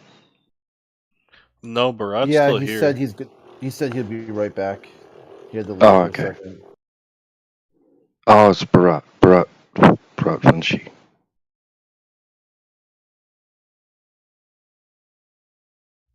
Hey, my bad. I had to step away for a while. I heard you mention calculus, and Yeah, yeah. because This is how they they approximate the area under a curve with trapezoids. right. You can do the same with rectangles too, but for some reason trapezoids serve their purpose really well. Yeah, I think it's like a rendering thing. I noticed the more, I mean, the rounder things are, there. It's just harder for the simulation to make round things compatible with round things when it comes to like identifying anything physical or something, you know. So yeah, whatever fits best in the most cost efficient way. It turns out to be these shapes. So yeah.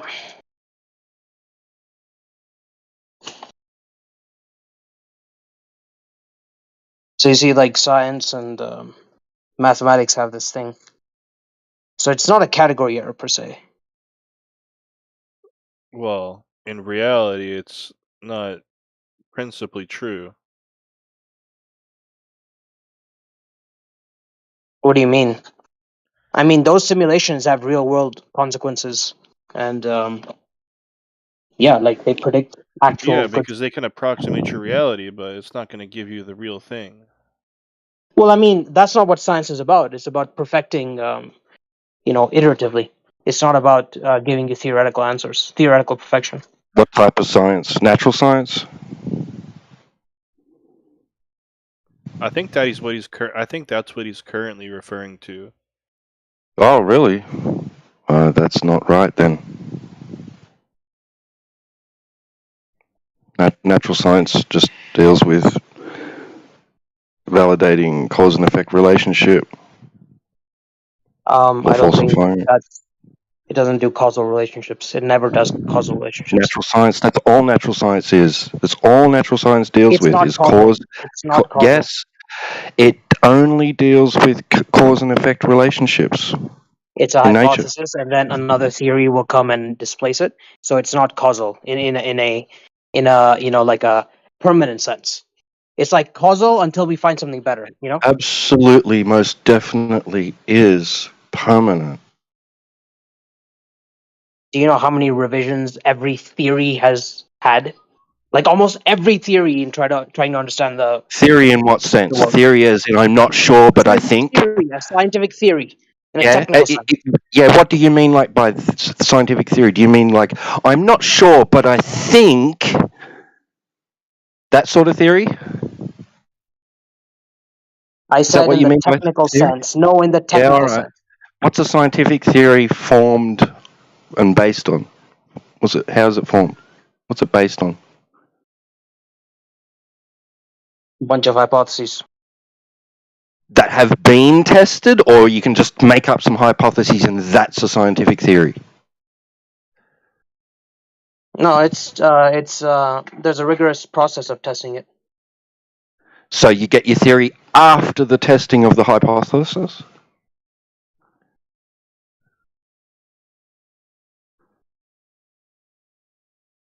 Yeah, unless you're Yes. doing circular reasoning. Right. What part of that involves not being, permanent? Because a new theory that explains what we see better can displace the previous theory. Yeah. It's going to be built off that theory. You can build upon it. You can't change it or say it's wrong after it's been It's not validated permanent. through repeated No. testing. The point of contention was it permanent? So it is not permanent. So you can see. Yes, it is permanent because you will still maintain the values that you got previously and build upon them, not change them or falsify them. It's already been falsified. No. One way or the other in your hypothesis, yes. No. Either your No. alternative was falsified or your null was falsified. That's what a scientific experiment is. Using Newtonian mechanics, right? Using Newton's equations, If you apply them to planetary bodies, you'll get certain results. You are not doing natural science on planetary bodies, bro. And then you use Einstein's field equations, and you get certain answers, which are better You're not than doing Newton's. scientific. You're not doing Get it? scientific experiment. You're not doing scientific experiment on planetary bodies. Yes, you are. No, you are not. Can you explain how? Through their orbits, you can see how their orbits change. How did when you they how did interact you with other manipulate planetary bodies. how did you manipulate an orbit? And no. Try to understand. It's astronomy. They're trying You to. try to understand that as a scientific researcher, you will be manipulating the independent variable. You will be hands-on, physically manipulating an independent variable. Now, are you hands-on physically? That if you go back in Are time, you the planet should be in an X position. are you hands-on manipulating or varying? Yeah, bye. Fuckwit. Dan Fessler's here now.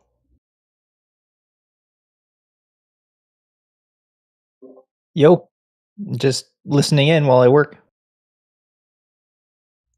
Do you have proof of the globe? Not right now. Okay.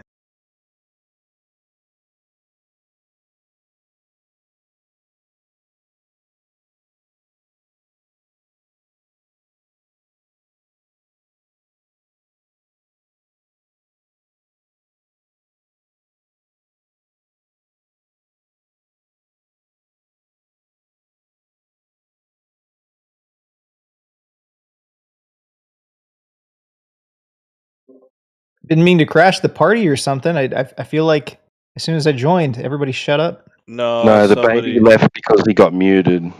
Oh, okay. Because he was avoiding my question. And talking over the top of it. You cannot hands-on physically manipulate or vary a planetary body or change its motion, anything like that, in order for you to be performing or applying the scientific method to things in the sky. It's retarded.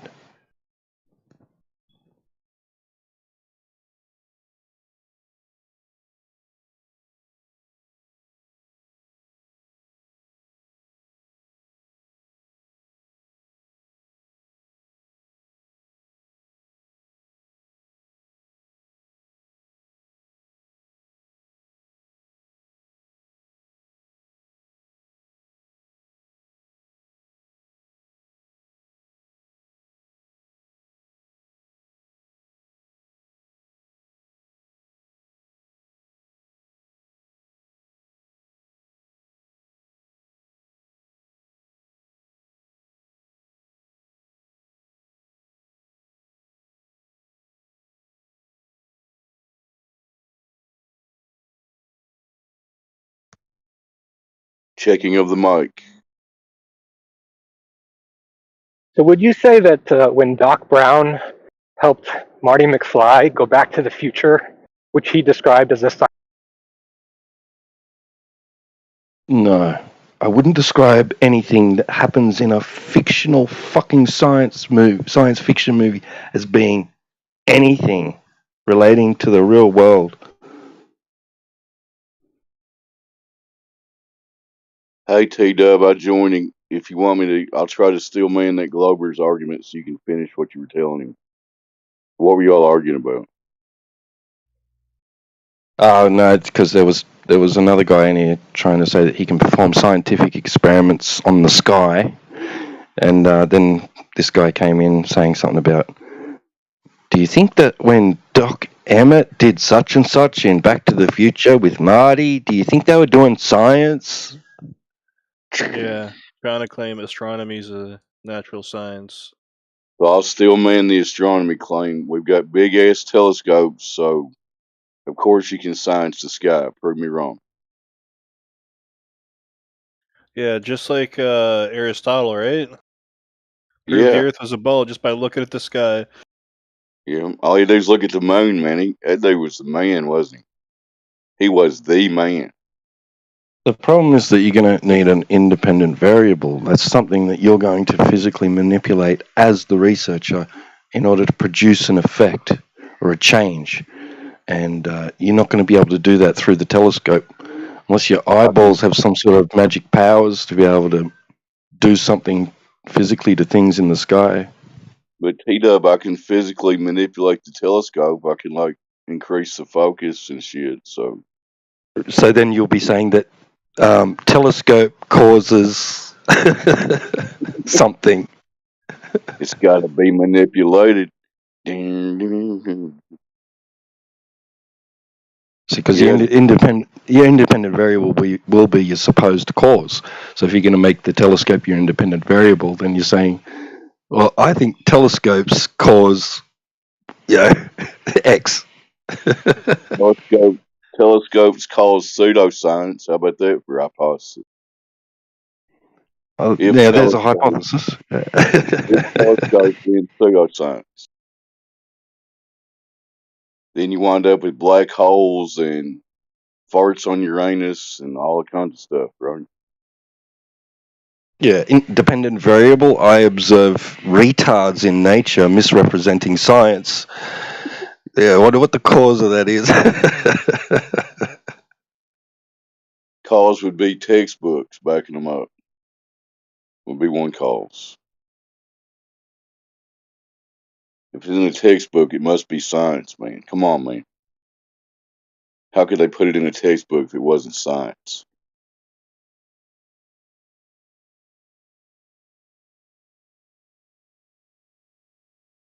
Anyway, any other heliocentric enthusiasts on the panel at the moment?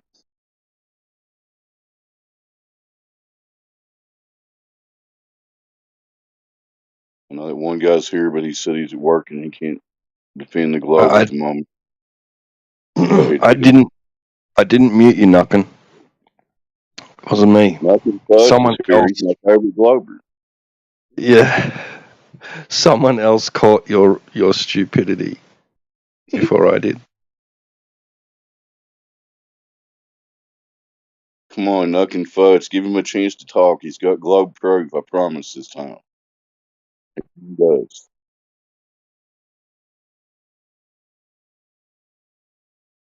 He's got a video where him and a buddy went to a 10-mile stretch of water off an island off the coast, and they're clearly showing a 66-foot drop in elevation. But you guys won't let him show the video because you're scared. Oh, I've seen Back to the Future. I'm not scared.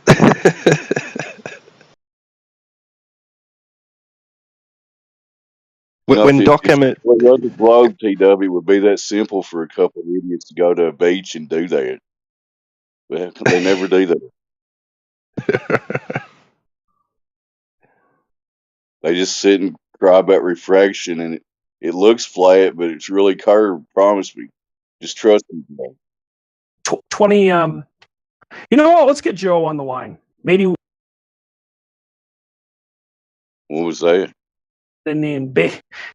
So let me tell you something right now. Let me tell you something right now. Come on. Let me tell you something right now, nigga, on the block. Shit. Because you know I got that rock in my pocket. Put it in. Oh, being funny, you're going to get banned. Just warning you.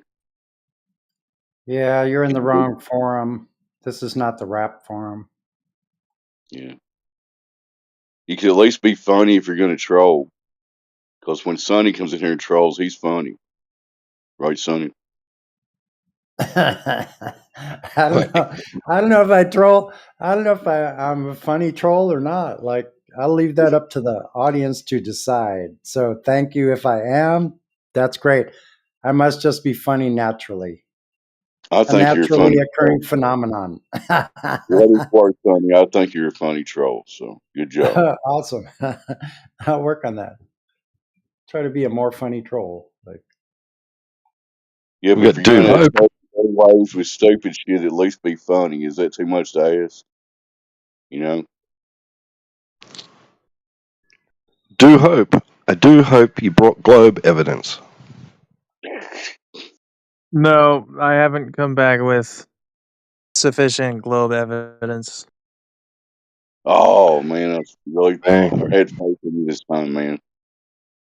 Maybe next time. Yeah, I wouldn't try to give it a weight or like if it's sufficient or not. Just any globe proof would do. So just go out there and grab some and bring it in here. We don't care if you think it's sufficient or not. Doesn't matter. We're looking for any evidence at all.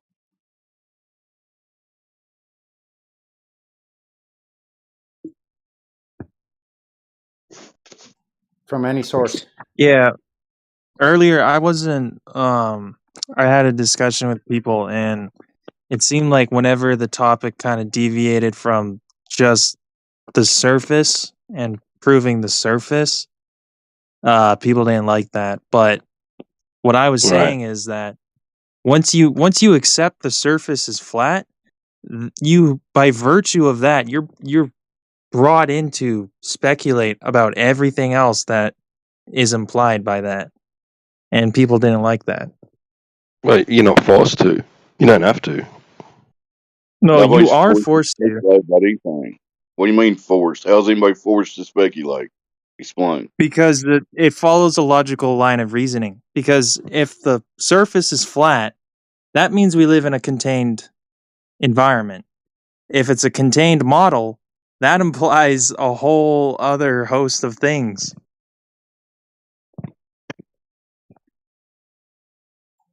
It does, but we're just not going to give you any story, just another story to try to fill in the blanks of your the absent globe model or the failed, the supposedly a globe model, which is not even true in any aspect. So we're not going to make up shit. Why do we have to replace the story because the first story's false? Why do we have to make up a new one? Why? I'm not asking you to, but I'm just saying, like, once you accept the surface is flat, you're forced to speculate on everything else, which is supposed to be a narrative. There's certain things that we know, and I would say what we are mostly here is we're pretty strict empiricists. So what that means is if it's not observable, measurable, testable, and falsifiable, then we don't really care about it. But we can stick with what we know, what can be proven and repeated, and things like that. So things that are actually axioms, they're laws of nature, those types of things. We know that we observe the surface as flat and stationary. We know the fundamental nature of water. So these things are objectively true. The rest of it, like what's in the sky, Gentlemen, no one knows what those lights in the sky are. that's a lie. Okay, so tell us how you know what the lights in the sky are. Okay, because number one, Orion has been recorded to be how it is as long as it has been recorded. They don't change. They're in a fixed position, and they're named and labeled and dated and watched at for thousands of years. Yep, So we and they know never for a changed. fact. They've never changed their size in relationship to each other, their orientation with each other. So Listen. that cannot possibly. I'm almost done. That cannot possibly happen on your spinning globe Earth, moving in 4 different vectors. I'm almost done. 4 different vectors at increasing speed up to 1.5 million miles per hour. The constellations staying the same way they've been for thousands of years is impossible on your globe Earth. Wait, listen, man. So, when technological advancements come into play here, i.e., telescopes, which you attest to are real, are they real? Yes or no? Are telescopes real? Yes or no? Of course, telescopes are real. Go ahead. Okay.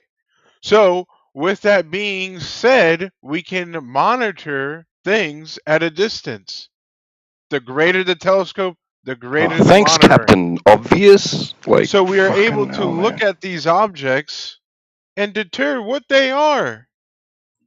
How are Okay? you determining what they are? There Go are no ahead. because we have one right next to us that we see every day called the sun.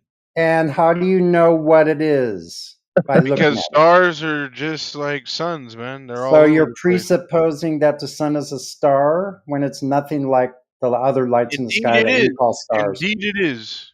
Oh, it Indeed it is. is? How are they similar?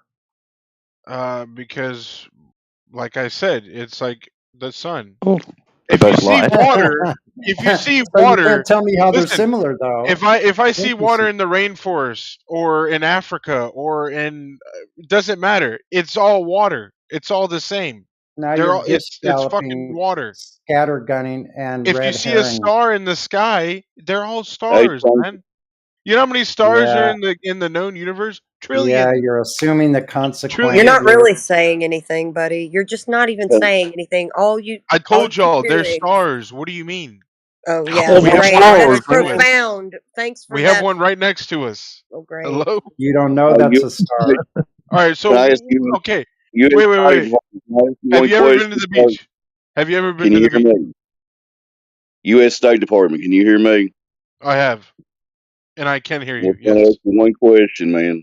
I Would can you hear rather you. have, okay, would you rather have questions that can't be answered or answers that can't be questioned? Number one in the Bible, what was the sign of Jesus coming? A star. He Hello, can't answer a simple hello. It's You in the can't even Bible, you can't man. even answer a serious It's in the philosophical damn question. Man. Bible, man. You It guys continue. doesn't You're Come probably say on, gonna last bro. about 5 minutes, probably. My God.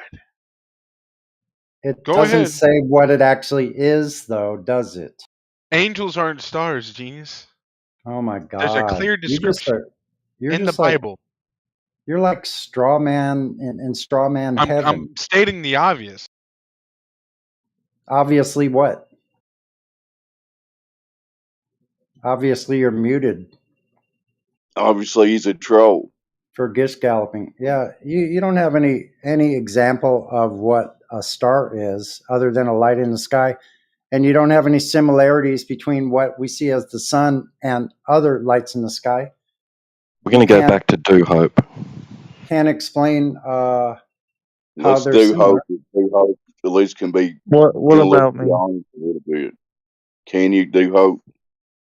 Well, I have nothing. I mean, I'm I'm going to not really apologise. well versed.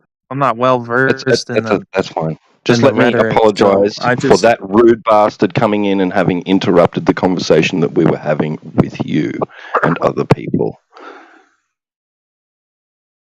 apparently though, like this channel doesn't like deviating from the flat surface. But so like I'm not well versed in that rhetoric. So I don't really have anything to say. But I do find it interesting. Do you care So about yeah, the truth and reality? Do hope. Yes, I do, sir. Well, the surface is where you got to start when you've been deceived about what the surface actually is. They say it's a ball, and in 10 years, me and several other people have been trying to verify this with direct measurements of anything over the surface of a body of water. It's not happening. So the truth of the reality is we all got deceived. Whether you want to accept that or not, that's up to you. We're not here to convince anybody. I'll shut up.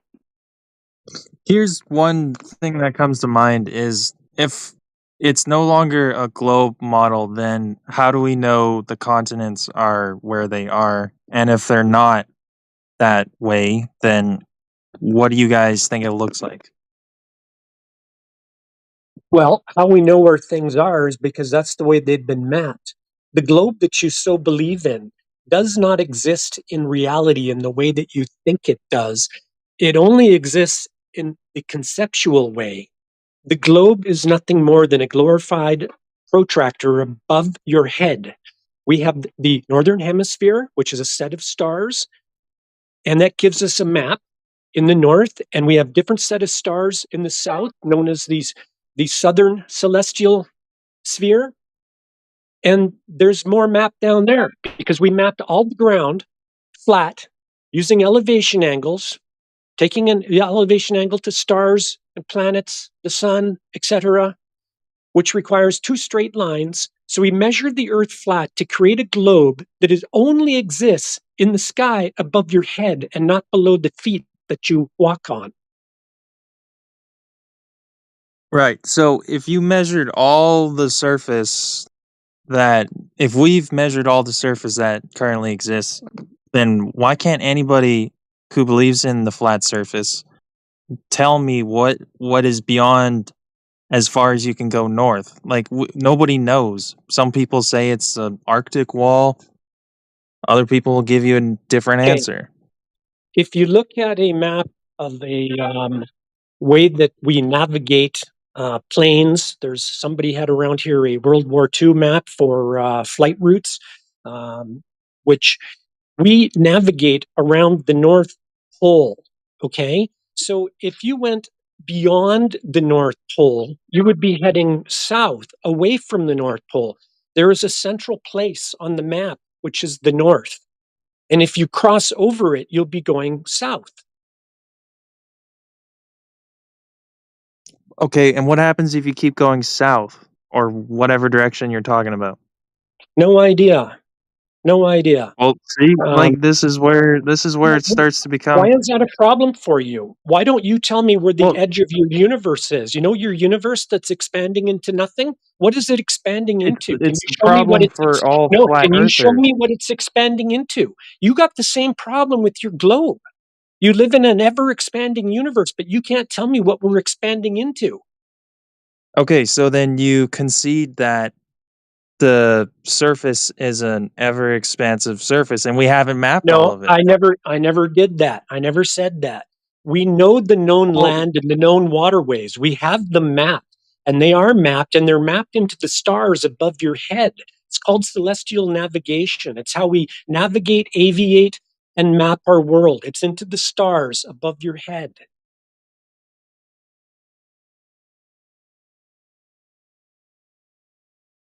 I'm done here. I can go back to the conversation with the other guys.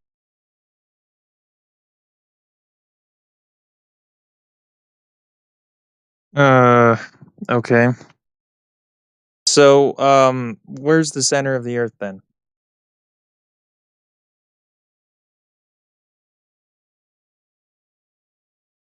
Because a globe does not have a center. So, where on the flat Earth model is the center? No idea, buddy. So, nobody can tell me where the center of the Earth is.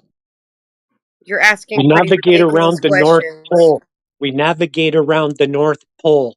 That's the way that it works. It's how we Where's the navigate. North Pole on the Get flat a Earth model? compass. Get a compass and figure it out. Go there. Figure it out for yourself. Well, you go there and you tell me. Like that's not helping anything. Are you denying the fact that how we actually navigate with using a compass? Are you denying how we First do of all, that? I don't know why you're mad. Like I'm I'm just not mad. asking questions. I'm trying to figure out what you're on about here because you got problems with your Well, globe. You don't like it. The globe that you believe in is conceptual. It's not You're just reality. assuming I believe in a globe, but I really don't. I'm just following a logical line of reasoning.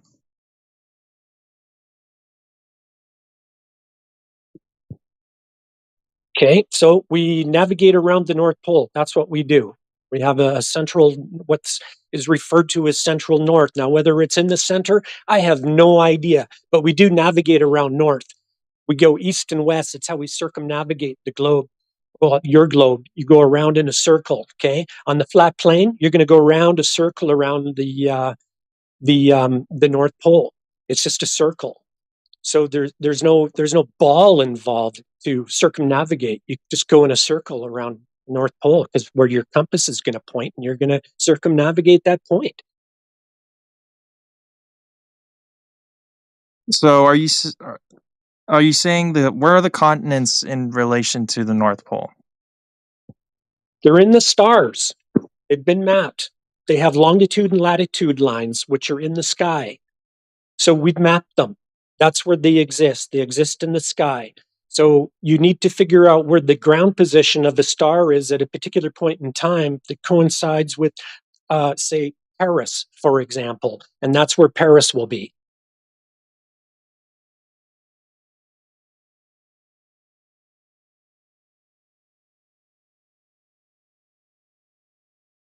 Okay, so you're saying the stars, the lights in the sky are all fixed. Is that what you're saying, or what are you saying? We see them move across the night sky. The stars move east to west. Right. So everything I is said at a what? particular How? point in time, sidereal time comes into play for finding a location somewhere. So it's all about timing and about where a star's ground position is to coincide with the location. Okay, we use the stars to map. It's what we do. It's how we navigate. Yeah, I realize that. But your I globe isn't real. realize that. But your Early globe isn't real. colonizers. But your globe isn't real. Okay, it's a concept. Why do you Just keep a talking to concept. me like I don't? Anyway. Okay, so what? That just begs the question. Then, what's moving the stars? If we're not moving around the stars, then what's moving the stars? Great question. Go figure it out. Okay. Well, there's another dead end. Well, I don't think Let's add it to anybody the knows list. what's moving the stars. You've just been fed a story that you want to believe, or you're trying to go there, but you're not. I'm not exactly sure what direction you're trying to take this in, but it's just a story that everybody's been told about the stars and about how the universe is ever expanding and everything. And it's just I'm not sure where you're going with this, because you say you're not a glober, but I'm not sure what point you're trying to I put don't out. know why you're trying to box me into something that you want to box me into, but I'm just Because I asking don't know what the questions, like hell I you're said. talking about. Like, are What do you you going to make mean? are you going to make a This stand the doesn't point of seem like? too out of the context here. I mean, So what do you I have a feel like you're problem just with? Because mad. we don't know where the center is. We don't know where the edge is. We don't know where this is. We don't know where that is. We only know what we know. And we know the known land and waterways because we've mapped them into the stars. That's how we Well, navigate, how the world what do you works. mean by waterways? Because Well, everything water, the outside of oceans. Okay? okay, yeah, Earth those can be Earth is the limitless for all ground. you know. Earth is the ground where what you walk on, okay? And if you walk to the edge, you're going to come to water. When you come to the edge of the ground, you're going to come to water, the shore of the ocean, the shore of a lake, okay? So the earth is what you stand on. That's the ground, terra firma.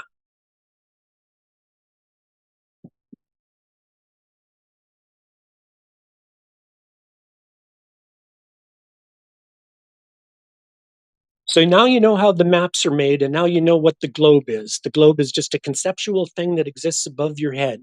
It's not what you walk on. You actually live inside the globe, is where you actually So live, on a what flat what plane do with a you protractor above your head, where you measure elevation angles to the stars so that you can figure out where you're at when you're navigating. Yeah, that's great. So what map to you would be the most accurate model of our lands and oceans Don't know. and everything else? None of No. them. You're best None to of use them. local maps for your local area. They're probably the most accurate. But when it gets into the bigger thing about what the whole thing is, no idea, because we've only been fed a story. Don't know what the shape of the earth is. It's a Don't know how reification big it is. fallacy. See, this guy is acting like he's trying to follow some line of reasoning when in fact he's doing the opposite of that. Yeah, it's really Okay, frustrating. that sounded smart, but really it's just The it makes maps, sense to keep questioning the these map things is once yeah. you All maps are aired. Not no. You know this. It's already in evidence that And the maps have reason for that, compounding errors the larger they get. So yeah, when and you're the saying, reason "Hey, for that, give me a map of all of creation," you would have so many compounding errors at that point. It'd be literally worthless. And you yeah, and know this already. the reason why the maps are distorted, sorry to jump in here, but work it's into your projection. because we use the Haversine formula. We take a flat plane map and we turn it into a curve above our So head. you wrap it And around a ball. when we do that, we have to introduce spherical excess because we need more. There isn't enough of what you measured to fill the space. So you have to create fakery. And then when we undo it to turn it back into a flat from the curve that we created in the first instance, you have to remove the spherical excess with the use of the Haversine formula, thus compounding all the errors, as Crit was saying.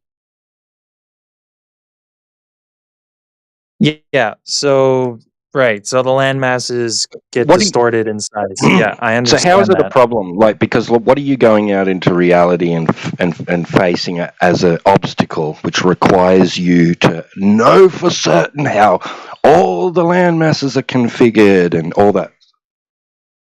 Because what do you mean? Why is that important? Well, because you're saying like we're forced to provide these answers, right? But you'd only be forced to in a situation where you've got no choice but to do that. Otherwise, you can't perform a Exactly. specific.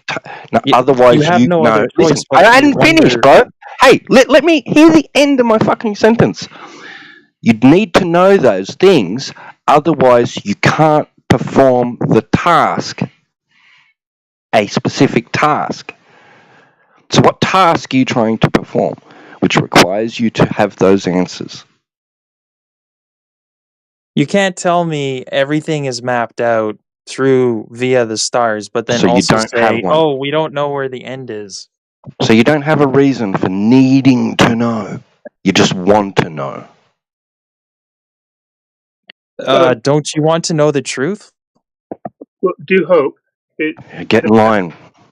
Whether you believe you're on a globe or you're on a flat Earth, we're still using the same maps to the extent we can.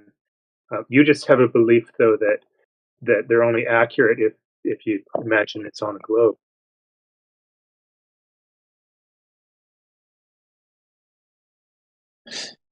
Well, I still think they're accurate to the point where you need to get from A to B, but it doesn't answer why we can't get to the end of a certain direction. Like what happens when you go up or either direction.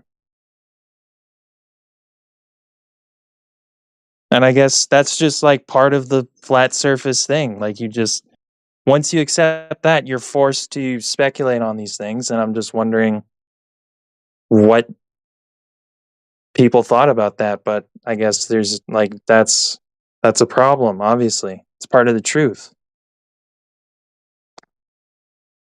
Yeah, that's it. There's a lot of things we don't know or even can't know, but they're not true on a globe. So we just have to relinquish the idea that our belief system was correct. It isn't. It doesn't mean that we can know everything. We're trying.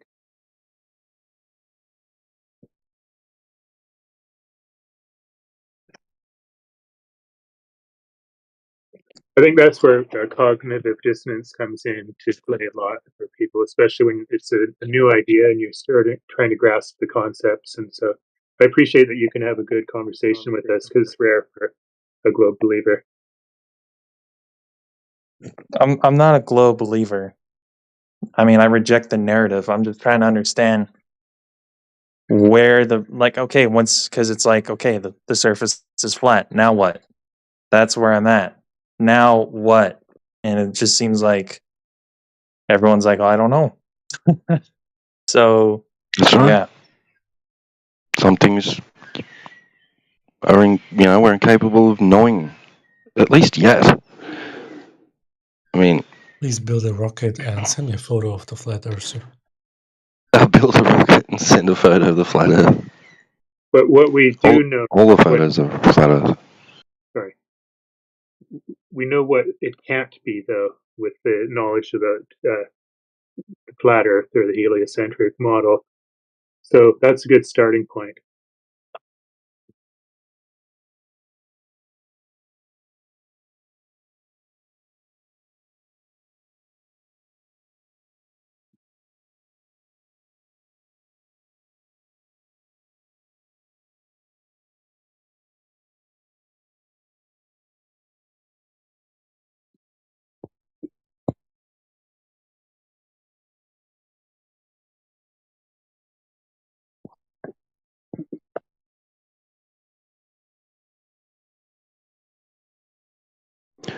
We're not a nation, bro. We're not a collective, you know, we don't have collective resources and time and energy and all that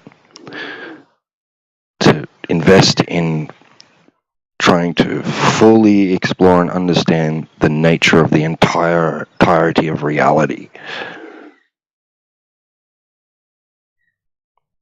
I mean, that's neither here nor there. It's just the surface is flat. Now what? Like, what are you going to do with that information?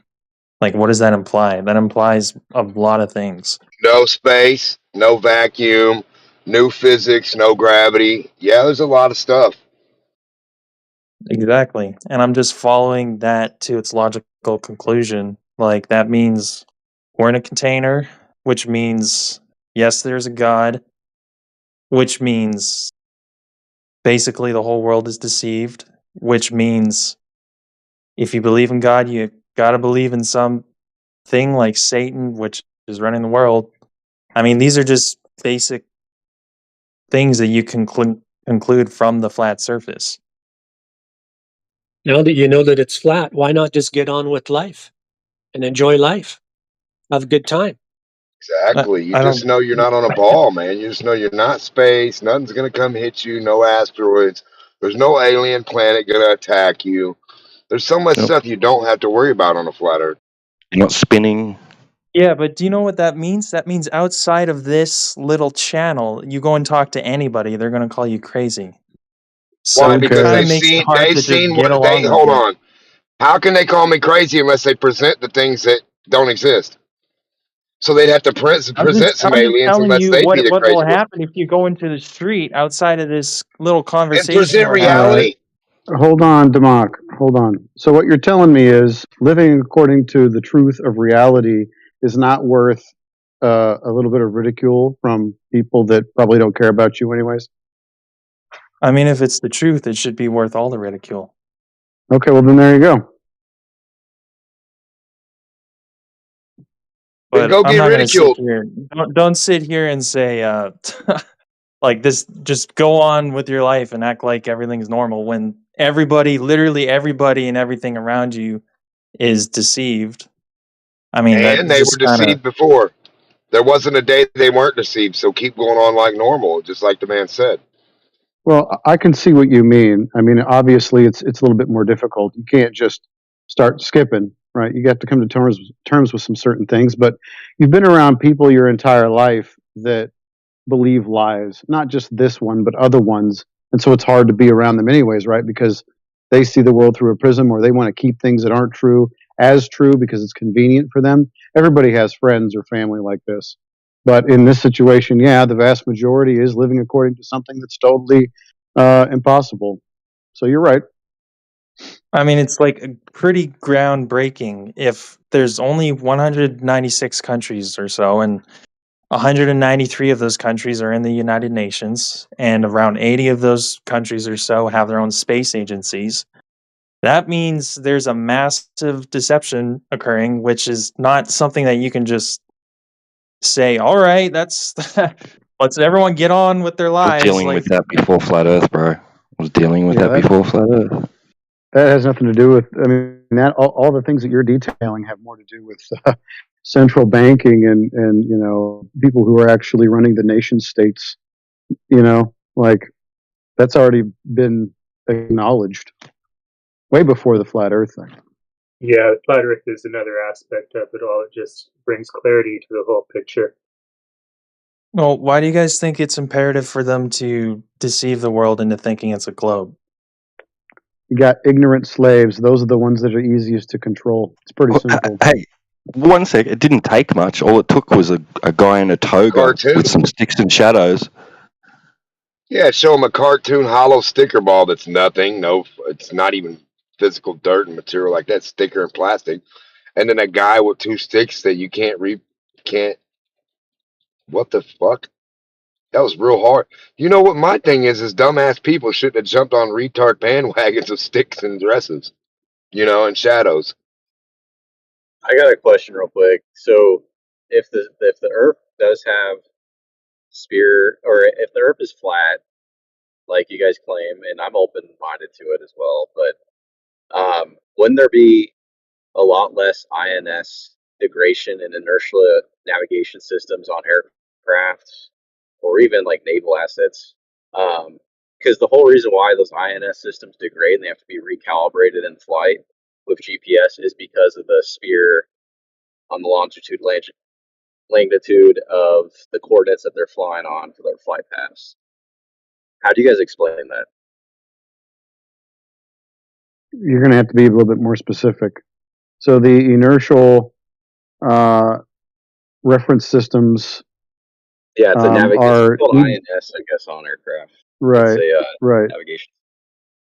So what are they correcting to? They resync. I think it's after like 200 nautical miles. They usually see, at least with military aircraft, from what I've researched, around 200 nautical miles, they'll see maybe like a 100-foot to 500-foot degradation over time. The longer you fly, they continue to just degrade because of the calculations of the sphere of the Earth. What the way that they resync or recalibrate, they call it an alignment in flight. It's usually done nowadays off GPS. So GPS will make sure the INS gets back aligned. Oh, okay. Well, I think I know what you're talking about. So if I provide for you some black box data where that recalibration does not occur over 1,000 miles, then what conclusion can we come to? Well, I don't know how that would really prove much because these older aircraft, like especially Air Force aircraft, for example, that have the gyroscopes and INS systems, and then they've been retrofitted later on with GPS, they still have to do INS fixes in flight. It definitely happens. So, I mean, I guess you could provide me a black box of a commercial airliner that doesn't necessarily care as much about it since precision's different. Why would the precision make a difference as far as commercial aircraft versus military? They're trying to get to a location, right? Because military are dropping munitions on a very precise coordinate after like 200, 300 miles. And all that system, all that INS all aligns into the weapon system for sensors where a bomb's going to be dropped at for CCRP mode, everything else.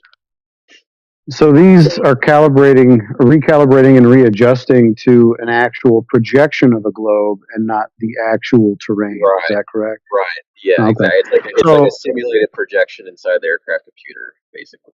I see. So the aircraft is actually, and the inertial navigation systems within that aircraft are actually correct, but they are recalibrating those systems to something that's projected. So it's calibrating to the fiction that is essentially the map. I guess you could claim that, yeah. I mean, before they had GPS, they were definitely degraded very commonly on missions. Now that we have GPS, obviously GPS might be the fiction that you're talking about, that they align back to or snap back to. What they used to do back in the 80s and 70s, for example, like a fighter aircraft, like an F-16, they would align to a known fixed point or like a known, visual reference before they start their attack, and they would technically get all their sensors back aligned within like a certain threshold before they would do the pop-up attack on a target. And this is talking about missions where they're launching out from like 300 plus miles away, so over just the en route process out to the mission area, their navigation system would degrade a little bit due to the curvature of the Earth. All right. Well, listen, I would probably prefer, and if you're one of these, an actual military pilot that can show me this calibration and everything occurring, or what exactly is being lined up, then it would be helpful. If there's a document that says this is occurring, I'd like to see it occurring. I'm not saying you're lying. It's just one of those things where it's like, okay, they're saying they're correcting to something. What are they really correcting to, and why? You know what I mean? Yeah, I mean it's basically correcting to the actual coordinates of what something is on a map. That's really the best way to say it. Okay. I can't really. I'm driving right now. I do have some documents, but I can't really like. I'm sure you could look up some stuff as to why INS degradation occurs, why the INS fix system is a thing in like the F-16, F-15, other aircraft. Even nowadays, why they do it. There's public access to it, but this is really talking more about super precision stuff. You know, commercial airliners, they can INS align and fix and fly to on very long journeys, especially overseas. But it's not as detrimental to them nowadays because they have GPS. Right. And I guess I do need to know what axis they're correcting on, because let's take a gyro compass, for instance, on a ship. Those have to be recalibrated every few hundred miles because, you know, if the way that they're essentially traveling through the ocean in a straight vector, the magnetic north will end up changing, and so they'll stop. They'll recalibrate their compass to magnetic north, and then they'll keep going. So, you know, recalibrations do occur. I'd kind of like to see where and why and what axis they're doing it on. But in this case, there's neither here nor, it's kind of not here or there, especially if the maps that we use, the charts that we use, are always essentially Cartesian and, you know, flat. So I kind of want to know more about what you're talking about. If you can come back and provide those documents, I'd like to look at them. Sounds good. Thank you. Appreciate it.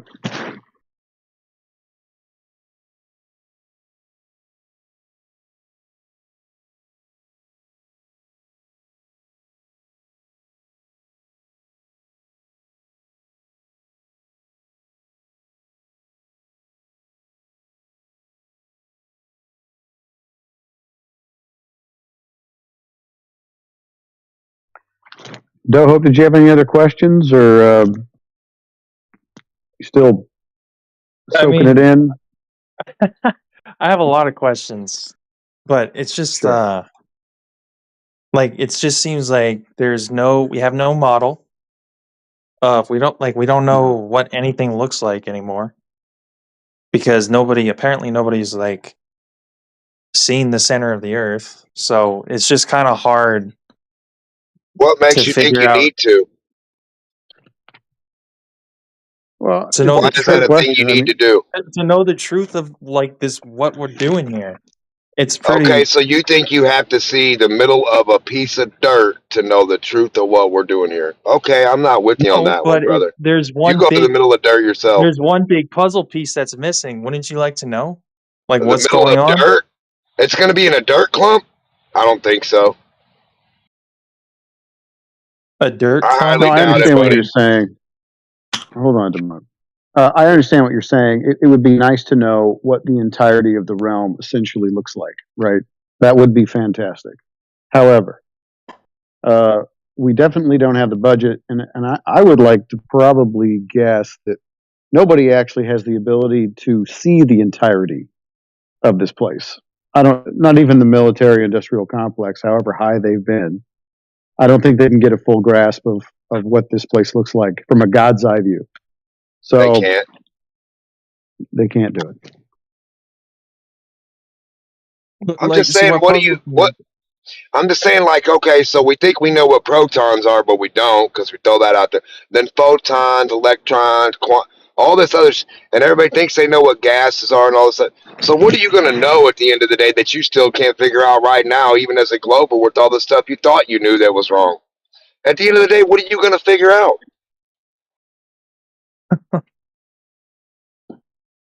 That's what I want to know. I mean, nothing really. If you're asking what I'm going to figure out right now that makes a difference in my life, nothing. So why not just keep living and you just know that we've been lied to, and you can't not be lied to by people that are telling you the entirety of your fucking existence, brother. If I'm telling you you're a brain in a jar, don't believe me. If I'm telling you I know everything that you don't know, please don't believe me. If I'm telling you I'm the military, just believe me, don't believe me.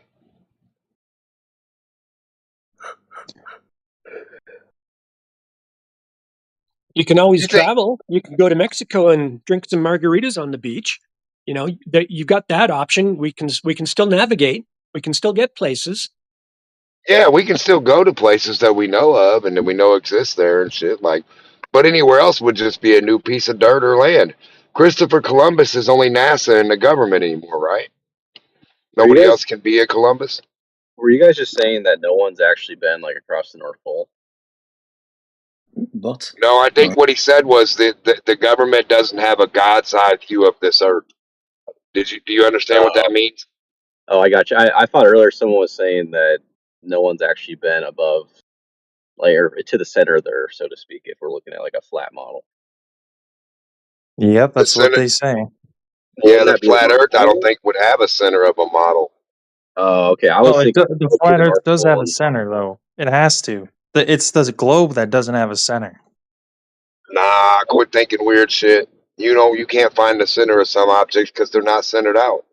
They're not able to be centered. Well, the flat Earth, as far as what you're talking about center-wise, what do you mean center? Center of the well, plane? the reason Well, why I well, was see, now this the is reason why why it I was gets so asking is fucked because up. with this model, like, so I've personally flown from Guam all the way up north and then back down through Greenland into the U.S. So I've technically flown over this area that's in the center. If I'm looking at the model that you guys are describing, maybe I haven't misunderstood, but I figured the flat You mean you model, flew over the North Pole? not Is that what directly over it, but yes. I mean, Oh, technically, so you didn't go directly over the center. Okay. I That's didn't what go we're to the. looking for. The direct North Pole, where's that at? Well, that's the thing. I mean, I technically still flew across a pole to make it from Guam all the way up north and then make it back down into the U.S. If that makes sense to you. I'm just trying to describe, I guess, the model that I had in my mind. Maybe you guys have a different model than that's going on. Well, here's the There are thing. flight No, maps that do that, where they go over the North Pole and then come back down into the U.S. from other parts of the world. yeah, they don't have a model. That's why I'm trying to figure it out, because you have to reject the model that you've been using to navigate. So then it's There's like, there's well, no globe model either, so you can throw that right out. There's no globe model. There's no flat Earth model. We just have maps. That's all we have. and you trust Yeah, those I mean, what maps? What maps? I got The maps you what you're saying. So very well, the Air Force completely skewed me with the maps that they provide for So navigation, and maybe that is the case. But I'm just trying to tell you that there are flight plans that go from like the other parts of the continents and then come across the North Pole into the U.S. flight plans? There's a flight plan? Bobby, I want you to take this sidewalk I made for you. Okay, you're going to find out something new, right, Bobby? I highly doubt it, bud. You're going to take that sidewalk and you're going to shut up. And you're not going to find anything new. And then you're going to come back and say, well, I can walk the sidewalk over what I think I'm walking over. Well, good for you, Bobby. What are you really walking over that you don't have to think about, that you can know and prove? That's the question, little Bobby. Yeah, I'm just saying. I mean, we register and plan our own flight plans depending on the mission at times, and I mean, Yeah, you take a path. I very well could be deceived. I'm not sure, but I'm just telling you the maps that we use for those flight plans. Did you make the map? Everything else. Did you make that map you used? The government supplies us with that globe map that we're talking The government? about. So it very well is a different model than what is reality, if that's what you guys are trying to explain. That's why I was trying to clarify what model you guys are talking about if you are claiming no one goes over the North Pole. There is no model. Well, I'm not Yeah, claiming they don't anybody have a doesn't go model. over what we would call the North Pole. And I mean, Hope, I want you to realize, you realize there is no globe or heliocentric model that exists as well, right? What do you mean by that? I don't know what you mean by that. Well, when you ask for a model, what do you mean? I mean, of what we think we're standing on, and in relation to all the other land masses and waters of waters of body. Right. Okay. So you want essentially God's eye view of everything on the earth, so we can kind of get a distance, a relationship between all of these body masses in the ocean. Okay, I get that. You want some kind of accurate depiction, right? Yeah, No I problem. mean, it's like, where is this landmass in relation to that landmass? Like, wouldn't you want to know, have an accurate model of that? I guess the model that we use is like MGRS, the military grid reference system, if you want to call it that. Now, again, to your point, maybe that's all freaking skewed and it's a big facade, but it still definitely works for getting us from one place to another with whatever's reality at the moment. Sure. So there are over, I think, 200 projections of the Earth in map form. Okay, but these are projections. These are different ways of looking at it. Let's take the globe for instance. So the way that the globe is laid out is that you get all of your latitudes, right, from elevation angles to Polaris, and then you take that and you essentially double it once you get to the equator to create your southern hemisphere. Although things start to get a little like fuzzy around there, they get more skewed, a little bit more compact. But then they take those two halves and they invert them. Instead of being planar, they take the celestial sphere and they wrap those coordinates around the celestial sphere. And then they essentially make those two halves and put them together, two hemispheres. And then you have your globe projection. It's a polar coordinate system. You have two poles, two hemispheres mapped over a sphere surface, and then you have a polar coordinate system. That's the globe. That's just a projection. Everything's skewed. You can even tell, right, like the longitude lines, they converge at the bottom and in the top so that the land masses themselves are a little bit augmented, right? Everything's compacted as the closer you get to those poles. So that's one projection. Then you have the azimuthal equidistant projection, which is taking the globe and then splaying it out and then, opening up the southern hemisphere that you made with that globe, laying it flat. And so now everything is according to the azimuth, right? That's another projection. It turns out that all we have is projections. We don't really actually have an accurate coordinate system, at least worldwide or earthwide, for the entirety of it. Now, what we do have are accurate navigation charts, but those are small and they usually deal with small areas. So those are the things that are going to be most accurate, at least as far as navigating areas like that are concerned. But there's no heliocentric model at all. The globe, it's not a model, it's a projection. What areas are you claiming that we don't have accurate coordinates for? I'm just curious. Everywhere. You don't have a map, and there is not one map. They're all projections that are 100% accurate. Where they're skewed depends on what coordinate system they're deciding to do to make that, or to use to make that map.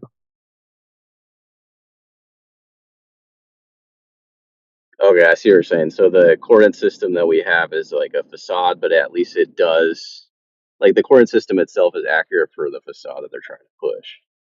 Because we do just have whatever. Yeah, you have coordinate systems, and they're accurate in certain ways because the coordinate system that they're using might be useful for something, right? But the entirety of it, what's difficult about the Earth is to actually accurately get distances across the air and across the water. The best way to do that, it turns out, is celestial navigation. And that, of course, you have to measure the Earth flat to do that.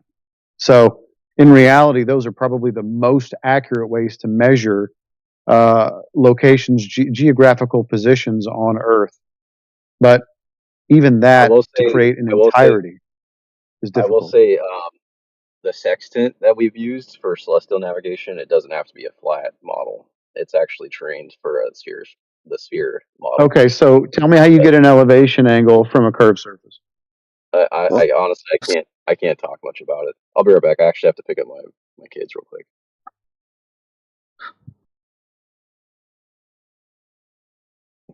Did hear that right, didn't I? Sextants only work on a globe. That's what I just heard, and then he dipped after I wanted to see how it worked. So, okay, maybe he'll be back.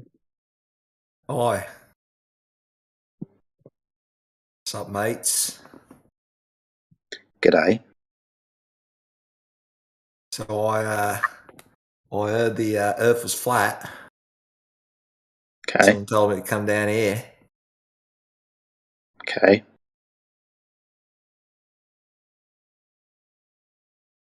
What do you want to know? That's not a knife. Is it a spoon or something? Yeah, you guys know the Earth is round, though, right? You I don't knew think it. You Jedi's drink Fosters, Australian, don't do you? you? The Australian LARP.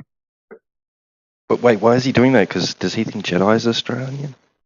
I don't know. It's because I said today. It's alright. I thought it'd be funny. But so anyway, what is the shape? Is the Earth like a flat disk or is it a round sphere? Which one is it? Neither. What is it? Well, we don't know the shape. We just describe and measure the surface. The surface is flat. What if I could? What if I could show you incontrovertible proof that the Earth is round? Oh, would you be willing to accept it? It depends. I mean, if you're going to say uncontrovertible proof Mhm. that Earth is a ball, I would hope that would be to an empirical standard, which would require a measurement. Okay, I'm gonna make it as simple as possible. Okay. Imagine you have a. Imagine you have a you have a sphere in a square room. Okay. What happens? What shadow is cast on the wall, no matter what direction the light source is coming from? A circle. Okay. So every time an eclipse happens, right, regardless of which position it is, right, because not all eclipses occur in the same place, right? Like they occur in like different parts of the, like different parts relative to the surface of the Earth, right? Okay. So if every Yeah. time a spherical object is projected onto some reflecting object like the moon, right? If every time that happens, it's a sphere, no matter where on Earth, which direction like the eclipse is forming relative to the surface of the Earth, wouldn't that in fact be undeniable evidence of the Earth's being round? Of the Earth shape being No. spherical? Actually, it would be a begging the question fallacy, and then you'd be affirming the consequent after that. So that's not really incontrovertible evidence. In How is fact, that? it's just a No, couple of hold fallacies on. that But you you mangled together. agreed that if there's a sphere in a blank room, that any direction the light is projected from is a circle, right? Then you would also be able This to. is I know. This is part of you affirming the consequent. Right? You understand what this fallacy is, right? How is it a foul? It's geometry. Where's the No, it geometry isn't. failing? Where's the Here's geometry what we'll failing? do. We have to start in this one instance, all right? Are you begging the question when you say eclipse that the Earth is in between the sun and the moon? What? Are you begging the question with an eclipse, because that I've looked at the definition of eclipse. Are you begging the question that the Earth is between the sun and the moon in space? Is there nothing I can say about space?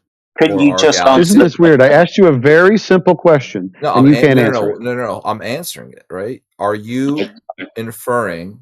No, not. What can I say? Okay, so tell me what can I say? What am I allowed to say? Which framework am I allowed to operate in? Right? I'm just asking you, do you think Hold the on, just Earth is in dude, don't between the cut me sun off. and the moon? Why I'll can't cut it you off be? because you won't answer the question. But why can't it be? Dude, No, it's not about what can't it be. I'm asking you if that's what you believe. But do you not accept that the Earth can exist in space between the sun and the moon? No, I don't accept that. I don't want to beg the question with you. I'm asking you if that's what you're doing, begging the question. Hold on. That Do this you is the agree that the sun? scenario Do you agree that both the sun you're and the going to be moon useless, exist? aren't you? So you've already that's not the question. But no, do you agree that they exist? Of course they exist. child. There's two lights in the sky. One's night, and the other and the day sometimes, and the other one's exclusively daytime light. So Okay, and obviously do the you, hold sun on. and Do the you moon also exist. Now, agree? are you going to be Hold on. assuming that one of them is 93 million miles and a certain size, and that the other one is, I don't know, 248,000 miles away and another size, but it turns out they're the exact same size? Well, hold As on. far We as can our get point of we view can, is we can get concerned, to are you going to distance. assume those things? We can get to distances, but first, okay, since we're both operating from the shared framework of the sun and the moon are both visible in the sky. No, we're not. They're just above us. That's Wait, all so I they're can say. visible, right? Those are both objects that are visible in the sky, correct? I don't know if they're objects, but for this purposes, I guess You don't know if they're objects. I objects? guess. Oh my! Dude, How would you know if they're an object? Dude, this is insane. You see, this is exactly Sometimes the kind you of see a madness light. I Isn't this experience on the interesting, internet. bro? Isn't it sometimes Can't that you even can have a agree light on what an source, but it's a object is. reflection? Friend, hold on. Sometimes you can see a light, but it's a reflection. Wouldn't you agree? You're just a pure solipsist, right? You're just saying I'm that asking you. every observation not is like an solipsism. internal, subjective. Okay, now you're rambling. You've already gotten wrecked. I caught you in begging the question, and now you're floundering. It's kind of sad and pathetic. Now, if you want to stick on the topic, if you want to admit to, begging the question, then by all means you can admit to that and we'll move forward. If you don't want to admit to that, then we're not going to be able to talk very much. So I'm going to take you off mute, and I'm going to ask you the same question again right now. Are you begging the question that the Earth is in between the sun and the moon, yes or no? If I was floundering, you wouldn't mod abuse, right? All right, There we go. He's done. Just weird. Willing to We have a can see. conversation with you. Says he was going to walk through it with you, and you just decided not to answer any of his questions directly. It's fucking weird behaviour. Yeah. I mean, can we conceive of one object getting in between two other objects? Of course we fucking can. We're not stupid. We grew up with this fucking narrative, you moron. He asked me what an object is, right? Hold on. So just so we're clear, right? Where we stopped at the conversation was me asking him if we can both agree that the sun and moon are visible objects in the sky. And he told me then, right? His immediate response was, what is an object? No. How do we know that they're objects? No, the conversation stopped when you didn't... Dude, the conversation kind of started going downhill when you didn't clarify your position. He was asking you to clarify your position. I was trying to clarify because that's why we got caught up. Sorry, it's probably not best that you speak for me, dude. You did not answer the question directly. You just started talking crap. Yeah, but we're having an exchange. This isn't an interrogation, right? You're not cross-examining a witness. To clarify your fucking point. Okay, don't yell and don't swear. Then don't be an idiot, and I won't need to. You're just obfuscated. Don't ad hom, right? Don't listen. I'm not insulting anybody. He's still doing it. You're still fucking doing it. I'm just asking for clarity on what an object is. Will you please stop? Good grief. He asked you if you thought that the sun and the moon were real to begin with, which is ridiculous. Of course, we see the sun and the moon in the sky. I was even actually going to go along with it and say, for the sake of this argument, they're objects. No problem. Light sources, I guess so. They look like solid objects to a degree. So this little red herring that you're doing right now, it's not going to work. We're going to go back to, do you think the Earth is in between the sun and the moon? It's a very simple question, not hard to answer. Are you going to answer it, or are you just going to obfuscate and divert away from that? Yeah, I don't have a problem answering that question, right? But didn't you? Because we have to be operating from some framework, right? If we yeah, he's asking you to clarify your point, which will be the framework for the rest of the fucking conversation. So that's why I'm asking, why can't I believe that? Why is it crazy? No one said that you can. I'm just clarifying. Right. So, but do you also believe that is possible for there to be that sort of? We grew up learning the same shit about eclipses as you fucking idiot. So do Hold you on, believe that it is C-Dub. possible? He's asking a different question. What he's asking is it possible that could be the case? Well, I'm asking you, or I'm telling you, that if you assume that in the first place, and then you bring up this eclipse, you're begging the question of that scenario without evidence for that particular instance, which is the Earth is in between the sun and the moon. You're going to have to prove that first, not beg the question of it. Right, which is why I'm asking you. Right. Also, by the way, I don't really like this whole mod abusing shtick. I mean, if that's your thing. Yeah, I know. No, this is my shtick. See, my shtick is when you don't answer things directly, and then we have to go round and round with you. Instead of you just rambling on and red herring and non sequitur, I just go ahead and mute you and ask you direct questions and see if you answer them. We didn't have to do this earlier, but now you Yeah, decided to be he's a pain in the gone. ass, so He's now I'm gone. doing it. Good.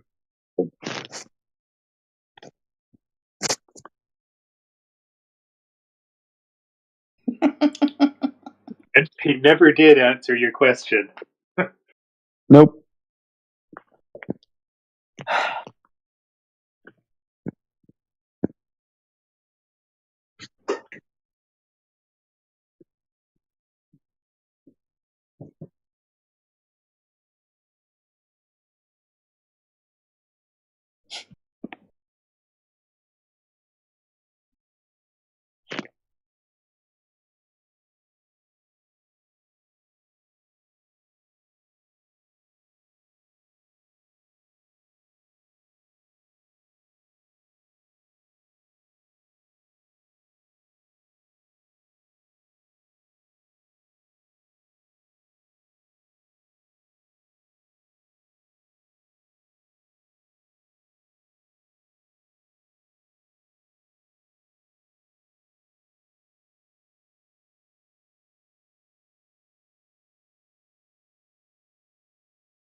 Yeah, you were right. Yeah, because he was asking, "Do you think that's possible?" No, I don't think it's possible. It would mean the Earth is a ball and it's in outer space.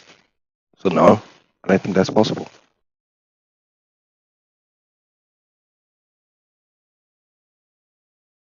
Yeah, there's a lot of agreement ladder stuff going on these days, I noticed. Would you agree that this is possible? No. Just prove it. I can believe it's possible if I was on a ball and that ball was in outer space and it existed between the sun and the moon. I could believe that. Yeah. It'd have to, like you said though, it'd have to be that though, right?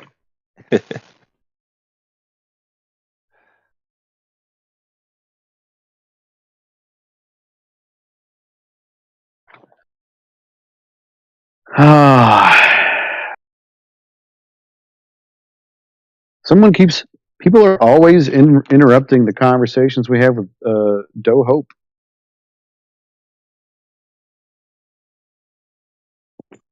I mean, I don't really have any more questions. Well, actually, no, I do have questions, but nobody has the answer. But that's just because nobody actually knows what the fuck they're standing on or what anything looks like. Which is fair. I mean, if you reject the model you've been given, you have to figure it out. But I'm just still questioning why nobody can figure it out. Well, you want to know why nobody can figure out the God's eye view. I think the easiest answer is, well, I don't know if we can get high enough. That's probably the situation. But like, why is that? What's stopping rockets or any plane from going high enough to get a good view? Well, it's a contained system, so I don't know how high the ceiling is, but there's some kind of container. Also, that probably is the limiting factor. Optics. That's a Optics, factor. yeah. Optics, yeah. We also have Even to if you could understand. get We also have to understand at high altitudes that's military-controlled space. I think it's above 50,000 feet or somewhere around there, above where commercial jets fly. So we understand that balloons, they're only going to go up so far, and you're going to need permission if you're going to start sending rockets up into the sky through military airspace.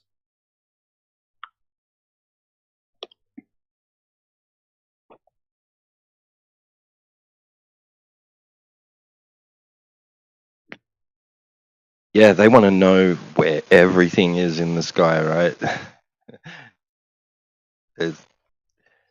Even drones. I mean, you need licenses and stuff these days, unless it's like, just flying around about 10 feet in your backyard. I don't think anybody gives a shit. But The only reason why anyone would be asking the questions of how can we know everything is because the globe already made you think that you knew everything. That's why you think you have to know everything about flat Earth, and you don't, because they don't know anything about globe.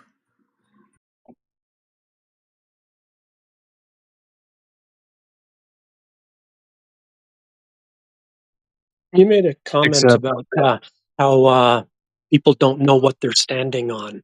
I'm not sure quite how you phrased that, but I want to pick up on that because that's really interesting.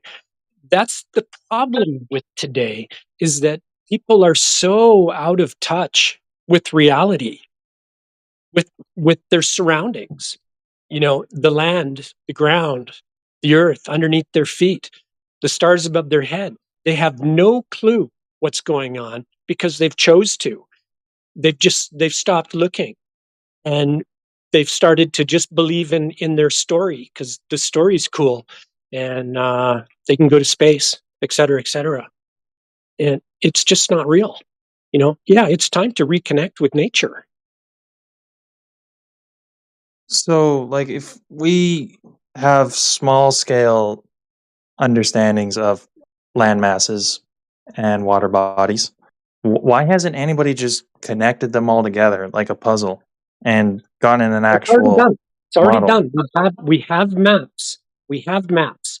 The problem with the maps is that they are distorted because the maps are made by adding spherical excess and then removing spherical Okay, excess, and we I get get that. distorted maps. So we have an idea. We can get places. We can navigate the places. You can go to Mexico and have a margarita on the beach. That's not a problem. You can do that. So Okay, but we the do problem know. is No, we no, do know where these no, no, places we are. actually don't You know. think we No, we don't. don't. Yes, we do not actually know what it Then looks how do like. we go to these places? How do people go to Mexico? How do we have people on If, here from if you Australia? reject, yeah, why can't you just make a model that isn't stretched out, or however the globists are using? It's a It's never been reification done before. fallacy. Reinvent the model. All we have, all we have for navigating is the stars. And it works the way that it works. And at this point in time, we do not have another option. There is no other option. It is the way that it is, and we deal with it the way that we deal with it. And it works just fine. We're able to navigate and get around the globe. We know where places are. We're able to visit them. What I'm saying is, it's not an actual representation of what it looks like, though.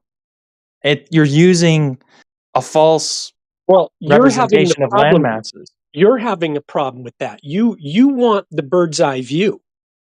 I don't think that exists. There No, only if is you're what there using is. if you're using a stretched out false model, then you actually don't know what it looks like. You don't No, know what things I are said it's related to one distorted. another. I said it's distorted. And Exactly. when you're So you're going to using navigate to a distorted. place, when you're going to navigate to a place, you might look at a bigger map to figure out that, hey, here I'm in New York and I'm going to go to Paris. Okay, so you might look at a map to figure out where New York is and where Paris is, and then you might plot like I'm going to go and stop here and stop there. You can do that on a map, but then once you get to Paris, you're going to use like a street map. You're going to go to a local map to zoom in on your area because it's more accurate. You can't use a big map for a street view. It's not going to happen. And we don't do that. So when you go somewhere, you're going to use a more local map. I mean, that's not what I'm even. Yeah, I get that, but like on a Well, larger that's all that there scale. is. That's all there is. You're looking for more. You I want don't the know. I bird's don't eye even know view why, from the perspective of a flat earther, why are you even satisfied with using a globe representation of land masses and water bodies? because that's how we We do it. don't. The globe isn't real. It's just a concept. It's how the mapping is done. You know, that's how the maps Exactly. are So made. We wouldn't map you them like to the a star. flat Earth map that's accurate? Like What are you going to Hold map on, it what's at Dodo. the against? What center? are you going to map it against? All we have is the stars. That's all we have to give us reference points of what's underneath our feet. We have to line it up with something else. And at this point in time, that is the stars. We are using the best that we have today now.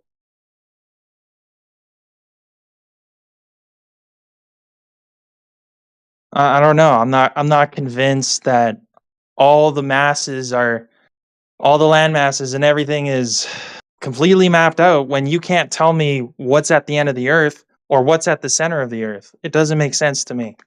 Yeah, we only know of the known lands and known water. So if you're looking for more than what we can see and go and travel to, if you're looking for more, you might want to become an explorer and see if you can find more. But you know, the maps are there, and you can travel. You can go to all these places.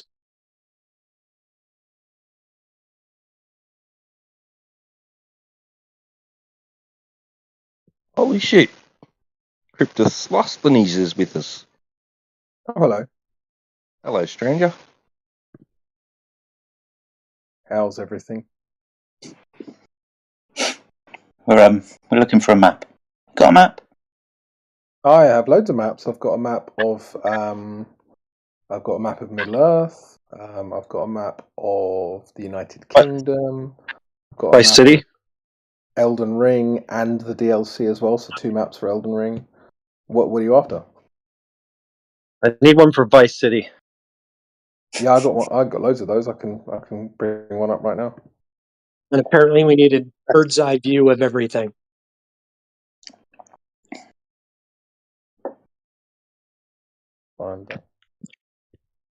Well, if you want to know what kind of world you're on, yeah, I think that's exactly what you need. What did you mean by the center of the earth? If it's flat, it's got to have a center, unless it's a limitless plane. Okay. So without Which knowing, actually, that's what it seems to be.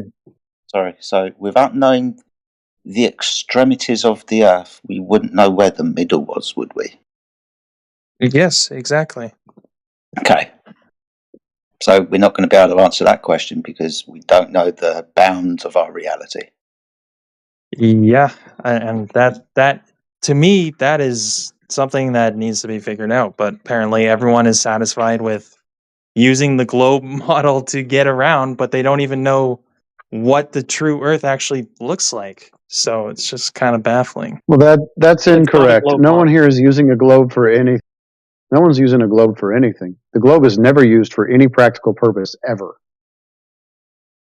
Buddy just sat there explaining to me how to travel with an itinerary using the globe map system. That's not what I heard him say. You can get from here to there. People get you from here to there. There's navigation systems, but those navigation systems are not based on a globe. Yo, do hope. Can I ask you a question?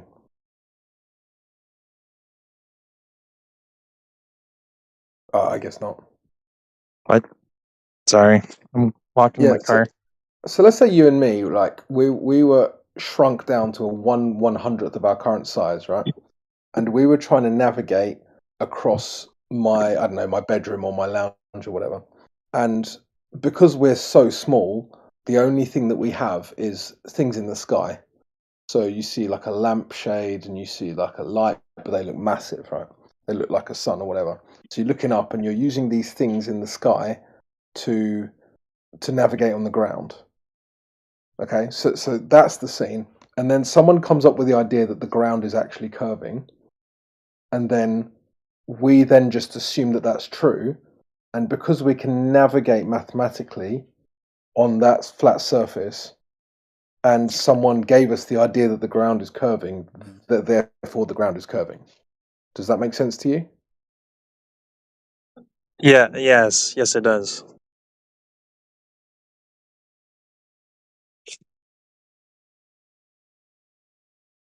Is he cutting out for me or am I cutting out? What's going on?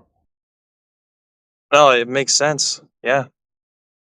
It makes sense. So we know in my example that the floor was flat, But it makes sense to you that the floor is curving because someone thinks it's curving.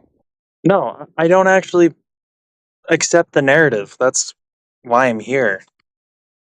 Yeah, that's my point, is that it's a narrative that the ground is curving. Yeah, I don't have a problem with that. So then why With believe not it? accepting that. Okay. I'm just one of my contentions is like once you accept the flat surface, it's just you have to reject basically almost everything you know. And No, you don't. it seems like people are satisfied with using a falsified model to get around when they don't actually even know what the continent could look like or what Okay, things are in I think I relation know what to your one problem is. another. I think I know what your problem is. So, let's say that you're in England and everything is paid for in pounds, right? And then you move to America and suddenly everything's paid for in dollars. Does that mean that there isn't an equivalent value of those dollars in pounds? Okay, so what are you saying? Well, what I'm saying is that you're just transforming between two different mathematical systems, right? So you've got equations that are based on flat surface and you've got equations that are based on a globe, and all you have to do is transform them mathematically between one and the other. So you don't have to forget what you think you knew, as you just claimed. You do actually. No, you don't. I mean, from your perspective on the surface, no, but like your conception of the world, you do have to throw it out fucking window. Yeah, but I never knew that the Earth was a globe anyway, so what am I actually rejecting? Well, yeah, but that's not the problem. The problem is we don't know what the continents look like anymore in relation to one another. We never did. Or no, we don't, because We we didn't don't in the have a first place. center. We don't even know what the extremities are, like you said. Yeah, but they're just artists' renditions of what we think the continents look like. Yeah, and if we no longer know what the continents look like, or We didn't whatever, anyway. Dude, you're coming from a place where you think we knew them in the first place. We don't. yeah, doesn't that disturb you? Like, Not shouldn't you really. be trying to figure this out, like I am? Yeah, trying to figure it out, but it doesn't disturb me. I don't understand the connection between the two. Well, it disturbs me to know that it's not like we don't actually know. That's kind of disturbing. I mean, I can't help you with that. Okay, but I didn't ask you to. I don't know if anyone can help you with that. I don't Maybe think you can anyone can. become I think that's the point. maybe you can become an explorer and figure things out for yourself and then share it with us. Yeah, I guess I'll just keep going north and see where that takes me. To the North Pole. Take a nice jacket. It's pretty chilly up there. Yeah, but the North Pole isn't what you think it is. Like you It's you can't tell me what the North Pole is. It's directly underneath the star in the sky called Polaris. Okay, That's and why. what's beyond that? And what's beyond that? And what's beyond that? And what's beyond that? Yeah, okay, so yeah, what's beyond? Yeah, we don't know. But you said what happens when we go to the North Pole, and that's a position underneath a star. Okay, great. What happens if you go past that? Yeah, yeah. Again, we're going into the realms of the unexplored and the unknown. So I Okay, wouldn't that's be able. great. Yeah, but I wouldn't be able to tell you reasonably. I wouldn't be able to tell you because I personally haven't done this. And It's so if we again, don't know what's beyond the celestial markers for where land masses are, then how can you be satisfied with any representation of what the Earth looks like? whoever said I was satisfied. Well, I'm not. Yeah, neither am I. But we understand that we're very limited in what we can do and what we can achieve. Not satisfied with it. I have the same questions you do, like everybody in this chat. We would love to know, but at the moment we don't. Yeah, exactly. That's what I wanted to chime in on. Is like it's just really about the intellectual honesty with oneself and coming to grips with that kind of void of knowledge that that the globe story used to give us is, it's getting back to this just base axiom, like people refer to a lot here. It's just a more of a simplistic reality and acceptance, and it opens up more mystery. I mean, some people like the idea of mystery, and some people, it may create a little bit of anxiety, but you just have to be honest with yourself, and this is where we're at this time.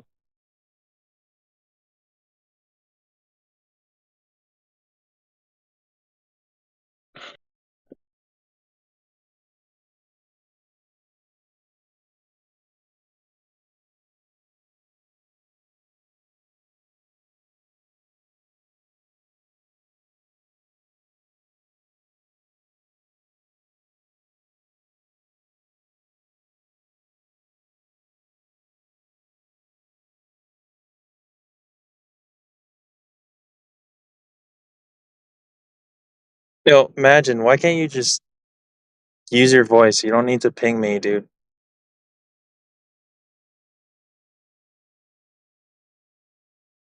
I think he's just being polite and doesn't want to interrupt the conversation. Yeah, well, it's dead quiet, so. Okay. Well, maybe he can't use his mic. I don't know, but hey. I don't know. I thought that wasn't allowed here. No, he's fine.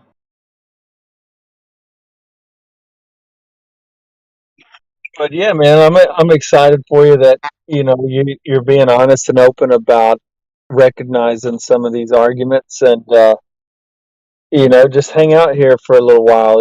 Check in, and there's a lot. Even though it seems like there's not a lot we can know, there's definitely a lot to learn from these conversations. Um, if all else, just from debating and logic and looking at our reality empirically.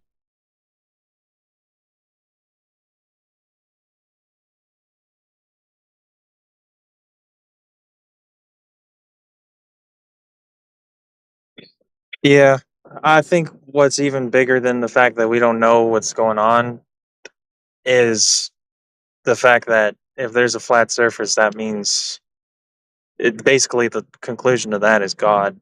And so, unless any of you don't believe in God, you should, but you believe in the flat Earth. To me, that seems like a contradiction. But that's another topic, I guess. It's not allowed. Slightly different topic. But yeah, I will agree with you. When you come to understand that the Earth is not a ball created by the Big Bang, and it's indeed flat, your next question is, well, how the fuck was that created then? You've got two choices, right? It's the ontological primitive of creation, the dichotomy, the two choices, right? It's either nature created itself and then created consciousness after physical matter, or intelligence, consciousness created. You've only got those two choices. And being as we can only demonstrate that intelligence creates, you've really only got one landing pad you can go to, in my personal opinion. I don't disagree with you at all. Yeah, that might be actually the reason why they don't want you to know it's a flat surface, because the logical conclusion is God. Yeah, I mean, that's my personal standpoint, mate. I'd agree with you.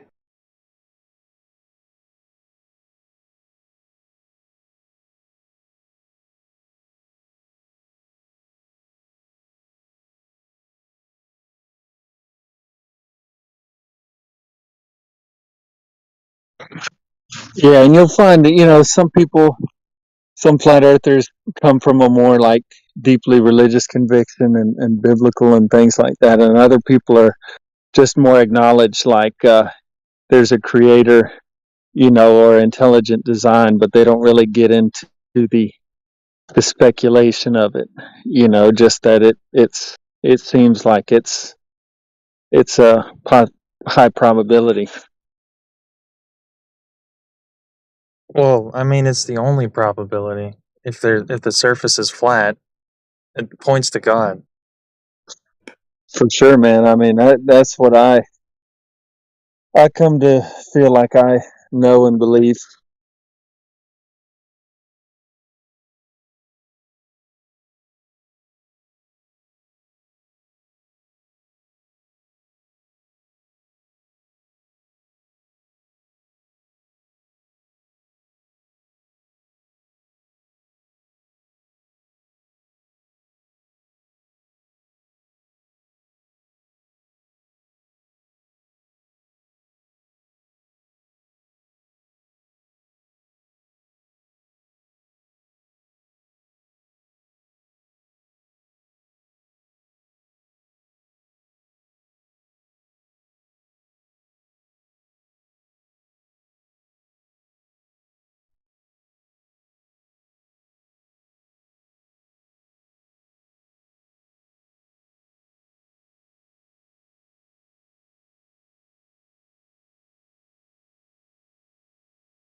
So I might be able to say that, you know, like, if you accept the narrative, then there's questions, right?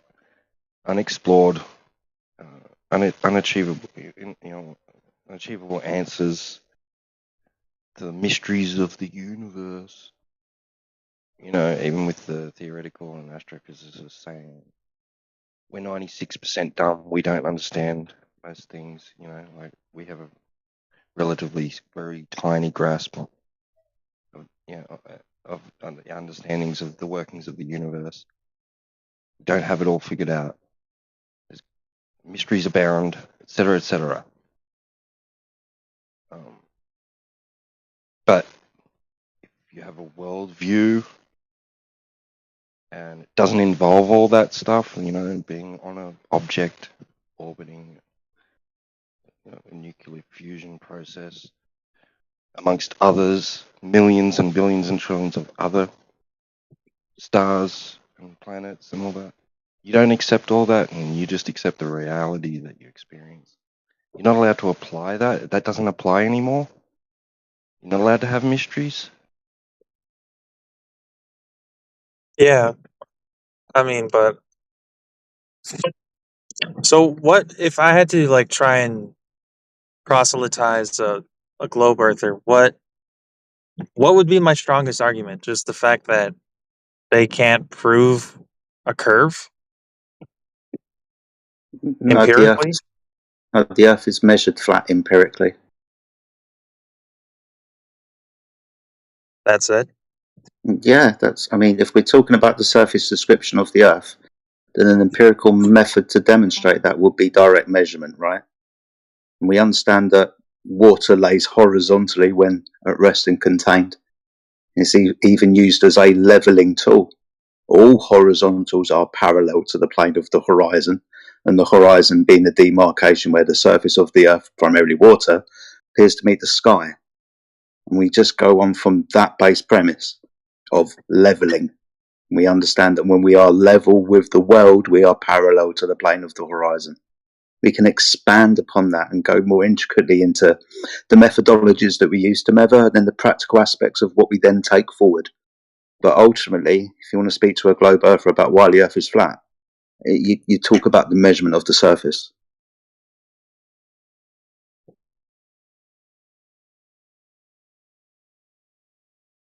Right. Trying to think as a globe earther, what would I say to that? I don't know. Nuh-uh. It'd be a question proof. But what about instead of a yeah, right? Because it wouldn't be from a point of pure curiosity, having accepted that the Earth is observed and measured flat, right? It's from the idea that if you can't answer this question, then you must be wrong.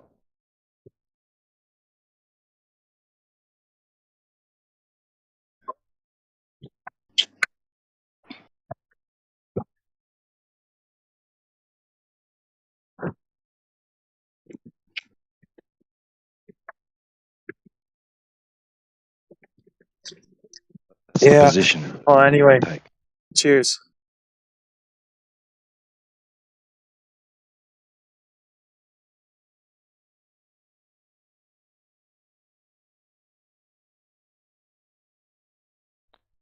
Okay. See ya. See you next time. Bye. Yeah. Another happy customer.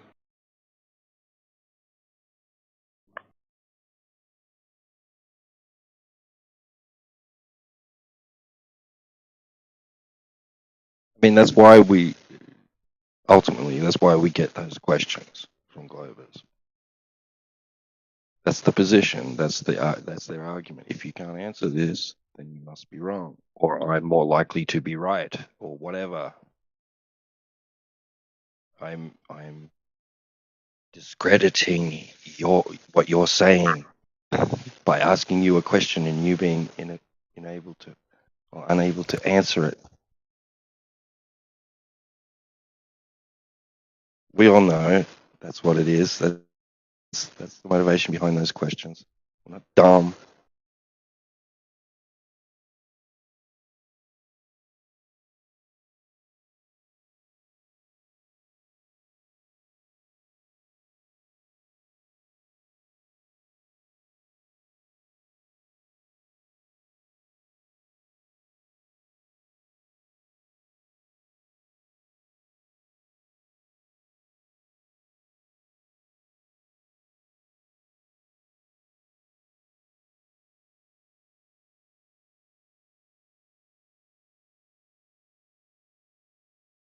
And it is a logical fallacy,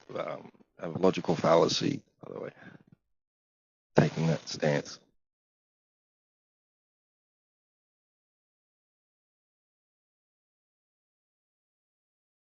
What type of fallacy is that? Argument from silence. Okay. Yeah, it's a special form of argument from ignorance. Yeah. I get you.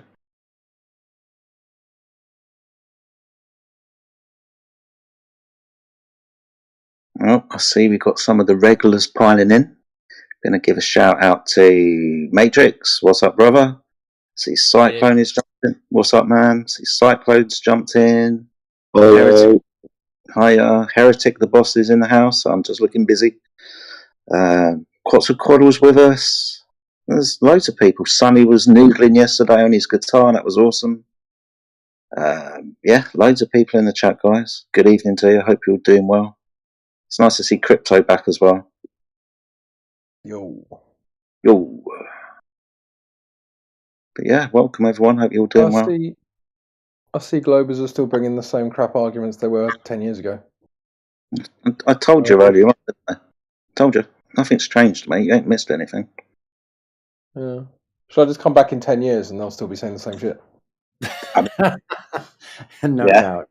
And thanks for the shout out. And yeah, it's good to see Crypto. Nice to hear you, man. Yeah, nice to hear you guys as well, man. Now all you need to do is figure out where Alpha Veritas has gone. Yeah. He hasn't been around for about a week and a bit. Probably that's busy in kinda the odd. Bitcoin mines, just digging up as much Bitcoin as he can. Probably. You're probably not wrong there, mate.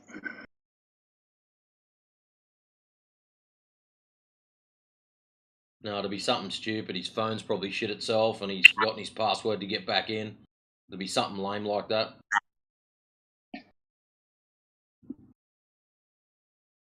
Well, I hope he's all right.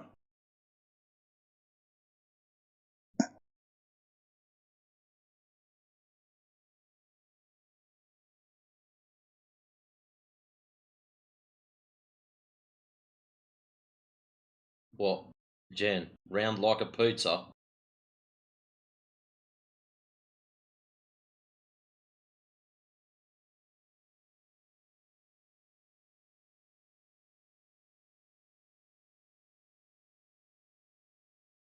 Jen, do you want to come off mute? We can have a discussion.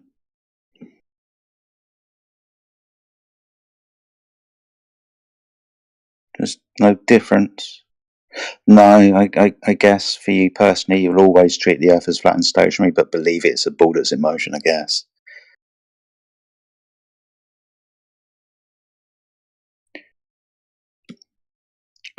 I mean, Jen, if you're just going to sit there chat skanking, then, well, I guess we're just going to mock you.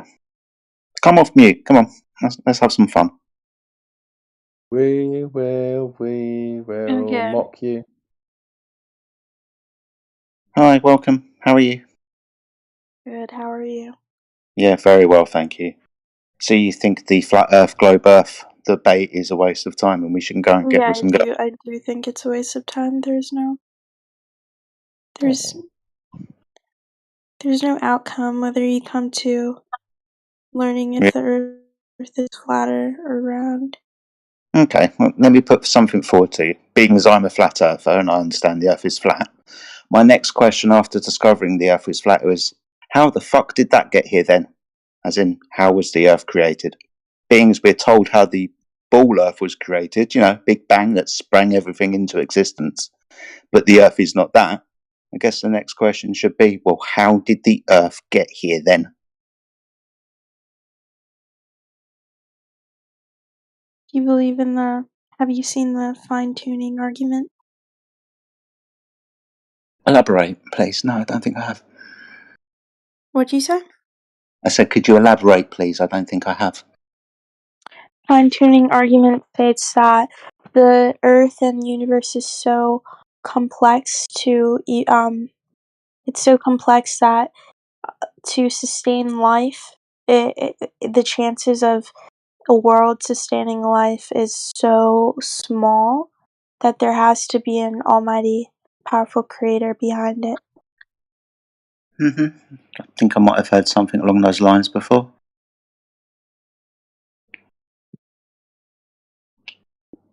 The Earth is indeed a Of course, special environment. Of course, Sorry, you mate. don't have to go by that particular rhetoric once you figure out that this place is exactly as described by the Almighty in the Bible.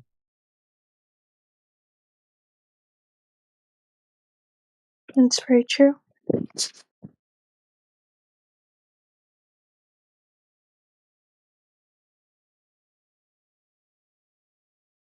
I guess, I mean, would you want to know what the Earth was for yourself?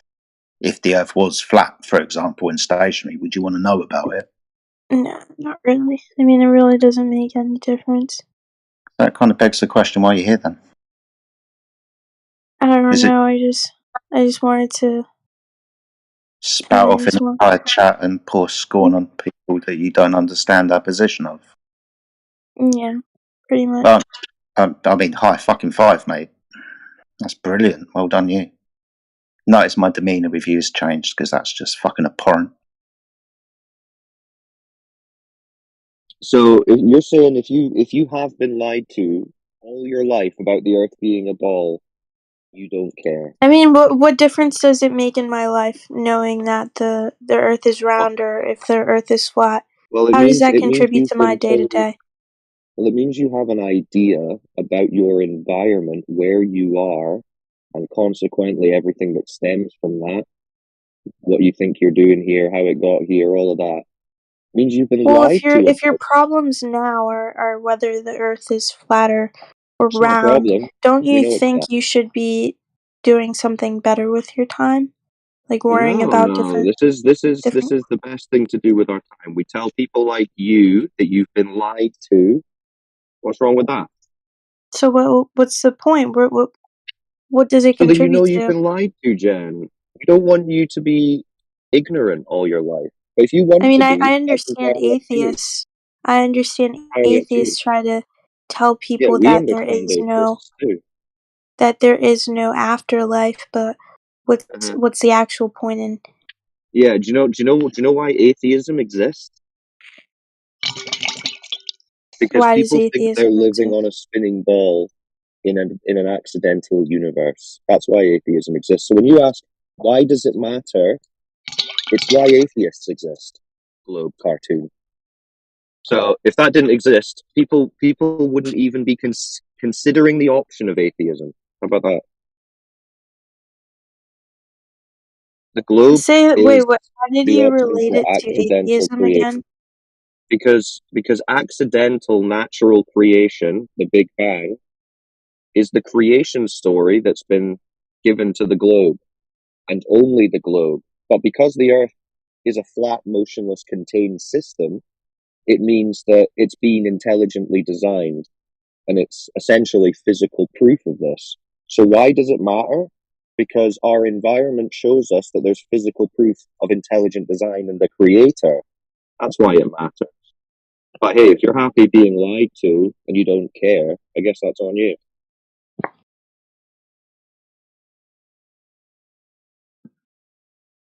We don't care. We're just letting people know. You do what you do what you want to do. You want to base your reality on cartoons from the US government? That is entirely up to you. Don't tell us it doesn't matter though, because reality matters whether you like it or not.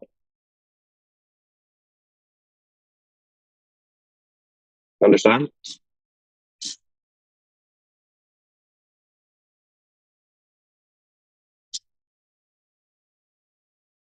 I will take that as a yes. Welcome aboard. So funny that I don't care, it doesn't matter. If you clicked here, it matters to you on some level.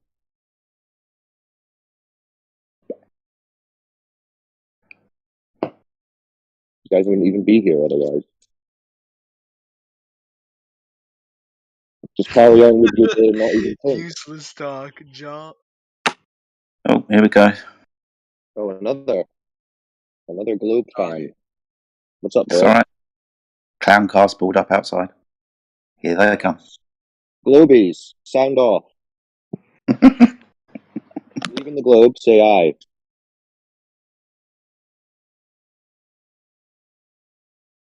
Oh, well. Fair enough. No balls, apparently. I guess it is 2025. Hey, look, ignorance is bliss, and as long as you can twerk on TikTok, everything's fine. Come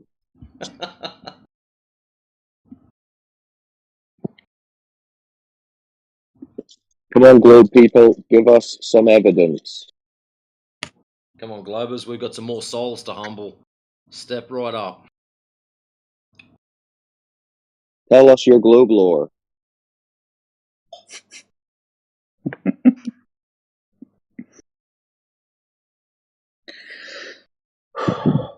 Yep, we've got new people in the chat. Bryces, what's up, Bryces? We've got Classy or Classy down the bottom. What's up, guys? Welcome to the channel. You guys are just in time. We were just looking for some evidence that the Earth is a spinning ball. You guys got any?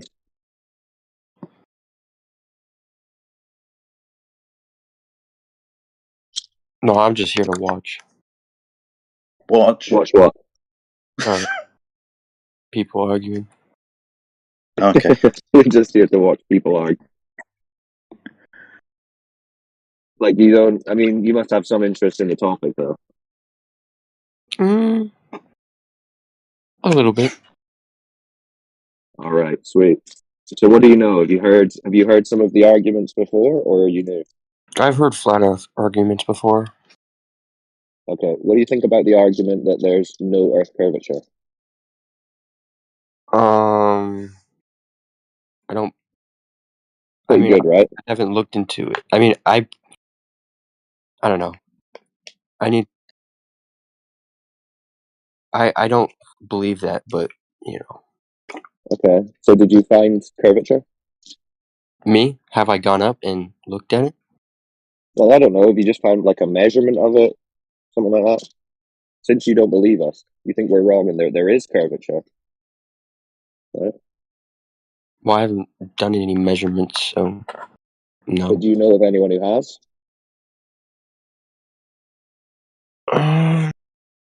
There's probably someone out there. Probably. So why do you think we're wrong? If you don't know of anyone who's measured it, and you've never observed it or measured it yourself.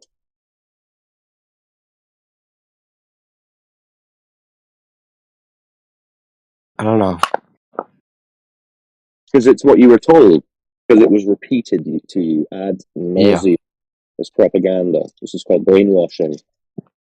We were all brainwashed as children to believe this story. Yeah. So we recommend that What do you you double think about check the the kike story. Jews? What? What's that? What do you think about the fucking Jews? The kikes. What do you guys think about them? I think Who's talking? I think you're muted. This is That's what your I way of think. spazzing out. Damn. Who is that? Yeah, I don't know. Somebody got muted. They left. It's fine. Oh. Triggered. Why is there no curvature? That's all right. Why is nobody else speaking? Because we're Well, do you want us listening all to to you. speak at the same time? I know, but like, nobody else wanted to talk or anything? Well, like you, they're in here waiting for a good old fashioned bloodbath, man. So that's kind of what's going on. Yeah, I mean, I was talking, but I heard 2 or 3 people talking, so I decided to stop. Oh, what's up, Crypto? Good to hear you, man. Hey, Cyclone, how you doing, man? Yeah, I'm good. Just looking Every high time I low hear for your this voice, globe proof. yeah, of course. Every time I hear your voice, I always think of the sex robot thing. Yeah. Haggard. It could be that I fell, or she fell. Oh man! Shout out to Pagus. Fucking Can I faggots. hear Plumb Bob talk about his Plumb Bob, please? I need to learn about the Plumb Bob. What? Plum Bob SquarePants. Do you not know what a plumb bob is? I mean, what's it used for? Like a string with some sort of dangly Yeah, thing plumb on bob's the right. end of it? It's used to find vertical, and from vertical you can find horizontal. So And that's what it's used for. what did you say about horizontal? And from vertical you can find horizontal because horizontal is perpendicular to vertical. So Gotcha. we use this when we build things. Probably being a woman, you wouldn't understand what men do, but You we know, use this I'm all for new to building. this building concept, right? Sure. Yeah, You know, it's my practical. house was made by a drunk, I think, because they didn't use a level at all whatsoever. So something Must be a is glober. marbles will, roll. Well, at least you understand Maybe what not glober level is. level meant curved. Sorry, Jedi. No, you're all right, man. They should have had a plumb bob.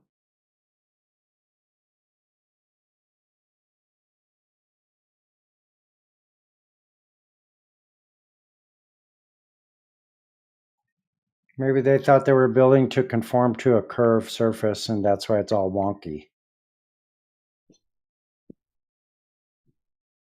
I mean, literally, I'm on a mountain, so yeah, it is curved. Actually, Is your house crooked?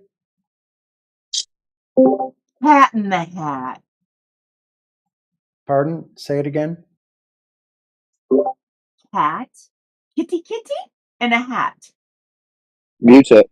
Cat in a hat. Okay, I get the analogy. Okay, I read Dr. Seuss also.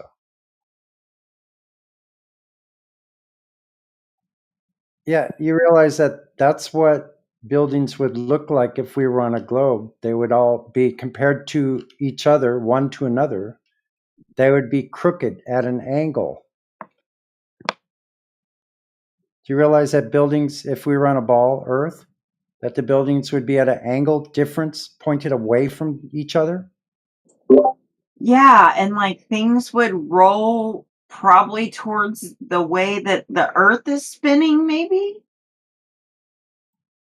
Yeah, so Earth is objectively not in motion. You can tell this easily.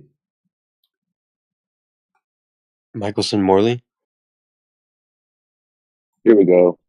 Well, Tell us. you could just use your own experience. I mean, we look up at the night sky and we notice that the luminaries above us are rotating like in a clock like fashion, and you don't sense any motion yourself. Your vestibular system senses motion. Your vestibular system also senses stillness. Mm-hmm.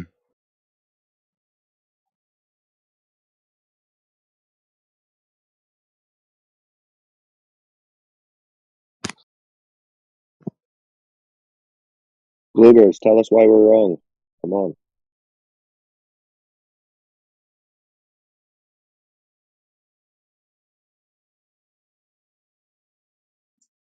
Did anybody hear from Becky?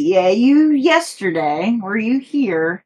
I missed her. Did she come in? Yeah, Becky was in for a bit. You got to talk to her before I did. Well, how did it feel? Is she good? Did she make you smile? That's Becky. Of I've course. known her for years. She's a good chick.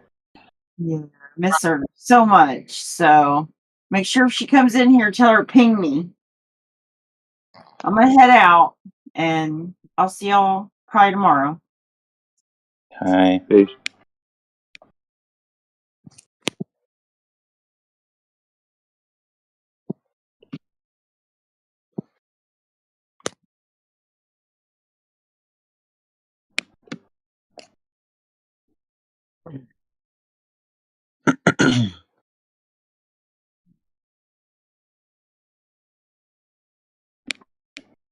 Still got some new people in the chat. We've got somebody called Pazza C. What's up, Pazza C? Good to see you. Welcome to our little channel. Hello, how's it going? I've been here before. I was gonna say Paz is not new. I'm not new. I'm old and weary. Paz is an old broken globy. Mm. Good to see you, Pazza. How's it going? All right. Okay. Quiet tonight everywhere, isn't it? What's going on? Everybody doing The something Globers are fun trying to and come up with new they haven't tactics. told me. Oh, it's been a long time since I've heard Pazza. How you doing, man? Yeah, I'm all right. I occasionally I'm on Geos occasionally and on occasionally over on Gems, of course. But you know, Mm-hmm. So you're I'm getting. still well stuck on the globe, eh? Oh, I'm completely stuck, mate. It's like it's like a hunch on my back. The only curvature with Pazza is on his back. That's it. That's it. Only measurable curvature. It's not on the earth. No, it's the only measurable curvature. That and the slow nosedive of my career as I get too old to do it anymore. Other than that, Your mom is so flat when she lays down, she's invisible.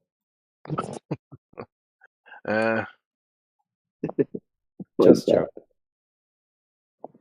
I don't know if your mama's so flat, but it's maybe a change from the your mama's so fat jokes. So thought I'd switch it up. So what's the latest on Gem Pandas, Pazza? Have they got like some globe proofs or something they're working with, or? what's going on? Well, it kind of. I mean, nothing much changes anyway, does it? Really? I mean, it kind of it's a resting place for like Johnny B and Guy and a few other people that frankly no one else would tolerate. So it's kind of become a hospice for the terminally interruptible. His Sunday show is quite cool because and it's not just about the shape of the earth; it's about all kinds of things, including politics and how misconstrued a lot of. What was the last interesting thing that you can remember him saying? Got Gem? Yeah.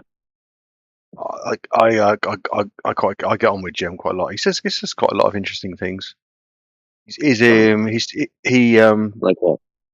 He spends a lot of time on his channel demolishing, like delusional political grandstanding and this sort of thing that's going on in the world. He's So he's is got, he he's got more a very, getting into political debate nowadays rather than Earth shape debate? Well, to be honest, there's not a lot of flat earthers who go in there other than those who just who are, there's not a lot of no. Yeah, I mean it's a bit of a there are it's one of those things that's kind of settled down now, isn't it? Really, there's Gio's got his little Yeah, group the Globies have just accepted that it's not a globe. Yeah, I guess it's a wearisome I don't know. I'm just path wondering we tread, isn't it? what their current like go-to globe proof is. If a flat earther turns up, how do they debunk him, or do they just like insult him? No, there's a lot. I mean, the thing is in that group of people that's in there, there are people who work in satellite technologies, people who work in cartography, people who work in surveying. We've got a couple of airline pilots in there. I mean, so you got a healthy smorgasbord of referential, experiential people who can talk about the things that all the memes and all the various talking points. So it's kind of a path that's worn quite thin these days, isn't it? So do they make some assertion that they're flying around a curve or measuring a curve in surveying or something like that? Yeah, all the standard narratives that 90 whatever percent of all the academics and all the cartographers believe, all that kind of stuff. I mean, the thing is that it was. I mean, obviously there was a bit of a conflab about the final experiment and what it was and who it affected, but I think a lot of the discussions after the final experiment was not actually about the experiment; it's about people's reaction to it. Yeah, the final experiment was like a social experiment. Well, it wasn't really an experiment, was it? It's just a group of people going to look at something in a Yeah, completely no, uncontrolled obviously it way, wasn't an really. experiment at all. No. But it was interesting to see how people reacted to it, and obviously, there's a sense in which, before it happened, you could imagine that the Globies were going, "Oh, wouldn't it be great if one of them came back and changed their mind?" But actually, listening to Jaron now, it's kind of like, oh, Yeah. I think Are the I think Globies I'd turning rather. around now like, yes, Jaron, you're on our team. We've always I haven't, respected you. well, I haven't spoken to him since I don't know, the late autumn last year, and I don't really have any. I mean, he should change his mind and kneel out something. That's all it really comes down to. At the end of the day, people change their minds, don't they? Occasionally, it's not a win, is it? Really, it's not a. When does anybody in these conversations ever win or really lose? They have a little bit of a back and forth, but it's not really a. Yeah, There's no definitely not a win. paradigm. Nice to have Jaron, for sure. He's done There's more never. harm than There's. good. Do you reckon? Do you reckon? I don't know. I think he might. If in changing his mind, he's probably fermented the resolve of a lot of people to No, to it's more the new people who are watching Netflix. There's still people coming in being like, a flat earther measured the curve, because they've clipped him on that shitty mockumentary going, oh, that's interesting. Well, I mean that's just as it is. And if you look at all the news, the tabloids and the magazines reporting on all the clickbaiters, they're saying flat earther goes to Antarctica and proves the Earth is flat. Well, he did nothing of the sort. Obviously, even I can say Yeah, that in my position. yeah, exactly. Aren't you tired of the media just misrepresenting this for 10 years? Sure, but the media misrepresent absolutely everything, so it's not a surprise, is it? Right. What about when they misrepresent Earth as a ball? Or is that true? Well, I mean, if they actually listen to the media, most of the time they don't actually talk about that, do they? The media don't. The media actually seem, I mean, how there's a couple of articles that when they came back, there was only really a talking point for a handful of these servers and a community of say 500 were vehemently discussing this and having back and forth, and the rest of the multimedia world didn't really give a toss. It wasn't really remote. It's been a 1 or 2 day clickbaity article showing Jaron's face. It's gone again, isn't it? No one really cares anymore. I think people care. I think people. I think people Indian should voters care. there's a Streisand effect when it comes to this topic. So they just in general don't cover it much or with any sincerity or integrity. No, but they don't do that with anything, do they? And I say a lot of Jim's Sunday shows aren't actually about that anymore.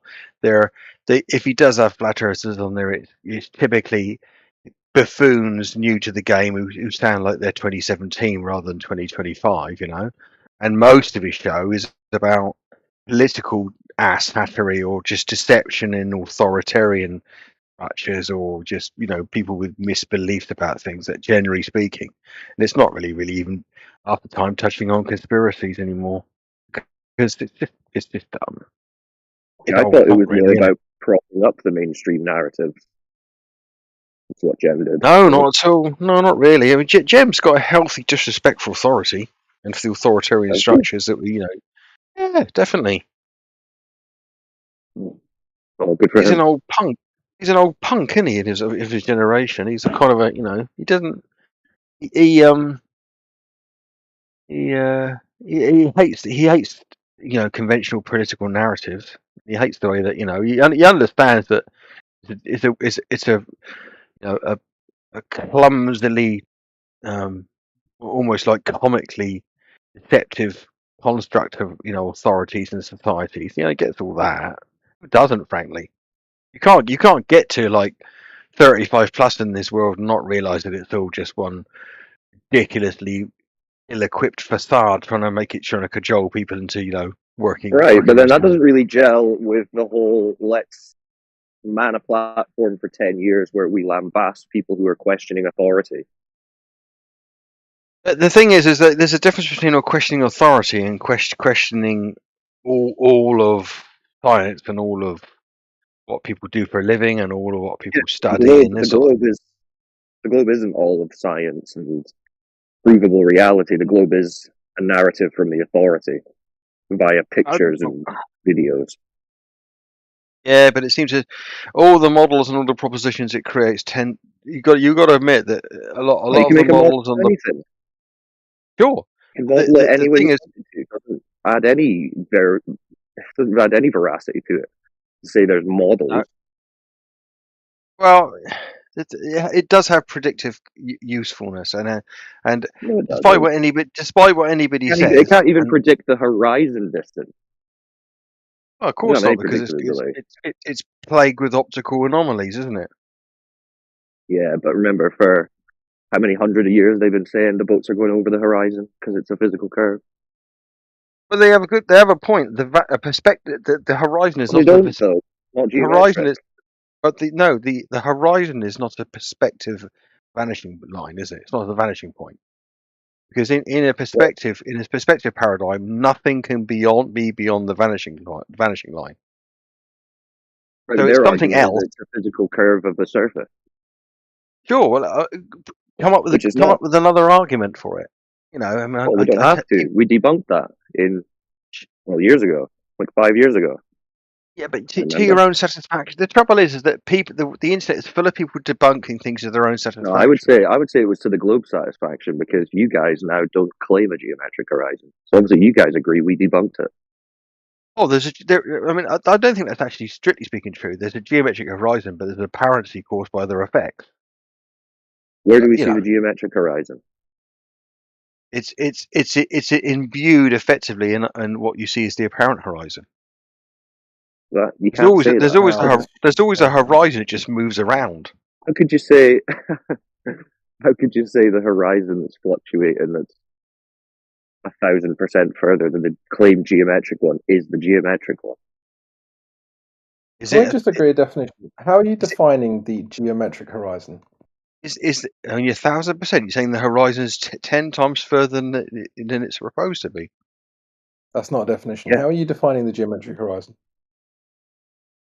Who? Me? Yep. The underlying curvature that they propose is there. Well, that's not a horizon because a horizon is apparent. Sure. As I said, there is an But apparent. But you didn't mention anything about seeing. You just defined it as the curvature that's there. Well, the thing is that in everything you look at or everything you observe at great magnitude, distance magnitude, there is a natural thing there. There is the apparency based upon how far away you are and the manifest effects they can get in the way. And the same, take for example, a lighthouse. Okay, there is a geometric. It's a clumsy way of describing it, but there's a geometric lighthouse, and there is an apparent lighthouse. And if it's foggy, the apparent lighthouse isn't visible. There's no apparency. So there's a difference between something actually being there geometrically representative in reality. You actually believe this dribble you're putting out? Yeah, so then your definition isn't satisfactory for what Cyclone was talking about. No, because to be honest, I'm only cajoling what I think about the world into this. I don't go around our world talking about a geometric thing and an apparent thing. I don't use those terminologies in my normal day life. I don't think most people do they? I'm just cajoling it into those. But I mean, I was asking you for a definition, and you've just admitted that your definition isn't satisfactory. So what was the point? What didn't say it was satisfactory? What do you mean? What did I say was there is a horizon, okay, but it moves about because there are other effects at play. So there's an apparency to something I see at distance. But that's a claim. It wouldn't be geometric then. Geometric. Yeah. So geometric horizon. I need you to define that before we can move on. The geometric horizon is the fact that there is a curve, which means there's always a manifest horizon in some way. Its actual position changes slightly. It's always there. You never get rid of the horizon, so there's always a horizon there. The apparency But then you're conflating the horizon with the geometric horizon. I need the geometric horizon defined. C, it's the distance that you would equate to the so it's 3 and a bit miles wherever it is.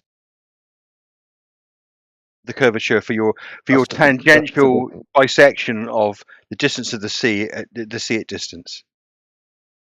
Yeah, that's not there though. Yeah, I mean, again, these aren't good definitions. I think what you mean by geometric horizon is where the horizon would be if there were no other, let's say, additional optical effects taking place, i.e., if the entire... That's true. Yes, that's true. Right. That's Okay. So exactly why right. not define it like that so we can move the conversation on? Because I don't do in my real world, and no one in the world uses the term geometric horizon other than in these talks, these discussions. Now, why would that be? But we're No in one considers. this talk, so define it.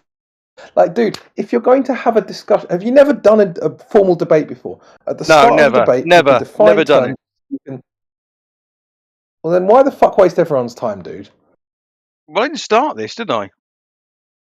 I'd asked you to define a term. If you can't do it, just say you can't do it. Okay, so the geometric horizon is where the horizon is if there's no other effects. Yeah, so if we remove the atmosphere, that's where the horizon would be, right? For example, on the moon there would be a geometric horizon. Okay, so how do we know that that is there? How do we know that's there? What do you mean? So we understand there are effects. We understand that the effects have a magnitude that's measurable, and therefore they cause an oscillation of that horizon between a range of distances.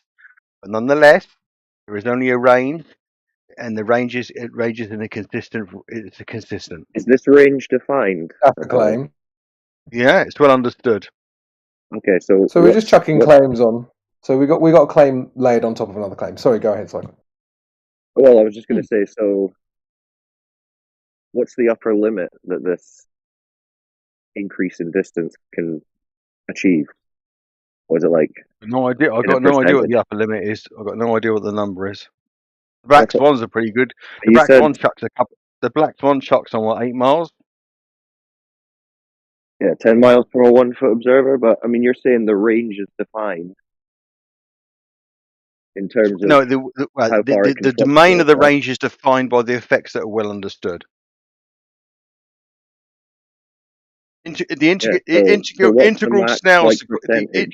Snell's equation over distances are well understood.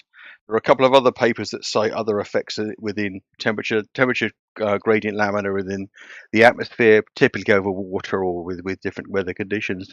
These are all documented and understood. There are models that actually show you demonstrate this. There are models where you can put in a temperature curve to a coefficient, and it will show you the black swan graphically rendered in real time. It's all there. What do they say is the maximum distance that the geometric horizon can be extended optically? I've no idea. I don't know what they said. I don't know what the maximum is. Do they claim a maximum? No, I've no idea. Because that would make it unfalsifiable, right? If they didn't. Why? Well, because then it could just be at any distance, and they'll just say, "Oh, it's an optical effect." I'm sure they claim a nominal maximum based upon the likely extreme ranges of the phenomena that are causing. I don't think they do. I've never heard anyone tell us a maximum. Well, I mean, the max. If you plug in various phenomena that are virtually impossible to have on Earth, then you wouldn't get the range then, won't you? Which model are you guys even using? Why would anybody want to do that? So long as they can draw a relation. So long as they can draw the globe unfalsifiable. As long as they can draw a correlation between distance and the conditions and the visible horizon, that's satisfactory to their requirements. So Picard refraction every single time. But you're not really demonstrating that that's rigorous at all. I mean, what model are they using? You said they use to be clear, I'll grant you this, okay, right? Yeah, okay. All the mathematics that deals with visibility at the horizon are based upon correlating distances with observations on the presumption there is a curve. That much is absolutely true. Yeah, that's not very good, is it? But if it was the only way, tangible way we could determine that if it was the only tangible way we could determine that the Earth has got a curve to it, it would be crap, wouldn't it? Well, yeah, and there is no It's way. not though, is it? It's not the only way they ascertain there is a curve. Oh, Excellent. Enlighten us what other how do they methods are used. ascertain it?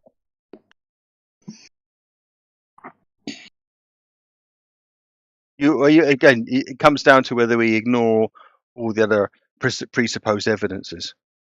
Well, okay, so you're saying, yeah, we would have to understand that there is indeed a curve to then assume that this optical phenomenon that you're talking about is occurring. So how did they verify, or how can we verify this curvature that they're claiming?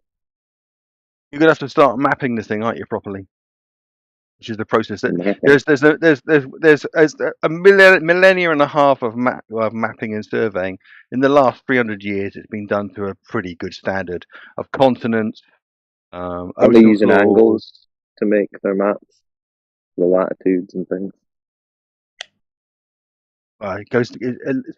Surveying is propagation of spatial representations of things across the surface, isn't it? Planar surveying, yeah. Right, but that's not how they're making these world maps. Why? What makes you think? What do you think? The ordnance of North America and Canada, and the ordnance of like UK, or the ordnance of France and Australasia, and East Asia? They're not doing. They're not doing any surveying that's accounting for any curvature of the surface, though. Well, when they stitch it, they've got to stitch it all together, though, haven't they? What happens when they stitch it all together? Well, if they stitch it together and then wrap it around a ball, that's not proving or mapping a ball. And what happens when they don't? What happens when they try and stitch it together all on one enormous, great big flat plane? What happens then? Depends what coordinate system. Doesn't depend what coordinate system they use at all. It does. If you're talking No, it about doesn't. If they keep it in an orthographical context, like eastings and northings in a grid formation, it doesn't tessellate. So that tells you something. We don't measure curvature that way. I could point to the planar surveying of the Bolivian salt flats, where only a metre of deviation is measured over, is it 200 miles or so? So there's no measured curvature there. A metre of deviation in which direction? From horizontal, so up, I would presume. Yeah, well, this is the problem you have, you see, because when I'm talking about doing my problem. So I can't hear you breaking up. So there's no measured curvature. That's not my problem. No, you're right. There's no measured. Measuring curvature vertically is very difficult and very challenging. You're right. Yes, no measured. That's what I'm talking. That's not what I'm talking about, though. But you were, because you were saying this is how you Sorry, Jenna. You started bringing up ordinances of America, Canada, Great Britain, France, blah blah blah. Yeah, within those ordinances, it's surveying, and when we survey, like I pointed out, the Bolivian salt flats, which are measured to be flat of a deviation of 1 meter, there's no measured curvature. Yeah, but again, this is not what I'm talking about. Is the issue here? The ordinance that's taken place since Victorian times is dealing with these spatial. You're trying to use ordnance to prove curvature. Jedi's just told you there's no measurable curvature. Which bit did you miss there, brother? Okay, well, again, you can keep cutting me off if you want, or you can actually well, let you me can elaborate. Actually start listening to what you were told. You're trying to use ordnance as a proof of curvature. Jedi just told you of the Bolivian salt flats. 1 meter over major amounts of kilometers of flat area. 1 meter deviation. Okay, and you can keep saying that for until you're blue in the face, but it's not going to affect what I'm actually going to say as a consequence of that. So you're going to go back to, we use ordnance to prove curvature, even though you just told it doesn't. No, didn't say that at all. You weren't listening to what I said. No, you weren't listening to what I said. You are saying about stitching them together? Yeah. Yeah. So the aspect of ordnance which is problematic, if you want to presume it's a flat surface, is you can't stitch them all together on a flat surface. Says who? The coordinate that what you will. The coordinate system that you're using.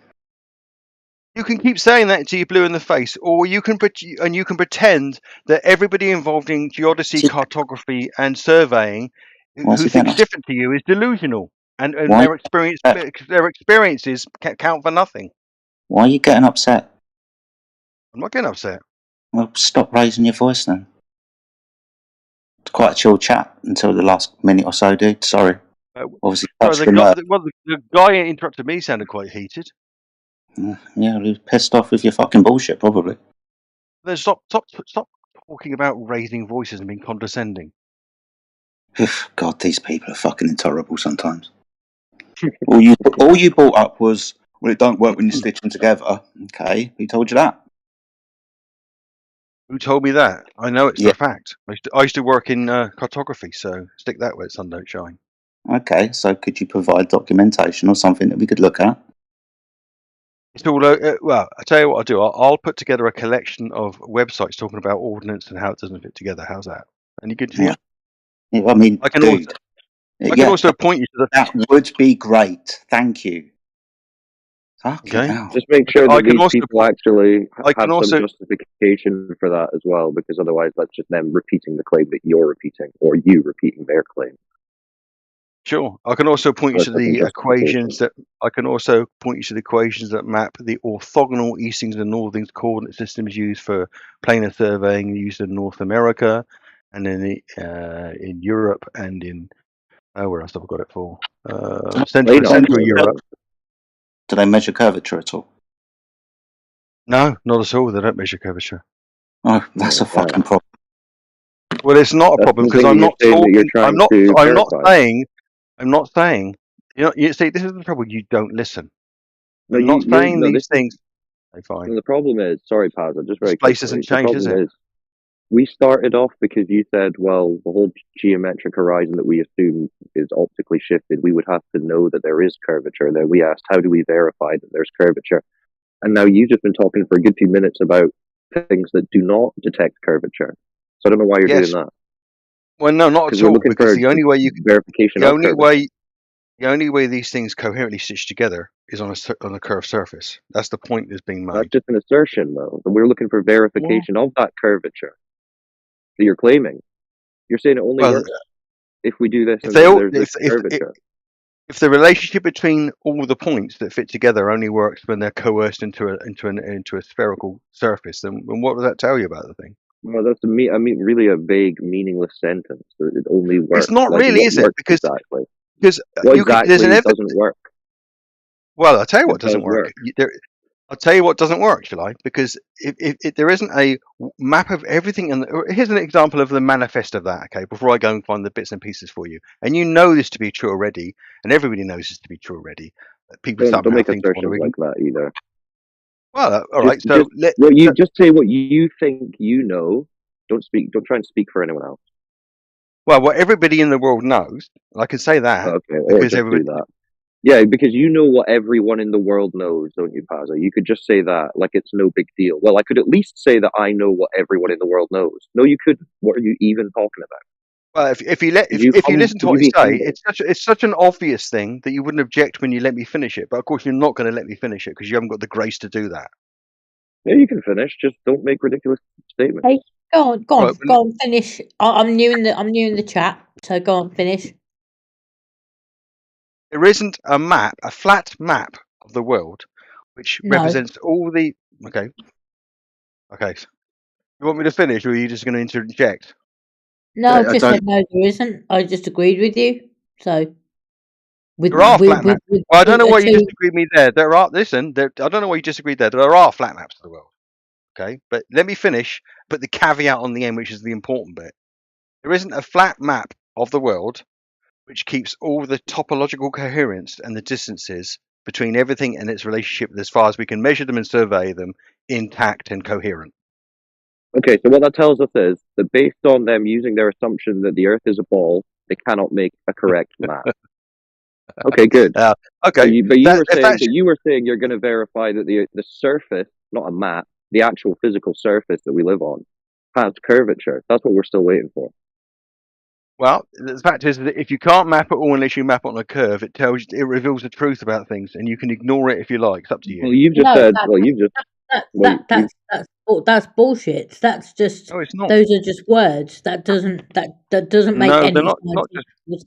No, it's not true. There's not just words. If you can't map it on a curve, then it doesn't make sense. Those are just words. That doesn't make sense. I did No, a I didn't physics say that. I degree. said you can't. I said the only way you can topologically map all these things with keeping all the spatial coherence, the topological coherence, and the distances intact is on a curve. So not on a these sphere, distances, but Pazza, not on a is flat this map. before or after they run through the formula Which formula are you talking about? to turn it into a ball tard? Because common sense would tell you that if you've measured something directly, there's no need to run it through a formula and there's no need to try to wrap it around a ball. It would be measured straight up directly.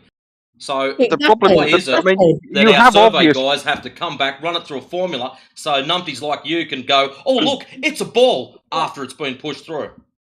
Well, you have obvious problems like the distance east to north on the Tropic of Capricorn and distance east north on the Tropic of Cancer measured to be the same for the Hold on. Sorry, lady, 2 seconds. Sorry, what map have you just invoked that we have? When you start talking about the tropics and one being bigger than another, what map have you just given us? I'm not giving you a map. I've just talked about what they are. You've just spoken about. Sorry, lady, me and you're going to fall out. Shush. So you just brought up the tropics of Capricorn and Cancer. Yeah, which are tangible positions on the ground, irrespective of what you think about the shape of the Earth. Yeah, I'm not disagreeing with you with that. But I'm not invoking a map. I'm not invoking a map. Dude, you just said that they were the same size, but it doesn't work because one would be bigger. No, I didn't say that either. I said they measure to be the same size for the same angular distance. Okay, that's good. Transit They're on the same latitude. Yeah, we know that. And lines of latitude. Shh, lady. Right. Okay. Please don't shush me. Please don't shush me. Well, stop interrupting then. Fucking hell. Don't even know who you I'll try and be a fucking theoretical physicist and listen to your Theological physicist. Yeah, new lady, just chill a second. We'll get to you, but we're speaking to Paz at the moment, so just pop yourself on mute for a few minutes. Fair Yeah, enough. Okay. Thank you. Appreciate your enthusiasm. So yeah, go on. You can carry on. I may have misheard you when you said it didn't work on a flat Earth or something. No, I was saying that the Tropic of Capricorn and the Tropic of Cancer measure to be the same length. Okay. How do we measure them? Well, even if you aren't trained as a surveyor, you can drive across Australia. You can evaluate their distance compared to the equivalent latitude in the north. Sorry, you may have misunderstood my question. How do we measure latitude? On the ground, you mean? We can move it. We can move a degree of distance in nautical miles across the surface. Okay, so if I want to figure out my latitude, what can I reference? You can get a map that shows you where you are in the latitudinal position, but you can also correlate it with respect to the equator or the tropics or the Arctic and Antarctic Circle. Okay, if I want to figure out my latitude, could I use something like a sextant to do so and measure an angle of a star in the sky? You can do that if you want to, or you can use an astrolabe and not use the horizon to get your referential point. You could do the zenith angle. Cool. So we're going to be measuring angles, right? Zenith angles, elevation angles. Yeah, zenith's measured from plumb. You don't need the horizontal plane, because that's where you're going. Cool. Good. So we're going to be measuring our latitude with an angle measurement of a star, aren't we? Polaris. Well, not everyone uses Polaris to measure their angle, no. But yeah, I'll presume you're being northern hemispherically centric, yeah. Okay, but I'm going to be able to figure out my latitude if I measure the elevation angle of Polaris above the horizon, aren't I? Yep, or it's zenith angle, yeah. Cool, awesome. Good. So you understand what an angle is, don't you? A zenith angle is an angle from plumb. It's near the horizon. Good. Okay. I'm speaking about an elevation angle above the horizon. I don't care how you reference vertical and horizontal, but you will be referencing vertical and horizontal. I'm just going to ask you. Nice of you to show up, quantum shitter. But the key is that when what you actually multiply by nautical miles to get your distance from the North Pole is the zenith angle, isn't it? Yeah. So, for example, if I was to measure the elevation angle of Polaris at 15 degrees above the horizon, that's going to be 75 times 60, giving me a distance of 4,500 nautical miles. Yeah, but the key angle you need is 75, and you can do that in the bottom of a valley without being at sea or out seeing the horizon, because that's how all of astronomy works, off the zenith angle. It doesn't care about the horizon astronomy. Okay, so we don't use, for example, things like nautical sextants that reference the horizon when we're navigating at sea. Yes, you do, but that's not where astronomy's done. That's not where astronomy is done. Sorry, I'm navigating and I want to figure out my latitude. Right? I'm going to measure with a fucking sextant the elevation angle of Polaris above the horizon. We've already agreed it's 15 degrees, so it's going to be 75 times 60. We get that. Now I'm going to ask you this question. What's an elevation angle? An angle from a horizontal datum. You're wasting your time. You're not going to prove there's a horizontal plane because you measure a horizontal datum. Yeah, that horizontal datum is going to be mean sea level. Would you like citation? I can get a horizontal datum on the top of Mount Everest. It doesn't mean that Awesome. Mount Everest is the surface of the Earth. That horizontal datum that you've got at the top of Mount Everest is going to be parallel to mean sea level.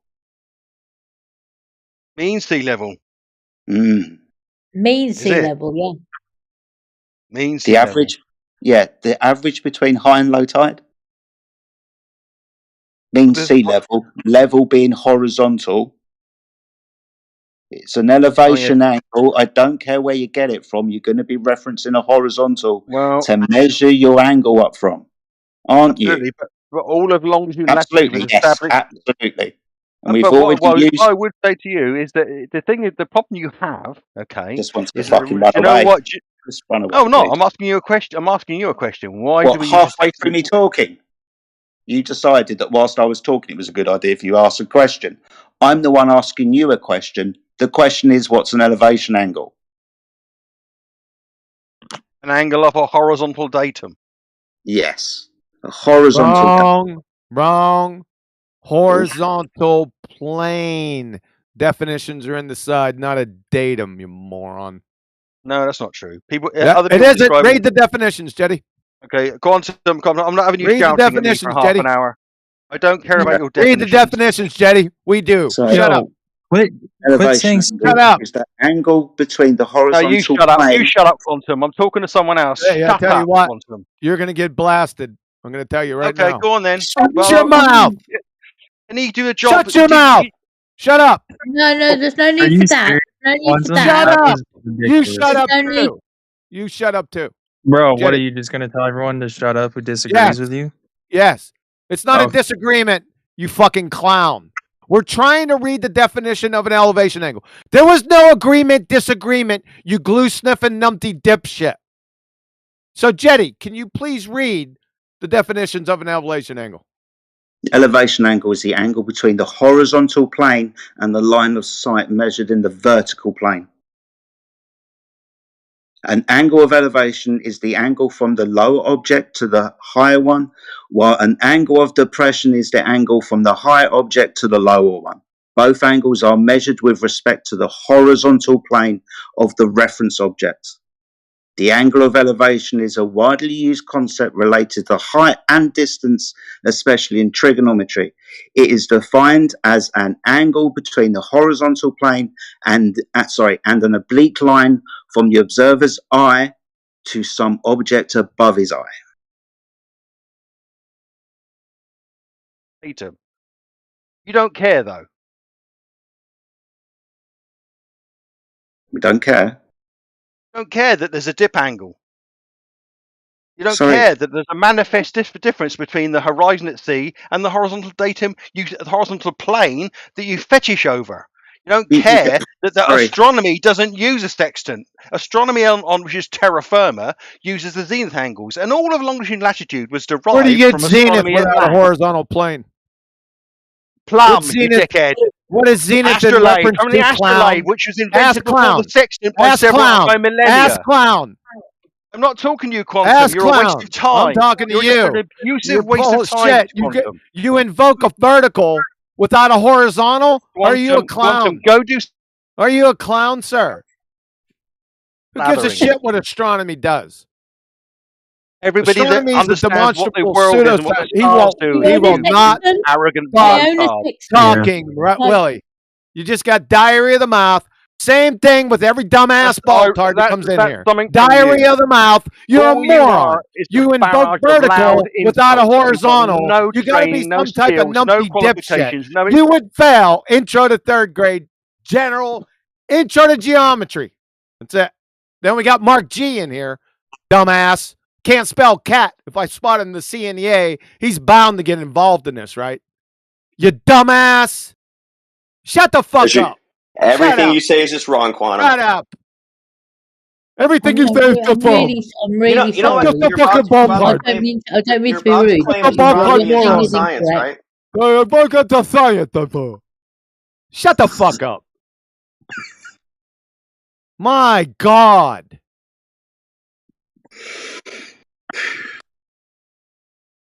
So, douchebags from Sus Design. The altitude angle, sometimes referred to as a solar elevation angle, describes how high the sun appears in the sky. The angle is measured between an imaginary line between the observer and the sun. That's the hypotenuse, glue sniffers. And the horizontal plane the observer is standing on. You need to show us, baltards, where there's a horizontal plane on your baltard right now. What? I don't know. You have to order. Joe? 100. Thank you. Show your horizontal plane on your baltard. Show one.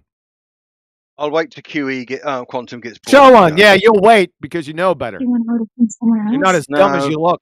I've got no time for you, Quantum. You're yeah, useless. your sister does. You're a mantra-driven does. abuse machine. Your sister That's does. who you are. You're work. Just no.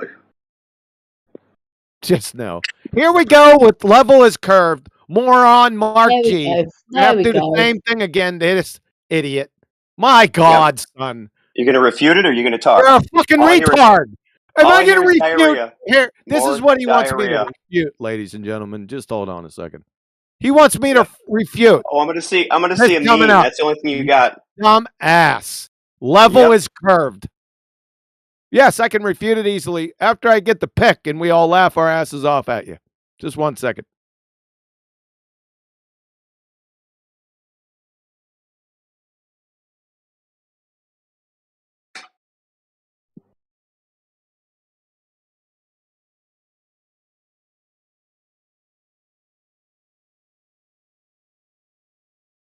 This is Mark G.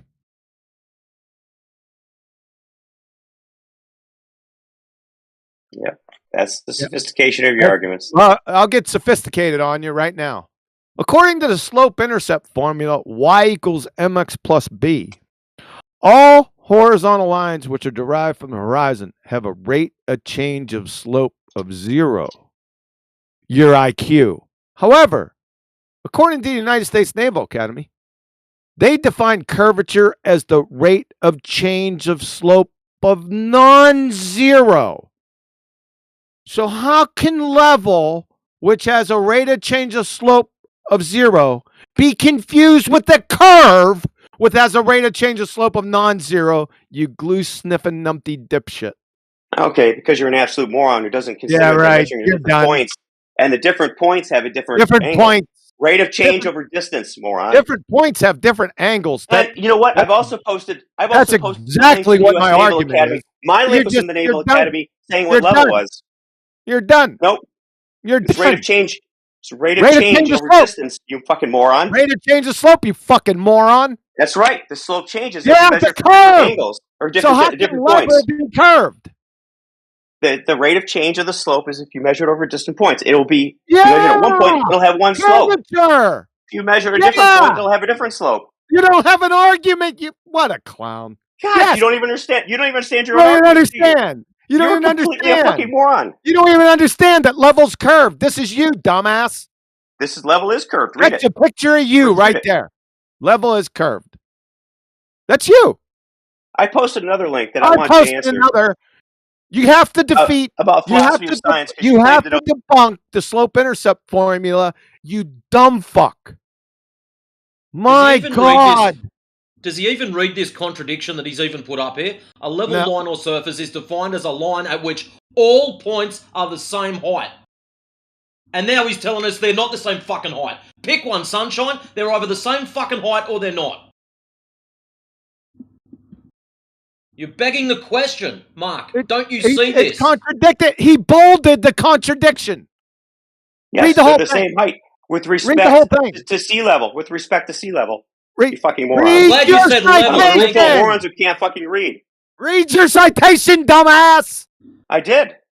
A It's level with respect line to or sea level. surface. Shut his dumb ass up. Shut him up.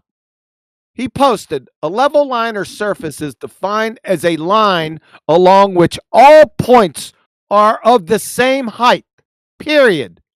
Because the earth is curved, level lines are also curved. They just debunked themselves. It's a contradiction. Bunch of numpties.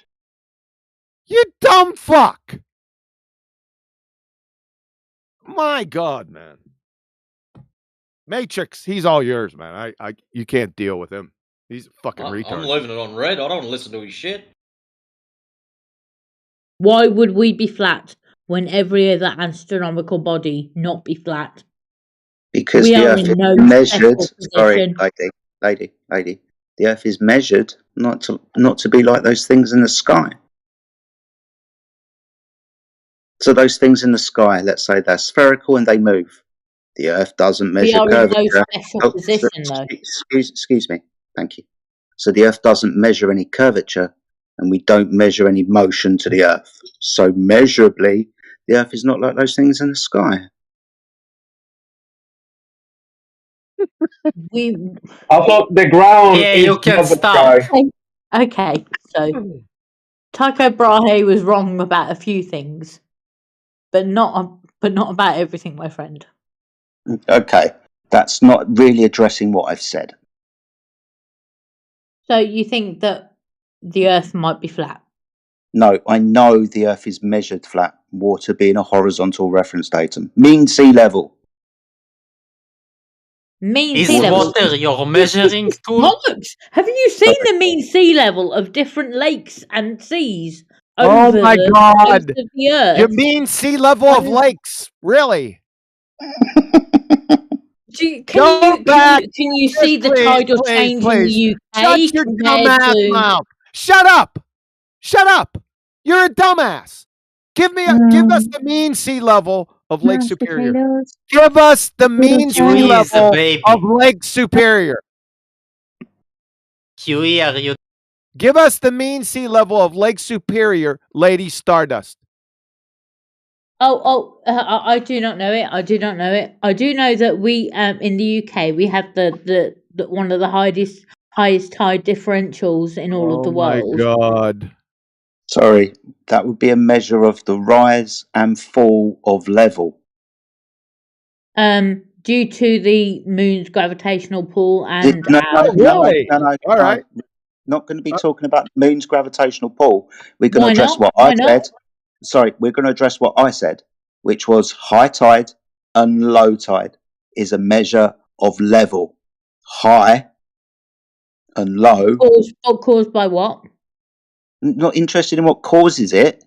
Well, We're interested in how it lays horizontally. We're just expressing the rise and fall of tides. I don't think it falls horizontally, my friend, though, because it falls over a curve because the Earth's curved. Sorry, I appreciate your zealotry, but I'm here to tell you that water is a horizontal. I appreciate my MSc. Why are you talking through me? This is becoming intolerable. Well, she's a baltard. That's what they do. Every single one of them have that same disease, diarrhea of the mouth, because they know their ass is going to get in a sling in less than 5 seconds. That's why. They're dumb fucks, essentially, including Lady Stardust here. I'm still waiting for that sea level of Lake Superior, by the way. That's what you said, right? Of lakes. Yeah, sea level of lakes. We'll get to your gravity next, right after Jetty's done ripping you